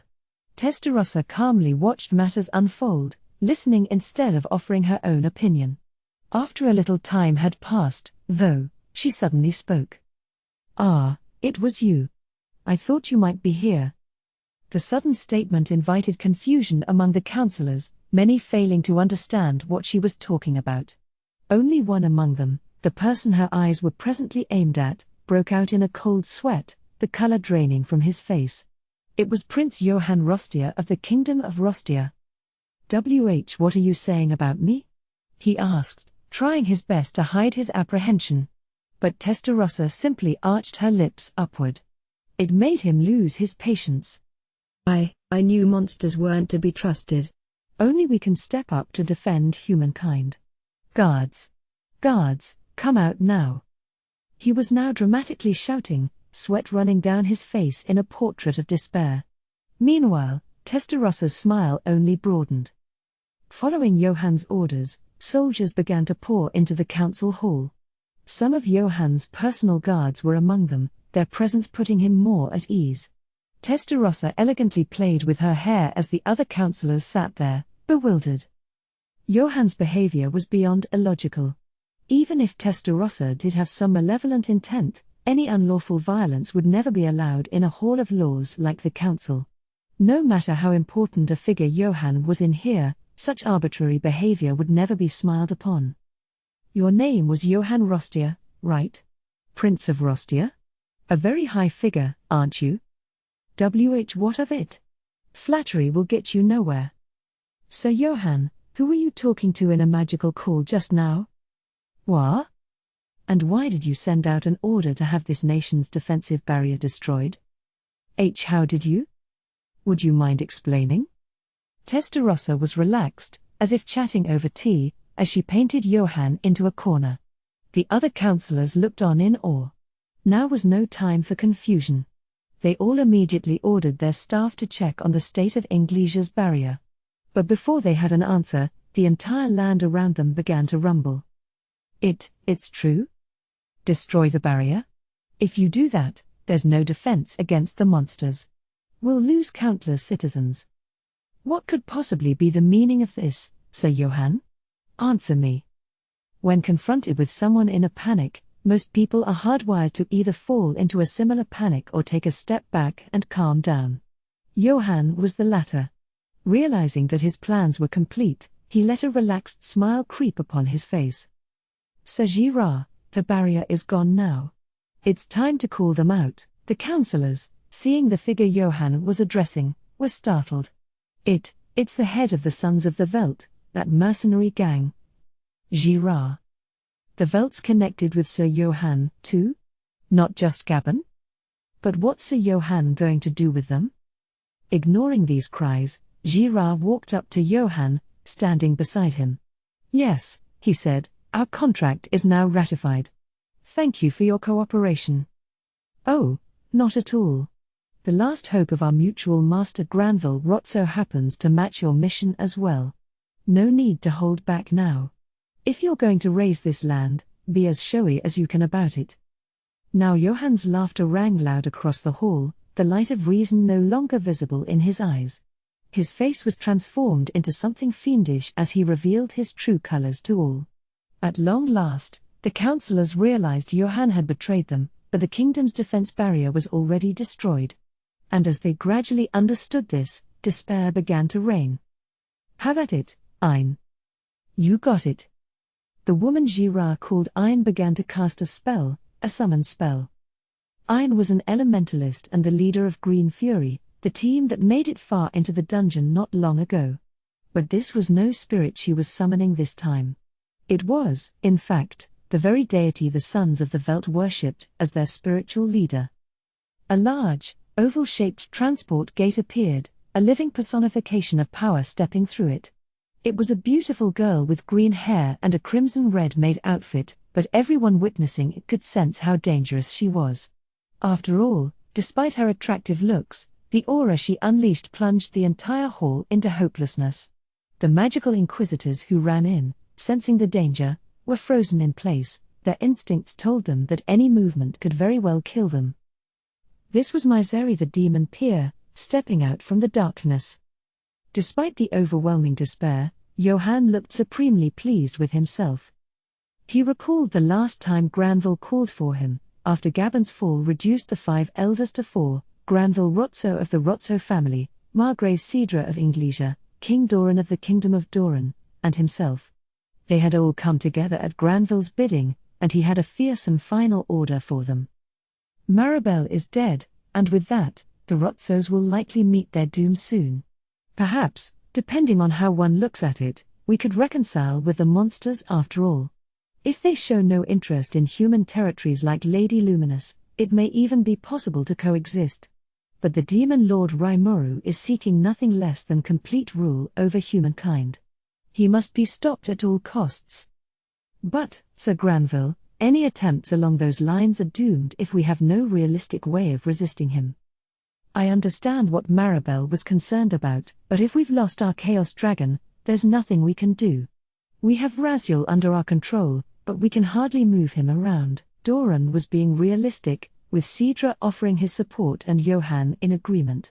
Johann knew well the threat Maribel posed, as young as she was, and the demon lord Rimuru's victory over her filled him with fear. For now, he thought, our best plan is to pretend to do Rimuru's bidding as we build up our power. But Granville, perhaps sensing this internal weakness within Johann, fired back. Have you fools all lost your nerve? No matter how much chaos is in the world, no matter how much we sacrifice, we humans must retain the right to rule over ourselves. Am I wrong? His sheer vigor took Johann and the others aback. Granville rarely wore his emotions on his sleeve, which made his deep-seated anger and rage all the more clear to them. I am tired. If this keeps up, the human world will perish and the demon lord Rimuru will rule over us all. If that is the fate we're doomed to face, then why not stage one more final resistance? You may do whatever you choose, but I'm going to take one last risk. Once he was done, he gave his 3 companions some time to consider their choices. Either they could follow Granville's orders and resist their fates, or they could align themselves with Rimuru. Only Doran among them decided to separate from the group, choosing to resist as he normally did, on his own turf, to keep the Rotso name alive. My territory is located far from the scene of conflict. As a survivor from the Rotso family, I will observe and care for your true and correct history. Granville nodded at Doran. Very well. This will likely be the final time, so I say this to you as my final request. It may be too late, but I wish there to be no ill will. Doran listened to Granville's resigned words, tears in his eyes, and then he departed, alone. Johann, too, realized this would likely be their final meeting. But he had no regrets. Considering the suffering Granville must have gone through as the Rotso family patriarch, joining him on the path to almost certain death seemed a perfectly reasonable proposition. Cedra, who also stayed, was of the same opinion. So the 3 of them worked out their final operation. Granville would use the Guild Grand Master Yuki to stage one last challenge against Luminous. Cedra would abandon his northern defenses and allow the demons up there to march for the western nations. Johann would destroy Inglesia's defensive mechanisms and kill the core members of the council. Tempest's representative would likely be among them, and with her murder, they'd even be able to stage a confrontation between the demon lords Guy and Rimuru. Once they pulled all of that off, human society would be in shambles. Doran, left behind, could opt to rebuild by himself, or maybe another nation would lead the way. Perhaps humankind would find some charismatic savior to guide them. Granville had some other motivations in mind as well, it seemed, but that didn't matter to Johann, But you're truly sure about this? I am asking you both, in essence, to die for me. What are you saying? As a member of the Rotso family, my heart is always with you, my master. As is mine. I cannot join your frail body on its final journey, but at least allow me to fulfill my duty to you. Johann and Cedra didn't hesitate to answer Granville.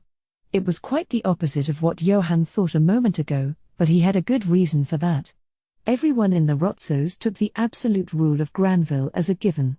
They depended on him. It was all but impossible to imagine prosperity without his patronage. So if Granville was now venturing forth to his final battlefield, even the previously indecisive Johann was ready for it. I'm sure it's just as difficult for King Doran to bear. He must feel helpless, like a child abandoned by his parents. By comparison, Johann counted himself as a happy man. Until the final moment, he'd be able to take pride as a member of the Rotso family. So as ordered by Granville, Johann made contact with the Sons of the Veldt, a demon-affiliated group he and Gabon were familiar with, and won their promise to join in the effort. Their mission, to summon Vert herself and plunge the world into chaos. And for the Sons of the Veldt, like any paramilitary group dreaming of a world at war they could profit from, it was the greatest, and most self-centered, thing they could ever wish for. And now, here in the council, Johann's job was done. The Sons of the Veldt's dreams were coming true before his eyes. Their god, the demon peer Misery, had heeded the summoning. And with Misery, a threat more fearsome than any demon lord, laying waste to Inglesia would be a simple task. The rumors called this nation's magical inquisitors the most powerful presence in the kingdom, and this demon's frozen them stiff. It's all over for Inglesia. My homeland of Rostia will be caught up in it, no doubt, but I can apologize to my countrymen in the afterlife. Satisfied with himself, Johann looked around the council hall. Then he witnessed something he couldn't believe. One figure there was breezily smiling before Misery, the personification of all fear. The boy next to her was similarly unfazed, a little bored, even. What are they doing? Then he remembered who they were, Testarossa, counselor from Tempest, and her assistant Moss. Yes, you've certainly come up with an interesting scheme. So Johann, were you trying to destroy this country and plunge the world into chaos? And what if I was? Johann didn't like anything about Testarossa's reaction. She acted totally unaffected in front of Misery, this calamity ranking above all demon lords, and it bothered him. But he quickly reconsidered matters. Testarossa is on the stronger side of monsterdom, no doubt, but her confidence would be her downfall. There's such a thing as being too strong for your own good, I suppose. It makes you fail to see the abilities of your adversaries. It dooms you. And this strong woman would soon be wailing over the reality she faced. Simply imagining Testarossa pleading for her life gave Johann a sadistic rush. How comical can you get? All of this, despite the fact that my presence here makes your scheme an immediate failure. Such nonsense, Johann said with a self-assured smile.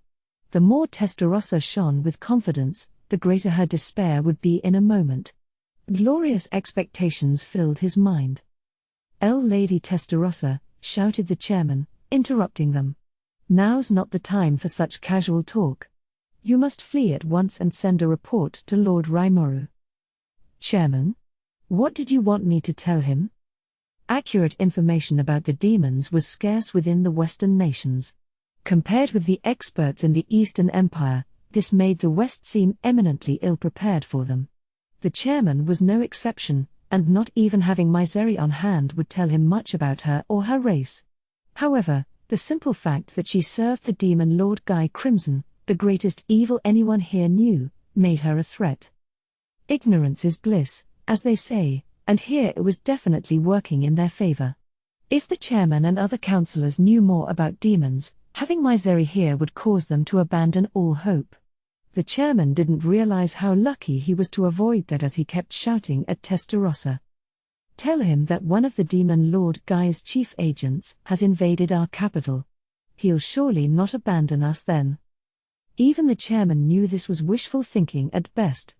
No matter how much the demon Lord Rimuru sought to live hand in hand with humans, it was impossible to imagine him going out of his way to make an enemy of Guy. Anyone who spent a moment to work out what he stood to gain or lose could see that. But, the chairman thought, there was always a chance. He couldn't fully give up yet. He had seen the demon Lord Rimuru for himself, and he trusted in his words. A demon lord so emotional in nature, so human in many ways, might just throw all his potential stakes out the window and come riding to the rescue. He knew it was a stupid hope to have, but he couldn't help but kindle the thought. That was the only reason why the chairman could keep his sense of reason in front of this terror. And now Testarossa was smiling at him. "You realize that I am here, yes?" The chairman wasn't sure what she meant. He would find out quickly. But he wasn't the only one confused by this. Johann was as well, and Testarossa's cavalier attitude was sorely testing his patience. "You think I will let you? Sir Girard, it is time to give everyone here a dose of reality."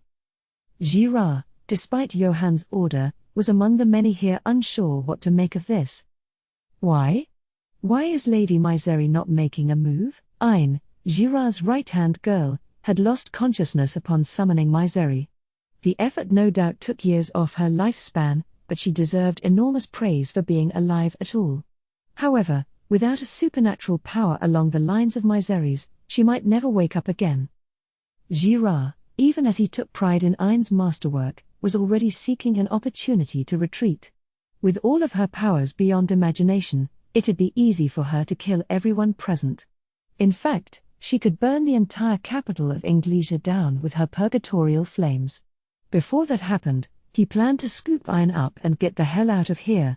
The people of this city would serve as the sons of the Velt's offering to Misery, and then Girard and his friends would be added to the ranks of those his deity recognized as peers. That was the plan, at least. But things were going completely off the rails. From the moment she appeared here, Misery hadn't done a single thing except stare at Testarossa. Now, at long last, she spoke. "Unbelievable, Blanc. Why have you received a physical body? A pity you saw fit to call me that. I've been granted the wondrous name of Testarossa now. You don't like being called Vert, either, do you, Misery?" A name? You? It can't be. Oh, but it is. And I hate to spoil your grand welcome, but I'm afraid I wouldn't lose to you right now. If you still want to fight, though, I'd certainly be interested. In fact, I'd be happy to put you to sleep for 1,000 years or so. She snickered, an elegant laugh meant entirely to taunt Misery. She had a body now and a name as well, and even better, she was a demon peer just like Misery. They were the same. At first glance, they'd seem to be a pretty even match-up. However, under normal circumstances, Testarossa would have the disadvantage, given how new she was in her body. However, that assumed Testarossa wasn't as belligerent as she was. Here you had Misery, who mostly performed office-style duties under Guy, against Testarossa, a fellow primal demon who had spent far more time fighting for influence with other demons. You didn't need to crunch the numbers to see the difference in battle experience, and what's more, Testarossa's associate Moss was with her. I may have more magical energy than she does, but I cannot afford to take on 2 demon peers at once, especially if one is Blanc or Noir, the more dangerous ones of them all. Sir Guy merely ordered me to stir up a small commotion in the capital, not risk my life attempting to defeat a fellow primal demon. If anything, it is more my duty to return alive and inform Sir Guy of this. Misery coldly gauged matters. She instantly recognized the difference in strength between them, and just as instantly, she made the best choice possible for her. You don't need to provoke me, Testarossa. My goals today do not involve you. I have destroyed the capital's barrier, and that, I feel, is enough to fulfill my mission. Oh, are you running away? I am. My life belongs to Sir Guy. It is not something I have the right to throw away. Ah. I see. I will look forward to the next opportunity, then. As will I, to be sure. I hope you get accustomed to your new body quickly, because when you lose, you shouldn't expect your excuses to work on me. Testaross's smile broadened. Myseri greeted it with a completely emotionless stare. The two watched each other for a while. Then, out of nowhere, Myseri vanished. What? Girard was the first to react. With Myseri gone, everyone who remained didn't have the scantest idea what just happened. To Girard, it looked for all the world like this god, this superhuman presence that Girard's gang viewed as omnipotent, had just been talked into submission by a counselor with good looks and nothing else. To Myseri, the Sons of the Veldt were nothing but disposable tools, something she set up on a whim to watch over and collect intelligence from human society. She could replace them at any time, so the fate of Girard and the rest were of no concern. They had been completely forsaken, but that reality wasn't one Girard was willing to accept. No. Damn it. Thanks to you, our god has gone back. Enraged, Girard began swinging at Testarossa. He was above A in rank, and that wasn't just for show. His speed with a sword made it impossible for most people to track his moves. But to Testarossa, he may as well have been frozen in place. Besides, she didn't even need to lift a finger. Moss was still there, and Moss had no reason to let this insolent violence go unanswered. With a piercing ting, Girard's sword was cut in half, and in another instant, Moss had Girard restrained. Don't kill him. And don't kill the lofty Sir Johann over there, either. But, Lady Testarossa, these two insulted you. The next moment, Moss was deafened. Do I have to say it again, Moss? Not at all, my lord. It was selfish of me to second-guess you. He fell to a knee, immediately regretting his gaffe. Testarossa's good mood as of late had made him forget, but she could be an extremely egotistical woman. The same was true of Ultima and Carrera. Birds of a feather flocked together described them well. If you understand that, I will forgive you once more. What a generous person I am, aren't I, Moss? Don't you agree? Absolutely. Moss was as obedient as he was smart. Despite the occasional mistake, he had been serving Testarossa through all her selfish whims for over 10,000 years, a feat that no one else could ever duplicate. Thus, Johann, Girard, and Ein were all in custody, bound down along with the soldiers who served them. It wasn't meant to be this way. Girard, thoroughly defeated by Moss, had a cooler head now. Gradually, the conversation between Myseri and Testarossa ensconced itself in his mind, helping him comprehend it. Our god recognized her as an equal? Blanc. By Blanc, did she mean the original white? He was aware of the primal demons, hence why he noticed Testarossa's true identity. The moment he did, his ego all but imploded. Now he understood just who their enemy was, and that his soul would never enjoy another day of peace in his life. As strong as he thought himself to be, it was valueless against the primal demons. Ah ha. Ah ha ha ha ha ha ha. Insane laughter echoed out of Girard. In a strange way, this was actually a happy ending for him. They were all handed over to the magical inquisitors and weren't even cognizant enough to realize it. Johann, meanwhile, looked like he had aged a couple decades, sitting on the floor and staring into space as he mumbled. I failed? Sir Granville's hope, his final request. I couldn't do it. No, you couldn't do much of anything, Testarossa scoffed, her words bearing lethal poison as she whispered them into his ear. Her sweet breath tickled his eardrums, numbing his very mind. Damn it. Damn it. If only you weren't here, everything would have worked out perfectly. Oh, would it have? Well, sorry about that. I suppose I got in the way, but you'll just have to chalk that up to fate, won't you? Now, I think some people are waiting behind me, so I'll just step out of the way. Without another word, Testarossa ran a snowy white finger across Johann's jawline, then left the scene for the magical inquisitors to take over. No. Stay away. Don't come near me. Silently, the inquisitors seized him. Halt. No. No, let me go. Who do you think I am? Do you bastards have any idea what you're doing? My homeland won't take this sitting down. You're setting off an international incident. Johann screamed his head off. Nobody reacted, nobody lifted a hand to help. Of course they didn't.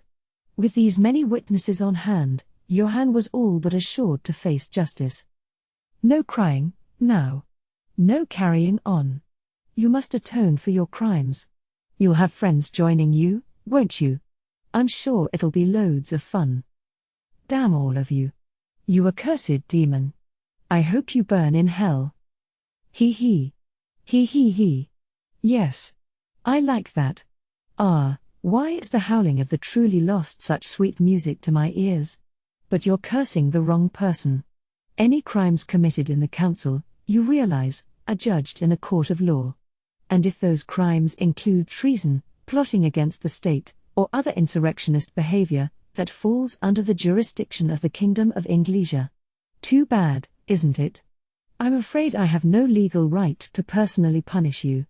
I could have done it anyway and called it self-defense, I suppose, but you're a little too weak for me to claim that.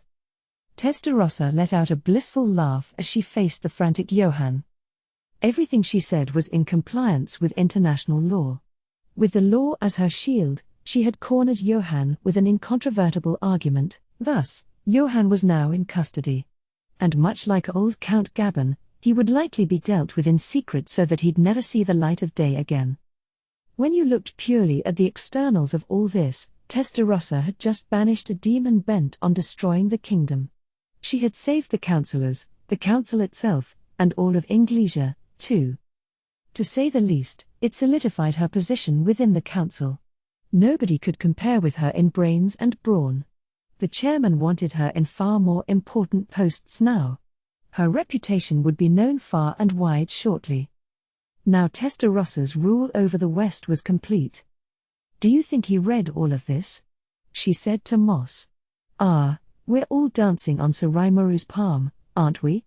What a truly, truly wonderful ruler. Yes, there's no telling how deep his talents run. I firmly agree. But today's events might drive Guy Crimson to get more serious.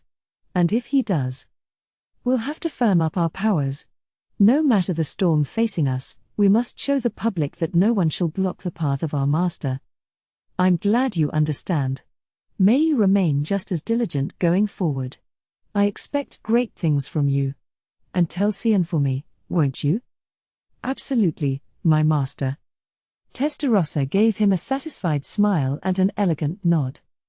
Over in the north, Cian, one of Testarossa's demon servants, was holding his own until Elmesia's Magus forces could arrive.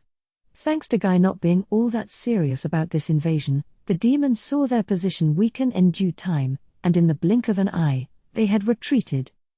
Thus marked the end of the disturbance in the west. But in a way, the true upheaval was only about to begin. Hey, I just received word from Misery, but why the heck does Blanc have a name now? Oh, you mean Testarossa? Well, it proves that she, too, understands the glory and wonder of Sir Rimorou. Diablo was all too eager to explain things to the nonplussed Guy. And it sounds like they're making mincemeat of my minions out there. Guess this little prank blew up in my face, didn't it? Naturally. It is all according to Sir Rimourou's plan. And Guy, you, too, are being taken advantage of. Diablo, completely unbeknownst to Rimorou, was keeping up with his taunting. If Rimorou was here, he'd probably be holding Diablo's arms back and screaming, "Have you gone insane, you fool?" in his face. So did that bum Rimorou named Testarossa? Yes, he did. And her getting a physical body and evolving to a demon peer. All the blessings of Sir Rimorou, yes. Oh. Diablo's smile widened as Guy's headache intensified. Rain, stationed behind him, turned white at the enormity of the news. Are you serious? We've somehow maintained this delicate balance of battle skill for the past millennium and a half-ish, and now it's all crashing down. Guy had to resist the urge to laugh. A three-way deadlock between primal demons, the East in a standoff with the West, Luminous in a staring contest against Dagrel. Somehow, everything had balanced itself just right. That was now gone in the course of a single day. Suddenly, He was struck with a dark foreboding. He turned to Diablo. "Hey, so if Testarosa's now above the other two, what are they up to right now?" "Ultima and Carrera, you mean?" "So Rimuru put them to work as well, of course, and let me assure you, they couldn't be happier." "Wait. Hold it right there." Guy stopped the smiling Diablo before he went into full gear. "What?" "I am getting to the good part." Being interrupted just when he was about to banter away offended Diablo. Guy, as always, wanted nothing but the facts. "It's gonna be another long story, isn't it?" "It would have to be, wouldn't it?" That was up for debate, but Guy had no intention of doing so. "Well, I'll listen to the whole thing later, so, this Ultima and Carrera you mention." "Ah yes, Ultima is violet, the original purple, and Carrera is June, the original yellow. You really must call them by their names, because they have a rather short fuse if you don't. In fact, they've all but forgotten their old monikers as of late." "They have?" Guy was at a loss for words. Come on. What the hell could that bastard Rimuru be thinking? Noir, I can understand, he's always been a strange one. But if Violet and June are jumping on his bandwagon, it's not so funny anymore. And Blanc, too? The proudest out of all the primals, and now she's also serving someone else? He mulled this over as Diablo kept casually chatting. "I invited them, mind you. Having more work to do is certainly a welcome thing, but if I cannot support Sir Rimuru directly, there's no point to it. Don't you think so?" "Huh?" Now Guy eyed him with great suspicion, wondering if he heard him correctly. He may have wielded absolute power in this world, but now Diablo was verbally toying with him. "This way, you see, I can give the trivial duties to, that is, I was looking for companions to work alongside me, and their schedules were free, so I invited them. Having these stupid power struggles for all time is simply ridiculous, so I told them to grow up a little and help out Sir Rimuru." Guy internally cursed the proud Diablo. "This is all you're doing? If anyone needs to grow up here, it's you. So Rimuru brought them on after you invited them? And gave them names? And bodies?" "Exactly. Thinking about how rudely they treated Sir Rimuru at first fills me with murderous rage, even today. However, they're proving to be quite helpful.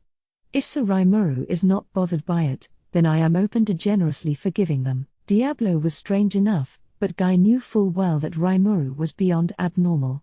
Naming primal demons was something your average demon lord should never be capable of doing. It was lethally dangerous, opening you to the risk of either dying or simply being puffed out of existence. Besides, even if a primal demon's power was recognized and praised, that demon would never bow down and serve anyone. If they were named, they'd repay the favor by consuming the namer's soul, that's all. This wasn't just a matter of being crazy or overly confident in oneself. "I think I better talk things over directly with him," Guy concluded. "Right. I'm gonna go pay a visit to Rimuru soon." "Oh? I will pass on that. It will only invite more trouble." God damn it. Guy was already balling his hands into fists. But losing his temper would put him out of the game. Diablo was a unique case. If he ripped him apart right now, he'd just resurrect himself. Guy was fully aware of that, so he never took the bait. "Nah, think about it. I want to hear more about your story, you know, and we can't really relax and chat over matters amid all this stuff, can we? And Dino's been telling me about how prosperous Rimuru's lands have become. I'm getting kinda curious." He put a hand on Diablo's shoulder, acting buddy-buddy as he spoke. Sigh. "Well, all right. In that case, you are welcome to visit. I'm sure Sir Rimuru would be delighted." Diablo, for his part, never minded when people complimented Tempest. Feeling a bit better, he accepted Guy's request. If Rimuru were here, he'd probably be screaming even louder now. Good lord, he thought when Diablo briefed him on it later, he's learning all the bad lessons from Shion and none of the good ones. Thus, unbeknownst to Rimuru yet, Diablo and Guy's conversation came to a close. "In any case, if all of you are on hand, I'm outta here. Yes, I'm sure Sarai Muru will handle things here, no matter what happens. Will he? Well, tell him I said hello. I will. In that case, I look forward to seeing you again soon. With that, Guy was gone. Diablo sighed. It seems I somehow made it through that, I suppose. If Guy decided to interfere with things, I couldn't say what would happen then. Even I have trouble dealing with him, after all. K-heh-heh. I need to get stronger. Only his echoing laughter could be heard. Deep inside the cathedral, a fierce battle was taking place. The chop unleashed by Louis had enough slashing force to cut through any obstacle, the accompanying shockwave continuing to pursue Laplace even after he retreated far away. Laplace still had no trouble dodging it, however, breezily smiling as he did. Well, you're Roy's brother, then? You twins or something? I'd quit while I was ahead if I were you. You can't beat me, you know. Despite darting around, pretending to look for an escape, Laplace was still as talkative as ever. Louis, meanwhile, remained unaffected. Being evaded didn't concern him, as he continued swinging both arms at Laplace. They had made their way outside the burial chamber, a kind of natural progression as Laplace continued dodging Louis's strikes. Yes, as you say, Roy was like my twin brother. We were equally as powerful, and we looked similar, too. If there's any difference, it's that he had a violent streak, and I was far less emotional. But I will inform you that I am superior to him in one way: my eyes are much keener. Yeah? So what? I can take my time observing my opponent's skills, movements, and targets. It's been clear to me for quite some time that you're trying to strike me where I'm unguarded. Better in your brother, then, eh? But good eyes ain't gonna be enough to beat me. We'll see about that. Also, my name is Louis. I'm more than just someone's brother. Roy and I were never on the best terms, in fact. Can't say I care much. Laplace seemed carefree, in his element, as he traded blows with Louis, or really, dodged the one-sided rain of blows coming his way. His eyes showed in the most eloquent terms that he, not Louis, was doing the observing. You must be tired by now, no? Louis shouted. Time for you to go to sleep. He stepped up the intensity of his attack. I'm tellin' ya, you're wasting your time. Am I? Let me go stronger, then. Although the tone of his voice hadn't changed, Laplace suddenly began to feel uncertain. Whenever he had a foreboding like this, it usually wound up true. With a leap some would describe as exaggerated, he instantly jumped back from the fray. His intuition was correct. Louis's attack fanned out, pulverizing the space he stood on a moment ago. What the hell's all that power? It had clearly skyrocketed in that last swipe. If Laplace was still hopping around, making fun of Louis, he wouldn't have been able to defend in time. The damage would have been terrific. Phew. Now I'm getting used to this. If you evaded that, you're certainly not one to be trifled with. You wanted to put me off guard so you could do me in with one shot? I won't say that didn't come to mind, but I think I can win without resorting to such underhanded measures. Laplace had taken Roy down. Roy, at that time, had certainly underestimated him, but even discounting that, Laplace was a far better fighter. And Laplace took the fight seriously. Roy might have been a stand-in for the Demon Lord Luminous, but he was an even match for the Demon Lord Kazalim, a sort of father figure to Laplace and his cohorts. He'd never go into a fight against someone like Roy unprepared. What you saw just now was an application of Blood Ray. It hides its magical presence in order to reduce my opponent's wariness of me. Of course, it won't work again now that I've shown it to you, will it? It was sort of like revealing his hand, but he explained the skill to Laplace anyway. Hearing that gave him an even deeper sense of foreboding. This ain't good. Is he buying time for himself? What's this guy after? Laplace's intuition was already sounding the alarm. If this keeps up, he decided, one of these tricks was bound to snare him, so without hesitation, he tapped one of his innermost secrets. That's why you must die here." With that declaration from Louis, the area around Laplace exploded. The shockwave focused itself around the center, offering Laplace no avenue for escape. The waves of blood particles were already locked onto him. The fight was over, anyone would conclude as much. The flames burned high in the air as a human figure inside them collapsed. "It's too bad. Roy and I used to be one and the same. We were separated by the power of Lady Luminous. And with Roy dead, I've regained my original powers. Once, there existed a bloody lord too violent, too vicious for anyone to handle. Luminous managed to defeat him, adding him to her forces, but he was still so vicious that he caused constant trouble for the rest of Luminous's ranks.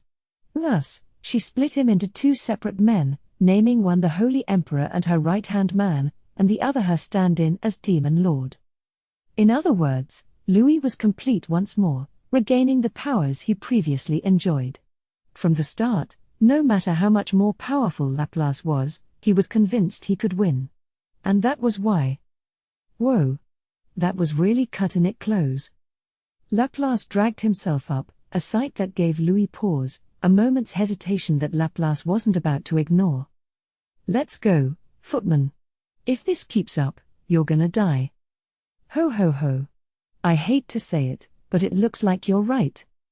Footman had already been battered from head to toe by Gunther. He was the most powerful of the three servants under Luminous, and while he lost out to the fully restored Louis, Footman still had no chance. Laplace had kept careful tabs on their battle even as he fought his own, and his conclusion was dead-on accurate. "Even if I gave this all I had, I couldn't take down the whole lot of them, and they'll probably kill Footman first. Best to run while the run-in's good.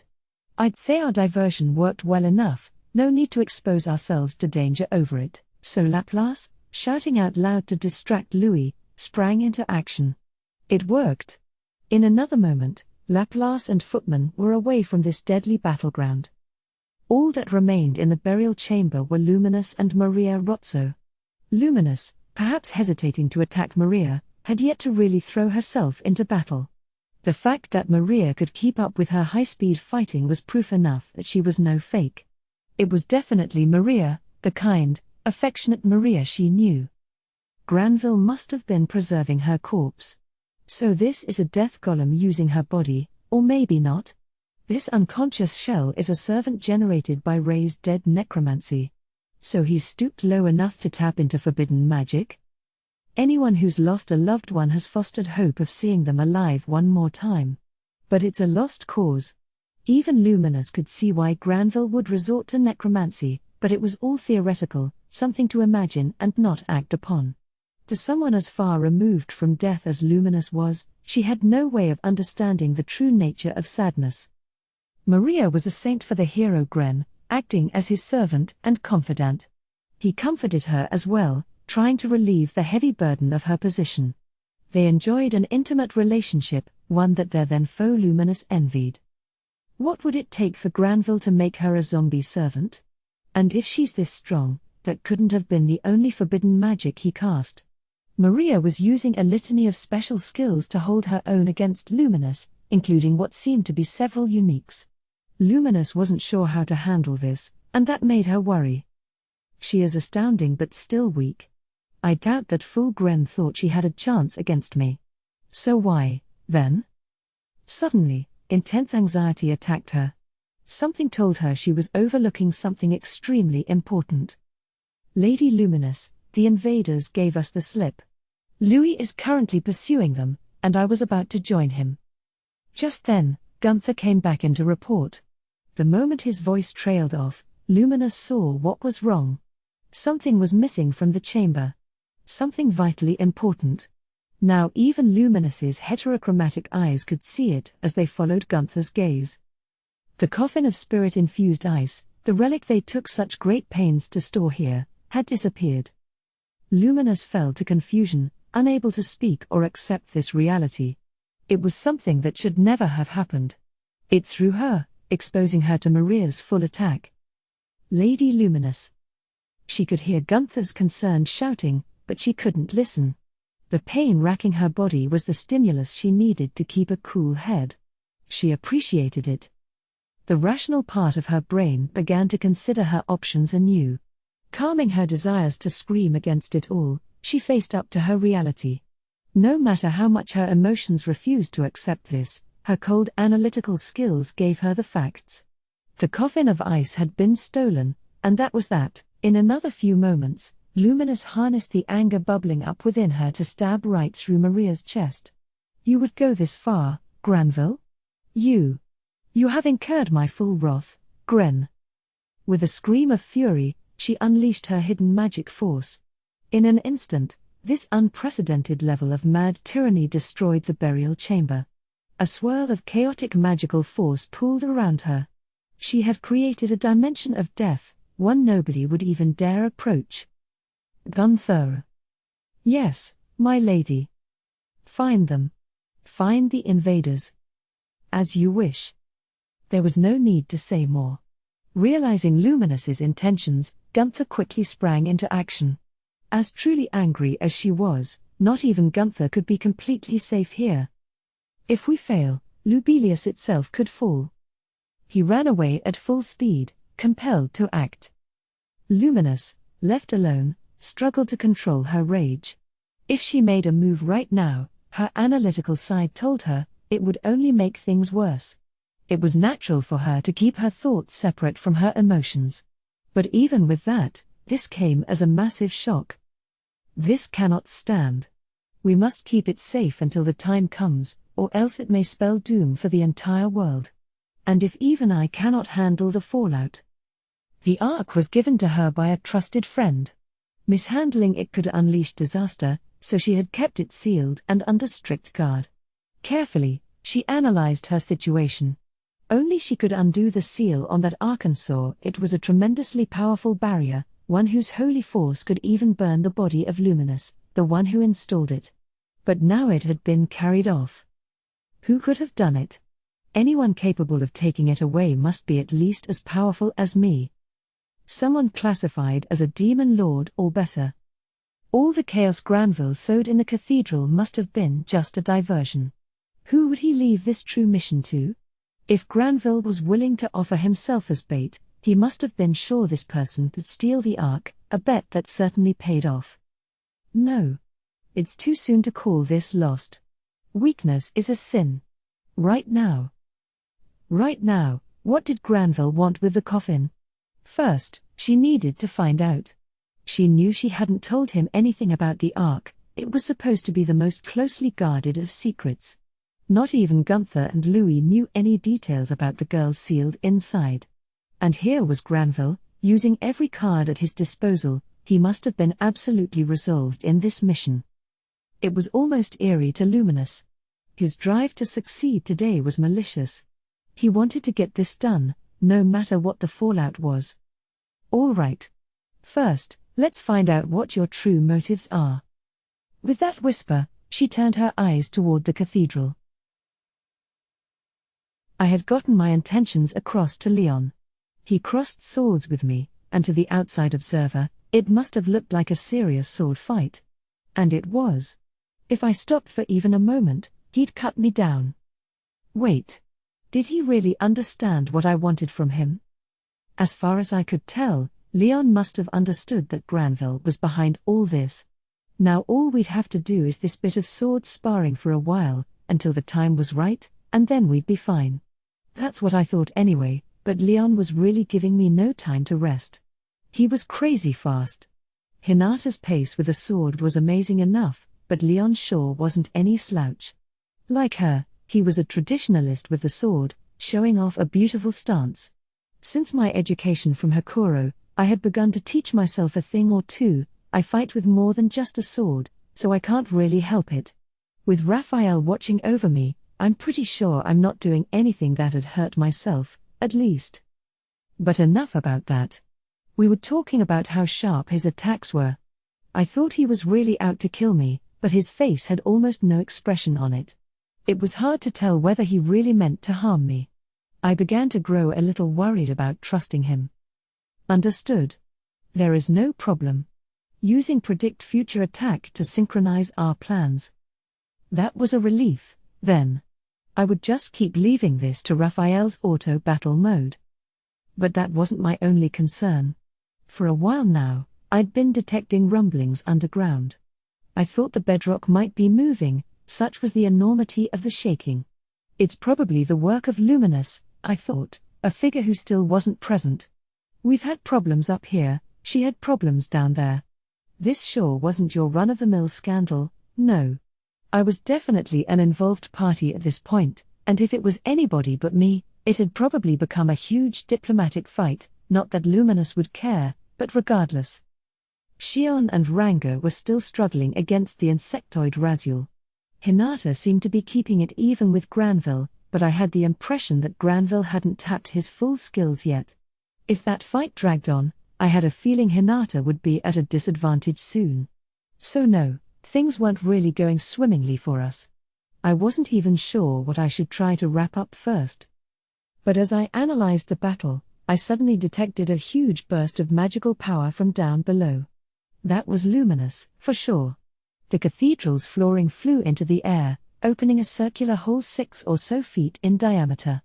The blast of heat that shot up from it broke straight through the ceiling, ascending to the heavens. Its power was ridiculous, but I'm sure it was kid stuff to Luminous. It seems you're serious about antagonizing me, Granville. Luminous appeared from the hole, carrying a beautiful woman in her arms, and the moment she did, she clearly indicated that she wanted Granville dead. Now things are gonna move, I thought. Leon must have thought so, too, because his eyes were on Luminous. Heh. Well done, Lady Luminous. Not even my servant could halt you, could she? She was a masterpiece of mine, you know. I infused her with the power of only my best hand-picked otherworlders. You fool. Pull together all the fake imitations you want, an unconscious doll could never beat the real thing. You, of all people, should know that. Oh, I do, of course. Granville, faced with an enraged Luminous, remained serene. The speed of Hinata's sword grew sharper against him, but Granville easily parried every strike, as composed as ever. She could steal her opponent's skills, but apparently that didn't work on him. Arts, unlike skills, couldn't be used immediately after taking them. It's the difference between reading about baseball and winning the World Series. Only through continued training could you hone those arts. Granville's strength was the result of years of that kind of training, and now he was humming along, as stable as the unmoving earth. Strong, isn't he? Leon whispered to me. They don't call him a former hero for nothing. No. He's a bit better than I thought. In that case, Luminous said, ignoring us, what were you doing with this? She laid the woman in her arms down. It looked like she was sleeping, but she wasn't. She was most definitely dead, a corpse that had been used for servitude. With no soul inside, pumping her with energy was a pointless endeavor. I knew that well. Why do you continue to denigrate Maria, even after her death? I guess Luminous knew this woman. Maria, huh? Her face resembled Maribel's a little. Did that mean she was? Because I needed her. Everything was for the sake of this exact moment. Before the quizzical Luminous, Granville removed the glove on his left hand. The magical patterns on it were glowing, and now Maria's corpse was glowing with it. What are you? It was Luminous who said it, but everybody there was thinking the same thing. Leon stopped engaging with me, watching over the proceedings. There was no point keeping the act going. I almost forgot why we started in the first place. Then, before our eyes, something unbelievable happened. Maria's body turned into a ball of light, flowing straight into Granville's glowing hand. As it did, his body began pulsating with power, visually, not just in terms of magical energy. This process was revitalizing his body's cells.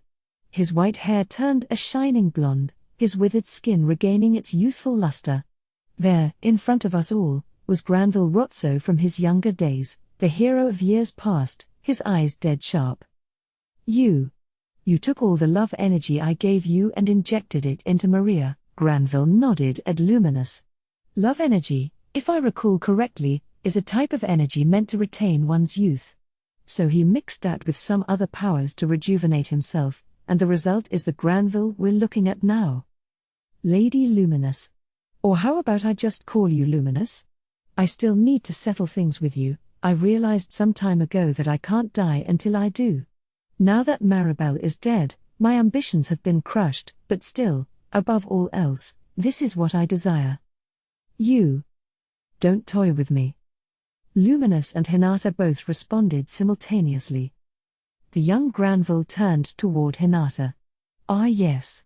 Hinata, I still need to provide you with my guidance. You are the most talented of all the apprentices I dealt with. You always strove to improve, never afraid to make an effort and polish yourself. I will gladly praise your excellence any day. But. With that, Granville casually swung his blade. The effects were beyond belief. Melt slash? No. You can control spiritual particles with no casting delay? Hinata dodged it, which amazed me. But Granville's ability to handle Overblade's skills with such nonchalance was jaw-dropping, completely beyond anyone's imagination. Hinata, I always wondered why you never became a hero. It takes more than talent and hard work.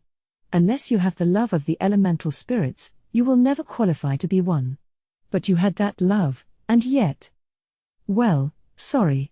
Whether they loved me or not, sometimes things are just beyond your reach, I suppose. If you awakened your hero's side, it would have helped my ambitions immensely. So here's a word of advice. You hold darkness within your heart, don't you? Did you kill someone close to you in the past? Your parents, your brother, a friend? Shut up. Hinata had retreated to avoid his melt slash, but now she shot back into position, lunging at Granville. Something about what he said must have touched a raw nerve. Anger filled her eyes. The high-pitched ring of sword against sword filled the air. Granville remained steadfast, as Hinata was helplessly blown away. NGH. There was just too much of a difference. Seeing Hinata treated like a child made me doubt my eyes. You never accepted the elemental of light. You have to overcome this. The darkness is just an illusion your heart creates for itself. You must forgive your past self and take pride in the present, the way you live. Then you will accept the light. I told you, shut up. Granville's cold eyes sized up the enraged Hinata. It's a pity, Hinata. If I had more time, I could have guided you. But if you can't understand me, then it's best for you to face the truth. How will you ever save the world if you can't even protect what you hold dear? My instincts told me this was bad. With this conversation, everyone's eyes were now focused on Hinata. What if Granville wanted that? And what he wanted? Report. According to predict future attack, his goal is, his sword swung down in a slash. It was disintegration, and there was no way to stop it. It was more of a stabbing move than a slash, call it melt strike if you want. It came down at close to light speed, and no doubt it'd gouge its way into its target. So I ran as fast as I could toward them. According to my calculations, not even me at full speed would reach them in time. But if I could use Beelzebub to consume it, and the air around it. Even if I couldn't capture these spiritual particles moving at light speed, I knew they were targeted toward Chloe, so I could get ahead of them. Chloe. By the time I finished shouting, everything was over. Hinata was the first to move. Without a moment's hesitation, she stepped between Chloe and Granville's line of fire. Sacrificing her own body, she took the melt strike blow to her chest. It stabbed right through her, and she collapsed to the ground coughing up blood, but all it did was lower the speed of that beam of light a little, as it extended toward Chloe. The next person to move after Hinata, surprisingly enough, was Venom. Just like Hinata, he tried to sacrifice himself to protect Chloe. He must have been awfully faithful to Diablo's orders, because he had kept himself focused on protecting the kids over everything else. That's why he was in time for that moment. Gah, oh man, ow. There was a large hole in his stomach, but he seemed pretty chill about it. That's a demon for you. As long as your soul's safe, any damage to your body was apparently just window dressing. If Granville was aiming for him, it might be a different story, but for now, he could tend to himself.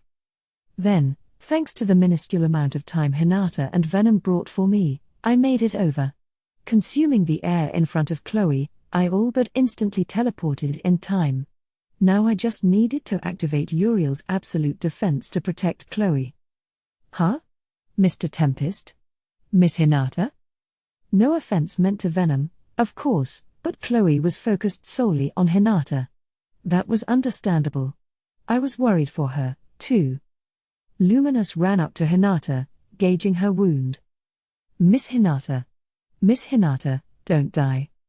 Chloe. Hey! Before I could stop her, Chloe started running. The other kids were taking her cue, so I hurriedly used paralyzing breath to knock them out. Giving Venom some healing potion, I tasked him with protecting them. Sage. Chloe? Is that really Chloe?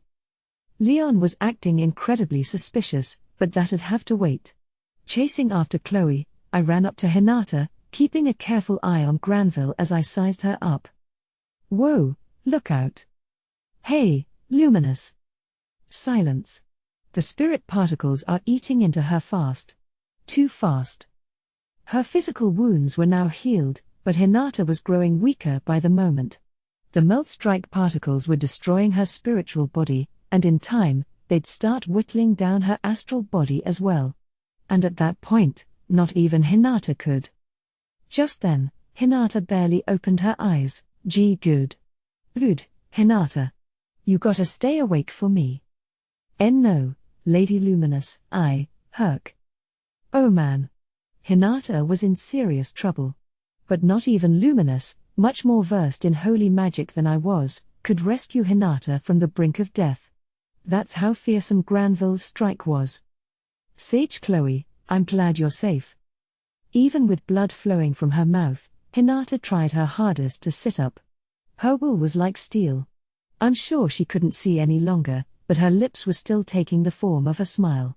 She turned toward Chloe and raised a shaky right hand, the one holding her moonlight sword and bearing the Holy Spirit armor bracelet. Chloe, I want you to have this. I couldn't be much of an instructor to you, but I know you can surpass me. Her voice was hoarse, but it was clearly coming through to the sobbing Chloe. Miss Hinata. Chloe's hand gingerly touched Hinata's. And the next moment, Hinata's body began to glow, the light seemingly flowing into Chloe through her fingers. Was I seeing this right? Because not even Luminous was reacting at all. It was like time was stopping. No. Chloe screamed. This can't be happening. It's too early. Why? Chloe? The moment I tried calling for Chloe, she vanished, almost like she was never there at all. I snapped back to attention. What was that? Chloe? Where's Chloe? Rimuru. What did you do to Chloe? I have no idea what just happened. Leon had me by the shoulders now, demanding an explanation, but I was clueless. Seriously, where did Chloe go? Did she really just disappear? But at least Leon seemed to believe me. He looked around the area, panicked, and even I couldn't hide my confusion. I had absolutely no clue what was going on. Unknown. This is an abnormal situation. Failed to grasp the full extent of what happened to the subject Chloe Orbert. And surprisingly enough, Raphael, whom I could usually rely on for well-nigh everything, didn't have any idea, either. But right now, I had no time to just stand there and ponder this. The disappearance of young Chloe was not a concern to Luminous. Her own friend was more important to her right now. Her resurrection spell had deployed itself, but it feebly dissipated into the air, much to her shock. Why? Barely any time has passed since her death. Why? But Luminous could see it. Even with Hinata's body back in perfect condition, her insides, her soul, the most important thing of all, was lost.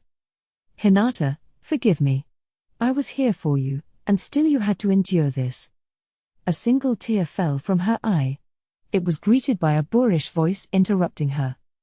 I wish you wouldn't wail like that. This, too, is exactly as I aimed for. My final plan is going quite smoothly, Luminous. Only Granville was smiling at this sequence of events. It greatly irritated Luminous. Now she wasn't even allowed time to mourn Hinata's death. "You will pay for this. You will. I will tear you apart." The scream was as loud as it was furious. Her face was reddened with intense rage, the rage she felt by having Hinata, her favorite, taken before her eyes. Her mind was filled with despair at how powerless she was, incapable of doing anything. It stirred her demon-lord heart in ways that couldn't even compare with when Veldora laid waste to her kingdom long ago.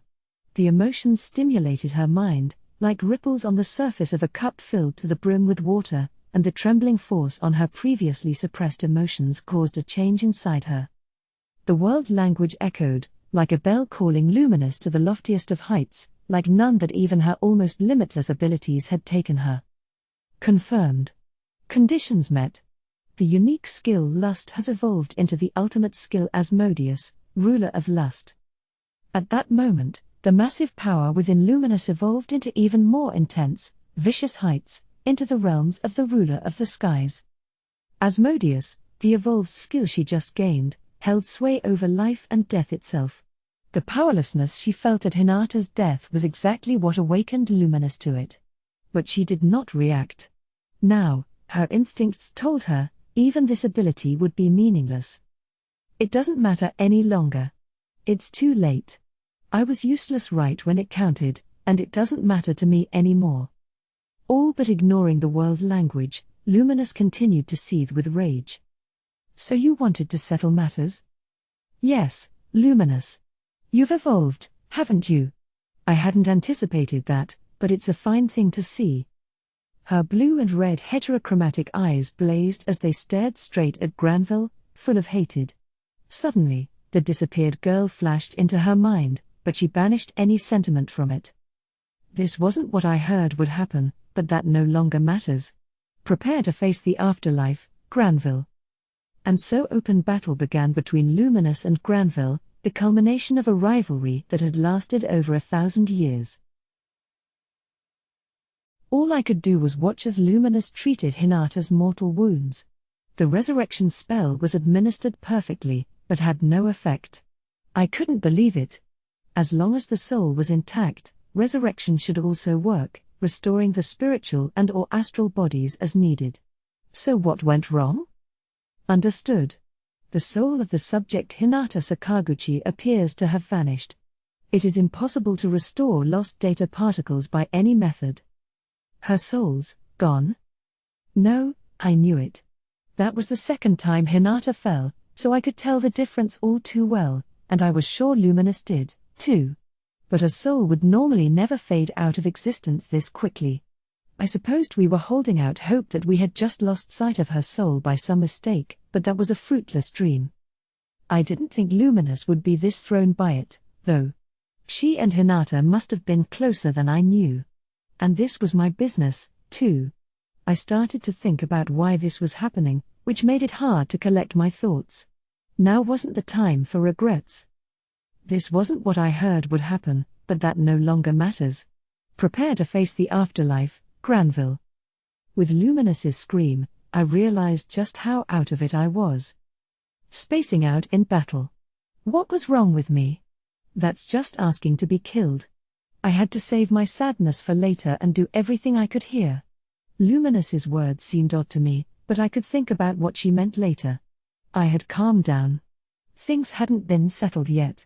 If I lost my temper and got defeated, then Hinata's death, and the efforts of everyone else, would have been wasted. It was a pretty forced effort, but I successfully managed to move on.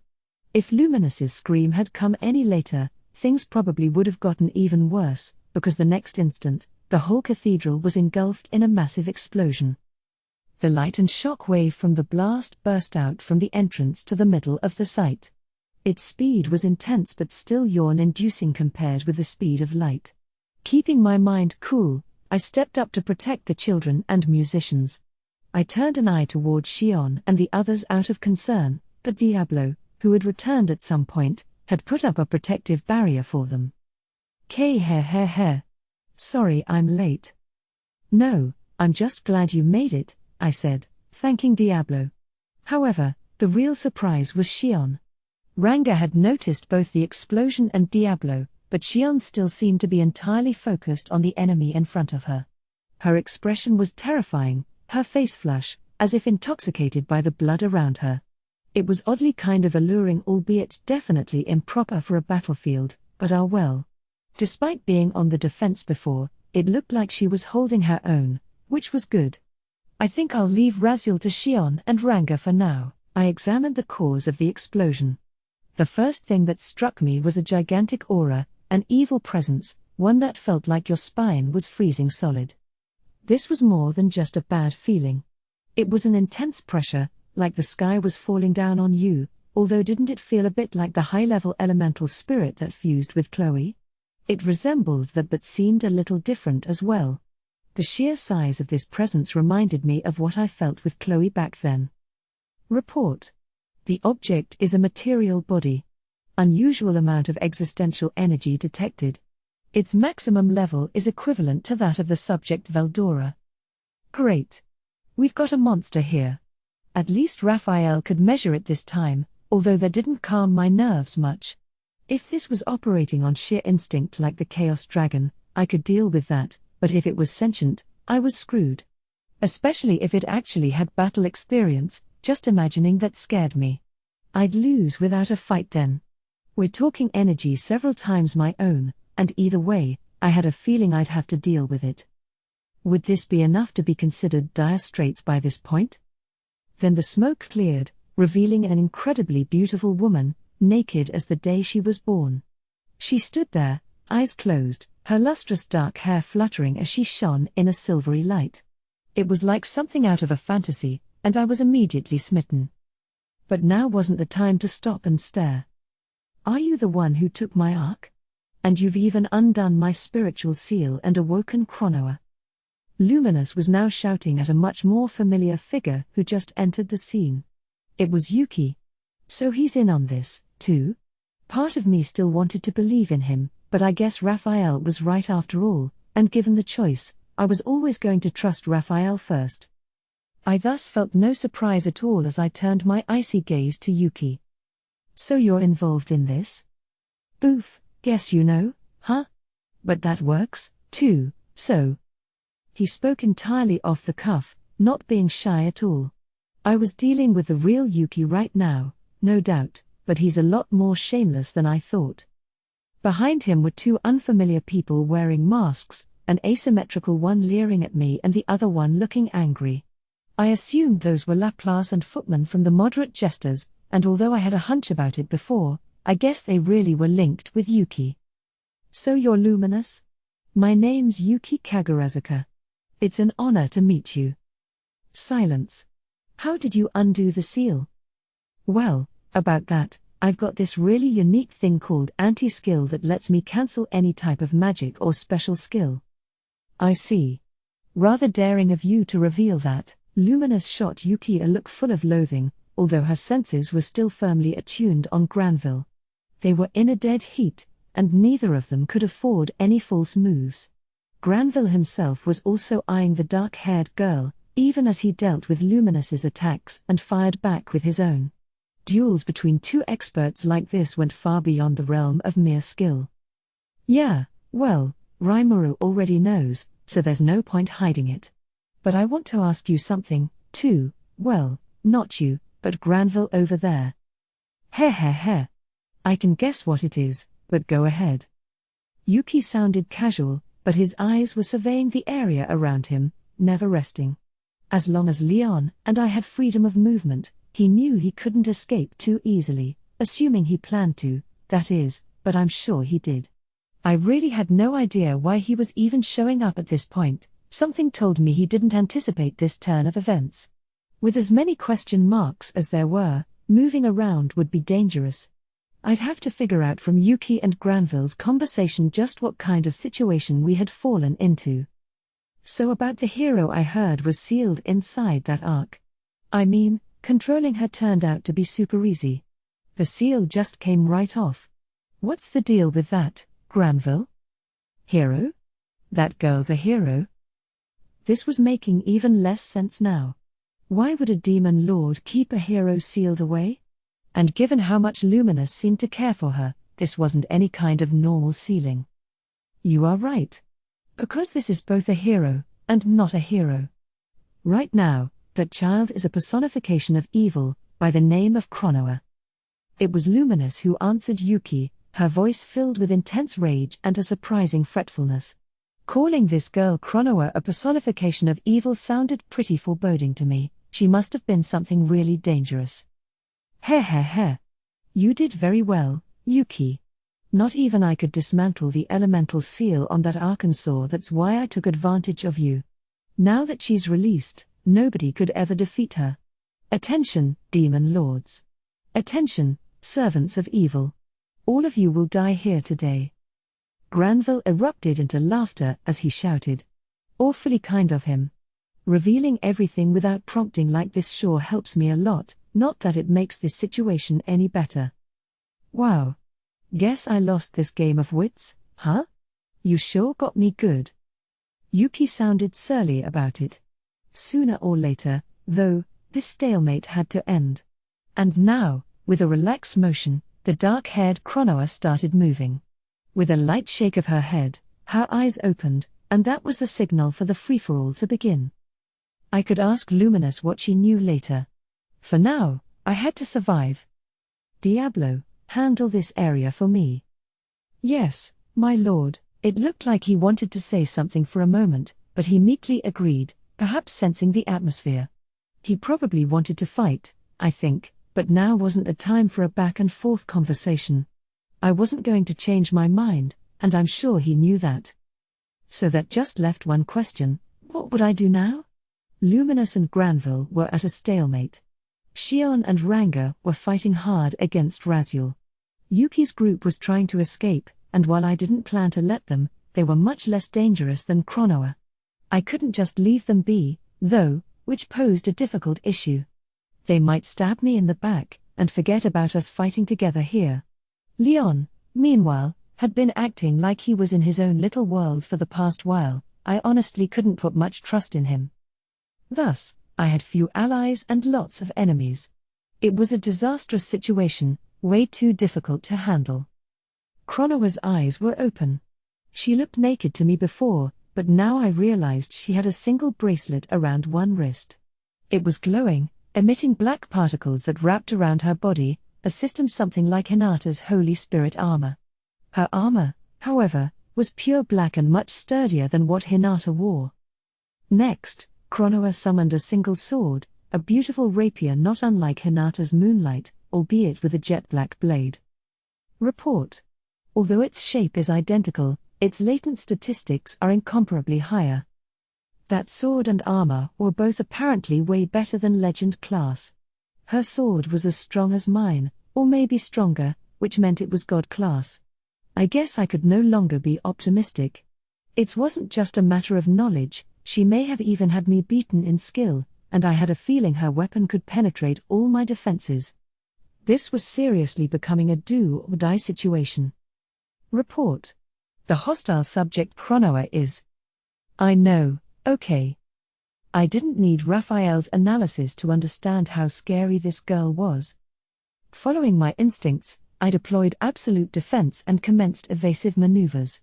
Immediately after I began, a dark beam of light smashed through where I was just standing.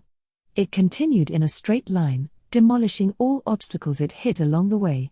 It was only stopped after breaking through a cathedral wall. That was beyond crazy. If I was one step slower, I would have taken that head-on. Would I have withstood it? It all would have come down to luck. Negative. Even with absolute defense from the ultimate skill Uriel, spiritual particles can still make their way through. It is only through predicting their movements and making the particles interfere with one another that they can be cancelled out. The hostile enemy's attack variation is greater than originally pictured, and prediction is therefore difficult. To sum up, you can't defend it, right? Okay, then. Absolute defense, my ass. But now was no time for whining. I'd have to thank my own quick-wittedness for dodging that, and Chronoa was aiming her attacks at more than just me. Her next strike headed straight for Yuki. He couldn't quite dodge it, suffering a slight cut on his cheek. It wouldn't be nice to cheer for that, but hopefully nobody minded if I let out a bemused giggle. Still, Chronoa's attacks were astounding. Even Yuki's anti-skill was helpless against attacks purely physical in nature. I suppose I had cancel melee attack, but Yuki enjoyed nothing that convenient. He had powered up his whole body, but he was still merely human. I had thought of anti-skill as a major threat, but maybe there were a lot of holes to it after all. I had the time to ponder this while other people were fighting. Better come up with some kind of strategy before I'm aimed at again. Suggestion. Deploy Summon Storm Dragon, part of the ultimate skill Veldora, Lord of the Storm? Yes. No. Hey, that sounds nice. I hated to use one of my most secret moves in front of such a big crowd, but it'd be even worse if I kept it hidden and fell into a hole I couldn't get out of. If I lost someone like Hinata, it'd be too late after that. Luminous's relationship with Veldora gave me some concern, but now was no time to hesitate. So I leapt at Raphael's suggestion. I had been practicing in secret, so it felt natural now. Opening a soul corridor to Veldora, I called for him. Rimuru? Well, I hope you are happy with yourself, going on a nice field trip without me. Great. He was dolefully pouting at me. And this wasn't a field trip. I wish he wouldn't lodge these accusations at me, but I didn't have the time to argue. At times like these, you had to speak your mind. Veldora, please, I need your help. Lend me your powers. With a soul corridor, you could communicate your emotions more directly than with thought communication. Normally, you wouldn't use a corridor for conversation, since any lies could immediately be spotted out, but if you really wanted to bare your soul, this was the best way. Thanks to that, I could tell Veldora seemed surprised. Oh ho? You need my power? Well then, you will find few companions as trustworthy as I. I can certainly understand why you rely on me so. Crap, did I egg him on too much? No, I'd be okay. Veldora was bound to step up for me. I'm short on time. Can I call for you? PFFT. A silly question. If you ask me so nicely, I could only respond in kind. Please go ahead. I will exercise the full extent of my force. Veldora turned out to be just as trustworthy as I hoped. Consent acquired. Launching Summon Storm Dragon. And in just a scant few moments, a gale-force wind blew over the cathedral. Leon was struck dumb. Was I too late? The girl called Chloe was without a doubt the childhood friend he had been searching for, an effort he spent hundreds of years on. He had even dirtied his hands with certain forbidden methods in the attempt, and now she was here. She was here, but that little girl was gone. At first, Leon thought that Rimuru had done something, but he quickly dispelled the thought. As he saw it, the only conclusion to make was that something truly unexpected and mysterious had happened. No. I can't give up on this yet. Just now, I met her. There's going to be another chance, I'm sure of it. He decided to cling to that thought, persuading himself it was so. It helped him regain control, but by that time, things had suddenly begun to unfold quickly. A new enemy appeared, demonstrating unstoppable force. Her identity was unknown, but he could tell she had Rimuru playing defense. And Leon was no impartial observer, there was no guarantee he wouldn't be targeted next. Next Yuki was attacked, dodging the strike with everything he had. Seeing that promptly made Leon realize that he was standing in a battlefield, but that realization came a little too late. People knocked out of battle were already strewn near the cathedral wall. Leon had no way of knowing, but Rimuru had deposited them there so they wouldn't get caught in combat. They were still alive but completely unconscious, so Leon wasn't particularly wary of them. In normal times, he'd never make an error like that, but the shock of seeing this girl he pursued for so long suddenly disappear had made him lose his composure. Put it all together, and he had let his guard down, and that's why, for that one moment, he reacted too slowly. A small blast of magic shot out from near the cathedral wall. It didn't look very lethal as it made its way toward Chronoa, who was currently preparing another attack on Yuki. It certainly wouldn't damage her, but the blast did exactly what its creator intended. Chronoa turned around, her eyes settling on Leon. TCH. Trying to push her on me? Despite his reluctance, Leon had to cast off all the niggling concerns in his mind. If he took his eyes off Chronoa, he'd be dead the next instant. Unless he seriously fought this out, even a demon lord like him would have a disadvantage, and even with a full effort, there may be no way for him to win this. That was how strong a threat Chronoa had become, and with the way things were, Leon could no longer distract himself with other issues. One side of the battle was cheering at this. It was Yuki's group. Nice job, Tyr. What a great idea. I didn't think she'd help out like that, but now I'm glad I took out that insurance. This move on Tyr's part was originally meant to antagonize Rimuru against Leon, but the opportunity never arose, so Tyr kept playing possum. Her perseverance was rewarded at the perfect time. Ho ho ho. Now we can get out of here once Tyr makes it back. Being targeted by Chronoa made Yuki sweat bullets, but now he was his usual composed self, kicking back as he observed the fight between her and Leon. Thus, he could easily see Tyr clambering her way from the cathedral wall. He headed off to rescue her before Laplace finished up their preparations to retreat, and by the time he was back with her, Laplace's spell was complete. All set, boss. Let's blow this joint. I hear you, Yuki replied with a nod. I think Rimuru's up to something, so it'll be dangerous to stay put. We better get out of here fast. He raised his hand up high, knocking out the magical barrier that covered the whole of Lubelius. Ho ho ho. Nice one, boss. Whenever I see it in action, your skill seems like such a cheat. Hey, if it lets us scram in a hurry, I'm all for it. As Laplace implied, escaping the center of this city with magical means would normally be impossible. Thanks to Yuki's power, though, they could modify anything and everything to their liking. It was a cheat, as Tyr put it, but if it got them out of here alive, nobody was going to complain.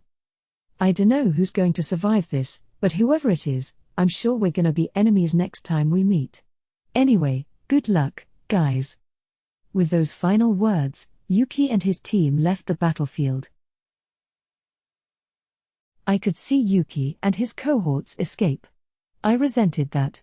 Making good on their retreat, with all these threats left for me to deal with, but when I thought about it, this actually worked well. Someone like them, who could be either friend or foe, well, definitely foe right now, but teaming up with someone like that, I had no idea when they'd decide to betray me. It might have even become 2-on-1 against me, so having just one enemy to deal with now definitely boosted my chances. The Western Holy Church held a great deal of influence among the Western nations. If I made a public statement, and it received Luminous's agreement, Yuki would pretty much lose all standing in the West. Besides, the Free Guild was backed by the Council, and the boss of the Council was currently in active warfare against Luminous. If we won today, Yuki was no longer a threat.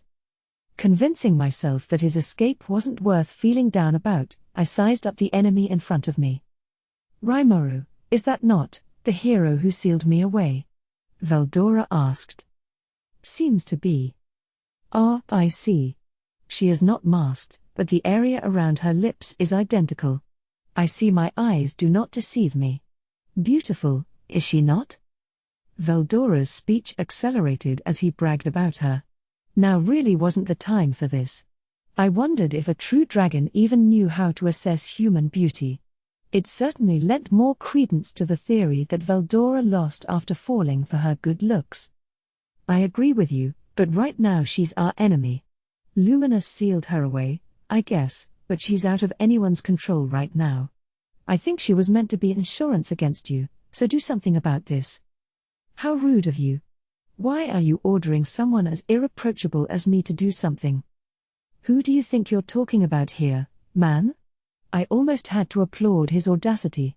But I didn't have the time to put up with his nonsense. Enough jokes. Just take her on and buy me some time. Qua ha ha ha. Absolutely. We have a score to settle, besides. I was just thinking about how I wanted a rematch. It is all right if I defeat her, I assume? Wow. My hero. Although, whenever anyone says that in a show or video game, they're basically doomed to lose afterward. Yes, of course. Have at it. Leave it all to me. I was defeated last time because I was in my dragon form. Now is a good chance to show you how I've grown. I'm glad he's so confident, but hasn't he actually gotten weaker since then? I don't really see the logic behind being stronger as a human instead of a dragon, but I didn't want to rain on his parade when he was so enthusiastic, so I sent him off with a smile. Not like losing would kill him, that much I could be assured of. Are you all right, Leon? I asked, turning toward him. Cronoa was still looking right at us, so I kept an eye on her. Yes, somehow. Don't leave yourself open. She's stronger than you can imagine. I decided to heal Leon a little. His sword was already cut in half, and he was thoroughly battered and bruised. I was impressed he held out this long.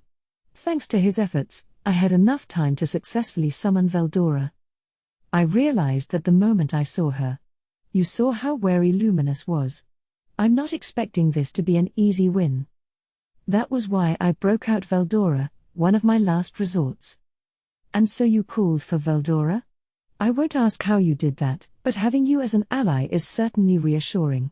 But even a true dragon will have his work cut out for him. That I knew as well. Cronoa, after all, was the very person who sealed him away. Are you hurt? No, I'm fine. I used an excessive amount of magic force to keep my sword intact, but this is nothing fatal. Of course, he couldn't save his sword in the end. And as unconcerned as he looked, I was detecting a lot of fake stoicism. I didn't have the excess capacity to protect Leon, so maybe this was the right thing to do after all? Good thing I kept my summoning to Veldora only. There was actually one other person among us. Are you all right, Sir Leon? It is good to see you again. This was Cherries. My summoning hadn't gone perfectly after all, because Veldora insisted on bringing Cherries along with him. Are you, Afreet? Leon asked. Yes. I have now received the name Cherries and am in the service of Sir Veldora. Ah. Well, glad to see you in good health. I was unable to read your true intentions. Thus, I failed to reach an understanding with Shizu Aizawa. Receiving Sir Veldora's guidance has helped me realize just how foolish I was. Has it? Leon nodded, although I wasn't wholly sure he was paying attention. He seemed to be brushing Cherries off, but I didn't want to call him out on it. They both had similarly serious personalities, to be sure. Rimuru, Leon said, please buy me some time. I have a trump card of my own to reveal. I considered the chance he'd try to run, but even with what little time we had spent together, he didn't strike me as that kind of guy. Let's trust in him, then. All right. I'll go support Veldora. Cherries, defend this area until Leon's ready. Yes, my lord. Thanks. I appreciate it. We were all set to go. Leon promptly got to work on something, with Cherries protecting him, the old master and servant team reunited. Me, I went back to the battlefield. It was time to kick off the final fight. Chapter 5, The Hero Awakens. I'm exhausted. Hinata was faced with an irresistible temptation as she found herself about to be sucked into a bottomless abyss. Memories of times near and far crossed her mind, her life was flashing before her eyes. Yes. Now I remember. Even my own dad played with me sometimes, huh? She had been so focused on the now that she forgot all about it, but long ago, she belonged to a normal family. Normal, that is, until her father's company went bankrupt, and everything fell apart. If her father could have kept it together, maybe her mother wouldn't have gone insane, either. Hinata had too many of her own problems to think about just how much his father suffered. So he kept on hating him, resenting him, trying to pretend her current unhappy reality didn't exist. She refused to forgive his crimes, judging him in her mind in order to justify her own actions. Everyone has weakness in their heart. Her father did as well. And perhaps, if they all supported one another as a family, things might have turned out differently. It's comical for me of all people to talk about justice. Maybe that's why I kept looking for traces of my father in him. Hinata always felt saved by his sense of ideal justice, and by his bottomless soft-heartedness, although he'd probably deny it. Whenever her heart felt stretched, ready to burst, he always provided her the gospel of extra breathing room. That was him, but it was all in Hinata's own mind. If she told him, it'd probably just annoy him. But sometimes she was tempted to anyway, on the off chance that maybe, just maybe, he'd accept her. This is exactly what Granville said. I've never been able to forgive myself. Now Hinata realized that it had all come too fast. She always lived under the idea that she'd never be forgiven. Her mother would never be sad for her, even if she somehow got back to her own world, nobody would celebrate. Only her faith in the idea of rescuing as many people as she could gave her motivation. But now I'm just exhausted. I just want to gently float into this gloomy darkness. Softly, Hinata's consciousness drifted deeper into the swallowing dark. Her 5 senses were already gone, all resentment untangling itself from her heart, and there were already no regrets left.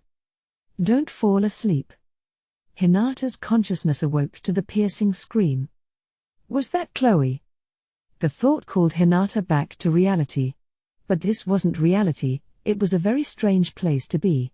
She could see outside through a window floating in space, but she wasn't seeing with her eyes, rather, it was a sight she felt in her heart.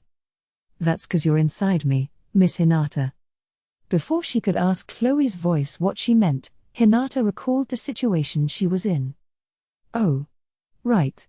Granville stabbed me, but I'm not dead? Remembering it all greatly confused her. Running her measurer skill at full blast, she still couldn't come up with a convincing answer.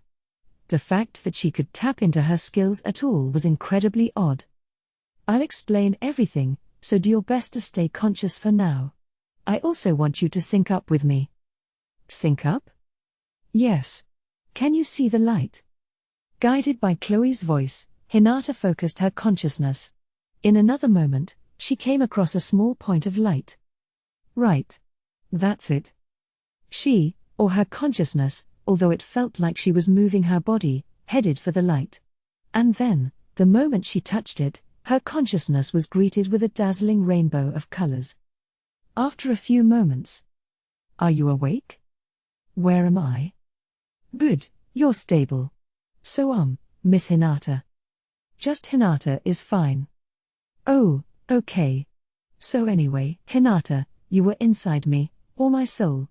This is probably the first time for you, so it must be confusing, but that's definitely what happened. If I didn't get you out of there, you would have been swallowed up in an unlimited imprisonment. Then Hinata realized where she was. No wonder she didn't have a body, her soul was inside Chloe, as she now understood. The unlimited imprisonment she mentioned was, no doubt, at the bottom of that gloomy darkness. Oh. Well, thanks for reaching out to me. She felt obliged to thank her. After that, Chloe explained assorted things to Hinata. According to her, when Hinata was stabbed, her soul moved into Chloe. Normally, when you die, your soul separates from your body, dissipating into the air and ceasing to exist. This time, however, Chloe's soul intervened with it, creating a highly unusual situation. It wasn't enough to fully convince Hinata, but even before that, she had other concerns. So is Rimuru all right? She frantically asked. What happened to Lady Luminous? And to Granville? Well, Chloe coolly said, I want you to stay calm when you hear this, but right now, we've gone back to a long, long time ago. Huh? You see that mountain over there? Yes. Wait. Isn't that the sacred peak of the Rhyla Mountains? So where are we? Based on my positional data. Are we in the Lubelius Sanctuary? Hinata couldn't be blamed for her panic. There, hazy in the distance, was likely the lofty Rhyla Mountains. They were visible because there was nothing between them and Hinata, just flat grassland. There should have been a city there, but there wasn't. For a moment, She feared the worst, the city blown away by a war between superpowers, but then there'd be a barren waste here, not a healthy prairie. Which meant...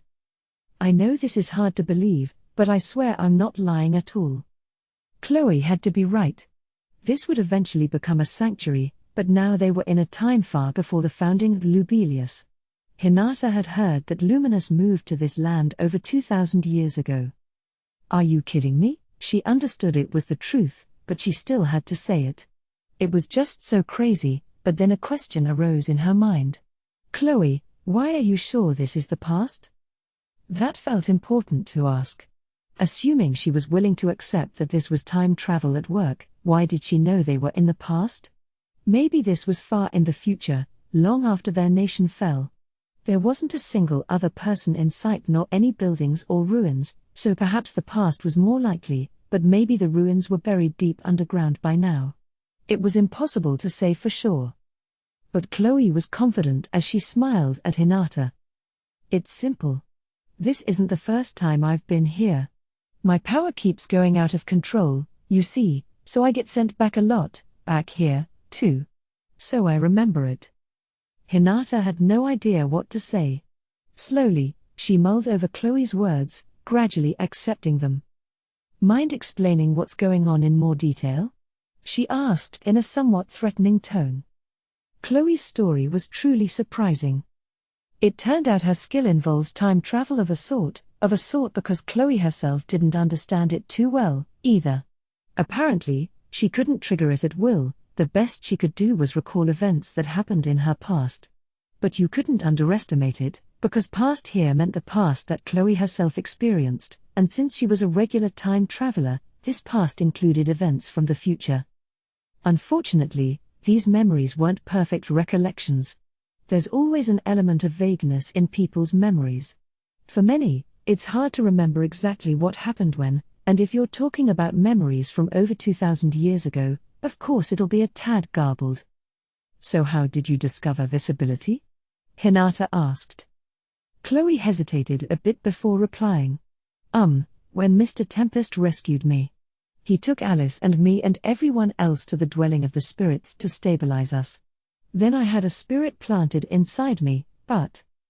Apparently, Chloe didn't receive a spirit but an embodiment of her own powers from the future. Even more unbelievably, this embodiment was sentient. I think I must have died at some point in the future, so I guess I just repeat this process of planting that version of me in myself. So the dwelling is where you learn of this process? Like, every time in the cycle? Not exactly. I don't remember anything about it at the beginning, but then once I start going back in time, I do. You mean you've been doing this same thing over and over? I think so. I can only really recall things from the last time around, but sometimes memories from elsewhere get mixed in. Oh, Hinata said, a bit relieved. If she was repeating the exact same life every time, that'd be a sort of living hell. No one is strong enough to continue waging a battle if you knew the end result, so Hinata silently listened as Chloe continued. Apparently, her time travel always took place in the same era, in the same axis of time. Those were likely the limitations of her skill. Exactly where she was taken depended on the timing of her out-of-control episodes.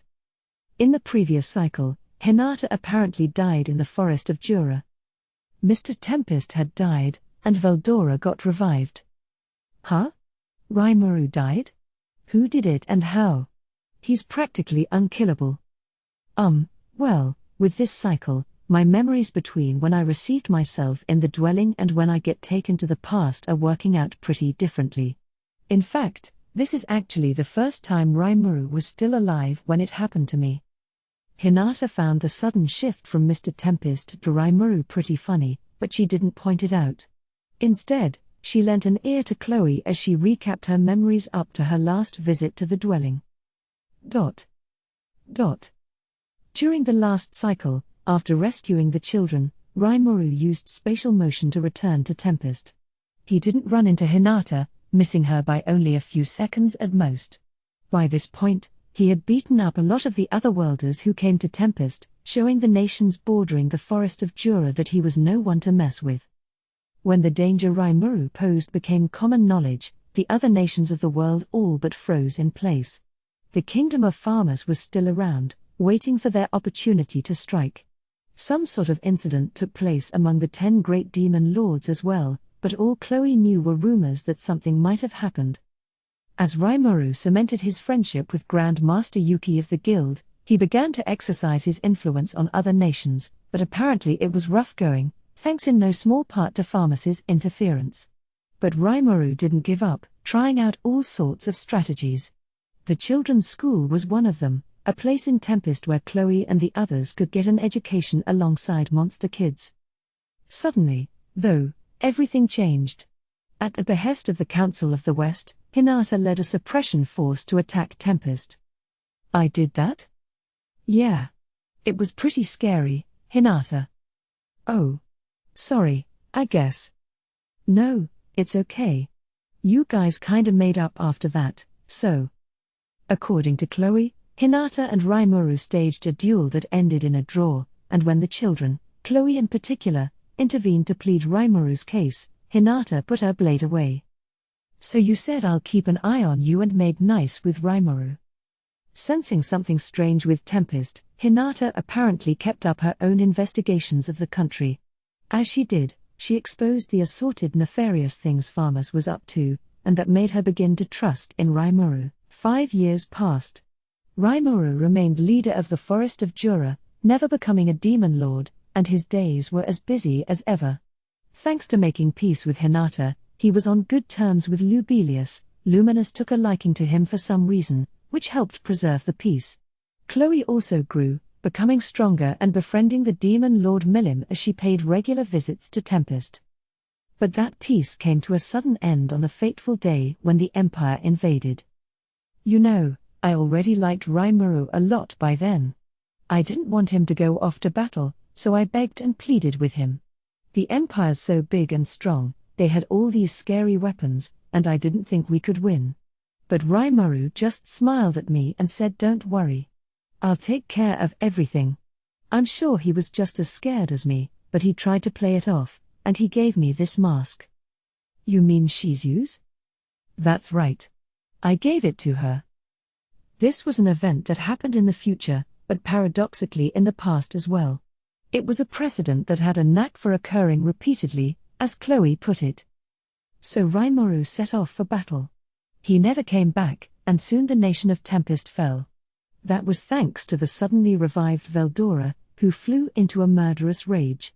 The Empire was destroyed as well, and then Luminous, Hinata, and Chloe and the rest teamed up to take on Veldora. If they didn't, all of humankind was in danger. In the end, though, before they could settle that score, someone killed Hinata. A glinting flash pierced through Hinata's chest, and then Chloe woke up and got sent into the past. She never did find out what happened next. Chloe's time loops tended to all work out in somewhat similar fashion, although there would often be disparities here and there. Apparently, the death of Hinata was always the key event, and the same was true this time as well. This time as well? I die every single go-round, don't I? This made Hinata feel a tad awkward. She didn't know whether to feel sad or pathetic about it. But Chloe pressed on. But you know, this time is special. Every time I got sent to the past before, Rimuru would always leave the picture before I did. And he never got to see me off. Not even once. Up to now, every time loop involved Rimuru leaving everyone's life for one reason or another. This time, however, he was still intact when the jump happened. Hinata knew that, and therefore, she expected this to conclude in some new, different way. There were a lot of differences from before, and, as Hinata decided, maybe they'd be able to put an end to Chloe's looping for good. You know him. You can't help but hold out hope, no matter how illogical, that he'll figure something out. Right? So if we can get back to that time period, Rimuru will still be there.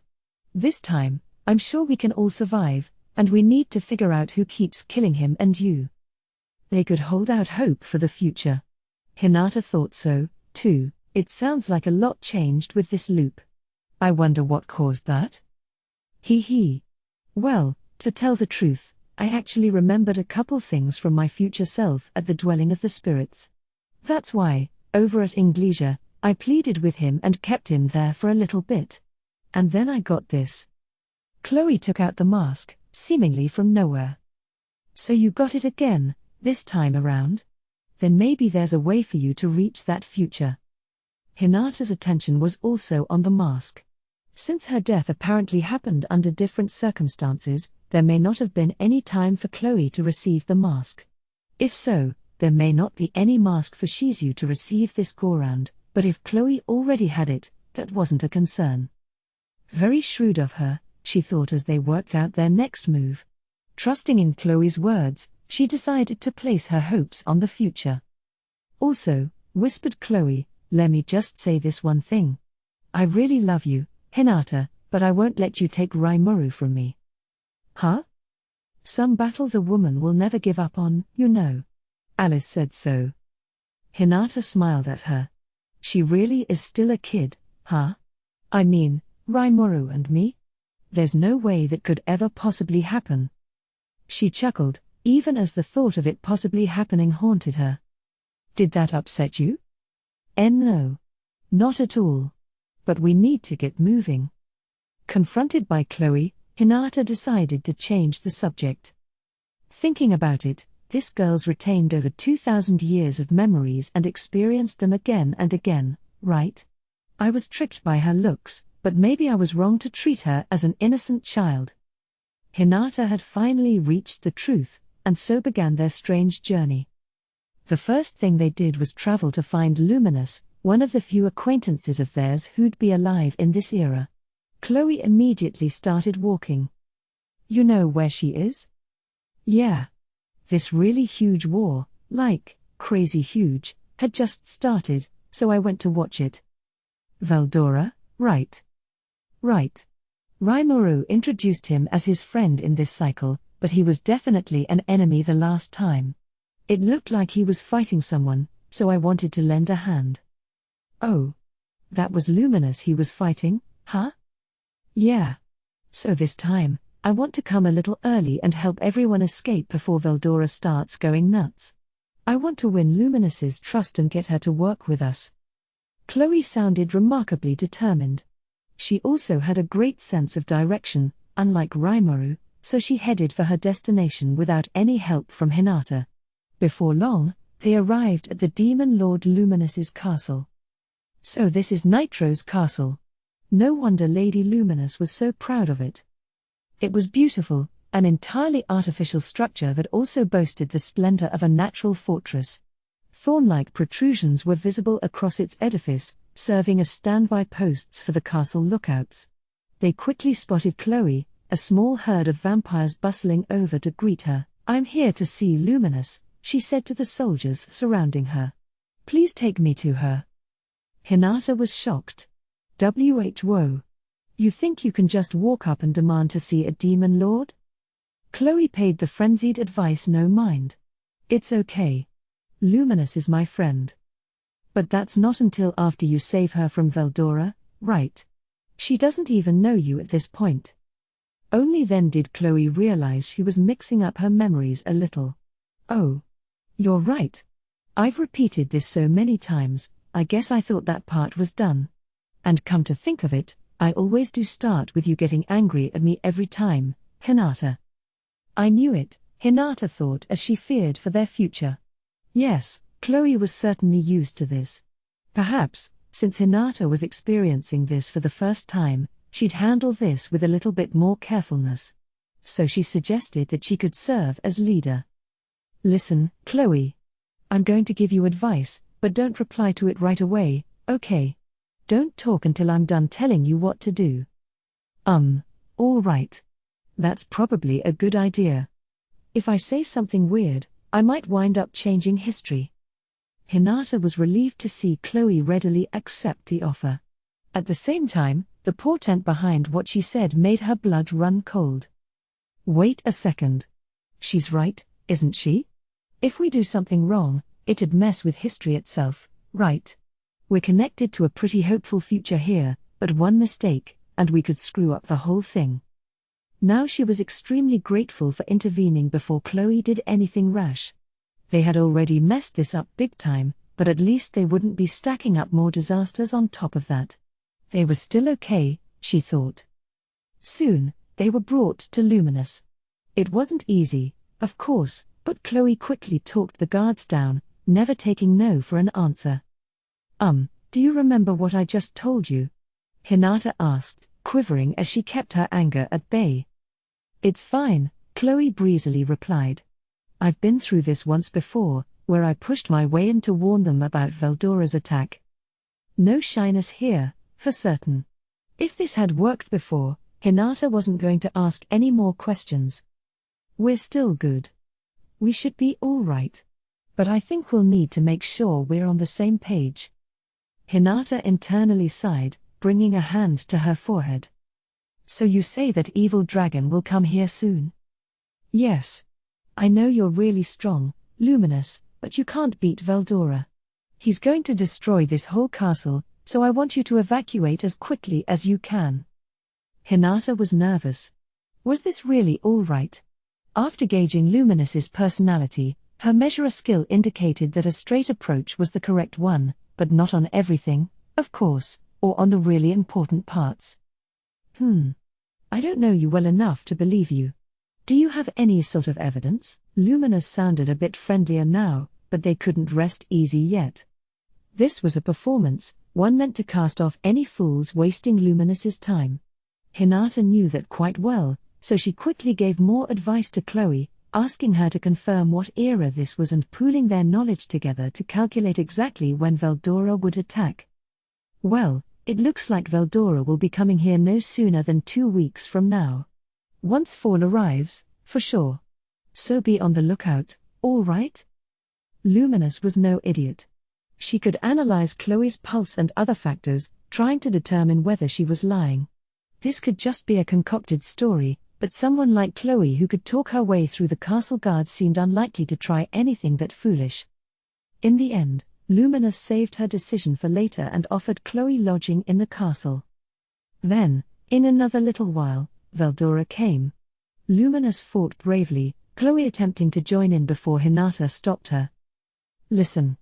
Last time, you said you didn't fight Veldora in this era, right?" "Right, but forget all your other memories. Right now, what we need to do is follow our footsteps from last time.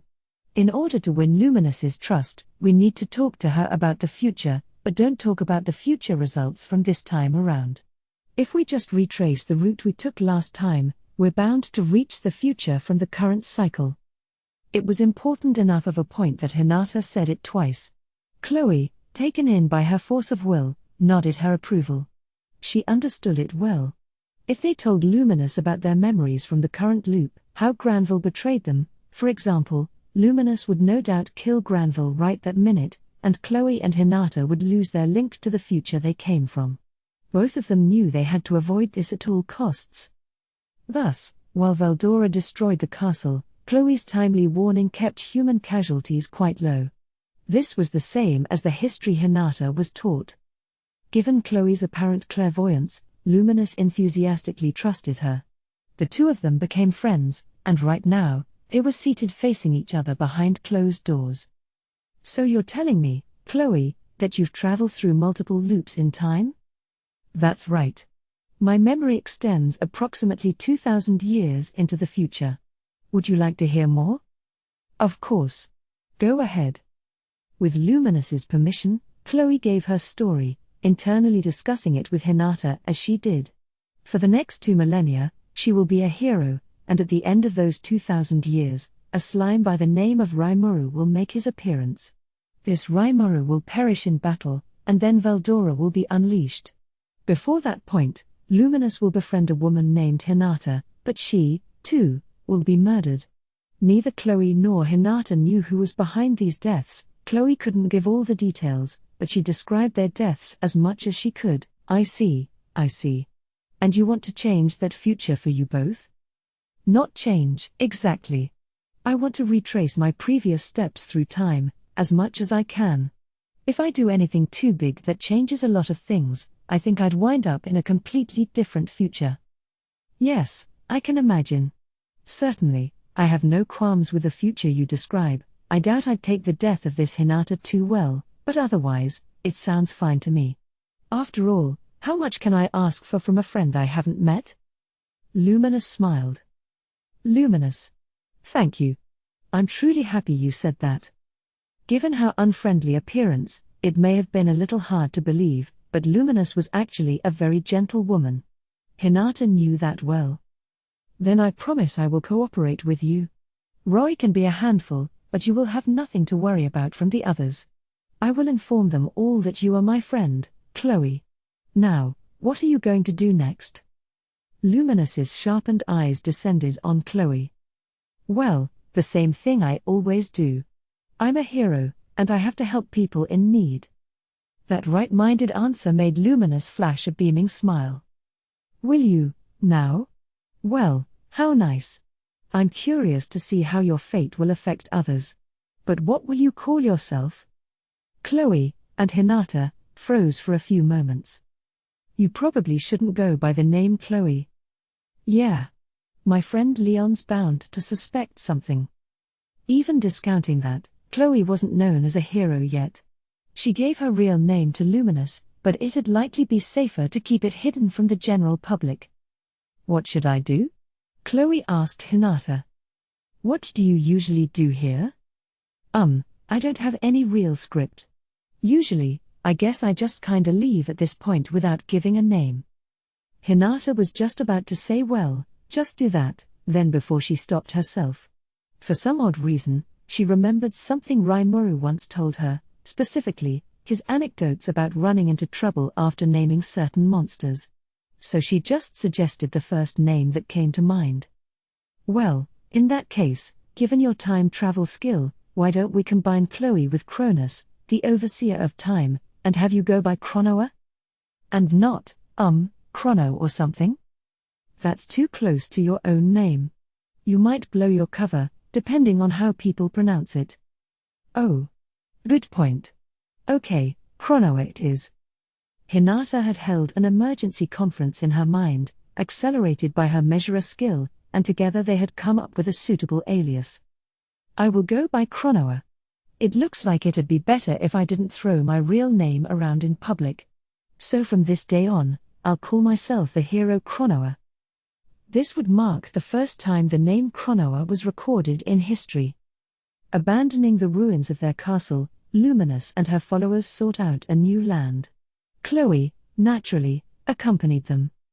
So why did my usurper skill disappear anyway? I don't know.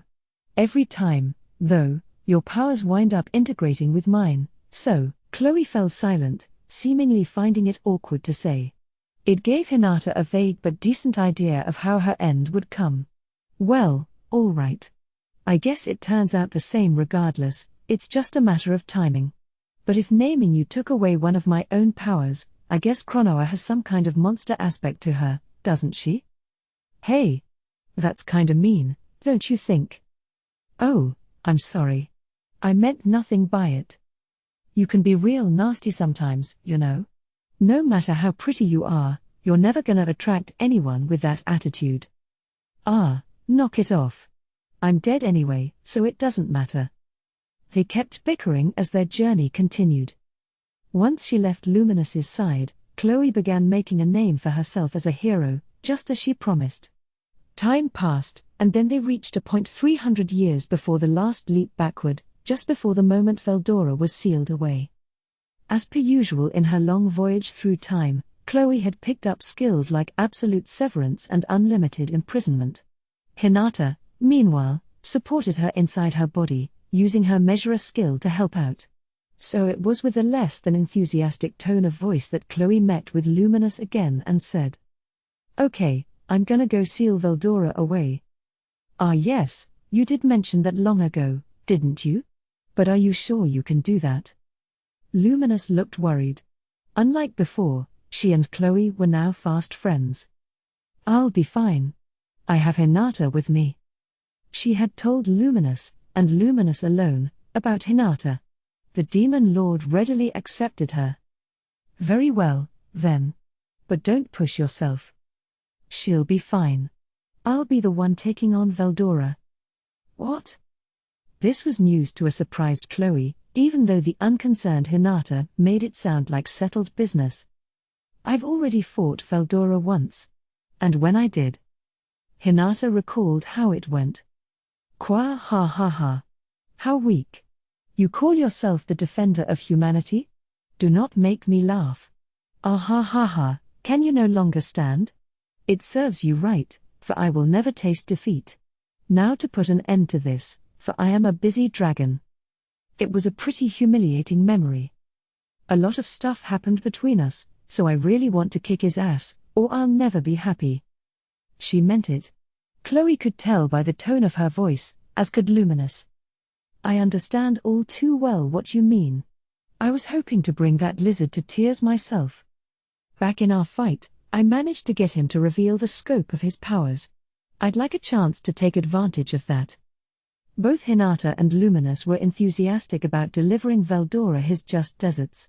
Chloe, who recalled enjoying Veldora's company, couldn't hate him that much, but given how much destruction he was responsible for in the past, she couldn't defend him that ardently. Well, I don't know everything about you, but don't hurt him too bad, okay? Because Veldora really is a good person. So Chloe decided to let Hinata do what she wanted, and at the sight of the final battle, Hinata proved to be powerful, indeed. With Chloe's support, they managed to completely shut Veldora out. Qua. Hearing that pain scream, the beauty underneath the mask blushed, basking in her satisfaction. Then she turned control of Chloe's body back to her. Now Chloe's time was ending. The moment had arrived.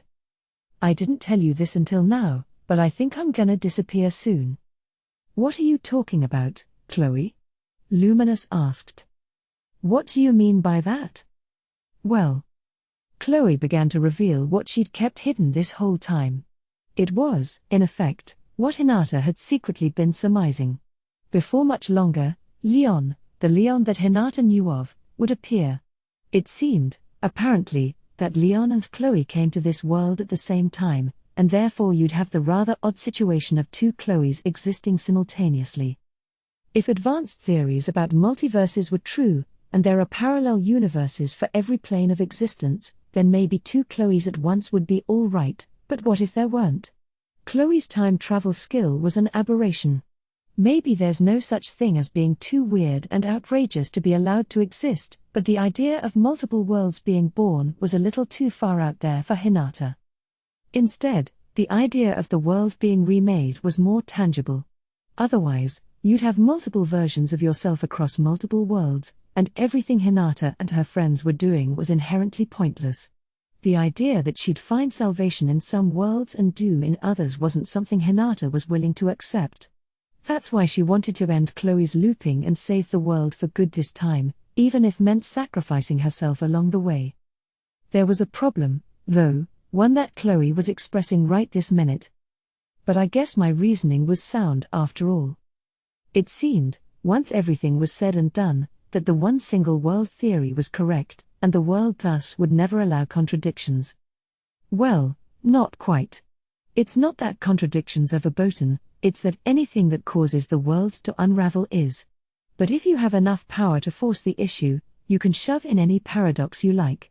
I mean, there's no other possible way to explain that mask. Hinata was relieved that her guess was correct, but at the same time, the future began to look much gloomier to her. From here on out, she realized, it had all come down to luck and the efforts of other people. And the thing is, I have zero memories from beyond the moment that happens. If I had to guess, Hinata, you probably take over later and help out Miss Aizawa for me, but... And I suppose, from that moment you describe, I can't do anything until the other me who doesn't know anything shows up, right? So what do you think happens after that? In the future, Luminous was carefully storing something she cherished. Looking back, was it Chloe herself in there, sealed away? All I can vaguely remember is that I was struggling against something. I'm thinking that whoever's in there is probably a different personality than me. Then Hinata remembered that she had come up with a Chronoa name, and when she did, someone took a skill away from her. Maybe, she finally realized, that really was some monster-like individual. Well, Chloe, are you going to lose consciousness soon, then? That's probably the result of the same person existing in multiples along the same timeline. I think your theory is correct, Hinata. Yes. And the new Chloe, the one about to be born, is the one that'll eventually get thrown all the way back to the past. I imagine you're right, said Luminous. Yeah. So, Hinata, I know this is asking a lot. It's all right. Once I save Shizu, I'll rely on Lady Luminous after that. Leave everything to me.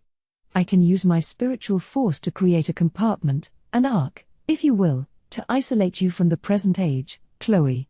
Both of your souls will likely be thrown into the future, and I promise you, I will find them and undo that seal when everything is complete again.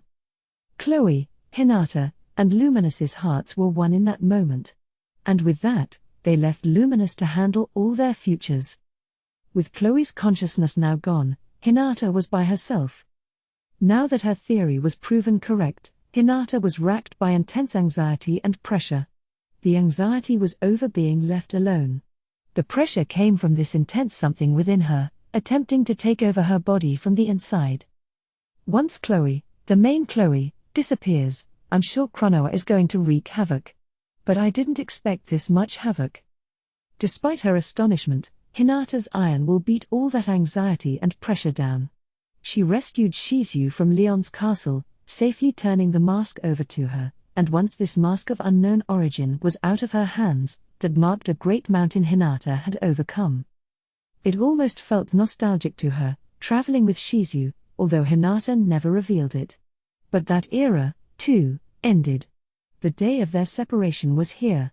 She wanted to spend more time with Shizu, but it was an impossible dream. With Chloe's main personality gone, Hinata could no longer control Chronoa herself. At this rate, the whole plan was in danger of falling apart, ruining all their hard work. Thus, Hinata followed history, left Shizu, and relied on Luminous. They never did find out who Chronoa was, in the end. Hinata was now in the Ark, and once she was settled in, another Hinata, one who knew nothing about any of this, would soon appear in the world. Once she did, what would happen to the Hinata sleeping inside her coffin? If she was lucky, nothing. If not, it'd be Chronoa waking up next, not her. But even if it came to that, even it comes to that, I'm sure you'll figure something out. I believe in you, Rimuru. Recalling that slime from deep within nostalgic memory, she smiled a little before closing her eyes. Veldora approached Chronoa. The whining commenced immediately afterward. Gerer. She cut me. Ah, Rimuru, she cut me. Yeah, I'm sure she did. If you try stopping a sword with bare hands, that's gonna happen. That ain't no normal sword, you know. It's God class. Way fancy. And even if you didn't have anything else available, your bare hands? Seriously? This dude really is weaker in human form. Given all his confidence, this was a real downer for me. Honestly, I kind of hoped Veldora could take care of Chronoa in my stead, but I suppose things were never gonna go that easily. How unsafe can you get? Couldn't you see the danger? Seeing Veldora in such embarrassing shape made me want to burst into tears. It was just too much to take. But, Rimuru, it is quite a bit sharper than the last time we fought. Heroes get to fight with the absolute severance skill, okay? Didn't you say she slashed you with that? Of course, I was no longer sure how credible the absolute part of that was. All I know was, I sure didn't want to test her absolute severance against my absolute defense. Why yes, but I am impervious to that anyway. Veldora kept muttering as he started desperately dodging Chronoa's attacks.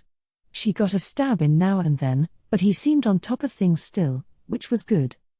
In fact, I could get Veldora's point. What he was saying, basically, is whenever he got cut in their last battle, it didn't cause this much damage. But if you thought about it for a moment, it made perfect sense. It was just a matter of size. A sword could only slash across a given range, and even if you used a skill to expand it, I couldn't picture ever being able to cleave Veldora's gigantic body in two. But now he was in human form and trying to defend against a bladed weapon with his arms, for God's sake, so of course he was gonna get a scratch or two. I guess he was healing them as soon as he sustained them, but I'm sure that was consuming a lot more magicules than his dragon form. Maybe he got better fuel performance as a human, but against Cronoa, he no longer had an edge to speak of. His much ballyhooed Veldora-style death stance wasn't exactly saving him against a foe with a sword, either. But I wasn't panicking. This would be a good lesson for Veldora, so I decided to have him continue distracting Cronoa for me. I turned toward Leon. Under the protection of cherries, he was currently performing a summoning. Not that much time had passed, I imagined, but it felt like forever as he summoned a single rapier. Sorry to keep you. I can't do anything without a weapon. I want to have my flame pillar, my preferred weapon from my hero days, another god-class blade. That's an ex-hero and current demon lord for you. He also had a shield, a so-called gold circle, equipped on his left hand, and that was legend class as well. Impressive, definitely, but I didn't think it would stop Cronoa's blade. Better than nothing, I'm sure he was thinking. Regardless, Leon had his equipment. Now we could step up and counterattack, but the moment I had that thought, Luminous was blown straight in my direction. For a moment, I feared she lost her fight, but she appeared unhurt. I guess that was just a performance. Then she looked at me for a moment, then slammed a thought communication into my mind. I have to tell you something, Cronoa is Chloe's alternate self. Hinata's soul might be sleeping in there, too, so whatever you do, do not kill her. What? The fact that she was sending a thought communication at all was weird, but what she said truly surprised me. Like, don't drop that bomb in the middle of this huge battle. I watched anxiously as Leon headed off to confront Cronoa. Luminous, meanwhile, trekked back toward Granville, all but leaving things in my hands. How was I going to deal with this? Cronoa was Chloe, and now that I looked, I could kinda see it on her face. I didn't know what that Hinata's soul stuff was about, though. But if it was true, what did that mean? Report. Cronoa and Chloe can be considered the same person. Meaning? In other words, the subject Chloe Orbert traveled through time and emerged in the past. It can be inferred that this Cronoa is the matured version of herself. Hang on. Was that even possible? I was sure Luminous could clear this up, but she was fighting for her life against Granville, and I doubted she could give a full answer. That thought communication was about the best she could provide right now. But traveling through time, like some sci-fi story? Or more like a one-way journey, if she didn't have control over it? Ugh. Why am I believing in all this? But Chloe really did disappear before my eyes. That was a fact. Understood. If that disappearance marks her jumping through time, it would explain why the phenomenon was unexplainable earlier. One cannot observe temporal intervention without the ability to intervene oneself. Sure. Maybe you understood the concept of time, but that didn't mean you could observe time itself. Or really, maybe you don't have to understand it at all. If you just treated it as there, the whole thing started seeming a little more coherent. Maybe, when I tried to rescue young Chloe, I summoned something from the future. If something happened to Chloe in the future, and the spiritual body known as Cronoa wrecking things right now had taken a trip to the past. Affirmative. It is agreed that the chances of that are high. That explained why Ramirez had been in such a tizzy back then. I could sense an evil aura coming from Cronoa here, and if she felt it, too, no wonder she tried to stop it, but there was no point worrying over it. So if Chloe had jumped through time, what was her current status? What was going on right now? Report. It is impossible for multiples of the same soul to exist at the same point in space and time. It is believed that the resulting rejection sent one of the souls into the past. However, the arc, the spiritually powered barrier created by the subject Luminous Valentine, was created for the purpose of locking a soul inside. As a result. So chances are good that both Chloe's and Hinata's souls are sleeping inside Cronoa. If the power of the Ark could outclass Chloe's time travel force, well, I had no choice but to believe in that right now. What next, then? Leon, don't think about attacking Chronoa. Just focus on defending yourself. Do you have an idea? Yeah. I know it's asking a lot to just trust in me, but... No, I will. You trusted me before. How surprising. I didn't expect it to be that easy. He wasn't acting all highborn with me any longer. I was starting to like this friendlier, more casual Leon. It came at the perfect time, and I appreciated it. I turned to Veldora to give an order. Veldora. On it. I didn't say anything yet, man. But whatever. No time to lecture him. On my signal, I want you to pin Chronoa down. This is going to be really dangerous, as I'm sure you can tell. I told you, Rimuru, I am on it. I believe in you, so go ahead and carry out your plan. Well, that made me kinda happy. In a way, not wanting to hurt Chronoa or Chloe was really just me being selfish.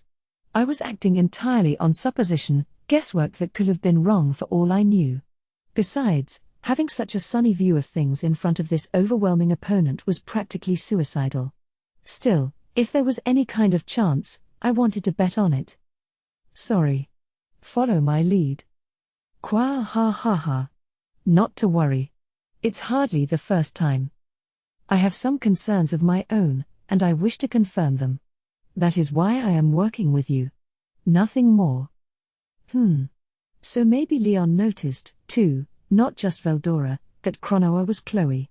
It'd be nice if I could sit down and explain everything, but now was not the time for that. Leon was currently sword fighting with Chronoa, a composed look on his face, but his forehead was covered in sweat. It must have taken a Herculean effort just to speak to me. So, next order of business, how to dive into Chronoa's soul. So Rimuru, not stating your mission objectives out loud was a brilliant decision. I believe it is likely that the Demon Lord Guy is still monitoring the cathedral. That was a thought communication from Diablo. Luminous did the same earlier. I guess they were pretty concerned about what was happening around us. Me, though, I resorted to this only because it was a selfish request, and I didn't want Chronoa to eavesdrop on us. If it worked out, though, then great. Okay. So what do you need from me? Diablo must have sent me a message for a reason. As talented as he was, I'm sure he had a grasp of the situation. Maybe he'd have some useful feedback.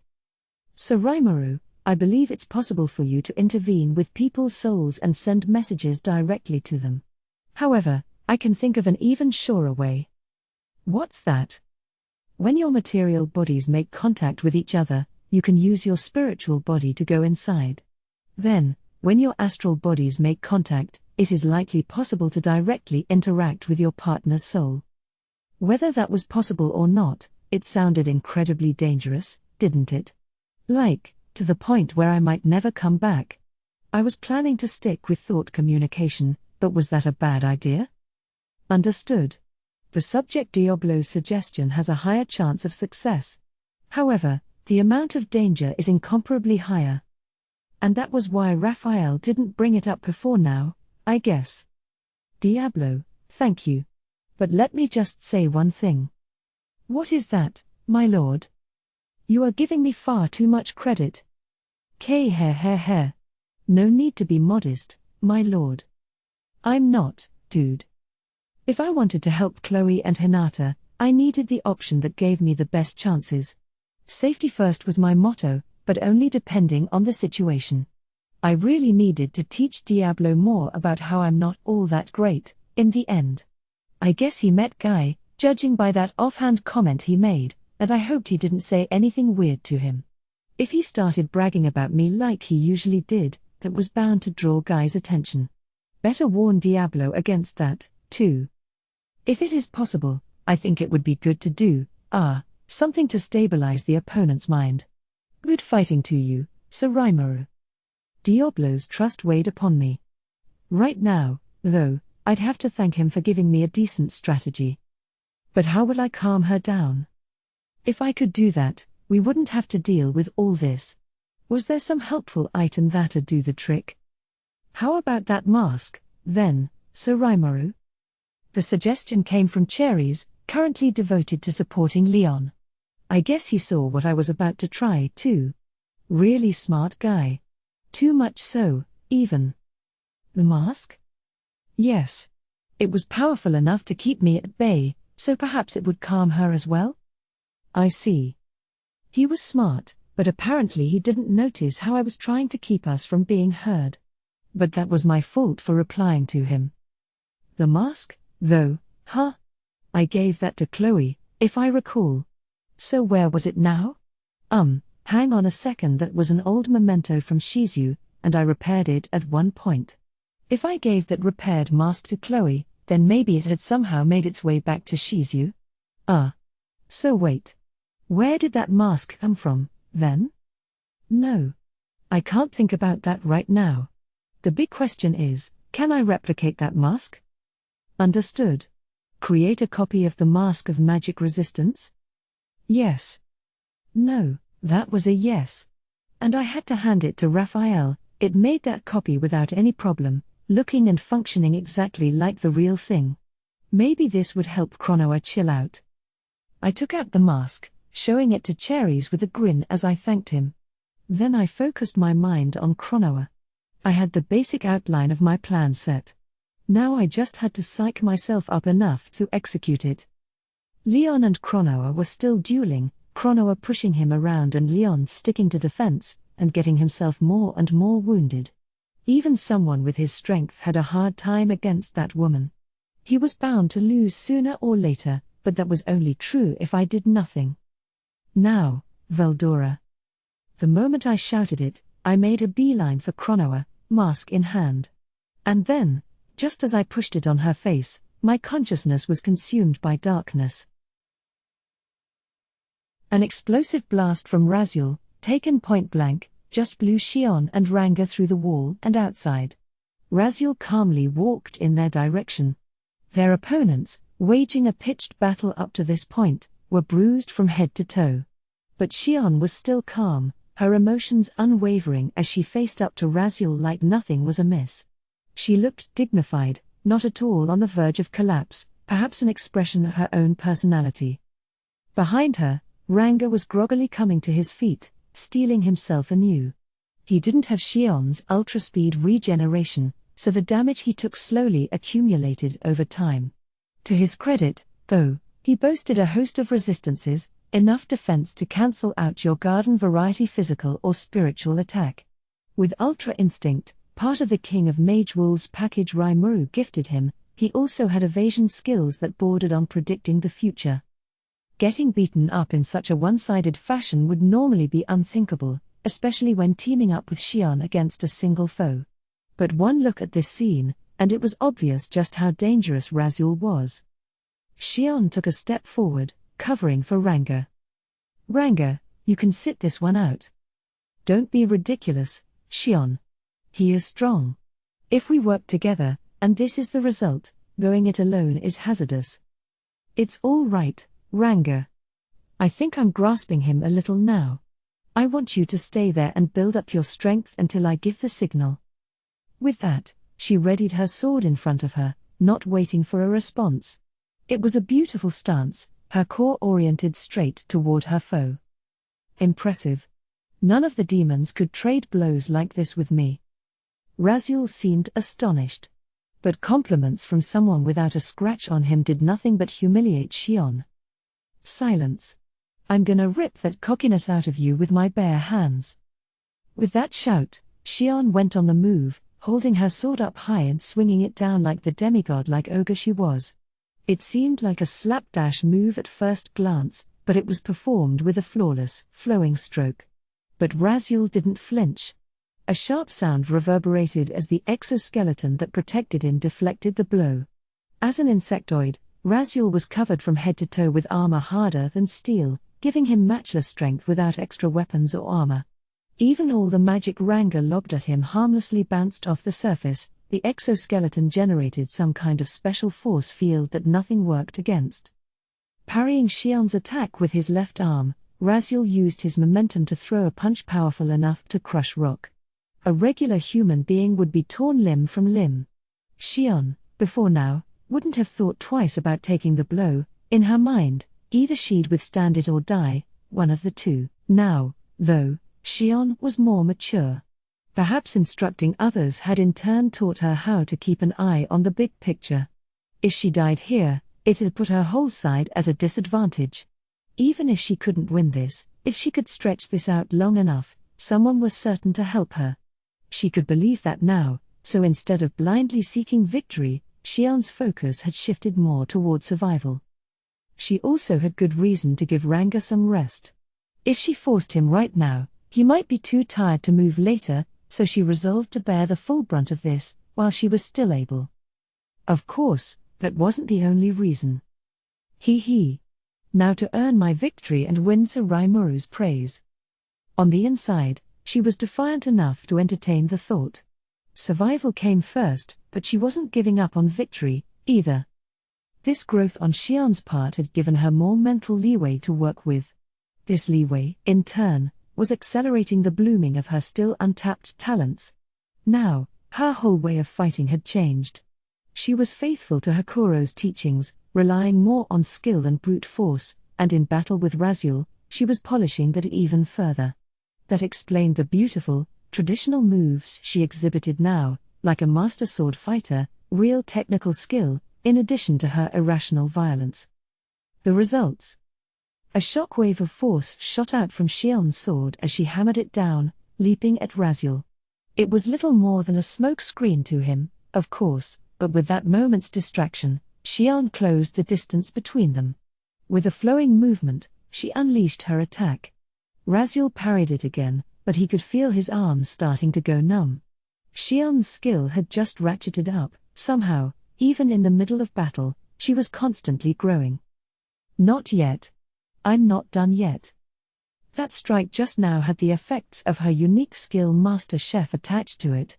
She had come upon the idea of using guarantee results to crack his thick exoskeleton. She got deflected, again and again, but she didn't give up, smashing her great sword down on the same spot, thinking about nothing but destroying that shell. In effect, she was looking to bend the laws of nature themselves to crush the uncrushable. Raziel was an overwhelming foe, but Xion persevered, sticking it out, never despairing if her abilities didn't work, constantly believing her wish would come true as she kept attacking. Raziel, meanwhile, quietly parried her attacks. The battle continued along. Raziel didn't panic, showing machine-like accuracy as he dealt with Xion. Xion, meanwhile, was exercising her full force, even deploying her Ogre Berserker skill to strike with power beyond her limits. But even with that, this seemed like little more than a preliminary trial to Raziel. The strength difference was just too much. Xion had to exhaust everything she had just to keep her head above water. Raziel's movements were like a gently flowing river, but suddenly, a mighty rain made that river overtop its banks. Thanks to constantly tapping her skills, Xion's spiritual force was at its limit. Should she lose her balance, the fallout would likely spell her defeat. And that wasn't all. With Ranga out of the battle, Raziel had a bead on every move Xion made. After carefully probing her, he concluded that there was nothing left her for to bring out. The next moment, Raziel's aura ballooned. With ferocious force, he began an all-out attack on Xion, using at least twice as much force as before as he rained a flurry of blows upon her. A moment ago, Raziel was a statue facing the torrent of Xion, now the opposite was true. Your strength is real. You may be proud of it. But you cannot beat me. At best, you could scratch my outer shell, perhaps. Give up and surrender at once. That was Raziel's final offer. But Xion was unaffected. Laughable. Did you think I was just raging here without any plan? My wish is to ascend to the loftiest peaks. If I cannot venture beyond them, not only will that impertinent Diablo chide me, but I won't be able to serve Sir Raimuru. What? Slow on the uptake, insect. I mean that I will overpower you. Xion's aura suddenly exploded out as she once again slashed at Raziel with everything she had. Sword crossed against arm, and this time, too, Xion's attack was deflected. However, Xion merely smiled. He. Just as I hoped for. Standing back up, she faced Raziel down once more. Ridiculous. Your attacks could never strike home. But Xion only snorted at him. Xion recalled her own shallowness. Power is a symbol of justice. As a monster, that was simple common sense, and the weak deserved nothing but to be exploited. Born as an ogress, Xion was in the upper classes of the forest of Jura. But at least one person worried for her, and that was her and Benimaru's teacher, Hakuro. Xion had thoroughly tempered her body, which gave her a measure of maturity, but she still didn't really understand the concept. She didn't ridicule Rimourou's decree that monsters weren't allowed to look down on other species, but part of her mind simply thought it didn't apply to her. The weak are doomed to die, that was the natural order of things. When she herself died, that was when Xion realized she had it wrong. One didn't fear being killed because they were afraid of death, they were afraid they'd be gone without being able to help anyone else. And when Rimuru rescued her, the sense of relief she felt, this realization that she wasn't forsaken, as if she had two parents protecting her, filled her heart to the brim. After their battle against the Crusaders as well, Rimuru lectured her, and she changed again. Back then, she couldn't make herself all that angry against the humans she thought were her hated enemies. She questioned that, but Rimuru's words cleared away her doubts. Not all of humanity was evil, there were bad guys but also good guys. It was her job to judge them properly. A person's value lies in the way they live. Strength, or weakness, didn't mean anything. Someone who seemed useless now could someday awaken to their talents in one field or another. It was up to each person, and not someone else, to decide their own value. Rimuru was trying to say that, and Xion understood, and when she did, she realized just how foolish it was to envy others. Comparing herself to Diablo, Xion knew she was inferior. In her mind, she feared that Rimuru might abandon her entirely. But she was wrong. Realizing that Rimuru would never forget her made all those worries go away, and in recent days, the ugly emotions that used to dominate her heart had disappeared. There was no need to envy others, all you have to do is surpass them. Xion turned those senses toward herself. Instead of seeing people as her rivals, she began to find meaning in surmounting her own limits. That way, she believed, she could always grow and mature, and even if it was slow going, with her long lifespan, she could reach dimensions that those with more fleeting lives could never see. Once Xion started thinking that way, all her anxieties vanished, and that change of heart encouraged her growth. And that indomitable spirit was now blossoming under extreme circumstances. Confirmed. The subject Xion's intrinsic skill Ogre Berserker has evolved to the unique skill Divine Berserker. This was a happy accident, not something Xion aimed for, a miracle that occurred precisely because she kept struggling, never giving up on victory.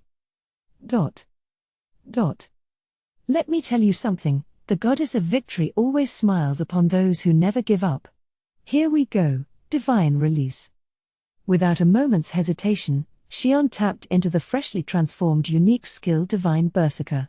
Ogre Berserker had already used and abused her body, now every muscle screamed at the excessive burden. She used ultra-speed regeneration to shut them up. The unique skill Divine Berserker was, in essence, an upgraded version of Ogre Berserker. It wasn't a true Berserker-type move, abandoning all reason and going into a murderous rage. Instead, it simply boosted the user's stamina and spiritual force. Like Benimaru's magic burn, it was a bodily enhancement that granted her the essential force of a spiritual life form. But it was no panacea. It had one major disadvantage. In Xion's current state, her physical strength would be loaded on top of her spiritual body, but it consumed magicules at such a fast rate that she'd be running on empty in short order. Thus, the moment she triggered Divine Berserker, she was already nearing her physical limits.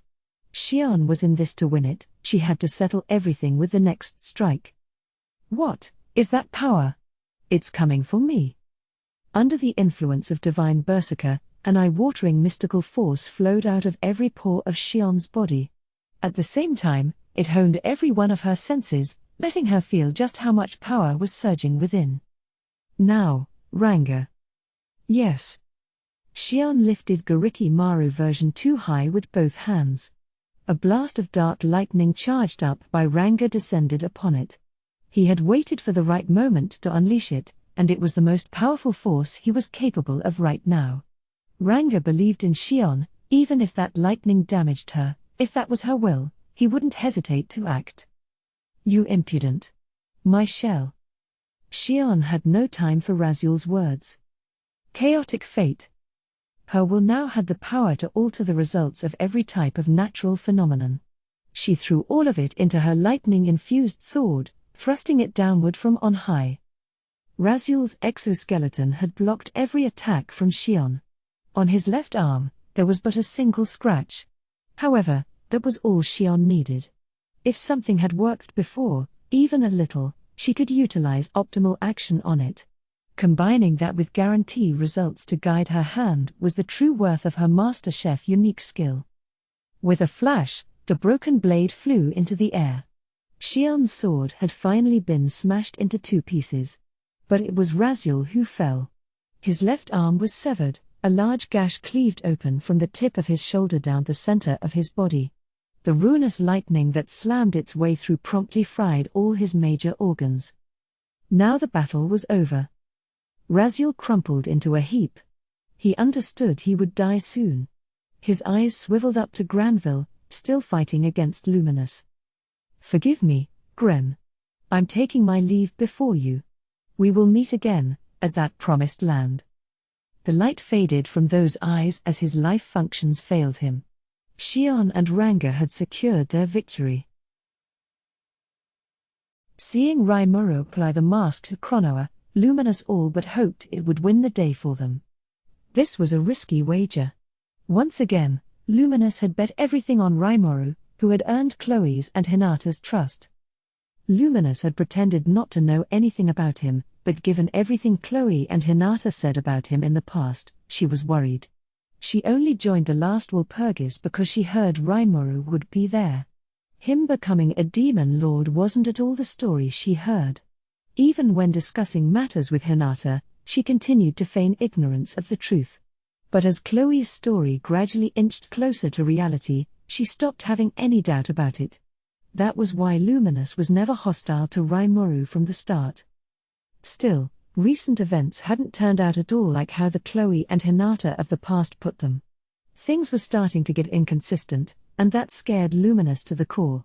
The greater things started to diverge, the more it seemed like Cronoa, kept safe in the Ark, wouldn't be revived in the correct manner. Now that fear had come true, and unexpected events were occurring in a flurry. Here, right before this musical concert she so looked forward to, her dutiful assistant Granville was turning traitor. To be exact, she knew he betrayed her well before now, but not even she expected him to march in here and so blatantly rebel against her. Now Hinata was dead, Cronoa was revived, and Luminous's best bet for dealing with these irregularities was Rimuru, whose continued survival was itself an irregularity. That was her decision, and just as she hoped, Rimuru was attempting an appeal to Cronoa's soul. That's the same mask Chloe wore. There's still hope. Luminous internally cheered. But then Granville spoke up. You look pleased, Lady Luminous. Do you really believe that your beloved Chloe will come back? What? Cronoa is a living destructive force, is she not? And without the Ark to contain her, the only way to stop Cronoa is to call back Chloe's soul. But do you really think that soul is slumbering within her? Why do you know that? Luminous looked surprised for a moment. But come to think of it, Granville could have easily listened in on Chloe's and her conversations over the years. Oh. So that's what you did. Yes, I'm sure it's just as you imagined. There is no quicker and easier way to destroy this world. All I have to do is leave the matter to someone far stronger than I. Granville laughed, the madness readily visible in his dark, murky eyes. Silence. Don't expect this to turn out how you want. No? I suppose not. At every opportunity, this world has trampled over my wishes. And just now, my friend has passed away. It was only then that Luminous realized one of the battles was over. Rimourou's officers had emerged triumphant. Raziel was dead. Heh. Indeed, this world has been harsh to me. I don't care. Luminous shot back, pushing him aside, and that, he quietly responded, is why I hope this whole world is destroyed. Enough with your nonsense. If you want to be hopeless, go do it by yourself. With that shout, she readied her beloved sword, named Nitrose after her original homeland. Granville responded in kind, turning toward Luminous and unsheathing Truth, his own blade from his hero days.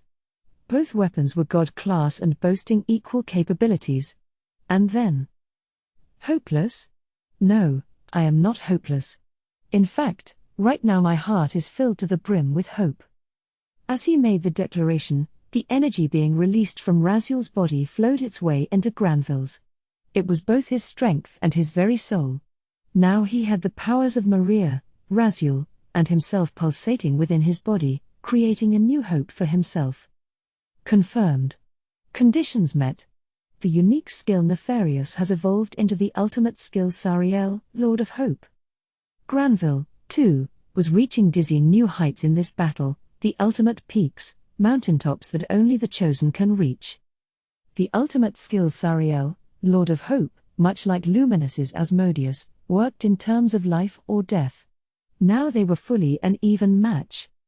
Standing there silently, Granville turned his dark, opaque eyes toward her. I am ready, Lady Luminous. It is time to break the cycle of fate and finish things. So it is. I will accept your resolve. And worry not, I promise that I will kill you. They faced each other. It was a battle between two people awoken to ultimate skills, but it ended in an instant. There was a single flash of crimson red, as Luminous's Nitrose danced in the air. With a gloomy blue streak of flames, Granville's Truth Blade took the blow. Requiem for the dead. Fortitude. It was a head-on clash between Asmodeus and Sariel. Under matching conditions, whichever side had the stouter will would emerge victorious. Granville, the nefarious hero, thus had no reason to lose, and yet, it was Luminous now standing. After putting the mask on Chronoa, I focused my consciousness and began diving into her spiritual realm. Not that I myself was doing this, of course, Raphael was handling all the controls for me. I was expecting complete darkness, but it was actually pretty bright. There weren't any light sources around. I was sure this was just an imaginary landscape. So I jiggled along, trying to mentally move myself forward, when I realized someone was walking alongside me. Hey there, slime. It's been far too long. Or no, wait, it's Satoru, isn't it? It was Shizu. She was a nostalgic sight, but I felt a little embarrassed. Oh, stop, I said, trying to joke about it. My name's fully Rimuru these days. I'm not abandoning my past, but it's just awkward whenever I'm called that. It's not that I wanted her to call me Rimuru. Absolutely not. No way. Still, though, having this imaginary landscape was kind of convenient. If you felt lonely, you could even have dead people drop in for a visit. Shizu didn't have a mask on. Her face was visible, all of her burns gone, and it made me realize all over again how pretty she was. My own look was modeled after hers, of course, which often made people think I was this fetching young lady, and looking at her now, I guess I couldn't blame them. As a former dude, I was still sorting my feelings out about it, but having her here reassured me. I began to advance faster. She followed me, smiling. Facing us up ahead was another pretty young girl. This was Chronoa, her eyes filled with hatred. She looked incredibly scary, like she was about to destroy the world. First, I thought, we're gonna have to talk this out. Hoping she was willing to listen, I opened my mouth, but before I could. Are you Rimuru? It's really you? Well, that was unexpected. I was anticipating more of a, hostile kind of thing. Yep. The very one. I nodded, and then Chronoa embraced me, a young, ravishing woman hugging a slime. Yes, I was digging this, thanks for asking. Shizu giggled a bit as she watched. You really worked hard, she said as she patted Chronoa on the head. I wanted to see you too, hero.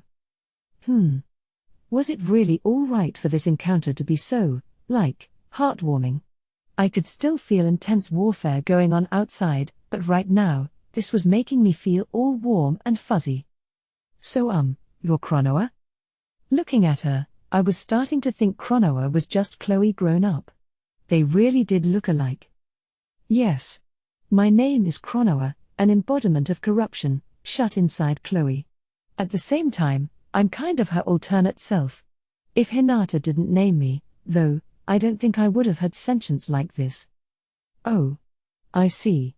I had no idea what was going on, but I could tell there was a complicated backstory involved. All right. So what you're trying to do, if she was intent on destroying the world, I'd have to stop her with everything I had. If this was Chloe's alter ego, I needed to get Chloe in this scene and perform a bit of a switcheroo. That's why I cut straight to the point. But it's fine. I've had enough of that.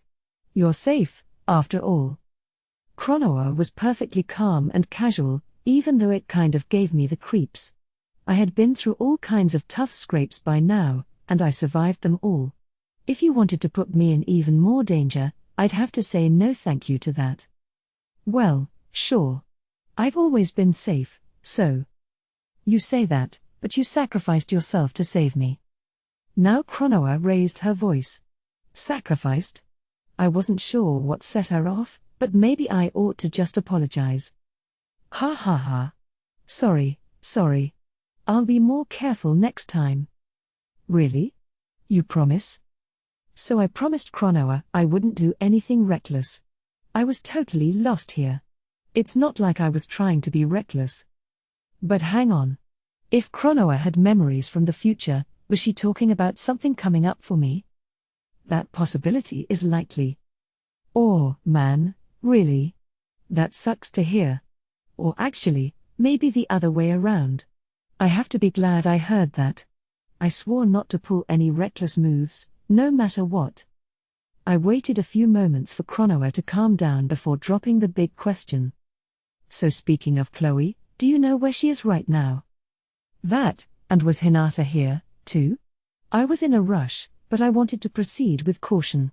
If I got on Chronoa's bad side, I might cut off any chance at getting more info. But my worries were in vain. She went astray, into the unlimited imprisonment deep inside my heart. I'm supposed to be the one locked in there, but two of the same being can't exist at the same time, so we got swapped out. Judging by how forward she was, it looked like Chronoa cared a great deal about her. She seemed to see herself as a support for Chloe, the main personality, and I felt safe in believing that. So I moved on to the next question. And what about Hinata? Hinata. Well. It was a shocking answer. She told me Hinata was already dead. What do you mean? Luminous told me Hinata jumped back in time with you. So she should have been just fine. You have it all wrong, Rimuru. Hinata died right here. Granville's attack can crush people's souls as well. That's why Chloe absorbed Hinata's soul and jumped back into the past, but Hinata couldn't withstand the time leap. Huh? No, but. I mean, Luminous and Hinata had conversations. Loads of them. And besides. Wasn't it Hinata who named you, Chronoa? Yeah. So in that case. Hinata's consciousness alone was stored in her unique skill, the remains of her soul. That's why I could never take in her measurer. If I did, her sense of self would completely vanish. The sadness behind her words showed me she was telling the truth. But hang on. Hinata's consciousness stayed here because her skill was rooted in her soul. If you planted this skill back in Hinata's body, wouldn't that revive her? I understand what you mean, Rimuru. I, or Chloe, thought the same thing. But it just won't work. Like I told you, the remains of Hinata's soul are locked in the unlimited imprisonment, too. Everything in there is chaotically mixed together. I was born from that, so I hate to say this, but Hinata's measurer is probably already integrated with everything else. If you had a will and energy along the lines of Veldora, that'd be one thing. But while Hinata was a saint, she was still human, and as Chronoa saw it, the unlimited imprisonment was too much to withstand. We had Hinata's physical body right here. If the soul was safe, we could revive her. And yet... No, it's all right. Hinata's a really strong woman, so I'm sure she hasn't vanished yet. So let's call for her together, okay? My spirits fell as Chronoa grieved for her. It was Shizu who tried to assuage us with a calm smile. My anxieties were now gone. We could grieve after we saw the results. Yeah. You're right. Chronoa, I want to rescue Chloe and Hinata from the unlimited imprisonment, but is there a way we can do that? Well, I'm calmer now, so I think I can pick up on the other Chloe's presence. But it's gonna be hard to unlock the unlimited imprisonment. If we do that, I'm pretty sure that we'll destroy our body.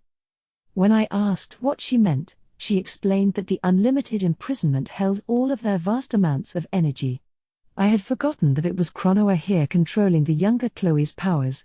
If we released a quantity of energy on the level of Veldora's, we'd probably vaporize Chloe's body, and right now, we had no way of verifying whether Hinata's heart was still there or not.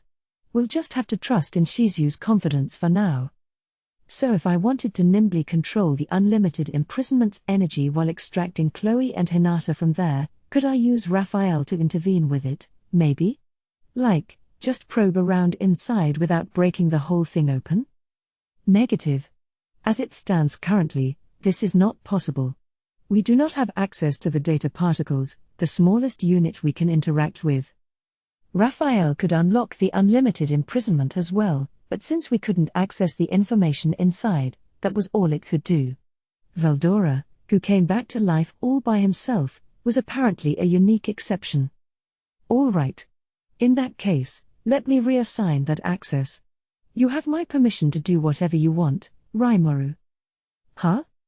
Just as I was pondering what to do, Chronoa gave me quite the unexpected offer. These data particles were even smaller than spiritual particles, she explained, their mass about as close to zero as you could get, and they were found in everything that existed in the world.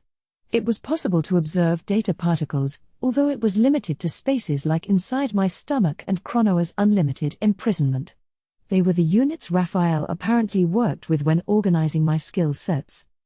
Now that I had the permission of the unlimited imprisonment's owner, Raphael had the right to interact with it. Report. Consent received. Commencing intervention. Was it me, or did Raphael sound a little joyful? This must feel kinda similar to messing around with my own skills. Things happened extremely rapidly after that. Before I could even try to stop him, Raphael was fully in his element. Complete. The unique skills Unlimited Imprisonment and Absolute Severance will have measure added to them. The resulting sacrifice of energy will trigger an evolution to an ultimate skill. Raphael kept on going, not even giving me the customary yes/no prompt. Although maybe asking me for approval was barking up the wrong tree. These aren't my skills, after all. Wait. Isn't this kind of weird? Despite my worries, Chronoa's power was soon reborn into the ultimate skill Yog-Sothoth, Lord of Time. Even better, Chronoa, a conscious body, normally an alternate version of Chloe, was optimized into an informational body known as a Monos, allowing her to switch out with Chloe at any time. Was it really okay to let Raphael go hog wild like this? I honestly wanted someone to say no to me, but no complaints were forthcoming. You're always so reckless, Rimuru, but I still love you so much. Chronoa hugged me, dropping a kiss on my right cheek. And what's more? Hey, Chronoa. You can't just jump in front of me. I detected something soft on the other side. Chloe, just like Chronoa, hugged me close and kissed me. Even more amazing, Chloe was looking like a grown-up, too, virtually twins with Chronoa and just as stunning. I was really starting to love these imaginary landscapes. It's a damn shame this wasn't real life, but being surrounded by hotties was never a bad thing. I kind of wished I was a human, not a slime, in this vision. Maybe even the old me, back when I was a nice human-type guy. What's the harm? As I let myself bask in all these peach-colored fantasies, Shizu looked down warmly at me. And so did someone else. Well, aren't you sitting pretty, Rimuru? You don't even know whether I can come back, but I can see that's not bothering you too much. It was Hinata. No, now wasn't the time to get carried away. I cleared my throat, my blushing cheeks giving away my embarrassment. But hey, Hinata's still looking pretty as always. Should I start by complimenting her? Although I guess I did just see her a moment ago, didn't I? But still, no woman minds a little praise. Ah, I see your. Spare me your pickup lines. Okay, she saw right through me. But I still really had to say this. But. I mean, I dunno if we want to call you safe yet or not, but I'm really glad to see you again, Hinata. That much, at least, I really meant. Thanks, she replied, and her cheeks were just a tiny bit red. She's totally being shy, isn't she? Is she starting to fall for me? Negative. That is incorrect. Yeah, no way that could happen. Besides, she was already ignoring me and celebrating her reunion with Shizu. She had dropped the attitude now, her eyes tearing up a bit. I'm sorry, Shizu. I didn't want to cause trouble for you. I know, Hinata. And I'm sorry I never noticed at the time. Also, thanks. You were the hero who rescued me from Leon's castle, weren't you? That's right. Seeing them embrace, I was about to cry myself. You really are a strong girl, Hinata, Shizu earnestly stated. I think it was Measurer, the unique skill you created, that allowed you to keep it together in there. She might be right, yeah. Hinata certainly hadn't changed at all. I lost one of my other powers, though. Hee. Well, that just means you don't need it any longer. You simply need to keep growing, all right? And face up to yourself. But can I really be resurrected? You're fine. You believe in it, too, don't you? Well, kind of. Shizu and Hinata turned their eyes to me. How long are you gonna keep doing that? It took Hinata saying that to make me realize Chloe and Chronoa were still hugging me tight. I wanna hug Rimuru more. That's right, Hinata. It's been 2,000 years, so just a little longer. The way she phrased it could lead to all sorts of misunderstandings, I thought. I mean, I wasn't doing anything. These twin Chloes were just being buried in my slime body. You'll have all the time in the world later, all right? Because I really need to get going, and we need to revive Hinata soon. With a smile, Shizu shooed the Chloes away from me. Where are you going? You should know, shouldn't you, Rimuru? I'm just an illusion you're displaying here. Well, no, this was an imaginary landscape, so. No dream goes on forever, you have to wake up sooner or later. I'm glad I got to see all of you. It looks like Kenya and everyone are in good shape, and when you punched Leon, Rimuru, that perked me up a little. I guess we had some misunderstandings, but now that I know that, I think I'm starting to like this world a little. So I don't have any regrets now. I feel happy. Chloe and Hinata tried to stop Shizu, but she just smiled at them contentedly. They watched her, taking in what she was trying to say, and then they nodded back. Take care of Hinata for me, Rimuru. You can do it, right, Rimuru? You better. These three were really laying on the pressure. I couldn't stop sweating. Thinking about if I messed this up, no, that's not right. No getting weak in the knees. It's not my style to give up before even trying. I'm more concerned about Hinata than myself, so I couldn't lose my confident attitude. You got it, I declared. I'm gonna help you right now, Hinata. Words can become strength. Firming up my resolve to make this work, I left this landscape. And when I returned to reality, I was still in human form. Apparently, I hadn't moved at all, striking that exact same pose while I was gone. I stretched and refocused myself. The last thing I saw in that space was Shizu smiling as she faded away. If I wanted to live up to that smile, I needed to make one more effort. Aha! You are safe, Rimuru. How'd it go? Chronoa stopped fighting and fell to the ground. I'll explain later. Can you guys stay on alert and make sure no intruders come in? Indeed I shall. Very well. But you will explain this afterward? Veldora, and even Leon, readily agreed. That was a relief. I doubted he would, but if Yuki came back, they could take care of him. So let's look at Hinata's body. Luminous's magic had healed all the wounds on it. It was now down on the ground next to Chronoa. Oops. There was a hole in her clothing around her chest, so I needed to cover that up with a spare coat I had on hand.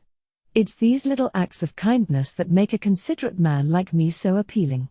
Of course, what I really wanted was to have her not glaring at me, but I'd just tucked that thought deep inside my mind. Now for the main event, the resurrection magic, and that would be a tall order if it was just me alone. I helped Hinata's consciousness surface back up, but her measurer, her real self, in essence, was still left inside Chloe's Yog-Sothoth. It had been absorbed to keep from disappearing, and it would be tough to separate them. I would prepare some energy to replace that, make the swap, and cast the resurrection spell at the same time, and I'd need some help for that. I called out to her. Lend me a hand in resurrecting Hinata, Luminous. GN. Gar. Well done, Lady, Luminous. Granville was on the ground spitting blood. After that strike from Luminous, the vitality was draining away from him, but his expression was now serene. You. Luminous could hear what he wanted to tell her. If you cannot even overcome this adversity, it will be impossible to protect the human race. If so, we may as well have our hero protectors destroy the world. She correctly understood that he was pinning his last hopes on her.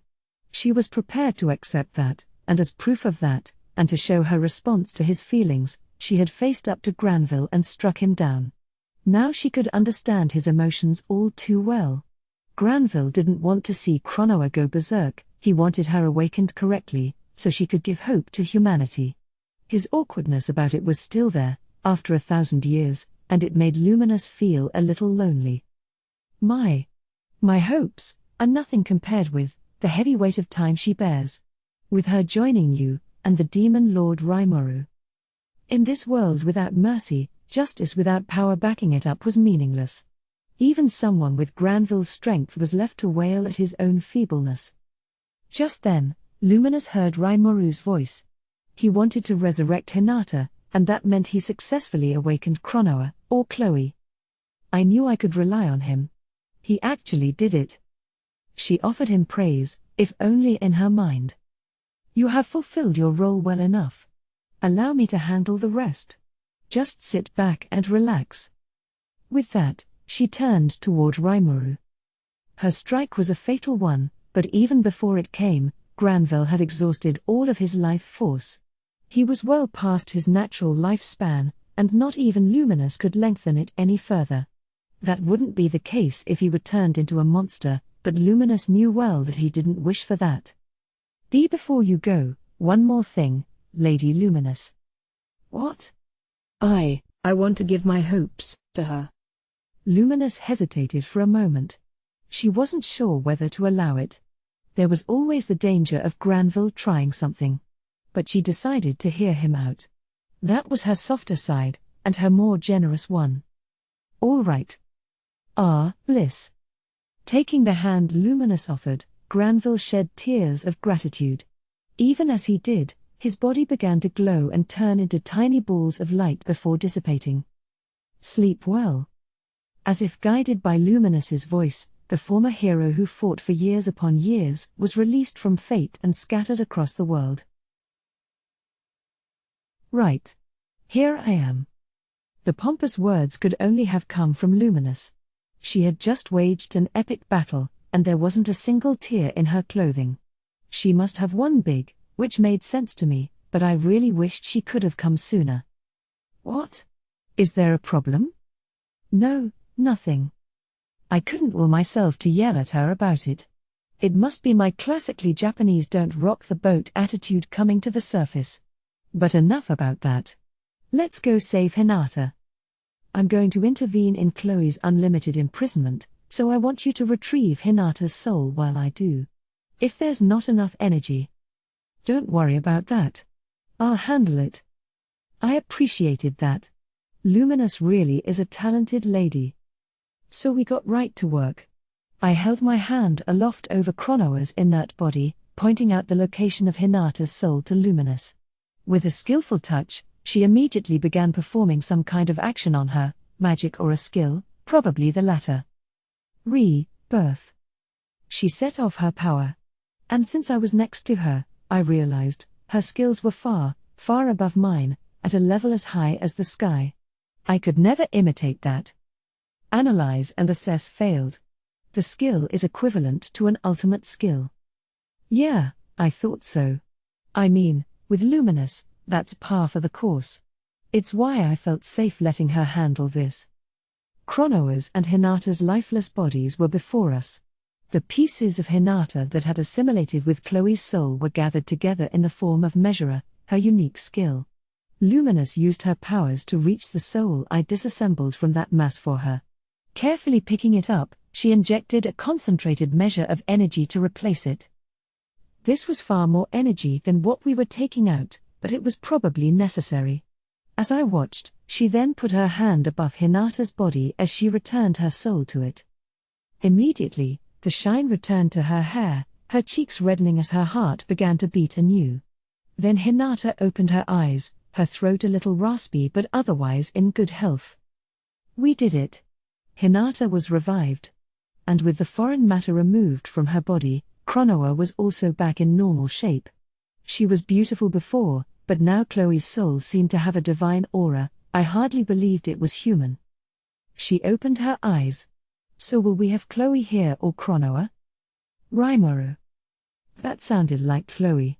She used to call me Mr. Tempest, but I guess I was more than just her teacher now. Otherwise, it was the Chloe I always knew. I smiled softly at this. She was no child any longer, looking very womanly, but wait a minute, she didn't feel exactly right to me, and then I realized, whoa, she was back to being a kid, actually. She had on a black outfit that matched her size perfectly, probably the Holy Spirit armor at work. That's a relief, at least. Between you and me, I was a little disappointed, but let's just file that way back in my mind. Besides, to the outside observer, this was me embracing a little girl. Under different circumstances, that could easily have been a felony, and Hinata's glare was painfully boring down on me. Even Leon looked pretty peeved. What are you doing, Rimuru? I'd like to know, too. In detail. Come on, Leon, calm down. And Hinata, if you keep grimacing at me like that, you're gonna get crow's feet, you know. Of course, it'd be suicidal to tell her that, but still. I mean, how come, after reviving Hinata and stabilizing Chronoa, was I still not safe from mortal danger? I just have to say, this is absurdly unfair. Guys, chill out. I'm tired, and we can't hang out here all day. Why don't we regroup elsewhere in a little while and sort things out? Everyone agreed to that. So the battle was over. The only things filling the air right now were beautiful melodies. Shockingly enough, Batten and everyone in the orchestra had continued practicing through the entire protracted war. Talk about insane willpower. I praised them profusely, of course, before ordering them to take 5. That, and I noticed something else. Huh? Is it me, or is Chloe striking more of a presence now? Just your imagination. No, Rimuru is right. No doubt about it. Silence. I didn't ask for a lizard's opinion. Veldora and I both jumped in our seats. Can you blame us? Luminous, who seemed pretty serene up to now, just lashed out without warning. I figured we could leave the conversation at that, but one man didn't get the message. Not Veldora, he was often oblivious to this kind of thing, but even he was starting to wise up lately. We exchanged nods after he picked up on Luminous's rage. No, Rimuru and Sir Veldora are certainly right. At first glance, she appears to be merely a ravishing young woman, but her core essence, if you will. It's an improvement over Chloe, isn't it? This was the demon lord Leon himself speaking. He always acted so cool-headed, but I guess he had a to-the-point personality. And really, he paid way too much attention to Chloe. He was stuck to her like glue, in fact, not even trying to pry himself away. Between that and calling her ravishing, he wasn't even trying to hide how much he was spoiling her. Leon, you're being just as overly clingy as you used to be. Don't I always tell you that you'll never find a girlfriend that way? Chloe, for her part, was merciless with him.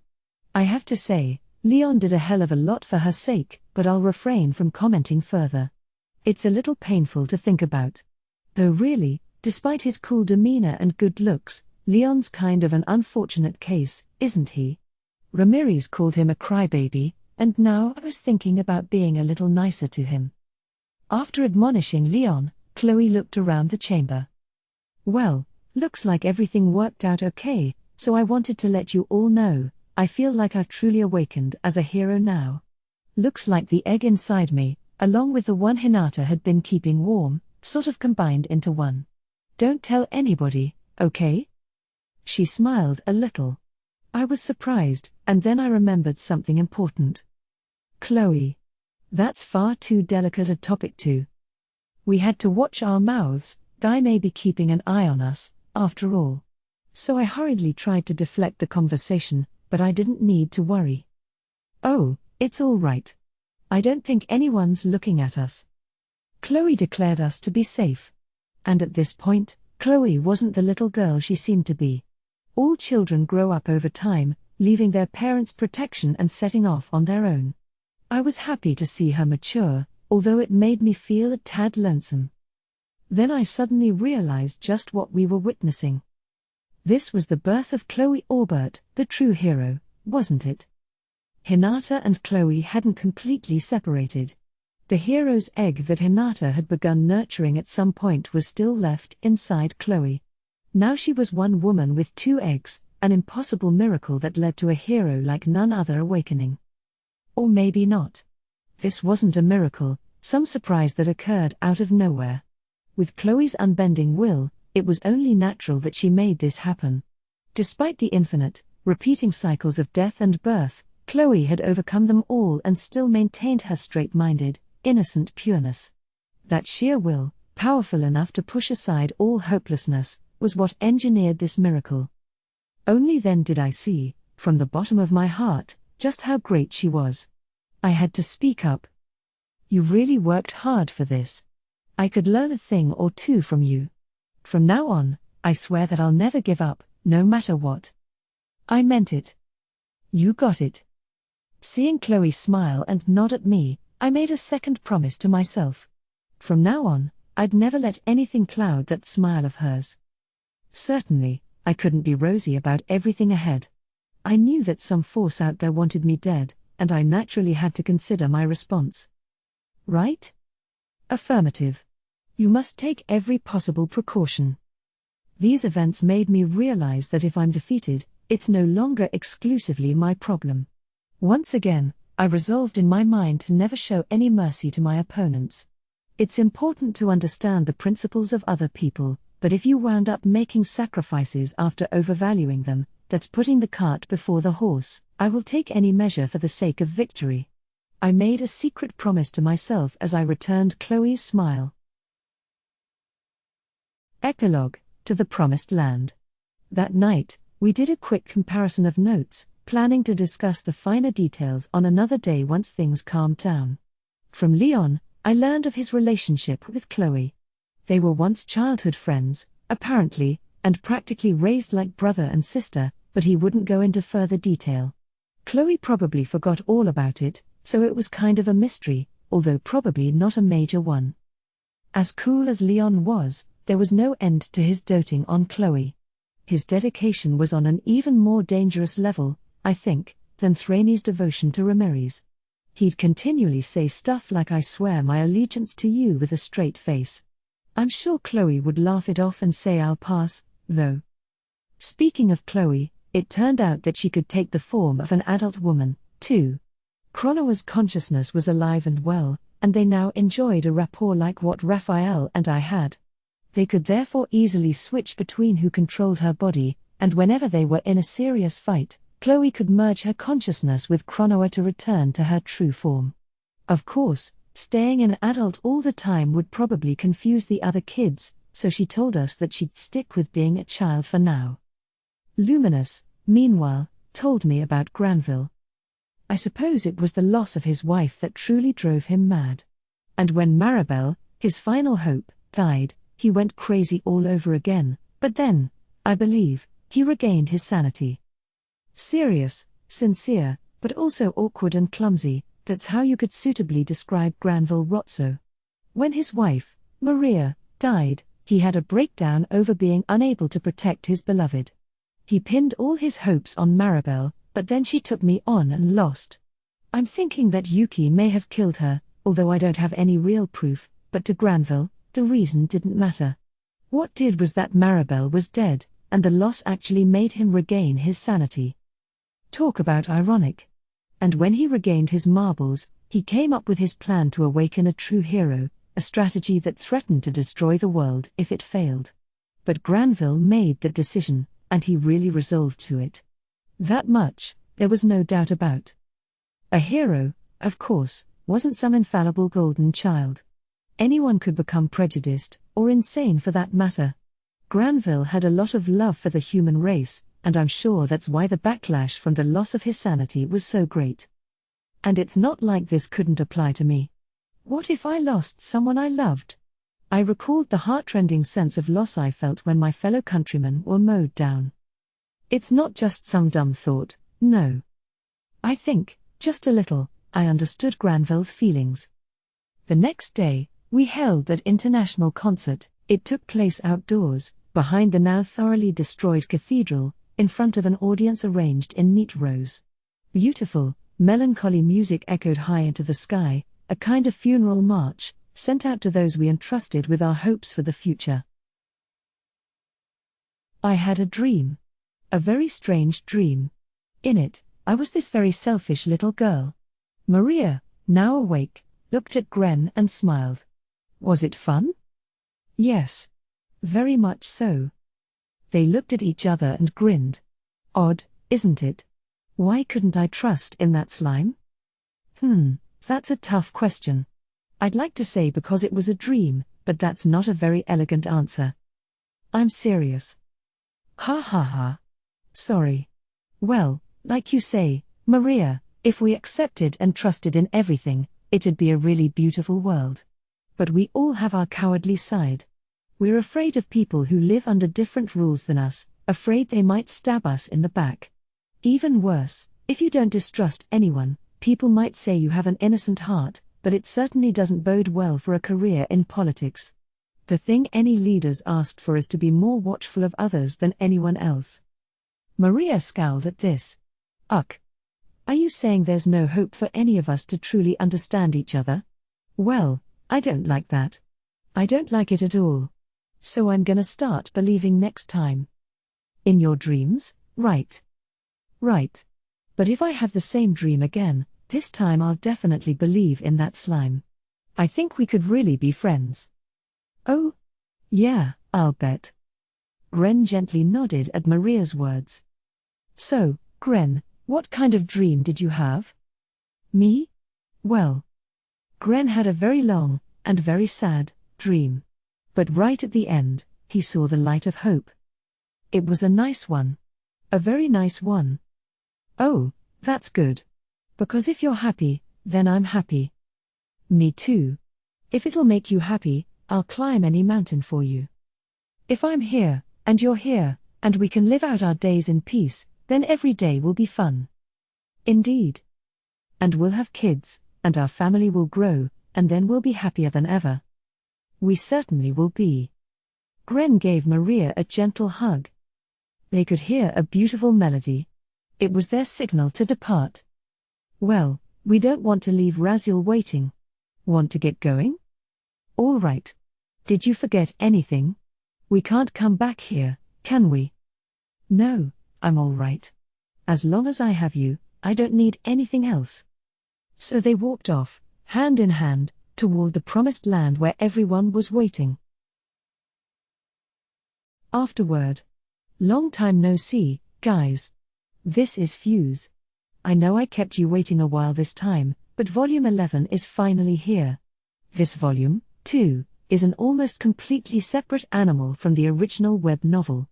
At the risk of giving out spoilers, a number of characters move in wholly different directions, and with that, some of their traits have also changed. Yuki has been altered a great deal as well, although the biggest changes lie in the world's hero system. Thanks to the reckless abandon of my editor, Mr. I, these changes are now set in stone. What kind of reckless abandon am I talking about? To sum up, wouldn't it be kind of sad if Chloe didn't come back as a little girl? At that moment, my suspicions that Mr. I harbored a certain complex began to take root. No, not a god complex, but I digress. It was already tough enough juggling everything Chloe related, but adding Mr. I's demands on top of that left me with no shortage of headaches to deal with in this book. I do feel, however, that the results turned out really well, and hopefully you're enjoying this light novel version of Chloe. This volume wraps up the Western Nations story arc. Starting in the next volume, I'm planning to finally have the Eastern Empire go on the move.